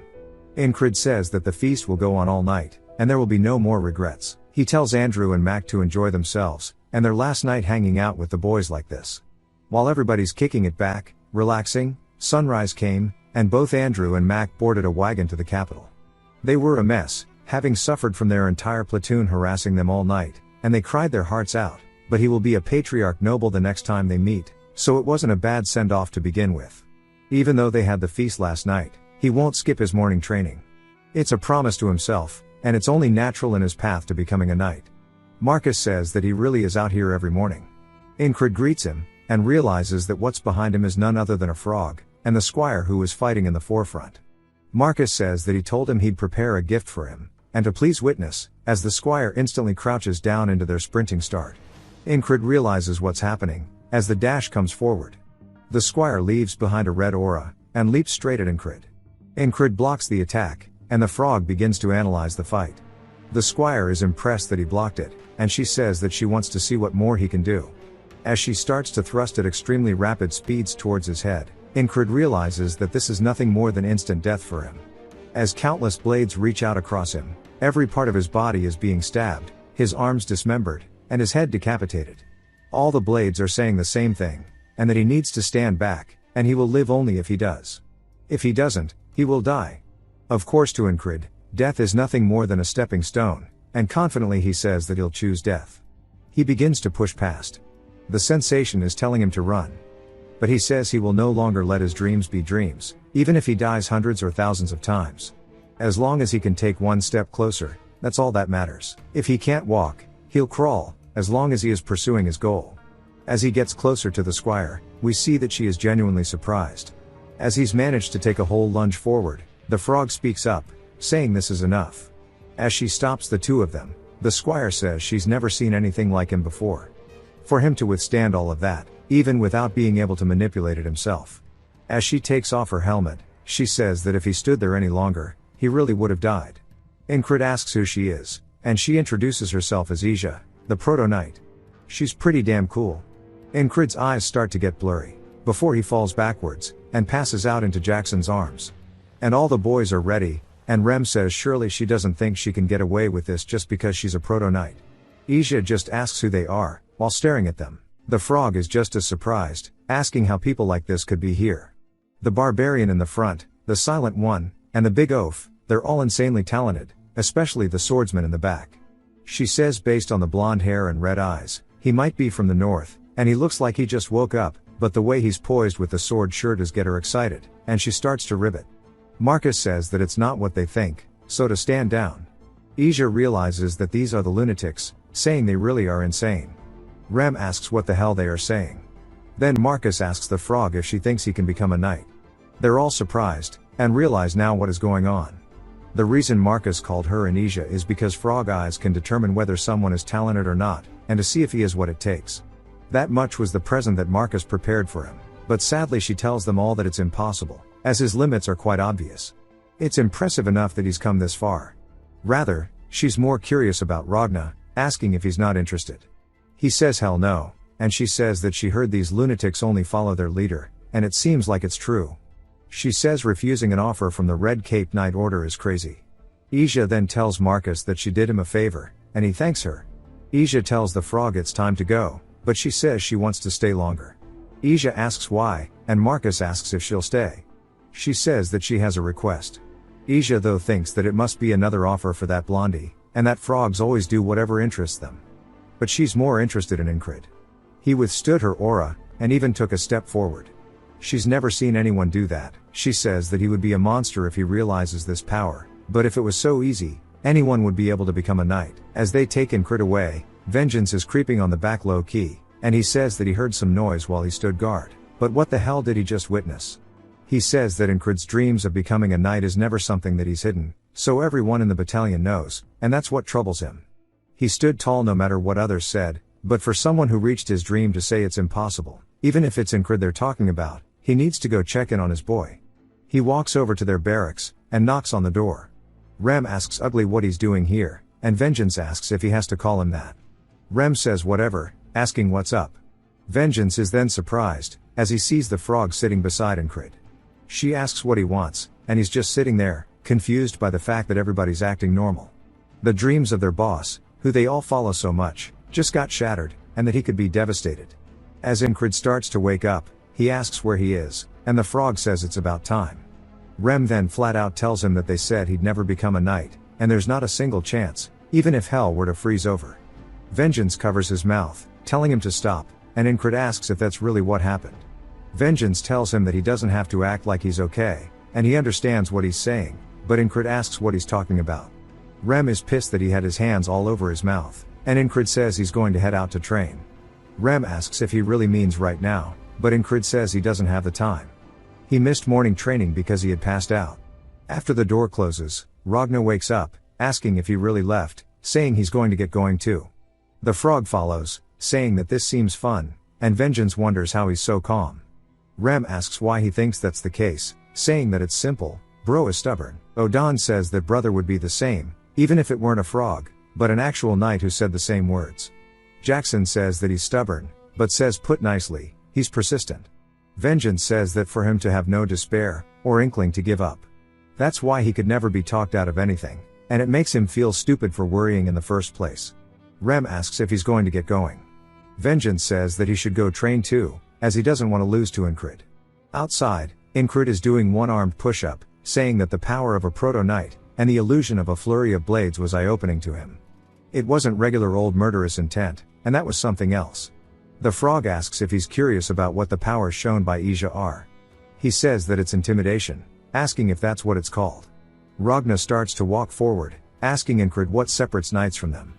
Those who have surpassed their limits dream of knighthood, but you will never become a knight until you realize this power. Only 1 in 10,000 can learn it. It's a mysterious power that doesn't just work with anyone. The frog says that if he tells him all of this, he might just give up. Incred though asks what the power is, and the frog's surprised that he's still interested. Incred says that he needs to know, and the frog ribbits again, saying that the intimidation that Ija showed him is a part of it.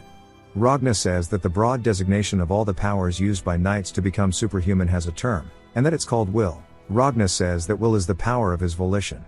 Some might call it willpower, but this is the greatest feat of human beings. To be able to use will, he needs to face his limits, and overcome them, then to truly understand how to use it, but he stops talking, saying that he'll figure it out. Incred asks what, but Ragna says that he can't say it yet. Incred asks if that means he doesn't know, but the frog says will manifests differently for each individual. The method for one to realize their will is unique to that person, but all this is meaningless when he hasn't even broken through his limits. Ragna says that's exactly what he means, and Incred asks what he has to do to overcome them. The frog says that too is something only he will know. He can't know his limits until he reaches them, but there is something he can do now, and before she finishes her sentence, Incred picks up his blade, saying that he sees. He'll just keep repeating what he has been doing until he drops dead. The frog gets excited, and ribbits again, saying that her opinion is that it will never work. A frog's ability to discern talent is close to instinct, and it comes from experience. She's experienced and seen countless humans. She's better than any other frog in discerning talent. 2 things are considered in her process. First is whether they truly have talent, a second is whether they have the will to carry on. Normally it's not even worth considering the second if the first isn't met, but in his case, no matter how many times she looks and confirms, his will is stronger than any other. A conviction like no other. He's a true being of mystery. Maybe Bro is just the embodiment of will itself, but she says a frog lives to satisfy their carnal urges. Some dedicate their lives to absolute strength, others to fall in love. All she truly desires is to study the unknown, and she tells Incred that she will be in his care. He stretches his hand out, asking for her name, and she says that her name is Lugarn, and that she can't help but be intrigued by him, a being of mystery. At night, at the mess hall, all the other tables are staring because there is now a frog with the lunatics. Vengeance asks if she really decided to stay, and his men ask if he really knows what's going on, and why there's a frog eating with them. They start swarming him, and he tells them to get away. Rem calls them uncultured, and Jackson says that's rich coming from him. He tries to stab him with his fork, but of course he dodges it, and they go into a full-on John Wick brawl using utensils. Craze calls them both uncultured. Lugarn says that she's already discerned how talented they all are, it's just that they're all insanely talented. All 4 of them have surpassed their limits. If they realized their will, they would have all become knights, but it also requires luck. Pen asks why he's not stopping them, and he says they seem fine. She says surely his eyesight's gone, and he says they're not hiding anything from each other. They're close enough to the point where they probably won't kill each other, and the fight should die down on its own. She asks if he's certain, because Ragna's pulling out his sword, and Rem is readying his axes, but Jackson then asks Lugarn if she's decided on where she'll stay. She says somewhere close to him. As an axe flies in, Incred blocks it with his blade, and Rem says that's his spot, and that she shouldn't dare covet it. She says they really are all crazy. Incred says that he'll apologize on his behalf, but Lugarn says it's fine. She's inclined to forgive those who tend to be better looking. He says he did hear that frogs are sensitive to looks, and Pen agrees, saying that they're all very handsome. Lugarn says that he gets a pass too, and she can forgive a degree of rudeness, asking what he wants to know. He smiles, saying that he wants to have a duel with her. She asks if he really wants to do it after training all day. He says that he'll train again after their duel, and she says he's the most insane one here. Pen agrees, but Lugarn says normally people would be exhausted after doing what he did during the day. His mentality is stronger than most by orders of magnitude, and she wonders how he would be if he realized his will. He says that he's practical though. Pen calls him delusional, and she says that she's never spent any time on people she doesn't see potential in, but she wants to play along for a bit. As she takes off her robe, she pulls out a whip, saying that she's not going to go easy on him. He looks over at her and smiles, saying he's into that shit. It takes us to the Principality of Aspen. Inside of a noble room, Abner says that it's foolish to expect a complete victory, Though with everything he had prepared, he never thought that he would outright lose. He taps on his table out of frustration, saying that the cascade of defeat began with the death of Mitch Hurrier. The taunts failed afterwards, and their giant was slain. At the center of all these events was the soldier named Incrid, the platoon leader of the lunatics. The war isn't completely over yet. Once the armistice runs its course, Aspen will make its move, but if he gets in the way again, he doesn't know what to do. The Greyhounds already sent an assassin after him once. He found it odd for them to be investing so many resources in one lower officer, but that has to be the solution after all. He'll contact the Swamps of Monterre, the Assassins Guild owned by the Crown of Aspen. They have never failed a request with their excellent competency. He's going to request this job in the name of the Crown of Aspen to kill the soldier called Incrid. Back to the mess hall, as we see an assassin in a tree overlooking it. As he is peeping through the window, he raises his knife, saying target identified, but Jackson appears beside him, asking him who he is, and he puts a blade to his throat. It takes us to the Aspen outskirts. We're taken to one of the hideouts of the Monterre Guild. A man slams his hand on the table, asking if they've really lost contact with another, as this makes over 5. One of his men says that someone keeps taking out their assassins, but they sent an intermediate one this time, yet he still got bodied without being able to lift a finger.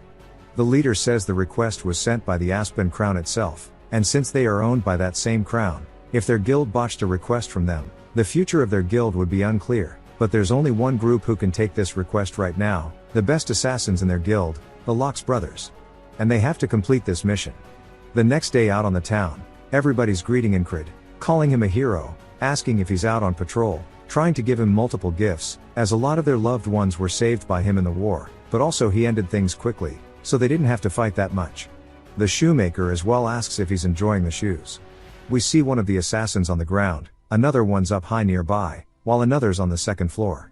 The two people up high throw their poison needles in unison, as the other guy on the ground makes his way forward. Both of the ones in the air get knocked out by daggers. The man on the ground gets a wire wrapped around his throat, and Incrid turns to the sound, only to see nothing there. As the guy gets taken into an alleyway, one of the brothers realizes that it's him, the one who keeps getting in their way, and he leaps at him. Jackson, of course, dodges the attack, and wraps the wire around his throat before slamming him onto the ground too. The guy from the second floor bursts out of the window, saying that it's bad that his brothers were taken out in an instant, but he needs to focus on the target. As he goes to launch his poison needle, it gets cleaved in half, and the wire wraps around his throat. Incrid then enters the alley, asking him what he's doing over there. He says that these drunkards were about to get run over in the streets, so he moved them to prevent that. Incrid smells the alcohol, asking if he would really do something nice for strangers. Jackson asks if he has a problem, but he says no, and walks away. Jackson says that he needs to spend this time getting stronger, and he can't let these idiots get in the way, but they keep getting better and better, and just like last time, they keep sending in more and more people. He starts to get pissed, asking who they are to mess around in his territory. He heads to the red light district in the slums, going up to the second floor of a busy inn, and sees a woman waiting for him. She turns as soon as the door opens, and he tells her that he left 3 people in the market streets, but he covered it up by pouring alcohol on them. She bows, saying that it seems that they are with the Swamps of Monterre, wondering what to do. He says they can take them out their way, and he goes to leave. She sighs, asking why he's always so cold. She then looks out the window. As some men appear, she says to heed his command, and send a warning to the Swamps of Monterre. As the leader of the Monterre Guild is looking down at the head of the 3 brothers, she says that she's had enough. All assassins who enter the city from here on out will be killed by them. She has some big plot. Later, Abner is being reported to by the leader of the Monterre Guild, and he asks if it's really impossible. He says that he is guarded by those who outclass them. While they are skilled in the context of Aspen, they are the best in the continent. Realizing he needs to give up on the assassin plan, he says he'll rescind his request, and if he really is something special, he'll suppose that he'll see him again on the battlefield. We get a whole 3-month time skip, and some of the soldiers say that it's getting hotter to the point they're getting weak just by sitting around, but still, he has not missed a single day, as Incrid is still training. And they realize that he didn't get stronger through luck alone, and one of them wonders how much stronger he is now with all of the training. Rem says it's bullshit, Ragna says it's weird, as he taught him everything right. Odan prays, saying that his brother is cursed. Even Jackson is annoyed. Luagarn wonders if she's mistaken, but says that it's just as she thought, and he's as untalented as he looks, and she wasn't wrong. She tells him that he's in a slump. But he smiles, saying that's not true, as he's taking huge steps that they just can't see. Funny enough, all the protecting they're doing is hurting him, because he probably could have climbed faster with the walls, at least faster to them, though we know to him they'd be grueling. The next morning while everybody else is asleep, we see Craze in his bed, as he's trying to figure out what this letter is meant to be in a book. He's low-key being loud enough that Lugarn walks over, and rips the sheet off, asking him why he's being so damn noisy, and why he keeps mumbling to himself. He then looks down at the letters, and asks if she can read what they say. As soon as the sun starts to shine over the mountains, Incred jolts awake, and says it's time for morning training. As we see him doing lunges with some rocks, everybody's in agreement that he's not improving at all. Jackson says that he probably knows that he's in a slump as well, but he seems really happy about it. Rem just wonders what he's thinking. While he may seem like he's the dumbest, he's probably one of the smartest in the group. One of the men approaches him, asking if he has some time, and Incred asks what it is. The man tells him that Marcus is calling for him. Marcus says that he actually wanted to give him a mercenary request. It's for him to take out a colony near a frontier town. Marcus explains that outside the city, it gets dangerous at this time of year, and monsters and beasts sprout up all over the summer. Once they have enough numbers, and a leader emerges, that pack of monsters becomes a colony, threatening nearby towns. A large colony has been sighted near a frontier town. He'll give him command of the town defenses, so he should go clean it up. He heads back to his barracks, and Pen asks if he's really heading out. She says just like back at Crossguard, he really carries a lot of weapons. He tells her that it's good to be prepared. Lugarn agrees, saying that it's a large colony, so this much prep is ideal. Craze says even those idiot ghouls are troublesome in large numbers.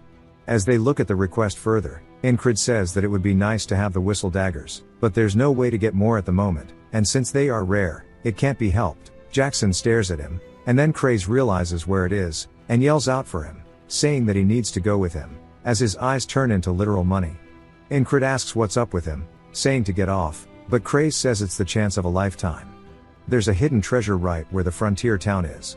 It's the hidden riches of the legendary trader, Dolph, from over 100 years ago. Incred actually recognizes it, as it's the map that he picked up in the last battlefield. Craze tells him that the story is infamous among those who handle riches, and his treasure must be in an old dungeon. It must be so old even that the traps don't work anymore, so they just have to find it. Pen says she can't even read this shit, and Incred as well says that it's some type of ancient script. Lugarn says she actually helped him with that, because she's a scholar, so deciphering old scripts is easy. They ask how the hell a battle-hungry frog is a scholar, even Pen's surprised. She says it's not good to generalize them. Then Craze asks if he can go, and they can explore it. Incred says only if it doesn't take that much time, and he starts screaming. He tells them they'll be setting off tomorrow morning, and everybody should get ready. Rem though says he's not going. Odan as well says that God isn't showing him the path this time, and Ragna wants to sleep in. Jackson says that he has some things to take care of. Craze wonders what's wrong with them, as they usually can't get enough of hanging out with him. Pen's concerned, asking if they'll be okay with this much manpower, but Lugarn says she'll go with them.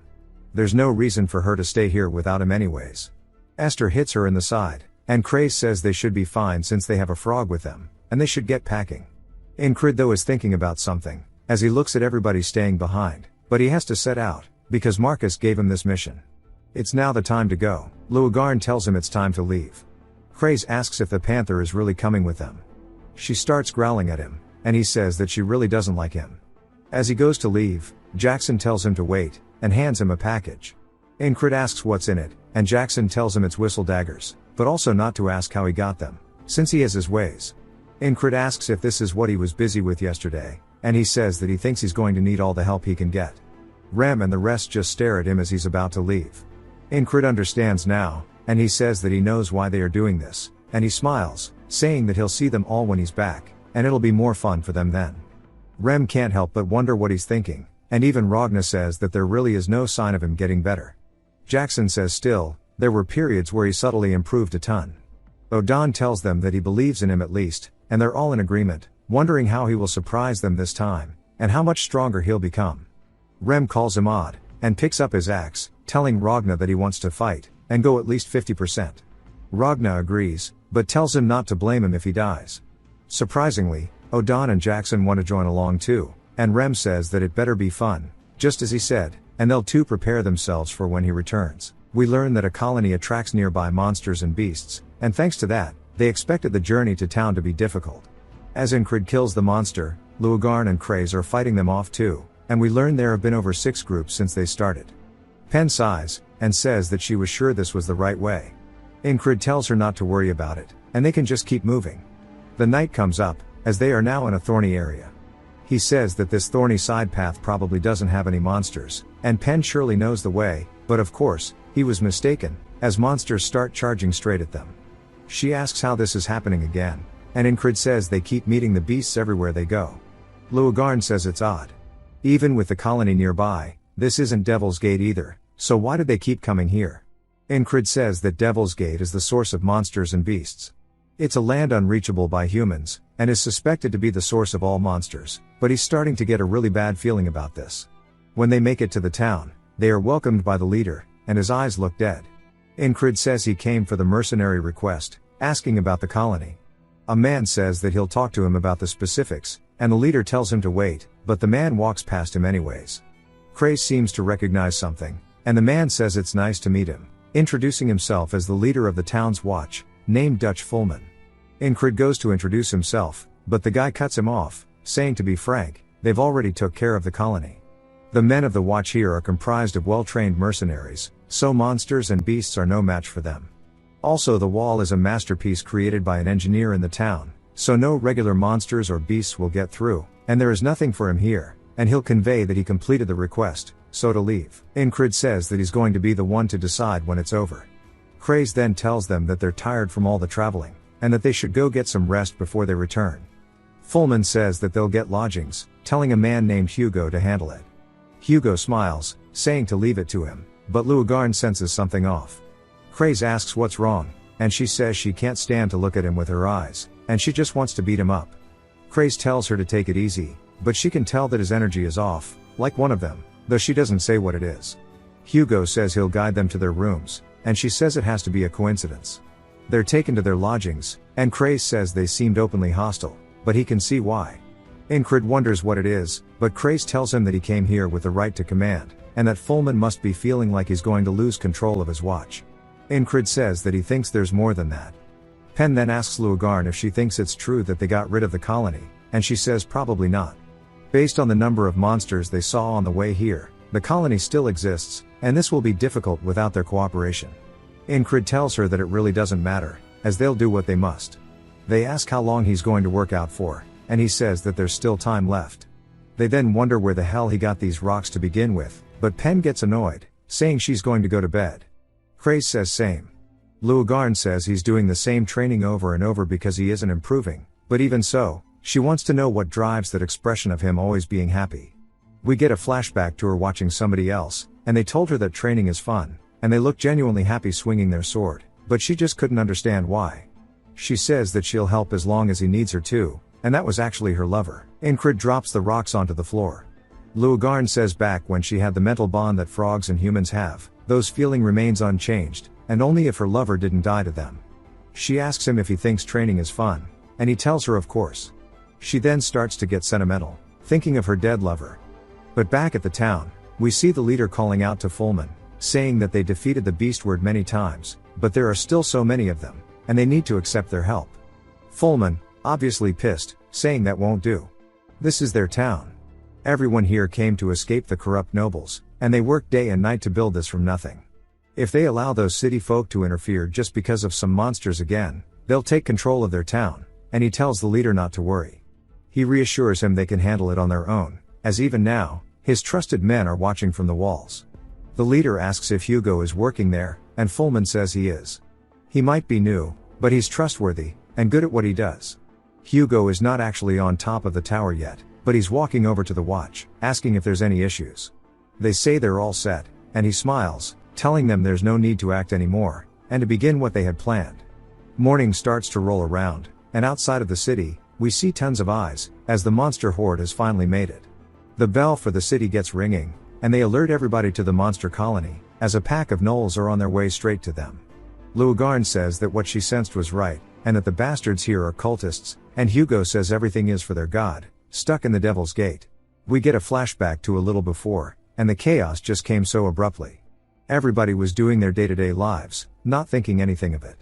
It was a peaceful town, as Incrid was training. They then heard howls, and realized that this was bad.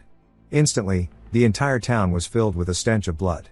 That was when the bell began ringing, and the citizens tried to run to safety, but were being murdered and ripped apart by the gnolls. Fullman charged in, telling the town's watch to protect the people. Incrid tells Craze and the rest about it, and he tells Luagarn they need to go stop the monsters, but she says she has to leave, as she swore upon her heart to kill every single last one of the cultists who killed her lover.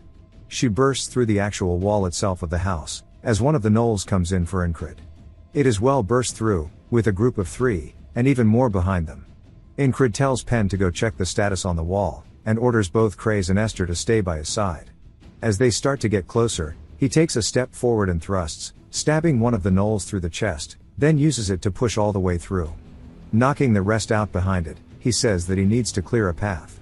He's already survived one monster pack before, and he just needs to keep dodging, and create next a path, no matter what it takes. He starts to max out his concentration, using it like he did last time he was in this situation. He steps on one of the gnolls' heads. Then raises his sword into the air, and when they look up to attack him, he swings down, splitting one straight down the middle. At the same time he's doing this, they start to attack from the side. He dodges, saying that mutant gnolls are way larger than the rest, and this is different from the lycanthrope situation. He doesn't see an end at all to these monsters.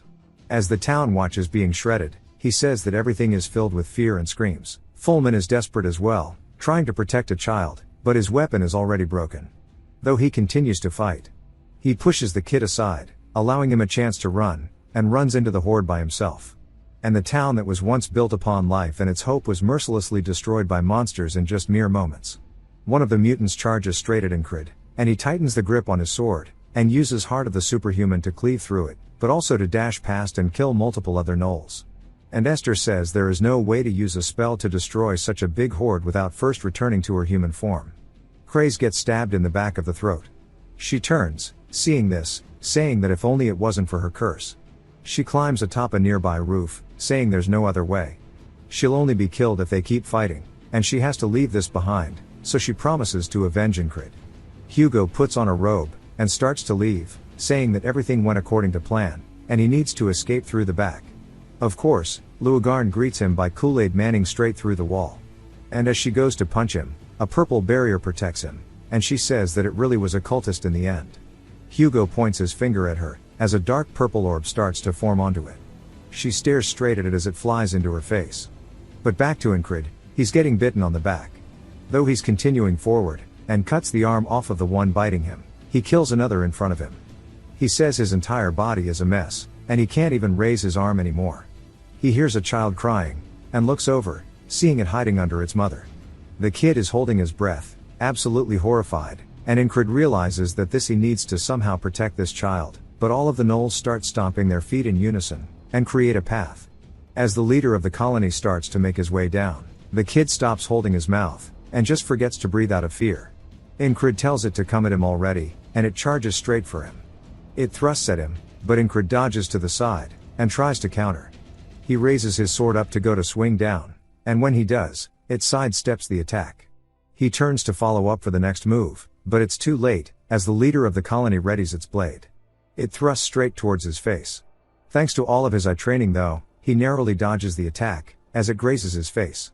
The leader dashes past him, and he turns, ready for the next clash, but realizes now, as his eyes go bloodshot, just what exactly happened, because the leader has poisoned their blade. That means the rest probably did as well.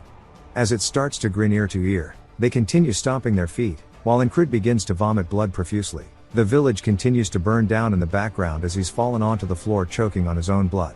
He says that he can't move because of the poison, but he hasn't returned to the start of today yet.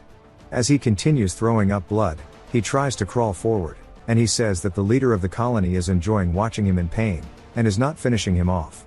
He needs to kill it in order to destroy the colony, and unlike most gnolls and their short legs, it's extremely quick, and it even poisoned his blade.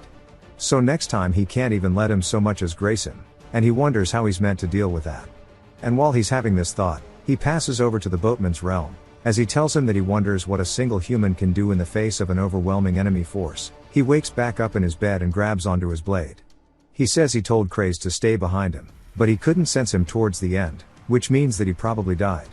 He sent Pen past the walls, but she never returned, so she must have died too. While they're still sleeping, Luogarn is still awake, asking why he's fully armed this early, and he asks if she knows anything about the cultist. She's surprised that it came out of the blue, and she tells him that they're a bunch of lunatics. Among all the cults that are taking root across the continent, the worst is the Church of the Holy Devil's Gate. They believe the Devil's Gate is their holy land and praise the Demon of Sixes, but she wonders why he asked. Outside he can sense that the gnolls are already attacking. As the people are screaming, he tells her he has a bad feeling. He opens the door and draws his blade, saying that he doesn't know why cultists are here, but she seems to have some history with them. As she leaps overhead, she says that she knew she sensed cultists yesterday, and he says that it would be nice to have a frog by their side, but it's not like he can control her. As one of the gnolls go to attack an unarmed citizen, he leaps forward and meets its axe with his blade, cutting it in half before impaling it right after. The boatman's words echo through his head about what a single human could do in this situation. As he pulls his blade out, he says there's nothing he can do except use everything that he's built up this far. Craze and the rest come out asking what's going on. Even Fulman and his boys come out to protect the villagers, but are all surprised to see the Encrids already dealing with them. As 7 gnolls come to impale him at the same time, he uses Heart of the Beast to duck underneath the attack, causing them to all impale into one another. He then uses all of his senses, just as Jackson taught him, and hears a woman screaming behind. He readies his whistle dagger and throws it across the battlefield, and it soars in straight towards her. It grazes her hair and hits the gnoll straight in the face, killing it. She turns surprised, and what she sees is a gnoll swinging straight towards his head. He ducks underneath it and concentrates on a single point to clash his swords together to not only block the attack, but also draw the attention of the other gnolls as they leave the citizens alone and begin running straight at him. While he's still concentrating, he uses his hand-to-hand combat as well, kicking one of the gnolls away and cleaving it in half while it's still in the air. This continues as he turns into a human meat grinder. Craze is amazed, and so are the citizens. They say that they can live this if he can keep this up. Even Fulman says that with him on their side, this is doable, and he tells his men to support him the best they can. They run straight towards the closest gnolls, and now it is back into an all-out brawl. Encrid though is still swinging both of his swords opposite one another, making the gnolls unable to even approach him, because as soon as they step into his range, they're cut into chunks. As he single-handedly holds it out against them, the leader off in the distance spots him and realizes that he's the problem, and points his blade directly at him, ordering other gnolls to go get him. As the entire horde charges straight towards him, the men of the watch get terrified and begin to run. He senses that death is close, as the boatman tells him that this is his limit and to accept it, but he pumps up his heart even more, using Heart of the Beast, and he runs straight into them saying that he refuses to give up. Bro is going so hard in the paint, there was none left for the artist. He pushes straight through the sea of monsters using Heart of the Superhuman to block their attacks while it slides him back a bit. He screams before pushing through with sheer physical strength. Some of the monster's sight lines get blocked by its comrades flung through the air. Incred doesn't miss a beat as he closes the gap and kills a handful of them. But we know that it's an unfathomable amount of monsters as they just continue dogpiling him over and over until one lands a spear through his knee. Now that his mobility has been limited, the boss finally makes its appearance. While everybody in the village is being slaughtered, including Craze and Pen, Incred starts to fall onto his wounded knee. They once more make a path for their leader, and he says that this bastard is sly and he was waiting for him to take a fatal wound. The boss starts to charge in and Incred pushes off the ground as blood flies through the air. He wasn't able to wound the boss, but it grazed his cheek, once more poisoning him. He falls onto the floor saying that he really wants to see it in agony as it begins laughing at him. He watches the villagers be torn apart and once more that mother tried to protect her child, but it was futile and that alone is going to fuel all of the loops until he sees that kid smiling. He went through loop after loop going from all the way to his third attempt to over 40, but no matter how long he endures the leader doesn't appear until he's wounded and he debated taking a fatal hit to lure him out, but that doesn't work because he can't land a counterattack as it is at least Squire Knight level in speed and if he's badly wounded he can't dodge its blade. He wonders if there's really no way, and if he can't overcome this wall with what he has. He recalls Jackson telling him that his sense of evasion is incomplete, it's not just about seeing fast and dodging. Reminding him that his senses need to work together. He wakes up in bed and sits up saying that he needs coordination too. The bell rings to alert the village and he says that if he can't overcome it with what he is he needs to try what he doesn't yet possess. Jackson's words about shortening the time between thought and action become the guide that he needs to overcome this. A monster charges in and he dodges underneath and goes to pull out his blade. Jackson reminds him that he needs to get to the point. He doesn't hesitate. As the spear impales him through the skull he falls onto the floor. Next loop he does it again. The monster comes in and he dodges both of these strikes now, but before he can draw his blade he gets bitten. He needs to be able to master this so he can react to any situation, and he has to etch the sensation into his body through pure repetition, accurate judgment, swift movement, and the only way to support it is when all of it aligns. Does coordination truly increase, and will he be able to dodge as if he was just breathing? He makes his way further and further until he's now on the 100th loop, but once more he isn't quite there, as a spear goes straight through his chest. But the next loop he's ready for it. He dodges it and was even able to counter-attack, as he is just going to spam brute force this and repeat it over and over and endure until the sense of evasion has been completely mastered. As the gnolls keep running towards the villagers, Fullman yells saying that they have to kill them all, but is surprised. So is Craze, and Esther by what they see, as Incrid is in the middle of all of the gnolls practicing his mastery. He says that he needs to use the minimum movement to reduce stamina loss, and predict the attack, and move one step ahead. As he dives to dodge a spear attack he slides, avoiding the follow-up, and then manages to create some distance. As one comes from behind the spear he senses it as well, and dodges, just barely grazing his hair. He says that he needs to do all these things at the same time he is thinking. As one of them slices his neck he begins bleeding out onto the floor, and when he looks up they split once more for the leader. He says that he knows it only appears when he takes a fatal wound, and after dying so many times he learned a pretty good trick. He turns his attention towards the normal gnolls. He can charge straight at them, and rather than writhing in pain for a while it is much faster to get reset, and he will repeat again so he can master the sense of evasion. Once more Luagarn asks what he is doing fully armored in the morning, and he looks over, saying that in the repeating loops she has never changed. She never once came back after chasing the cult, and he asks her about it again. She says the most dangerous heretical cult on the continent commit vile acts for their god whom they believe was trapped in the demon realm, and they perform summoning rituals using humans as sacrifices. Incrid says that if it is a summoning ritual, there are rumors spread among mercenaries that a monster that scatters flames from its entire body, the salamander, was summoned by a cult. She tells him it is not a rumor. She witnessed the cult summoning a salamander with her own eyes. The morning breaks as the gnolls begin howling. Every dawn the monster swarms the village as he is running straight for them. He says there are countless of them, and countless attack patterns too, and he is starting to understand as he smiles. The first spear thrust comes in, he dodges, saying that he has went through loops 170 all the way to 190 already. As one of the gnolls come in for a follow-up he turns, grabbing onto his wrist, and uses it to kill a nearby gnoll. He says the sensations have been engraved through repetition, and he is finally able to choose the best response, usually instinctively. As he starts to turn to run his scabbard gets caught on one of the gnoll's hands. He says that it is also a fact that he has accumulated experience now. He quickly undoes his belt, leaving the sword behind, charging forward. As the village burns down the sun starts to set after he has been fighting all day. We see him getting grazed, showing the end of the fight, but once more. The sun setting this time, and he dodges, no visible wounds, but we see the sun setting once more, as he is constantly dodging until night time over and over. As he runs into the gnolls he gladly meets their blades. We see the moon actually rise this time. He looks up at it smiling, and continues evading their attacks as his sweat drops onto the floor. The boatman draws closer and closer, and he explains that the core of this technique isn't simply seeing fast and dodging. It is about momentary judgment, and allowing the coordination of actions that follow. And since he has made it this far, to the point where he has lasted an entire day without getting injured, it means that he has fully mastered the sense of evasion. When he looks around again he realizes that he is in the boatman's territory, and the boatman tells him that merely enduring is not the answer. When he wakes back up in his bed he smiles, saying of course, he knows, and he has a plan in mind. He's went through 200 loops of today without dying now. I guess those 200 loops were all reset when he got to the next sunrise. He pulls the sheets off of Craze, and tells everyone to get up. Pen and Esther will be following him, and Craze has something else to do. Luagarn asks what he is doing so early in the morning, and he says they don't have much time. At dawn the gnoll horde will enter the village, and before that they need to finish their prep so he can cross this wall. He then says that he remembers now. Luagarn wonders what he means. He says that there were cultists who escaped from a mission he had as a mercenary before, and there were some people in town who looked just like them. She asks if he's certain about that memory, and he says that nobody has a better memory than he does. She gets pissed, saying that her gut feeling was right, and she'll go see them. He explains that she never returned before, but he sent her off before the monsters got here so things could be different. Even if she doesn't, it does not affect his plans.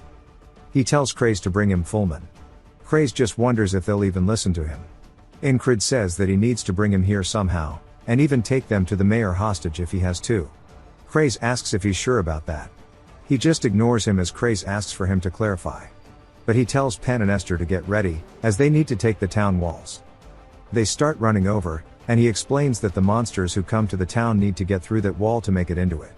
There's no way that such a wall would fall easily, and there's no way they could have climbed it with their legs the way they are. There's only one answer, and that is that the gate was opened. The reason Pen never returned after being sent to the walls and the loops was because there were enemies there, and the ones guarding the walls are all cultists. Some of the town's guards recognize him, and he tells them all that the command of this wall will fall to his platoon, and him, meaning all the men on this wall, are to listen to his commands. They ask what he's even saying, and one of them walks up asking if Fulman is aware of what he's saying. He tells them that if they're disobedient, he will execute them immediately. They draw their weapons. He says that the bell rang when the monsters attacked, and it would not have rung if everyone here were cultists. So at least one person is innocent among the group, and he recognizes him as he runs in. He cuts his spear in half, saying he saw his face in his 200th loop. The rest of the men draw their bows, and fire straight at Incrid. The other dude yells saying he's still there.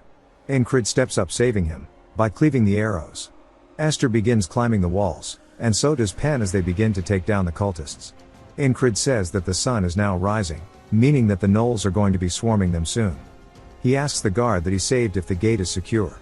He tells him that it's locked, and Incrid tells him to go check it again. The cultist realizes that this is bad, as Homie stares at the gate, and says that the barrier block has been cracked. The gnolls continue swarming at them, and Pen tells Incrid that they're approaching. Good Boy goes to grab another block, and the cultist prepares a magic attack, saying that they've done this for their god, and he shouldn't get in the way.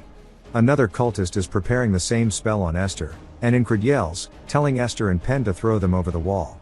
They do so as they fire their magic straight up into the air. They fall as the gnolls literally curb stomp them. Good Boy manages to put the piece of wood in, blocking their entrance. Just like that, they start banging on the wall screaming, like a Walmart on Black Friday, and Fulman runs over asking what's going on. Craze actually took the mayor hostage, and Incrid says since they were all here, he brought them in time. Craze tries telling them all that it was all under his orders, and Incrid says that the gnolls are at the gate, and that this is an emergency, so he's taking command as per the request. Fulman gets pissed, and they start beating on the door. Incrid asks if he really can't tell what's more important right now, and his men need to get ready. Fulman, realizing he's right, tells them all to get ready, and orders Incrid to explain it all to him later. His men quickly climb on top of the walls, and start firing at the gnolls, and they're actually killing a good bit of them.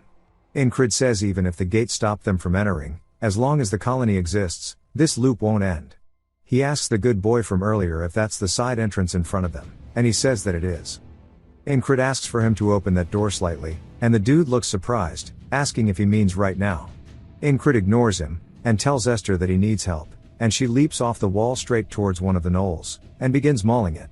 The watchman realizes that it's a good opening, and she's holding them off from the main gate. Incrid then nods, telling him that this is the perfect chance to open it, and the dude slowly cracks it. Incrid explains that the colony will only disperse with their leader's death, and he has to make his way through the entire pack straight towards him, and take down the leader, which is something he hasn't been able to do before. But he tightens the grip on his blade, and swings forward, cleaving through at least 12 of them. The watchman is surprised that he's running straight into them, and Fulman yells, telling his men to cover him as they start firing arrows. They keep firing arrows. One of the dudes said they were actually running out of them. Fulman looks worried. Pen asks Craze what to do since Incrid is outside. Craze says they don't have proper defensive weaponry, and the wall is slowly falling apart, meaning it's only a matter of time until they get through. He slaps his face, telling himself to lock back in, because he's sure Incrid has a plan, so he needs to do what he can. He tells the mayor to find something to throw, since if they're out of arrows they can drop rocks on them. The mayor says there's actually a quarry behind the town, and Craze says they need more help, and starts getting the villagers to come over. Incrid's current plan on the front lines is to draw as much attention as possible. As he and Esther are holding them off, he says he needs to make sure the gnolls focus their attention on them. While they do, Craze will come in as he's yelling to throw. All of the villagers are helping now, throwing rocks off of the walls, and due to how much height they have they're actually crushing their heads.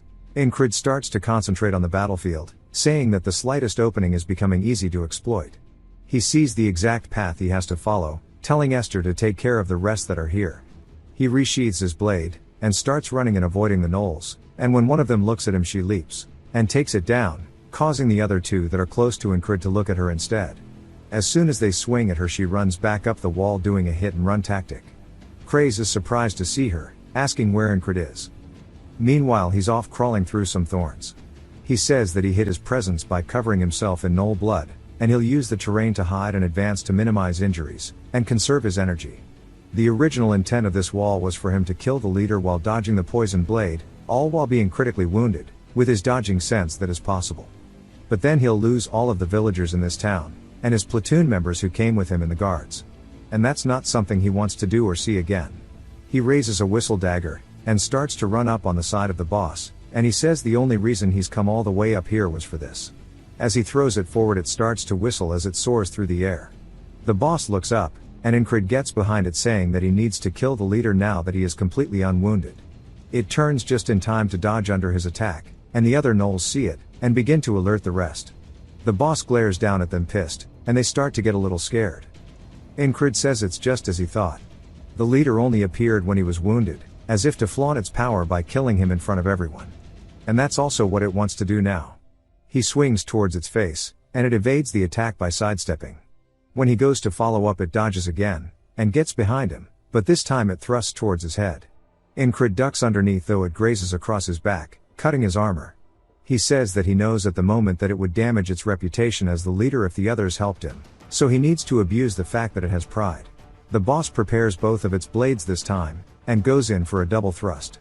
Incrid cleaves his blade upwards, cutting off both of the arms of the boss as its swords fly through the air. The boss looks down, and realizes its mistake, but it's too late. As Incrid rears back his arm the other gnolls watch scared, because their leader was just killed in front of all of them. Even Craze is surprised as he sees this off on the wall. He actually cleaves straight through it as his blades hit the floor. He split the boss in half. Incrid says no matter how fast the leader is, or what kind of poison it uses against him, when he's fresh and uninjured it's just another monster. The rest begin howling, and running straight towards him, and Craze says they're going crazy. Pen sees it as well, telling Incrid to run before he gets surrounded. But he starts to pump up his heart using Rem's technique, and he dashes off the cliff, and it generates so much force the gnolls below him fall over, and he flies all the way across the field towards the wall. He starts to land on the ground, and slides across it. But there's still a lot of gnolls in front of him that begin charging at him. Though he's not that far from the gates they then open them, and Fulman and his men walk out yelling at Incrid saying they'll clear a path, so he needs to get to them, and he continues running straight towards them. He starts pumping up his heart once more, and raises his arm before cleaving through a whole group on his side. He then readies for the follow-up, but he doesn't need to, as the men from the guard help him by firing arrows at the closest gnolls, and run and dealing with them. Fulman yells telling him now is his chance. Incrid starts making a break for it as they are doing their best to hold off the gnolls. He makes his way past Fulman's men. Pen and Craze start yelling, telling him to get inside. His foot then makes its way into the gate as he's finally past it, and Fulman tells his men to quickly retreat as they start hauling Cheeks back inside. The gnolls continue getting closer, but they close the gate straight up on them. The villagers then start throwing their rocks, telling them to piss off as they start cracking the skulls of the nearby gnolls. Now that their leader is defeated, and they have no way to get into the village, they begin to retreat. They scream telling the rest to run away as well. We see the men from the guard all gassed out, panting, relieved that they lived. Craze and the villagers watch, wondering if it's finally over, as the battlefield is now completely empty, and there's just a copy and pasted gnoll corpse laying on the ground. Craze is the first to let out a primal scream saying that they actually did it. The villagers start to feel mixed emotions of excitement, and relief. The guardsmen as well feel that same shit.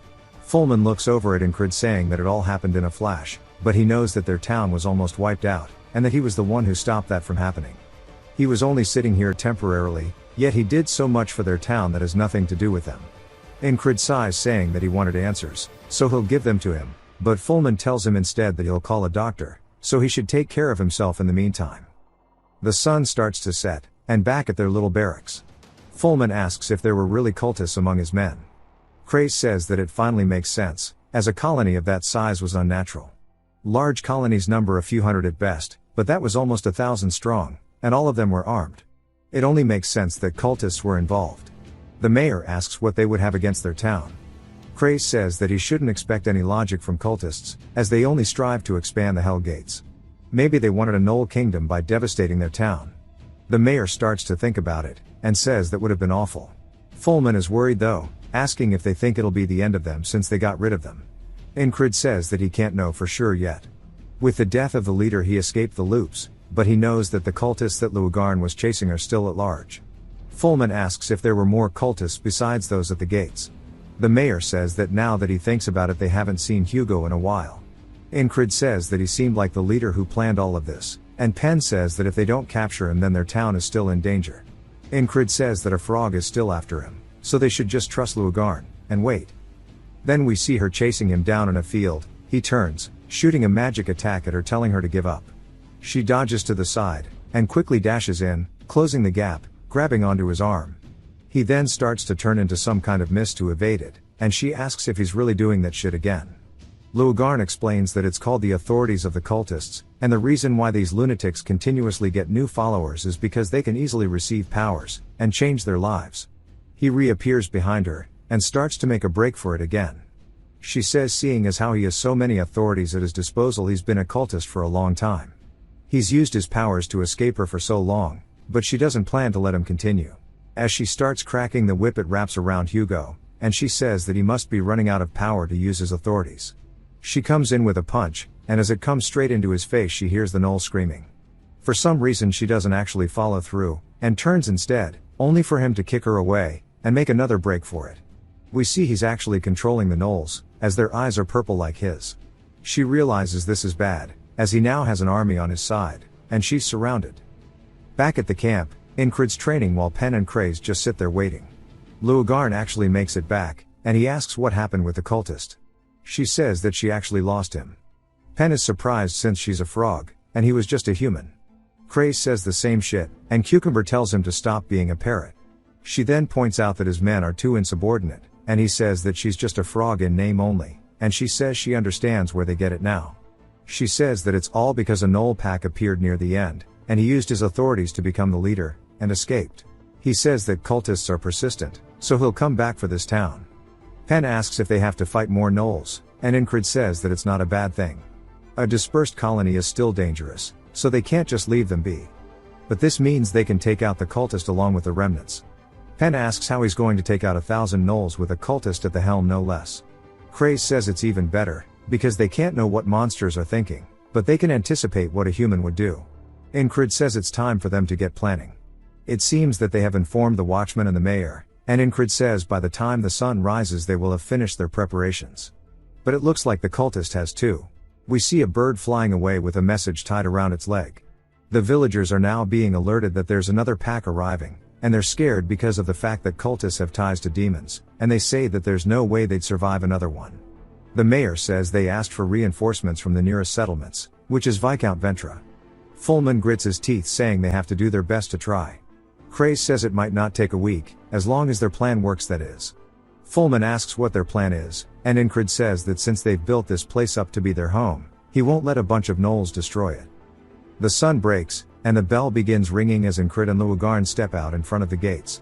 The Knolls from yesterday begin slowly making their way towards them.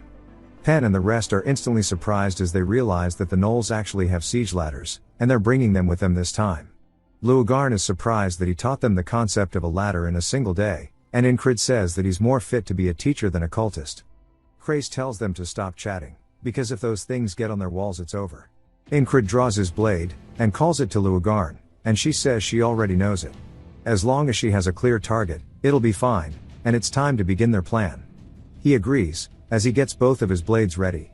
Hugo calls them idiots, and sends the first wave forward, saying that they've only come outside their walls to die. Incrid widens his stance, and we get to learn what the plan was. Craze says the colony only disperses with the death of its leader. Fullman says that the cultist power aside, that means they just have to take out the leader, and it's over.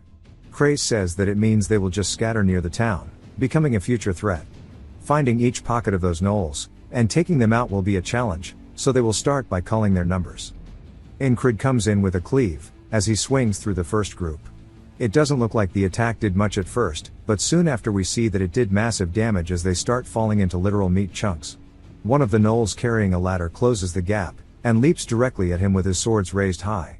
He swings down, shattering the ladder. Hugo is surprised that he's so damn strong, and Luogarn is too.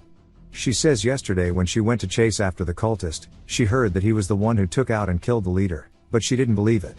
His progress was at a standstill just a few days ago, and she saw no signs of him improving. But now he's crazy strong compared to when she saw him literally yesterday. As he makes his way deep into the middle of the Knoll horde, he starts cleaving around, creating another meat grinder like he did in his last loop. They're literally getting sent flying into the air, turning into chunks of dog. She says that he's strong enough to turn the tide of battle by himself, and that level of strength means he's almost at the level of a proto-knight already. The villagers and guardsmen are doing their parts as they're shooting arrows, and throwing rocks respectively, getting rid of the ones that are closing the gap on the wall that Luogarn and Incrid pass by. Luogarn says that her heart's actually racing. She grabs onto one of the knolls and its ladder, and she breaks it by slamming it into another one. She says that the mystery that he is makes her feel like a little girl all over again, and she can't help but keep her eye on him even though she's in the middle of a fight too. He keeps ripping them apart, and Hugo asks what the hell this guy's deal is. He's cut down over 100 on his own, and at this rate he's going to lose. He orders all of the rest to fall back, and Incrid pants, telling Luogarn it's her turn. Hugo turns, wondering if they're following him, only to be surprised as he sees Luogarn carrying Incrid away, and the men say that they need to hurry and take him to a doctor. Hugo smiles and laughs. Back when they were discussing the plan, Fullman says even if they take out the Knolls with Incrid at the lead, that doesn't answer the question about what to do with the cultist, as he won't reveal himself easily because he's cautious and smart. Craze says men like that move once they have conviction, and they cannot be persuaded otherwise. Now that he thinks Incrid is weak and injured, he cancels the retreat order, and sends them back in. He says that platoon leader is too damn strong, and with him here taking over this town it's impossible, but he can only fight that fiercely for a short while, and it's time to weaken him. The days start counting up, and they go all the way through 4 days of Incrid and Luogarn fighting on the front lines, and he's had to have killed probably 400 plus, but this cycle of attacking and retreating over and over continues, and Hugo knows that Incrid must be dead tired after fending off the horde. We see one of them actually manage to get on top of him, and Luogarn comes in saving him. Incrid starts panting, as we see him looking horrible. Hugo begins to run in, saying that such a tired man won't be able to survive this attack, and he starts to charge up his magic, and closes the gap, aiming straight at Incrid's head ready to blast, but his arm gets sent flying through the air. POV you get blue-balled, as Incrid cuts it off. Hugo looks at his nub confused. Incrid says acting is super difficult, and it turns out that he was completely fine. Craze explains that the plan was to be overwhelmingly powerful at first, and they needed him to think that Incrid could not be stopped by the monsters alone, and if they made him act tired, given how cautious Hugo was, he would use the Knolls to tire him out, effectively culling the numbers just like they wanted, and then they will end up taking out almost all of the Knolls at that point, and when the cultist finally appears, it's too late as he'd have fallen for their trap. Hugo yells, holding onto his stump, calling them bastards for tricking him, and Incrid says that it's his fault though, wondering why he's so mad. Fullman then tells all the men to aim, and Incrid tells them not to even try escaping. Hugo says the lunatics are more powerful than he thought, and he was completely caught off guard. But this is his call to create a new holy land.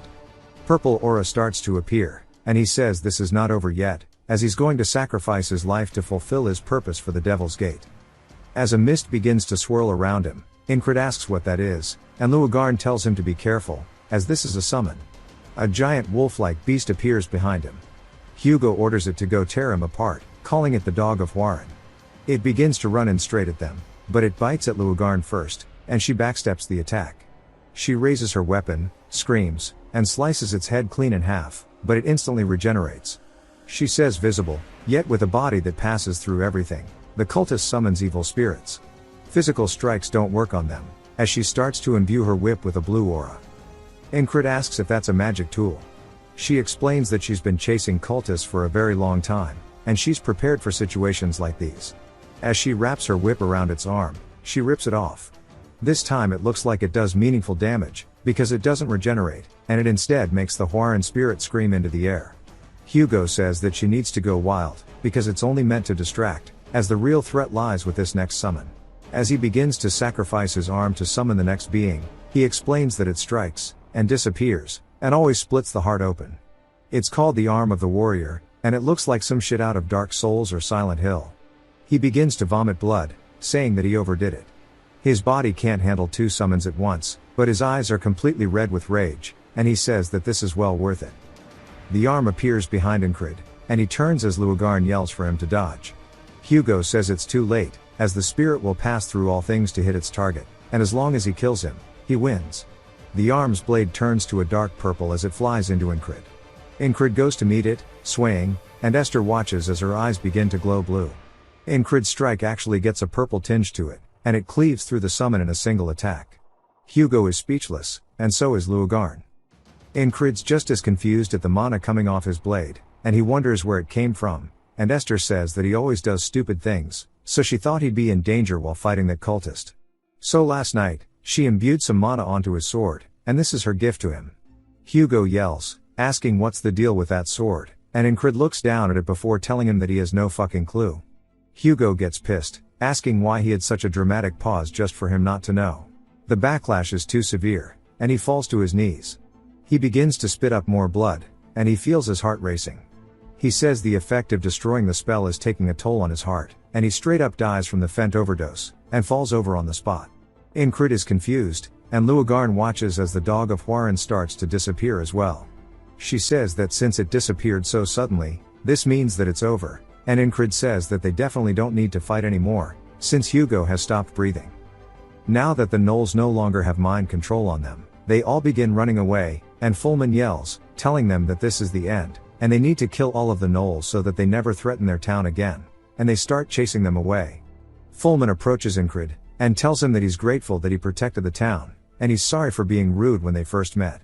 Incrid says he carried out the request as it was written, and so has he, and it's now time for him and Luagarn to take down the remaining gnolls.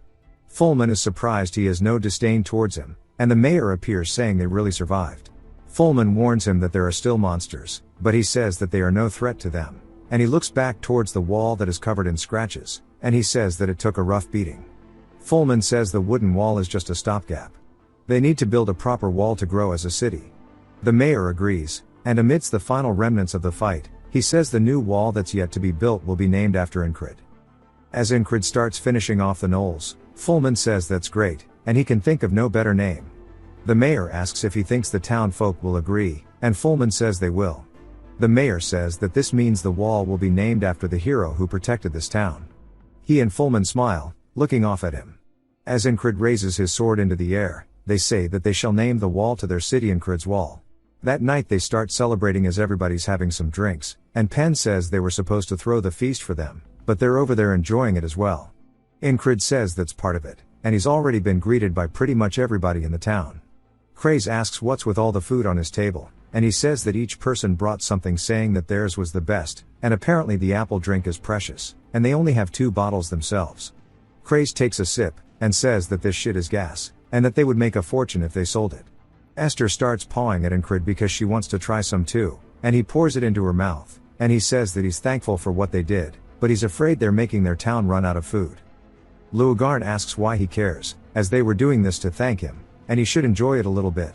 They stare at one another for a minute, and the mayor watching him says that he's decided to marry his daughter off to him, and another guy agrees saying he'd make a perfect son-in-law. One of the women yells saying that their daughter's only 5, and that she still has a long way to go before she gets married. Some ugly-ass little kid starts saying that he's going to train under the hero, and some older man who has a just as fucked up haircut tells him to calm down, because he's still young. They ask Fulman what he thinks, and he says training under him sounds good. They also are having a good time, and Kraze walks over to the brewer saying that he wants to talk business. Everybody keeps talking about Incrid, saying that they should remember this day forever, and make it a holiday for their town. Incrid smiles saying that it's pretty nice, and for the past 4 days he's felt what it's like to face the cultist while putting up an act, and he's broken through his previous limits, and realized that his powers are still not absolute, not without will. He's used Heart of the Superhuman to make up for it, but he's still not quite there. Luagarn then asks if he's curious about how to awaken his will or not. He looks over at her, and says she told him that he'd find out when the time comes. She says she did, however he doesn't seem to be that far from it, and that proto-knights are capable of using will in just 1 or 2 movements. He says that he saw, and gives examples such as when Ijie used intimidation, also when using dash. They seem like specific uses of will.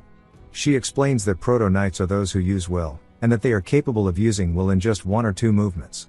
There are some who manage to awaken their will, but aren't able to become fully fledged knights. She asks if he still thinks he can become one. He tells her that it's his dream, and it's been one for a long time.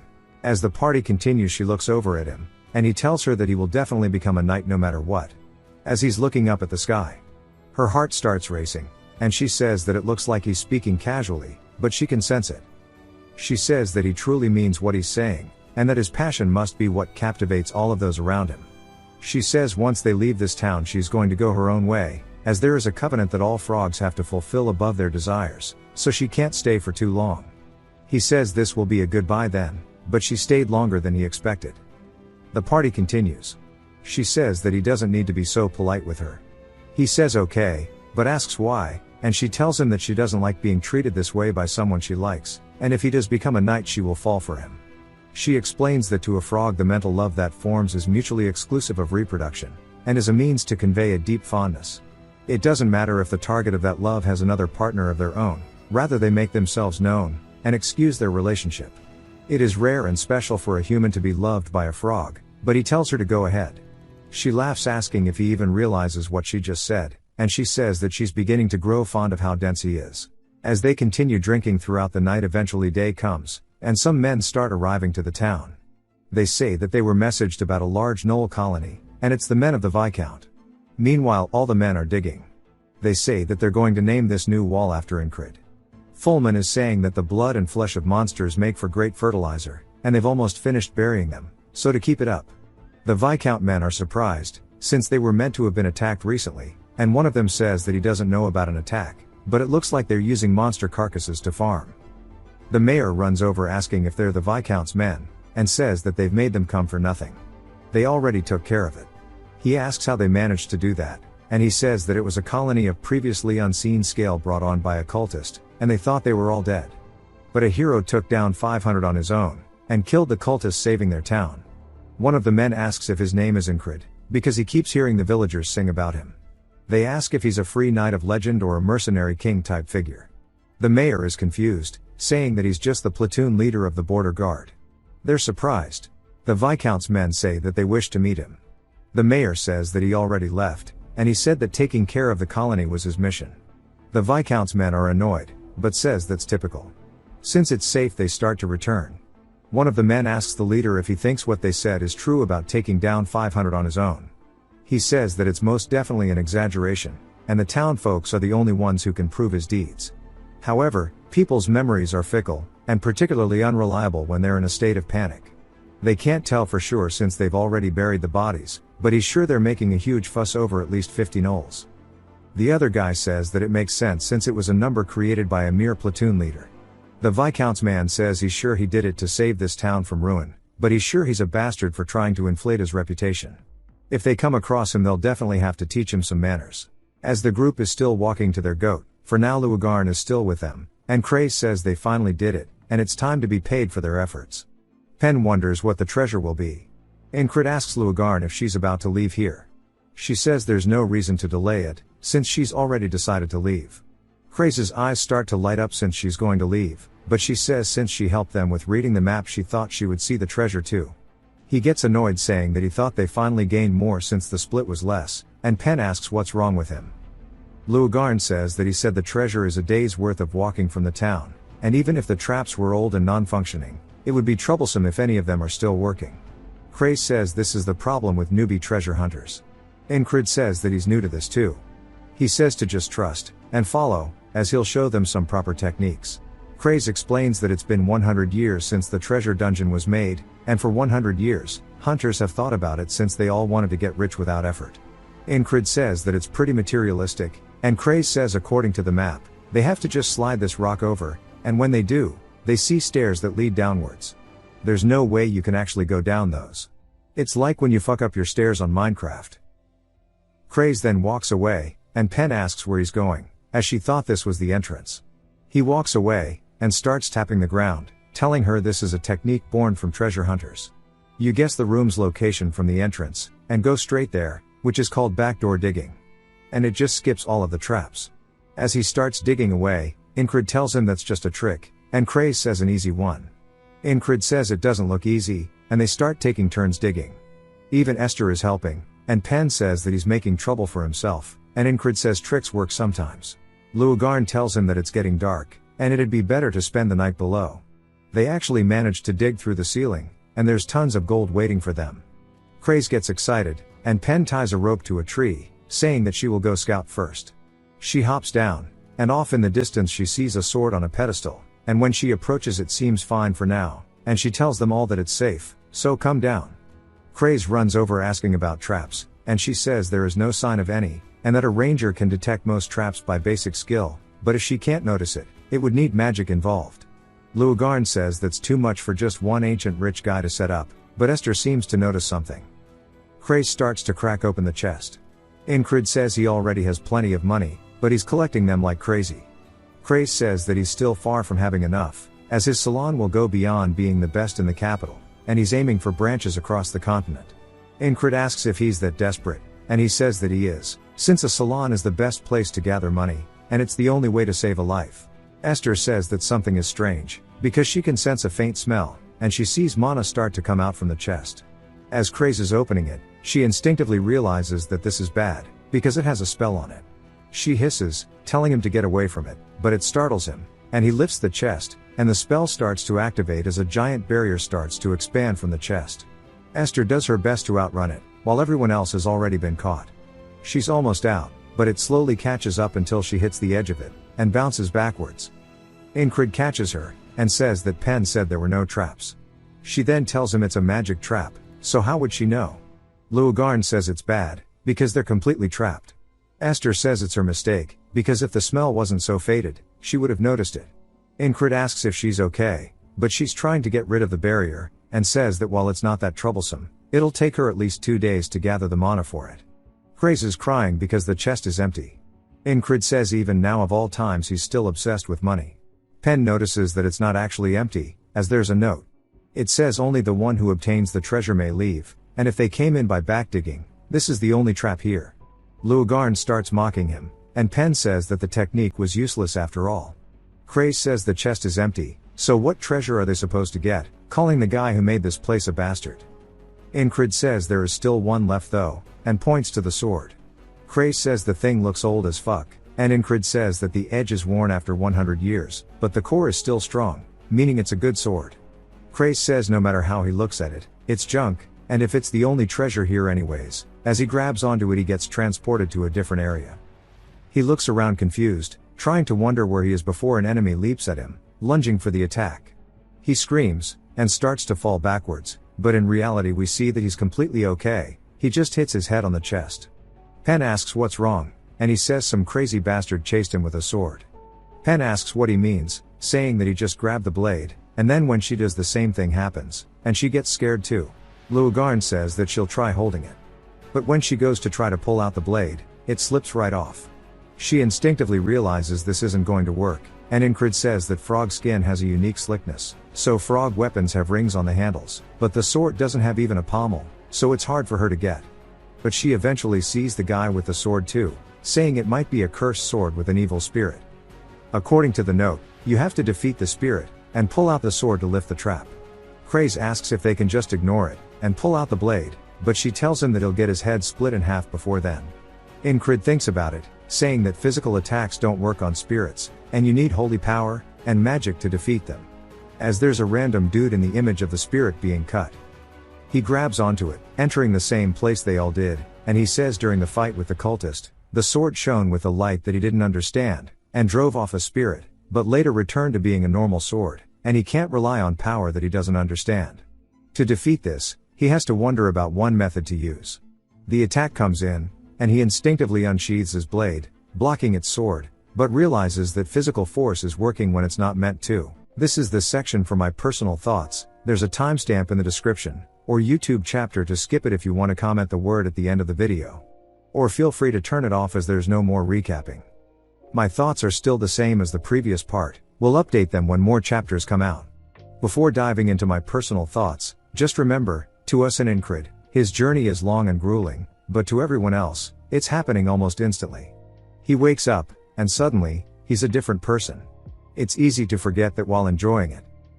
Now, I'll say it straight up, this series is easily my favorite to read at the moment. Nothing else keeps me as hooked. I've always been a sucker for time loop stories. Ever since I watched Groundhog Day as a kid, I've loved the concept of being the only constant in a world that resets every day. And in this series, it's like a mix of all you need is kill, which Edge of Tomorrow is based on. But here, the loops actually mean something. Now simply put, the only legit hint we have towards the loops, is the amulet he got from the old lady, as it's meant to give him what he desires the most. We'll see more when it's expanded upon for sure, but we can tell that Incred's loops are purposeful. They aren't just resets for the sake of resets. Each loop is a chance to make a deeper impact on the world around him. He can change things. He can rewrite his own story, and we're watching him slowly piece together how to do that. It's packed with character development, real feeling character interactions, and while it's got plenty of wholesome moments, it's also full of bitterness that fuels him to keep pushing forward. There's a genuine sense of struggle in every loop. Every death feels heavy, every loss stings. And that's what keeps it so compelling. There's symbolism everywhere in this series. Combat is fluid and impactful, and every skill he learns remains relevant. Unlike other series where a technique becomes obsolete after a few chapters, here, he keeps adapting and using them even in the later chapters. That's rare and keeps the combat feeling grounded and purposeful. The story, though, that's probably its weakest point. The overarching plot is the least fleshed out part. It's just a dude trying to become a knight. That's the basic setup. But honestly, I'm here for it. The pacing is slow, deliberate, and impactful. The world building is done right, everything feels connected and purposeful. Even the side characters have lives that feel like they're still moving forward, even when Incred isn't there to witness it. Now, let's talk about symbolism because this series is absolutely stuffed with it. Early on, Incred spots a bug at the start of the loops. It's a small, almost insignificant thing, a perfect symbol of how worthless and unnoticed he feels compared to the other soldiers. But the next time he sees it, it crawls out of Rem's boot, and this time, he crushes it. It's a clear sign that he's refusing to stay in that same insignificant place. He's stepping up, taking control of his life. He's showing that he's not going to be stepped on anymore. Later, he crushes it again, but this time he's full of confidence, knowing he's not the same man he once was. It's like he's shedding his old self and emerging as something brand new, as if every time he crushes that bug, he's crushing the weaker version of himself. Another moment of symbolism, he's talking about wanting to become a knight while staring up at a shooting star. That can be interpreted in so many ways. It's a dream that seems impossible, something so far out of reach that it might as well be a miracle. Or it could be seen as divine interference, the heavens bending to make his dream a reality. The star is fleeting, but in that moment, it's a beacon of hope. A reminder that even if something seems impossible, it can still happen. After the second loop, we see a scythe dissolving. It's a literal representation of him escaping death, not succumbing to despair and giving up. It's like death is trying to reach him, but he's actively defying it. Then after the third loop, he and the rest run with the sun rising in the distance. That sun can mean a lot of things, the birth of a new man, a new beginning, or a reminder of how far he's come. Every sunrise is a new chance to rewrite the loop, a new day to learn from his mistakes. The new shoes he gets from the shoemaker have a double meaning. They're a constant reminder of the man's wife he couldn't save, a symbol of his failure. But they also represent his readiness to step forward as a knight, to protect the innocent, to perfect the loops, to minimize the damage he couldn't prevent before. The shoes are a way of grounding him, literally and figuratively. Every step he takes is a step toward redemption for those who have died throughout his loops. The sun rises again later, and this time it's different. His sword is chipped, a clear sign that he's taken a loss. But instead of holding him back, he gets a new sword, showing he's been reforged, ready to move forward. It's a message that even misfortune can be a stepping stone if you're willing to learn from it. The chipped sword was a reminder that unlike him and his infinite deaths, those around him aren't invincible, that he's going to take hits, but he can still keep going, when they can't. Then, in the latest wall, we see a bright light atop it. It could symbolize hope for the villagers in the slums or the fact that Incred is finally rising to the occasion, becoming the man he's been striving to be.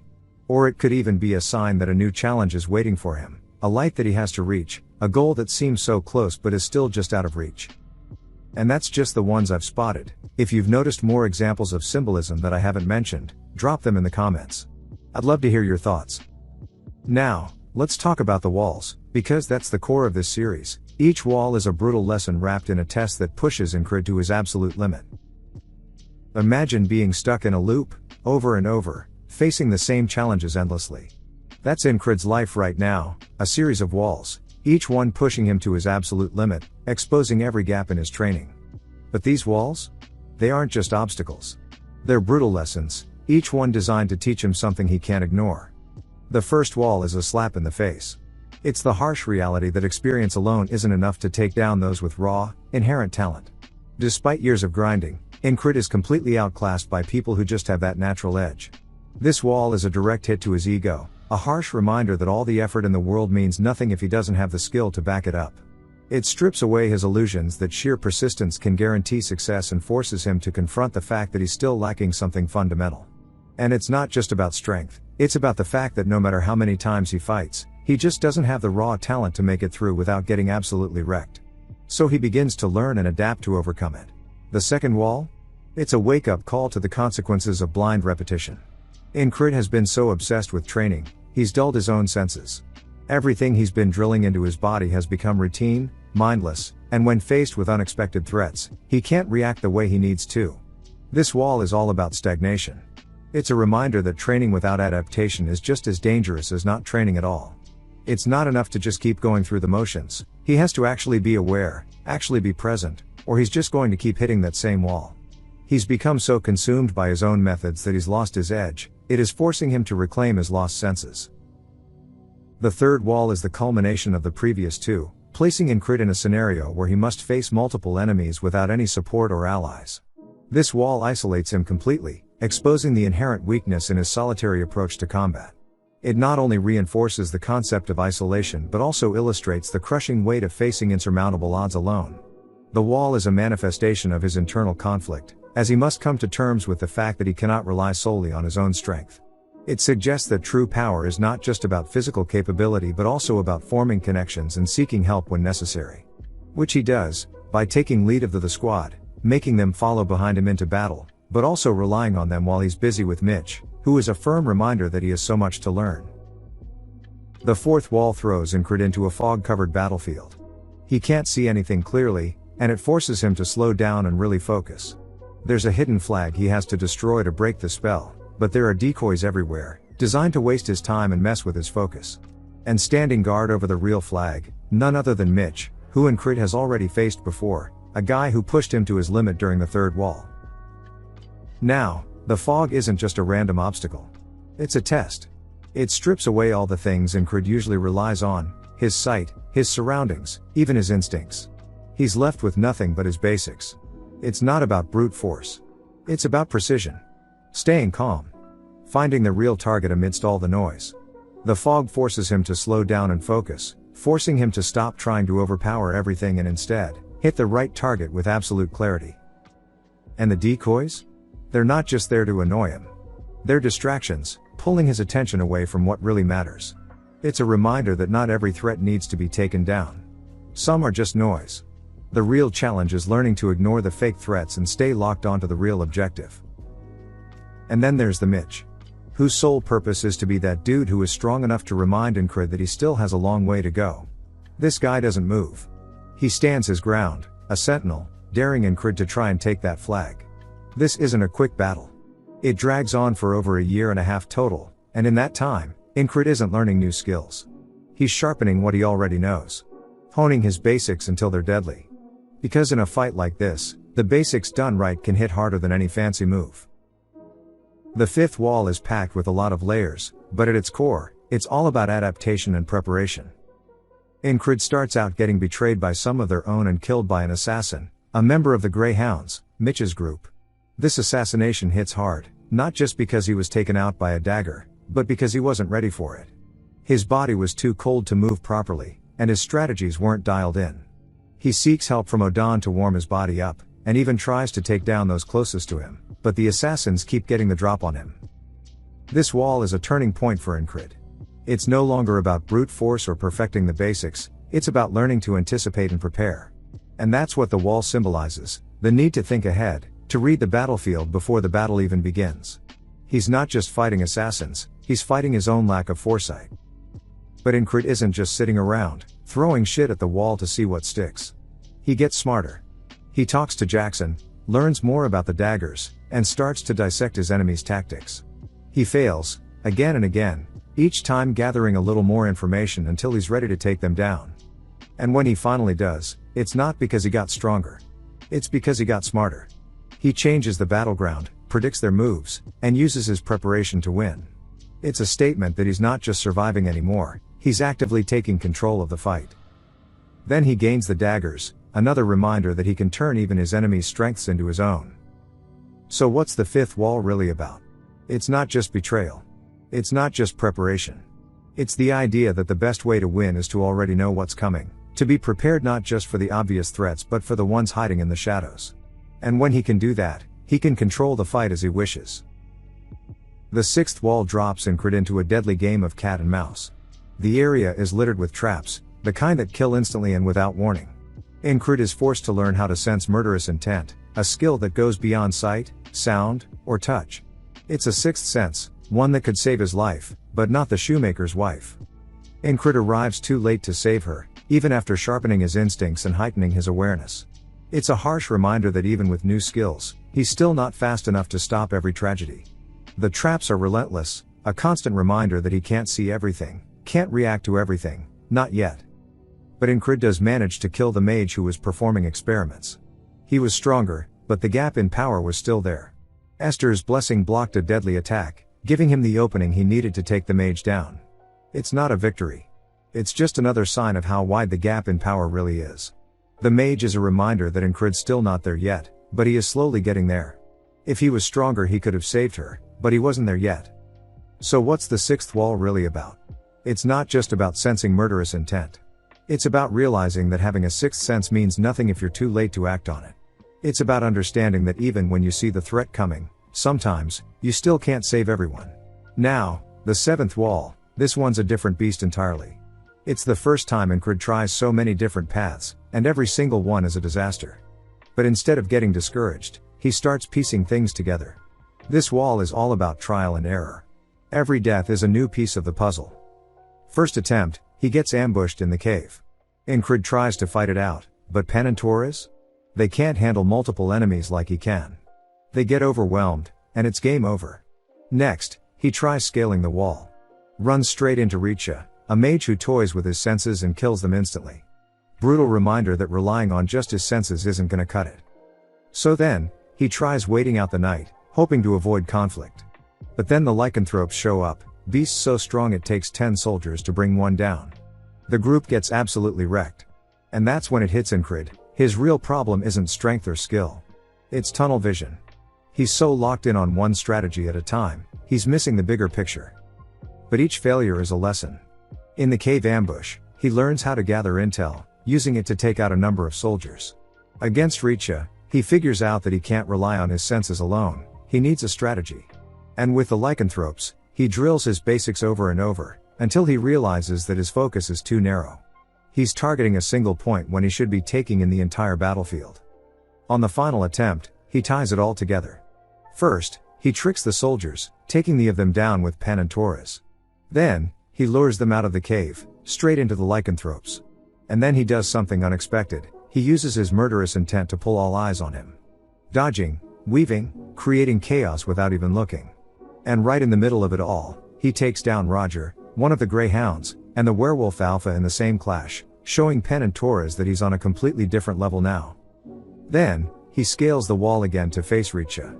But this time, he's ready. He knows his senses can't be trusted, so he uses the technique Torres taught him combined with a mana stone. Throws Richa off balance, and finishes her for good. So, what's the seventh wall really about? It's about the bigger picture. About taking all these little lessons and weaving them together into one unstoppable strategy. It's not just about trying different paths. It's about learning to see the entire battlefield, not just one piece at a time. It's a complete display of how far Incred's come, but it's also a reminder of how far he still has to go. Now onto some character analysis, a progression breakdown and a bit of how it changes loop by loop. Incred is just too angry to die. He's pure, unrelenting willpower in human form.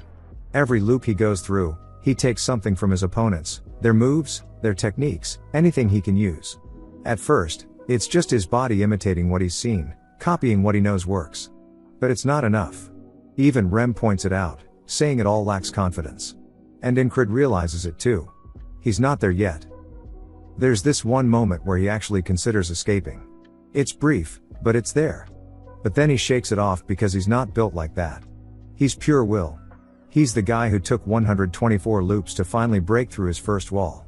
124 deaths, 124 chances to analyze every move, every dodge, every tiny nuance of every fight. And he does. Over and over again. Every time he gets a little closer, a little faster, a little sharper. His first wall is against a guy who, honestly, isn't even that experienced. The only reason Incred wins is because the guy just doesn't have the skills to back up his strength. But when he does win, it's like time stops. It's just him and the pervert, locked in that moment. And Incred throws the guy's own finishing line right back at him, the same one he's heard over and over every time he died to him. That's when he shatters his first wall. But right as he's feeling that victory, he gets kicked by a frog. A brutal reminder that he's still not even close to where he needs to be. After that fight, he's left battered and broken. Then the boys come in, saving his ass, and he hears the signal that they've won. He closes his eyes, and bam, he's back with the boatman. And the boatman? Dude is relentless. He taunts Incred, tells him that the walls are just going to get worse, that they're going to be impossible. But Incred doesn't flinch. He says he'll do it. 10 toes down. Next thing he knows, he wakes up in a new setting. It's been almost half a year of being stuck in the same loop, and he's finally out. But instead of resting, he's right back to training. He dies in his sleep, and instead of feeling hopeless, he just gets more fired up. And he's not just training. He's watching. He notices how Krang moves, the way he carries himself. It's almost like he's a knight. Maybe a prince. We haven't seen much of him yet, but Incred's taking notes. Now we hit the second wall. This one's rough. Incred dies over 20 times, completely helpless, unable to even put up a fight. But he doesn't crack. 20 times? That's nothing. That's what he says. And he remembers Rem mentioning Jackson, calling him a cat. The rogue assassin type. So, he seeks him out. If Jackson can handle the assassins, Incred knows he can too, if he trains hard enough. And that's exactly what he does. He doesn't need more experience, he needs better senses. He drills himself, over and over, until he can dodge the assassin's attacks. And that's it. Another wall down. Between the second and third walls, we get this small but important moment. The boys show they actually care about him. They offer to help him during the rain, and it's just this tiny, almost throwaway moment, but it matters. Because up until now, Incred's been thinking about giving up, even if it's just for a second. But he never does. Not once. Then we hit the third wall, and this is where Incred realizes he can't do it alone. He needs the others. He watches Mac move and clocks him as a bodyguard type, showing how observant he is. So, he gets the boys together, fires them up, and launches a full-on ambush. They make it to the enemy camp and spot the flag, a key detail for the next wall. That's where he meets Mitch. Mitch is a monster, a literal human wall. Incred can't even scratch him. And he's getting wrecked, but his men? They follow orders, and they're the reason he's still alive. It's a reality check for Incred. He watches Mitch walk away, accepts that he can't win, and orders the retreat. But it doesn't sit right with him. He lost 2 of his men, and that loss just fuels him. He's not going to let it happen again. Back at camp, he spots Ragna and Rem sparring. They're going at it, way harder than they ever did against him. And Incred wants that. He asks Ragna to train him, and Ragna agrees, but only if he throws away everything except what Rem taught him in his stab technique. Everything else? Trash. And Incred agrees without a second thought. Now, he's going into the fourth wall. This one's all about the basics. He charges headfirst into the fog, ready to die 100 times if it means getting stronger. And he does. He dies, over and over, but every time he comes back, he's a little better, a little sharper. After 100 loops, he even surprises Ragna. And it's in this loop that he learns about the Unyuk sword technique, a style that combines all the other sword styles into one. And you know he's going to master it. He also learns Ragna's concentration skill. It's like his bread and butter now, something he adapts and makes his own. But then Mitch comes back. And here's the thing, to Mitch, it's only been a couple of days. But for Incred? It's been over a year. And this time, he's ready. He fights Mitch over and over, dies countless times, but eventually, he beats him. And he even starts mimicking Mitch's moves, taking them for himself. Then the boys come in for the save again, but this time? It's not just to save him. It's payback for when Incred saved them in the second loop. Afterwards, he's back at camp, curious about a technique he pulled off, a parry.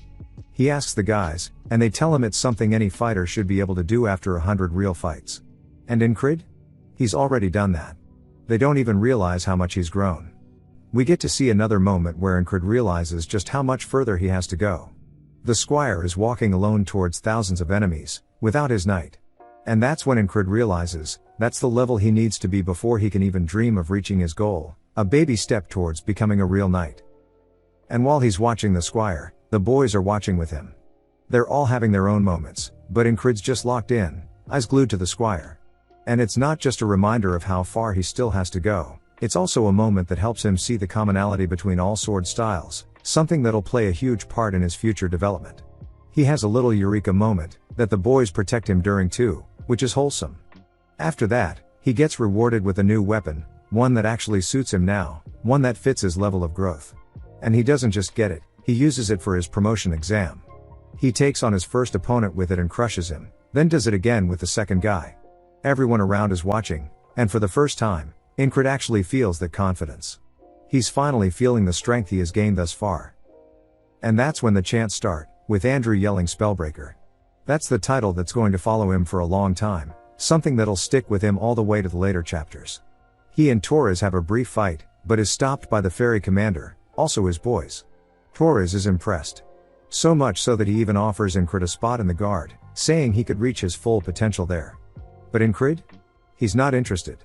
He doesn't just want to reach his potential, he wants to surpass it. He wants to do it his way. So, in the fifth wall, Incrid heads out with 3 of his own, thinking he's ready. But he gets blindsided and taken out by an assassin from the Greyhounds, Mitch's group. The guy kills him with a dagger, and Incrid realizes his body was too cold to move properly. That's what got him killed. So he goes to Odon, asking for ways to keep his body warm, but that's just the start. This wall is brutal. Every time he tries something new, he gets taken down. The assassin keeps catching him slipping, and he keeps dying over and over. But instead of feeling helpless, he just keeps taking notes, analyzing every little detail. The boys are there, joining in on his stretching routines, even though they don't really get why he's doing it. Then Jackson walks in, and it's this funny moment that lightens the mood, but Incrid's still locked in, still focused. Jackson eventually starts explaining the daggers, and that's when Incrid starts to put things together. Within 9 days, he manages to take out Rotten, Bo, and Jack. But the gremlin? That little bastard is still a bit out of reach, ugly as hell though. So, in the 10th loop, Incrid completely switches up his approach. If the assassins are using the market as their battleground, he's gonna change the battleground. He goes in with a new plan, takes out 2 of them right away, then the third. And when the gremlin throws his whistle dagger, Incrid's ready. Catches it with his forearm protector, something he specifically prepared for this exact scenario. And when the assassin closes in, Incrid's not just surviving this time, he's dominating. The gremlin doesn't stand a chance. 10 loops, and Incrid clears the wall. And as a bonus, he takes the whistle daggers for himself. Another tool in his arsenal, another step forward in his growth. After that, we get a little downtime. Incrid gets a haircut, just a regular thing, but it's another small moment that shows how much the boys have his back, when he's vulnerable. Then we get this little showcase of each of them doing their part in taking down the Thieves Guild. Incrid takes on a guy using his old Valen sword technique. And he crushes him, showing just how far he's come since the start. Then they make the Thieves Guild theirs, pretty much giving it to Craze to run for them, since that's his whole thing. Incrid gets a spar with the ferry commander, and she doesn't hold back at all. It's another reminder that he's still got a long way to go, and it kind of guides him on what he needs to work on next. So he goes straight to Odon for martial arts training. And it's not just a couple of days, it's a whole month of non-stop grinding, with the boys all around him, training and giving their own advice. They're all spending quality time together, and teasing him about the ferry commander. After that, he heads out with Jackson for the next mission, and this one is all about analysis. Jackson's pushing him to level up his observation skills, to really hone in on sound differentiation. And then they get ambushed. But this time, it's not a wall, because Incrid just raw dogs through it, taking down another user of the Valen technique, which was his old technique like it's nothing. He's showing the gap in skill now, finishing it in one strike. But even after that, he knows he's still not there yet. There's more work to do. During the interim, they get a little Detective Conan moment, trying to piece together some stuff, and they get offered a weapon Jackson really wants. But this downtime isn't a waste. Incrid's sparring with Torres and the boys, and it's way different from before. This time, it's 7 wins for Torres, 4 for Incrid, a massive leap forward. They keep swapping out duelers, and Incrid's just soaking it all in, learning from everyone. Then there's this guy with a rapier, some random dude they just met. But he's strong, and he can tell right away that Incrid's talentless. But when Incrid says he's been waiting for him, it hits. Even complete strangers can see that drive in him now. Later, Craze comes through clutch, using the Thieves Guild connections to bring in some supplies, and Jackson finally gets his stiletto. But it's not just about weapons. Incrid's showing just how much he's improved, forcing Rem to speed up during their spars. The gap is closing, and Incrid's catching up, but it's still overwhelming as Rem is just him. And that's when Jackson tells him what he's missing: murderous intent. That sixth sense that could mean the difference between life and death. And Jackson's offers to teach him as repayment for the stiletto. And as the interim goes on, everyone says that he's not changing at all. It's weird how sometimes he'll change immensely in one day as if he was a genius, then others there's months of no progress. Rem suggests that Incrid needs some real experience, so he takes on a request from a shoemaker to find his missing wife in the basement. And that's where the sixth wall begins. This one's a death trap, filled with instant kill traps in these dark, claustrophobic tunnels. The only way out? Incrid has to learn to sense murderous intent, to literally feel the death coming before it hits. But it's not just his own life that's at stake here. Incrid's not just dying over and over, he's also watching the shoemaker die, unable to prevent it. And that's what really gets to him. It's not the pain of dying that's driving him forward, it's the guilt of failing to protect someone innocent.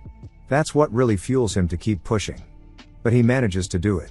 72 loops in, and Incrid finally gets it. He starts to feel that murderous intent, and even Jackson is surprised that he's managed to learn it so fast. But it's not over yet. Esther notices how intense Incrid's been, like he's heading into a battlefield, so she decides to follow him. That's when Incrid finds the shoemaker's wife. She's barely holding on, begging for death.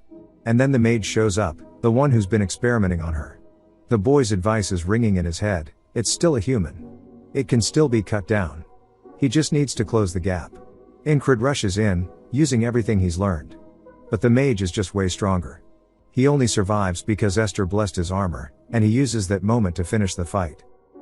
But he was too late. The shoemaker's wife dies, and Incrid decides not to tell the shoemaker. He wants the guy to hold on to some kind of hope, even if it's false. After that, the next interim kicks off.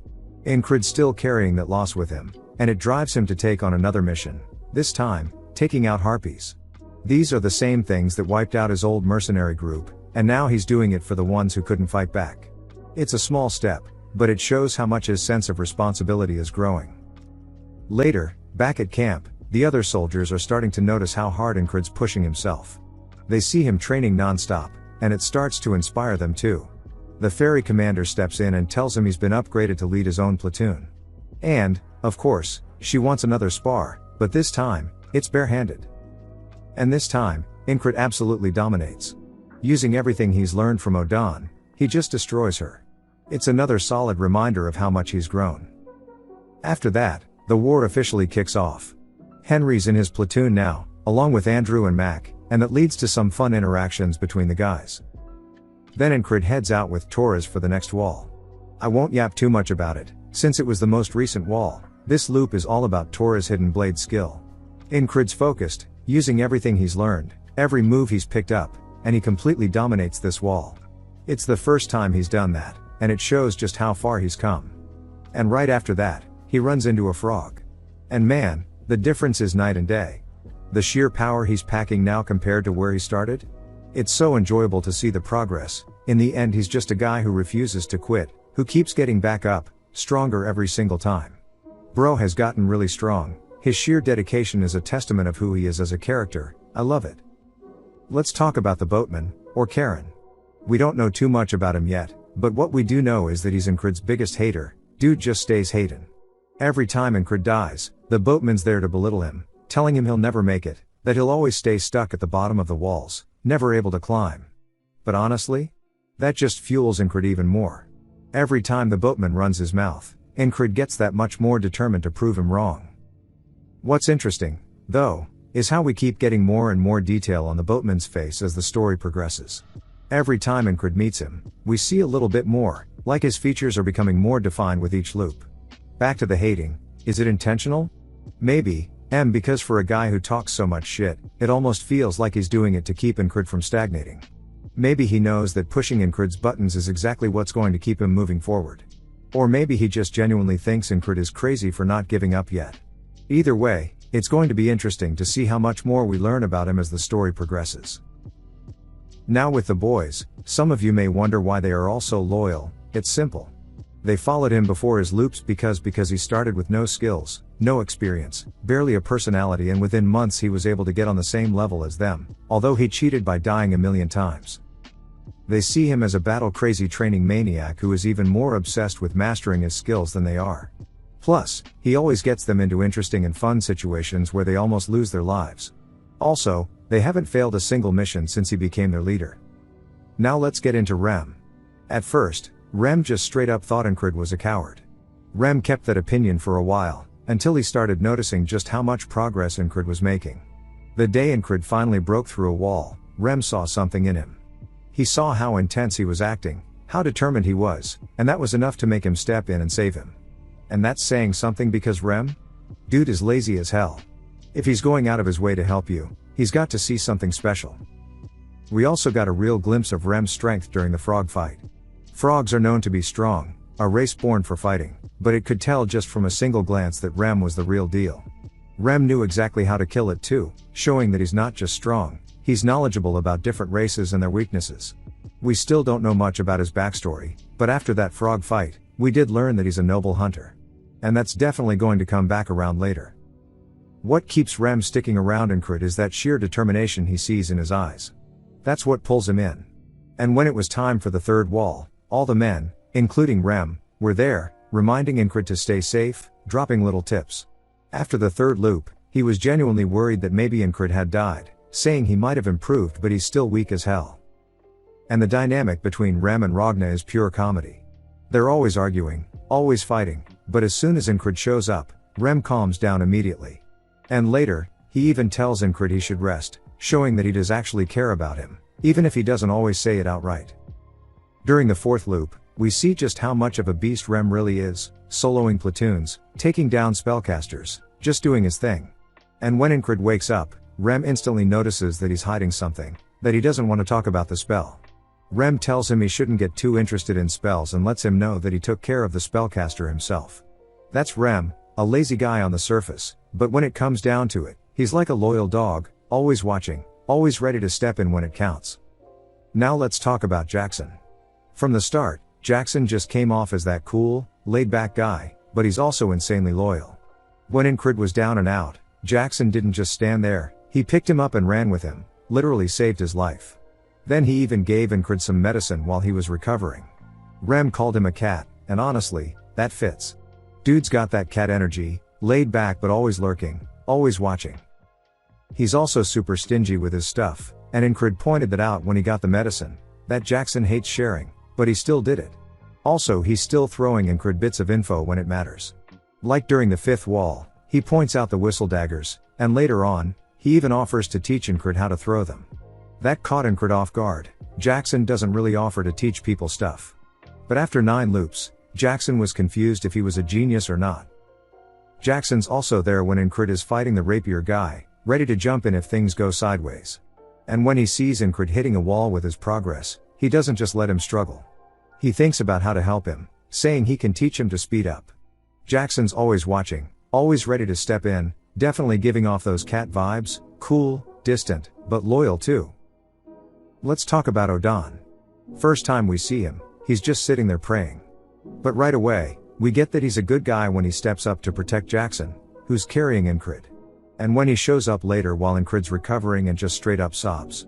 Yeah, dude's got a big heart. But Odon's not just some gentle giant, he's also the guy pushing Incred to get stronger. He tells him to start lifting weights, basically to hop on the tren, and really train his body. Then in the fifth wall, he helps Incred figure out how to keep his body warm so he can actually move properly in battle. And when he sees Incred training his body to the absolute limit using literal rocks as weights, Odon's just standing there in disbelief. That's where his respect for Incred really comes from, that relentless work ethic. Now, let's get into Craze. Big Eyes, the money goblin. He's not much of a fighter, at least from what we've seen, but he's the guy who gets stuff done. He's all about business and money, that's his whole thing. Early on, he's the one reminding Incred about his debts, but he also hooks him up with a nice tent to recover in. And then he comes back later trying to sell some of Esther's claws, just milking the hustle. During Incred's promotion exam, he's straight up taking bets and cleaning up because nobody thinks Incred's got a shot. But then he's genuinely surprised to see Incred actually holding his own. Later, while he's cutting Incred's hair between the 5th and 6th walls, we see another side of Craze. He's not just some greedy guy, he's also got connections. He knows what's going on around the camp, who's who, and who's worth keeping an eye on. That's what makes him so valuable. And when he takes over the Thieves' Mercenary Guild, he turns it into a cash cow, a source of both money and intel. But even with all that, he's still getting bullied by a frog. And when he sees Incred again after that, he's just shocked by how much stronger he's gotten. All in all, he's a perfect fit to a team of dumb muscleheads. Let's talk about Ragna. This dude's always got that sleepy, lazy genius vibe, like he could care less about anything going on around him. But when Incred was down, he stepped up, same as Odan. Ragna even showed up at the infirmary, and he looked genuinely surprised to see Incred. Not that he'd admit it. A little later, we see Ragna just casually throwing up toe gang signs like it's no big deal, and it's clear he and Rem have this always fighting, never serious kind of relationship. But both of them shut up the second Incred rolls back in still banged up and asks about one of Ragna's techniques. Ragna just brushes it off, acting like he doesn't care, but the next morning, he's up and out, checking on Incred's training. Now, we get more on Ragna here. The guy had the chance to become a knight, but he thought it was boring, so he just dipped. That decision made him stagnate, and now he's just kind of coasting through life.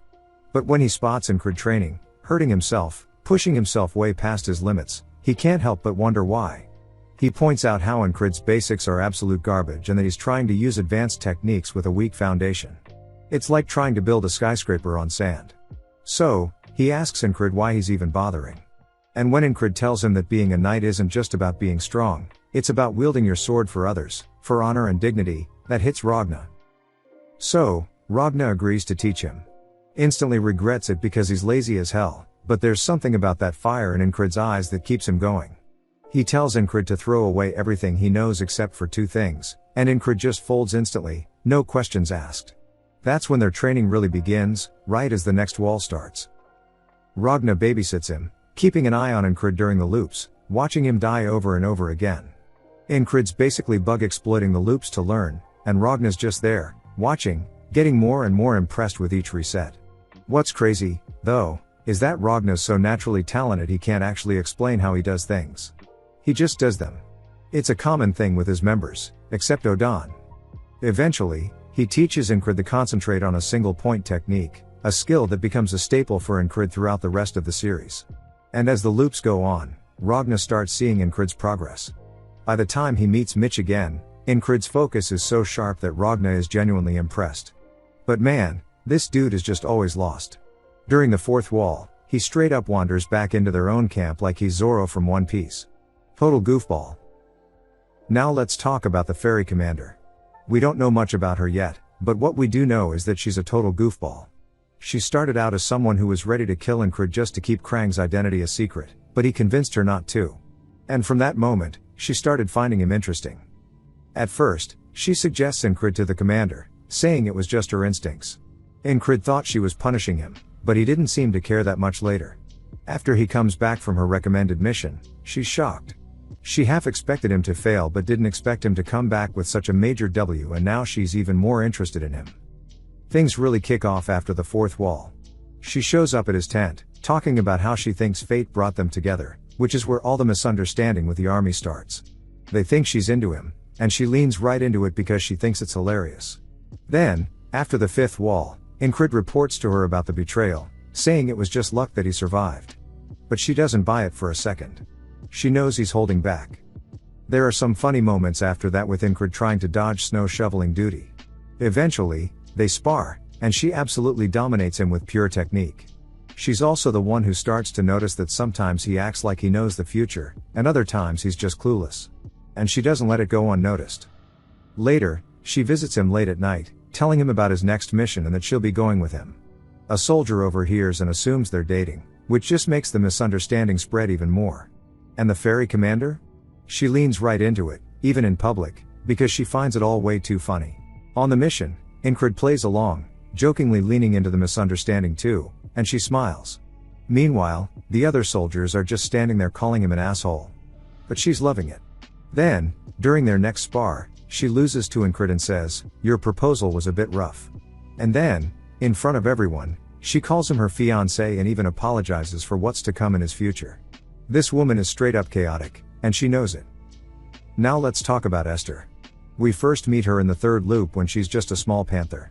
At the time, she accidentally leads the soldiers to Incred and the others, but Incred saves her, and she's surprised by it. But she also stares at him like she sees something, which we find out more about later. Turns out, she can feel the power of a strong curse or spell on him. And she knows that the only way for her to get out of her panther form is through that curse. She saves him during the fourth wall and sticks by his side for the rest of the series. Throughout the loops, she helps him in a lot of small but significant ways. At one point, Incred even tries naming her, and it's funny as hell how much she hates it. She's a constant presence during his recovery, cuddling up next to him every night and using her magic to aid in his healing. There's this one moment where she invades his dreams, showing him her real body, and she's a baddie. It's like a glimpse of who she really is beneath the panther form. And then, when Incred wakes up, she's lying next to him, completely naked, and he just hugs her goodnight like it's nothing. But that whole moment serves as a point for him to learn her name. She's also reinforces his armor, like during the shoemaker loop when she saves him from the magician. Shay also steps in again with a frog, to keep him alive. Because yeah, she can't let him die if she wants to be free. But it's also clear she's getting attached to him too. It's not just about the curse anymore. Let's talk about Andrew and Mac together, because these two are pretty much inseparable. Andrew started out as the loudmouth, super snobby, always pulling rank on Incred like he was untouchable. Dude was just irritating, and Incred wasn't impressed either. Especially during that scout mission when Andrew was being loud as hell and basically dragging them into danger. He mistook some tracks for a new, trying way too hard to get some kind of result to make himself look good, which ends up backfiring and starting the third wall for Incred. They get ambushed and killed. And in every loop after that, Andrew just keeps running his mouth until finally, Incred shuts him up by completely bodying him without even using a weapon. That's when the shift happens. Andrew starts to fall in line, actually listening to Incred's orders. And that's when we start to learn more about him. He's not just some snobby asshole, he's actually carrying a lot on his shoulders. He's a fallen noble, trying to fulfill his mother's wish to revive their house. That's why he carries himself like he's hot shit, acting all noble and entitled. But that act starts to crumble as he watches Incred. Then there's Mac. Mac's always been Andrew's shadow, the loyal right-hand man. He's been with Andrew for years, but even he's shocked when Andrew starts falling in line with Incred. There's a key moment where Mac actually disobeys Incred's order, pointing his blade at him, ready to go against him. But Incred lays it all out for them. He wants to survive just as much, if not more, than they do. And that's when Andrew starts to really see him differently. Not as the loser, not as the trash soldier everyone thinks he is, but as a guy who's literally fighting to forge his own path, refusing to follow some destined role. Andrew starts to look up to Incred as a role model, the exact kind of man he wants to be. A guy who doesn't just accept the cards he's been dealt, but fights to change them. And once Andrew accepts Incred as his captain, he makes damn sure Mac knows it too. Even though Mac's hesitant at first, he eventually starts to see it too. Especially after Incred moves through the enemy camp like he can see the exact path he needs to take. Mac thinks Incred's on some secret mission from the ferry commander and decides to back him without a second thought. The loyalty is set. After they get back to camp safely, Andrew actually apologizes to Incred, which is a huge moment for his character. This guy who thought he was better than everyone else is now bowing his head in respect. And not just him, the others follow suit, because they know that Incred is the only reason they made it back alive. Later, when Incred is being awarded and people are talking shit about him, Andrew and Mac shut them down immediately. They even have a funny moment during his promotion exam, where they both realize they can't beat him now. It's small, but it shows how far they've come from being guys who used to talk down to him, to guys who are genuinely loyal to him. They have some more wholesome moments in the future too, but for now, Andrew and Mac are great characters who went from being a pain in Incred's ass to being some of his most loyal guys. Alright, let's run through some of the other characters real quick. Not a ton to say about some of them yet, but they're all making their mark. Henry, so far, he's just been giving Incred some tips on tracking, sharing his experience as a hunter. But now that he's officially in the squad, I feel like we're going to see more from him. There's potential there for sure. Mitch, even the enemies in this series get development, and Mitch is a perfect example. After losing to Incrid, he doesn't sit around crying about it. He blames himself for getting complacent, and you just know he's about to go on a training arc of his own. I love seeing stuff like that, even the villains aren't static. Torres, first time we meet Torres is during Incrid's promotion exam. We find out he's serving directly under the crown and has the nickname Border Butcher. That alone tells you he's dangerous. He's basically on Mitch's level or stronger. At first, he's there to humble Incrid, put him in his place, but then Incrid surprises him. Their fight gets wild, and just when it's about to pop off, the ferry commander steps in. After that, Torres actually respects Incrid, even offers him a spot in the border guards. Real recognizes real. We see him again briefly during the Detective Conan stuff, and then he joins Incrid on the next mission. He gets bullied by Pen the whole time, but he's also keeping an eye on Incrid, clearly looking out for him. Solid guy. Pen, not too much to say yet, but she's got a funny always joking vibe. She's been a solid teacher for Incrid during the latest wall. She taught him grappling, ranger stuff, and some other basics. She's also a big part of what's probably been the hardest wall so far. Definitely hope we get more of her. Now, real quick on the comedy. It's there, and it's done right. It's not shoved in your face or over the top, just sprinkled in at the perfect moments to keep things from getting too heavy. Now let me talk about the combat, and I mean real quick. I've said it a million times, but the combat in this series is top tier. It's fluid, semi-animated, almost like you're watching a fight scene in motion. Think survival story of a sword king in a fantasy world or Northern Blade, those are the kings of that style, and this series is right there with them. What I love here is that when Incrid learns a move, it doesn't just get used once and forgotten. He keeps it, adapts it, makes it his own, evolving it every single loop. He's not just stacking moves, he's building a foundation, brick by brick, until he becomes an absolute pillar of the basics. Strong foundations make for unbreakable towers, and that's exactly what he's doing. Easily my favorite series right now. Not a single dull moment, always something to keep me hooked. And I hope you guys are as into it as I am. I will probably upload this as a standalone to see if anyone outside of my regular viewers are interested in this type of content too. Appreciate those of you who made it this far, really means a lot. If you've watched till the end, comment, deadlock, to let me know. Subscribe for more videos like this, leave a like or a comment to help the channel out. Thanks for watching.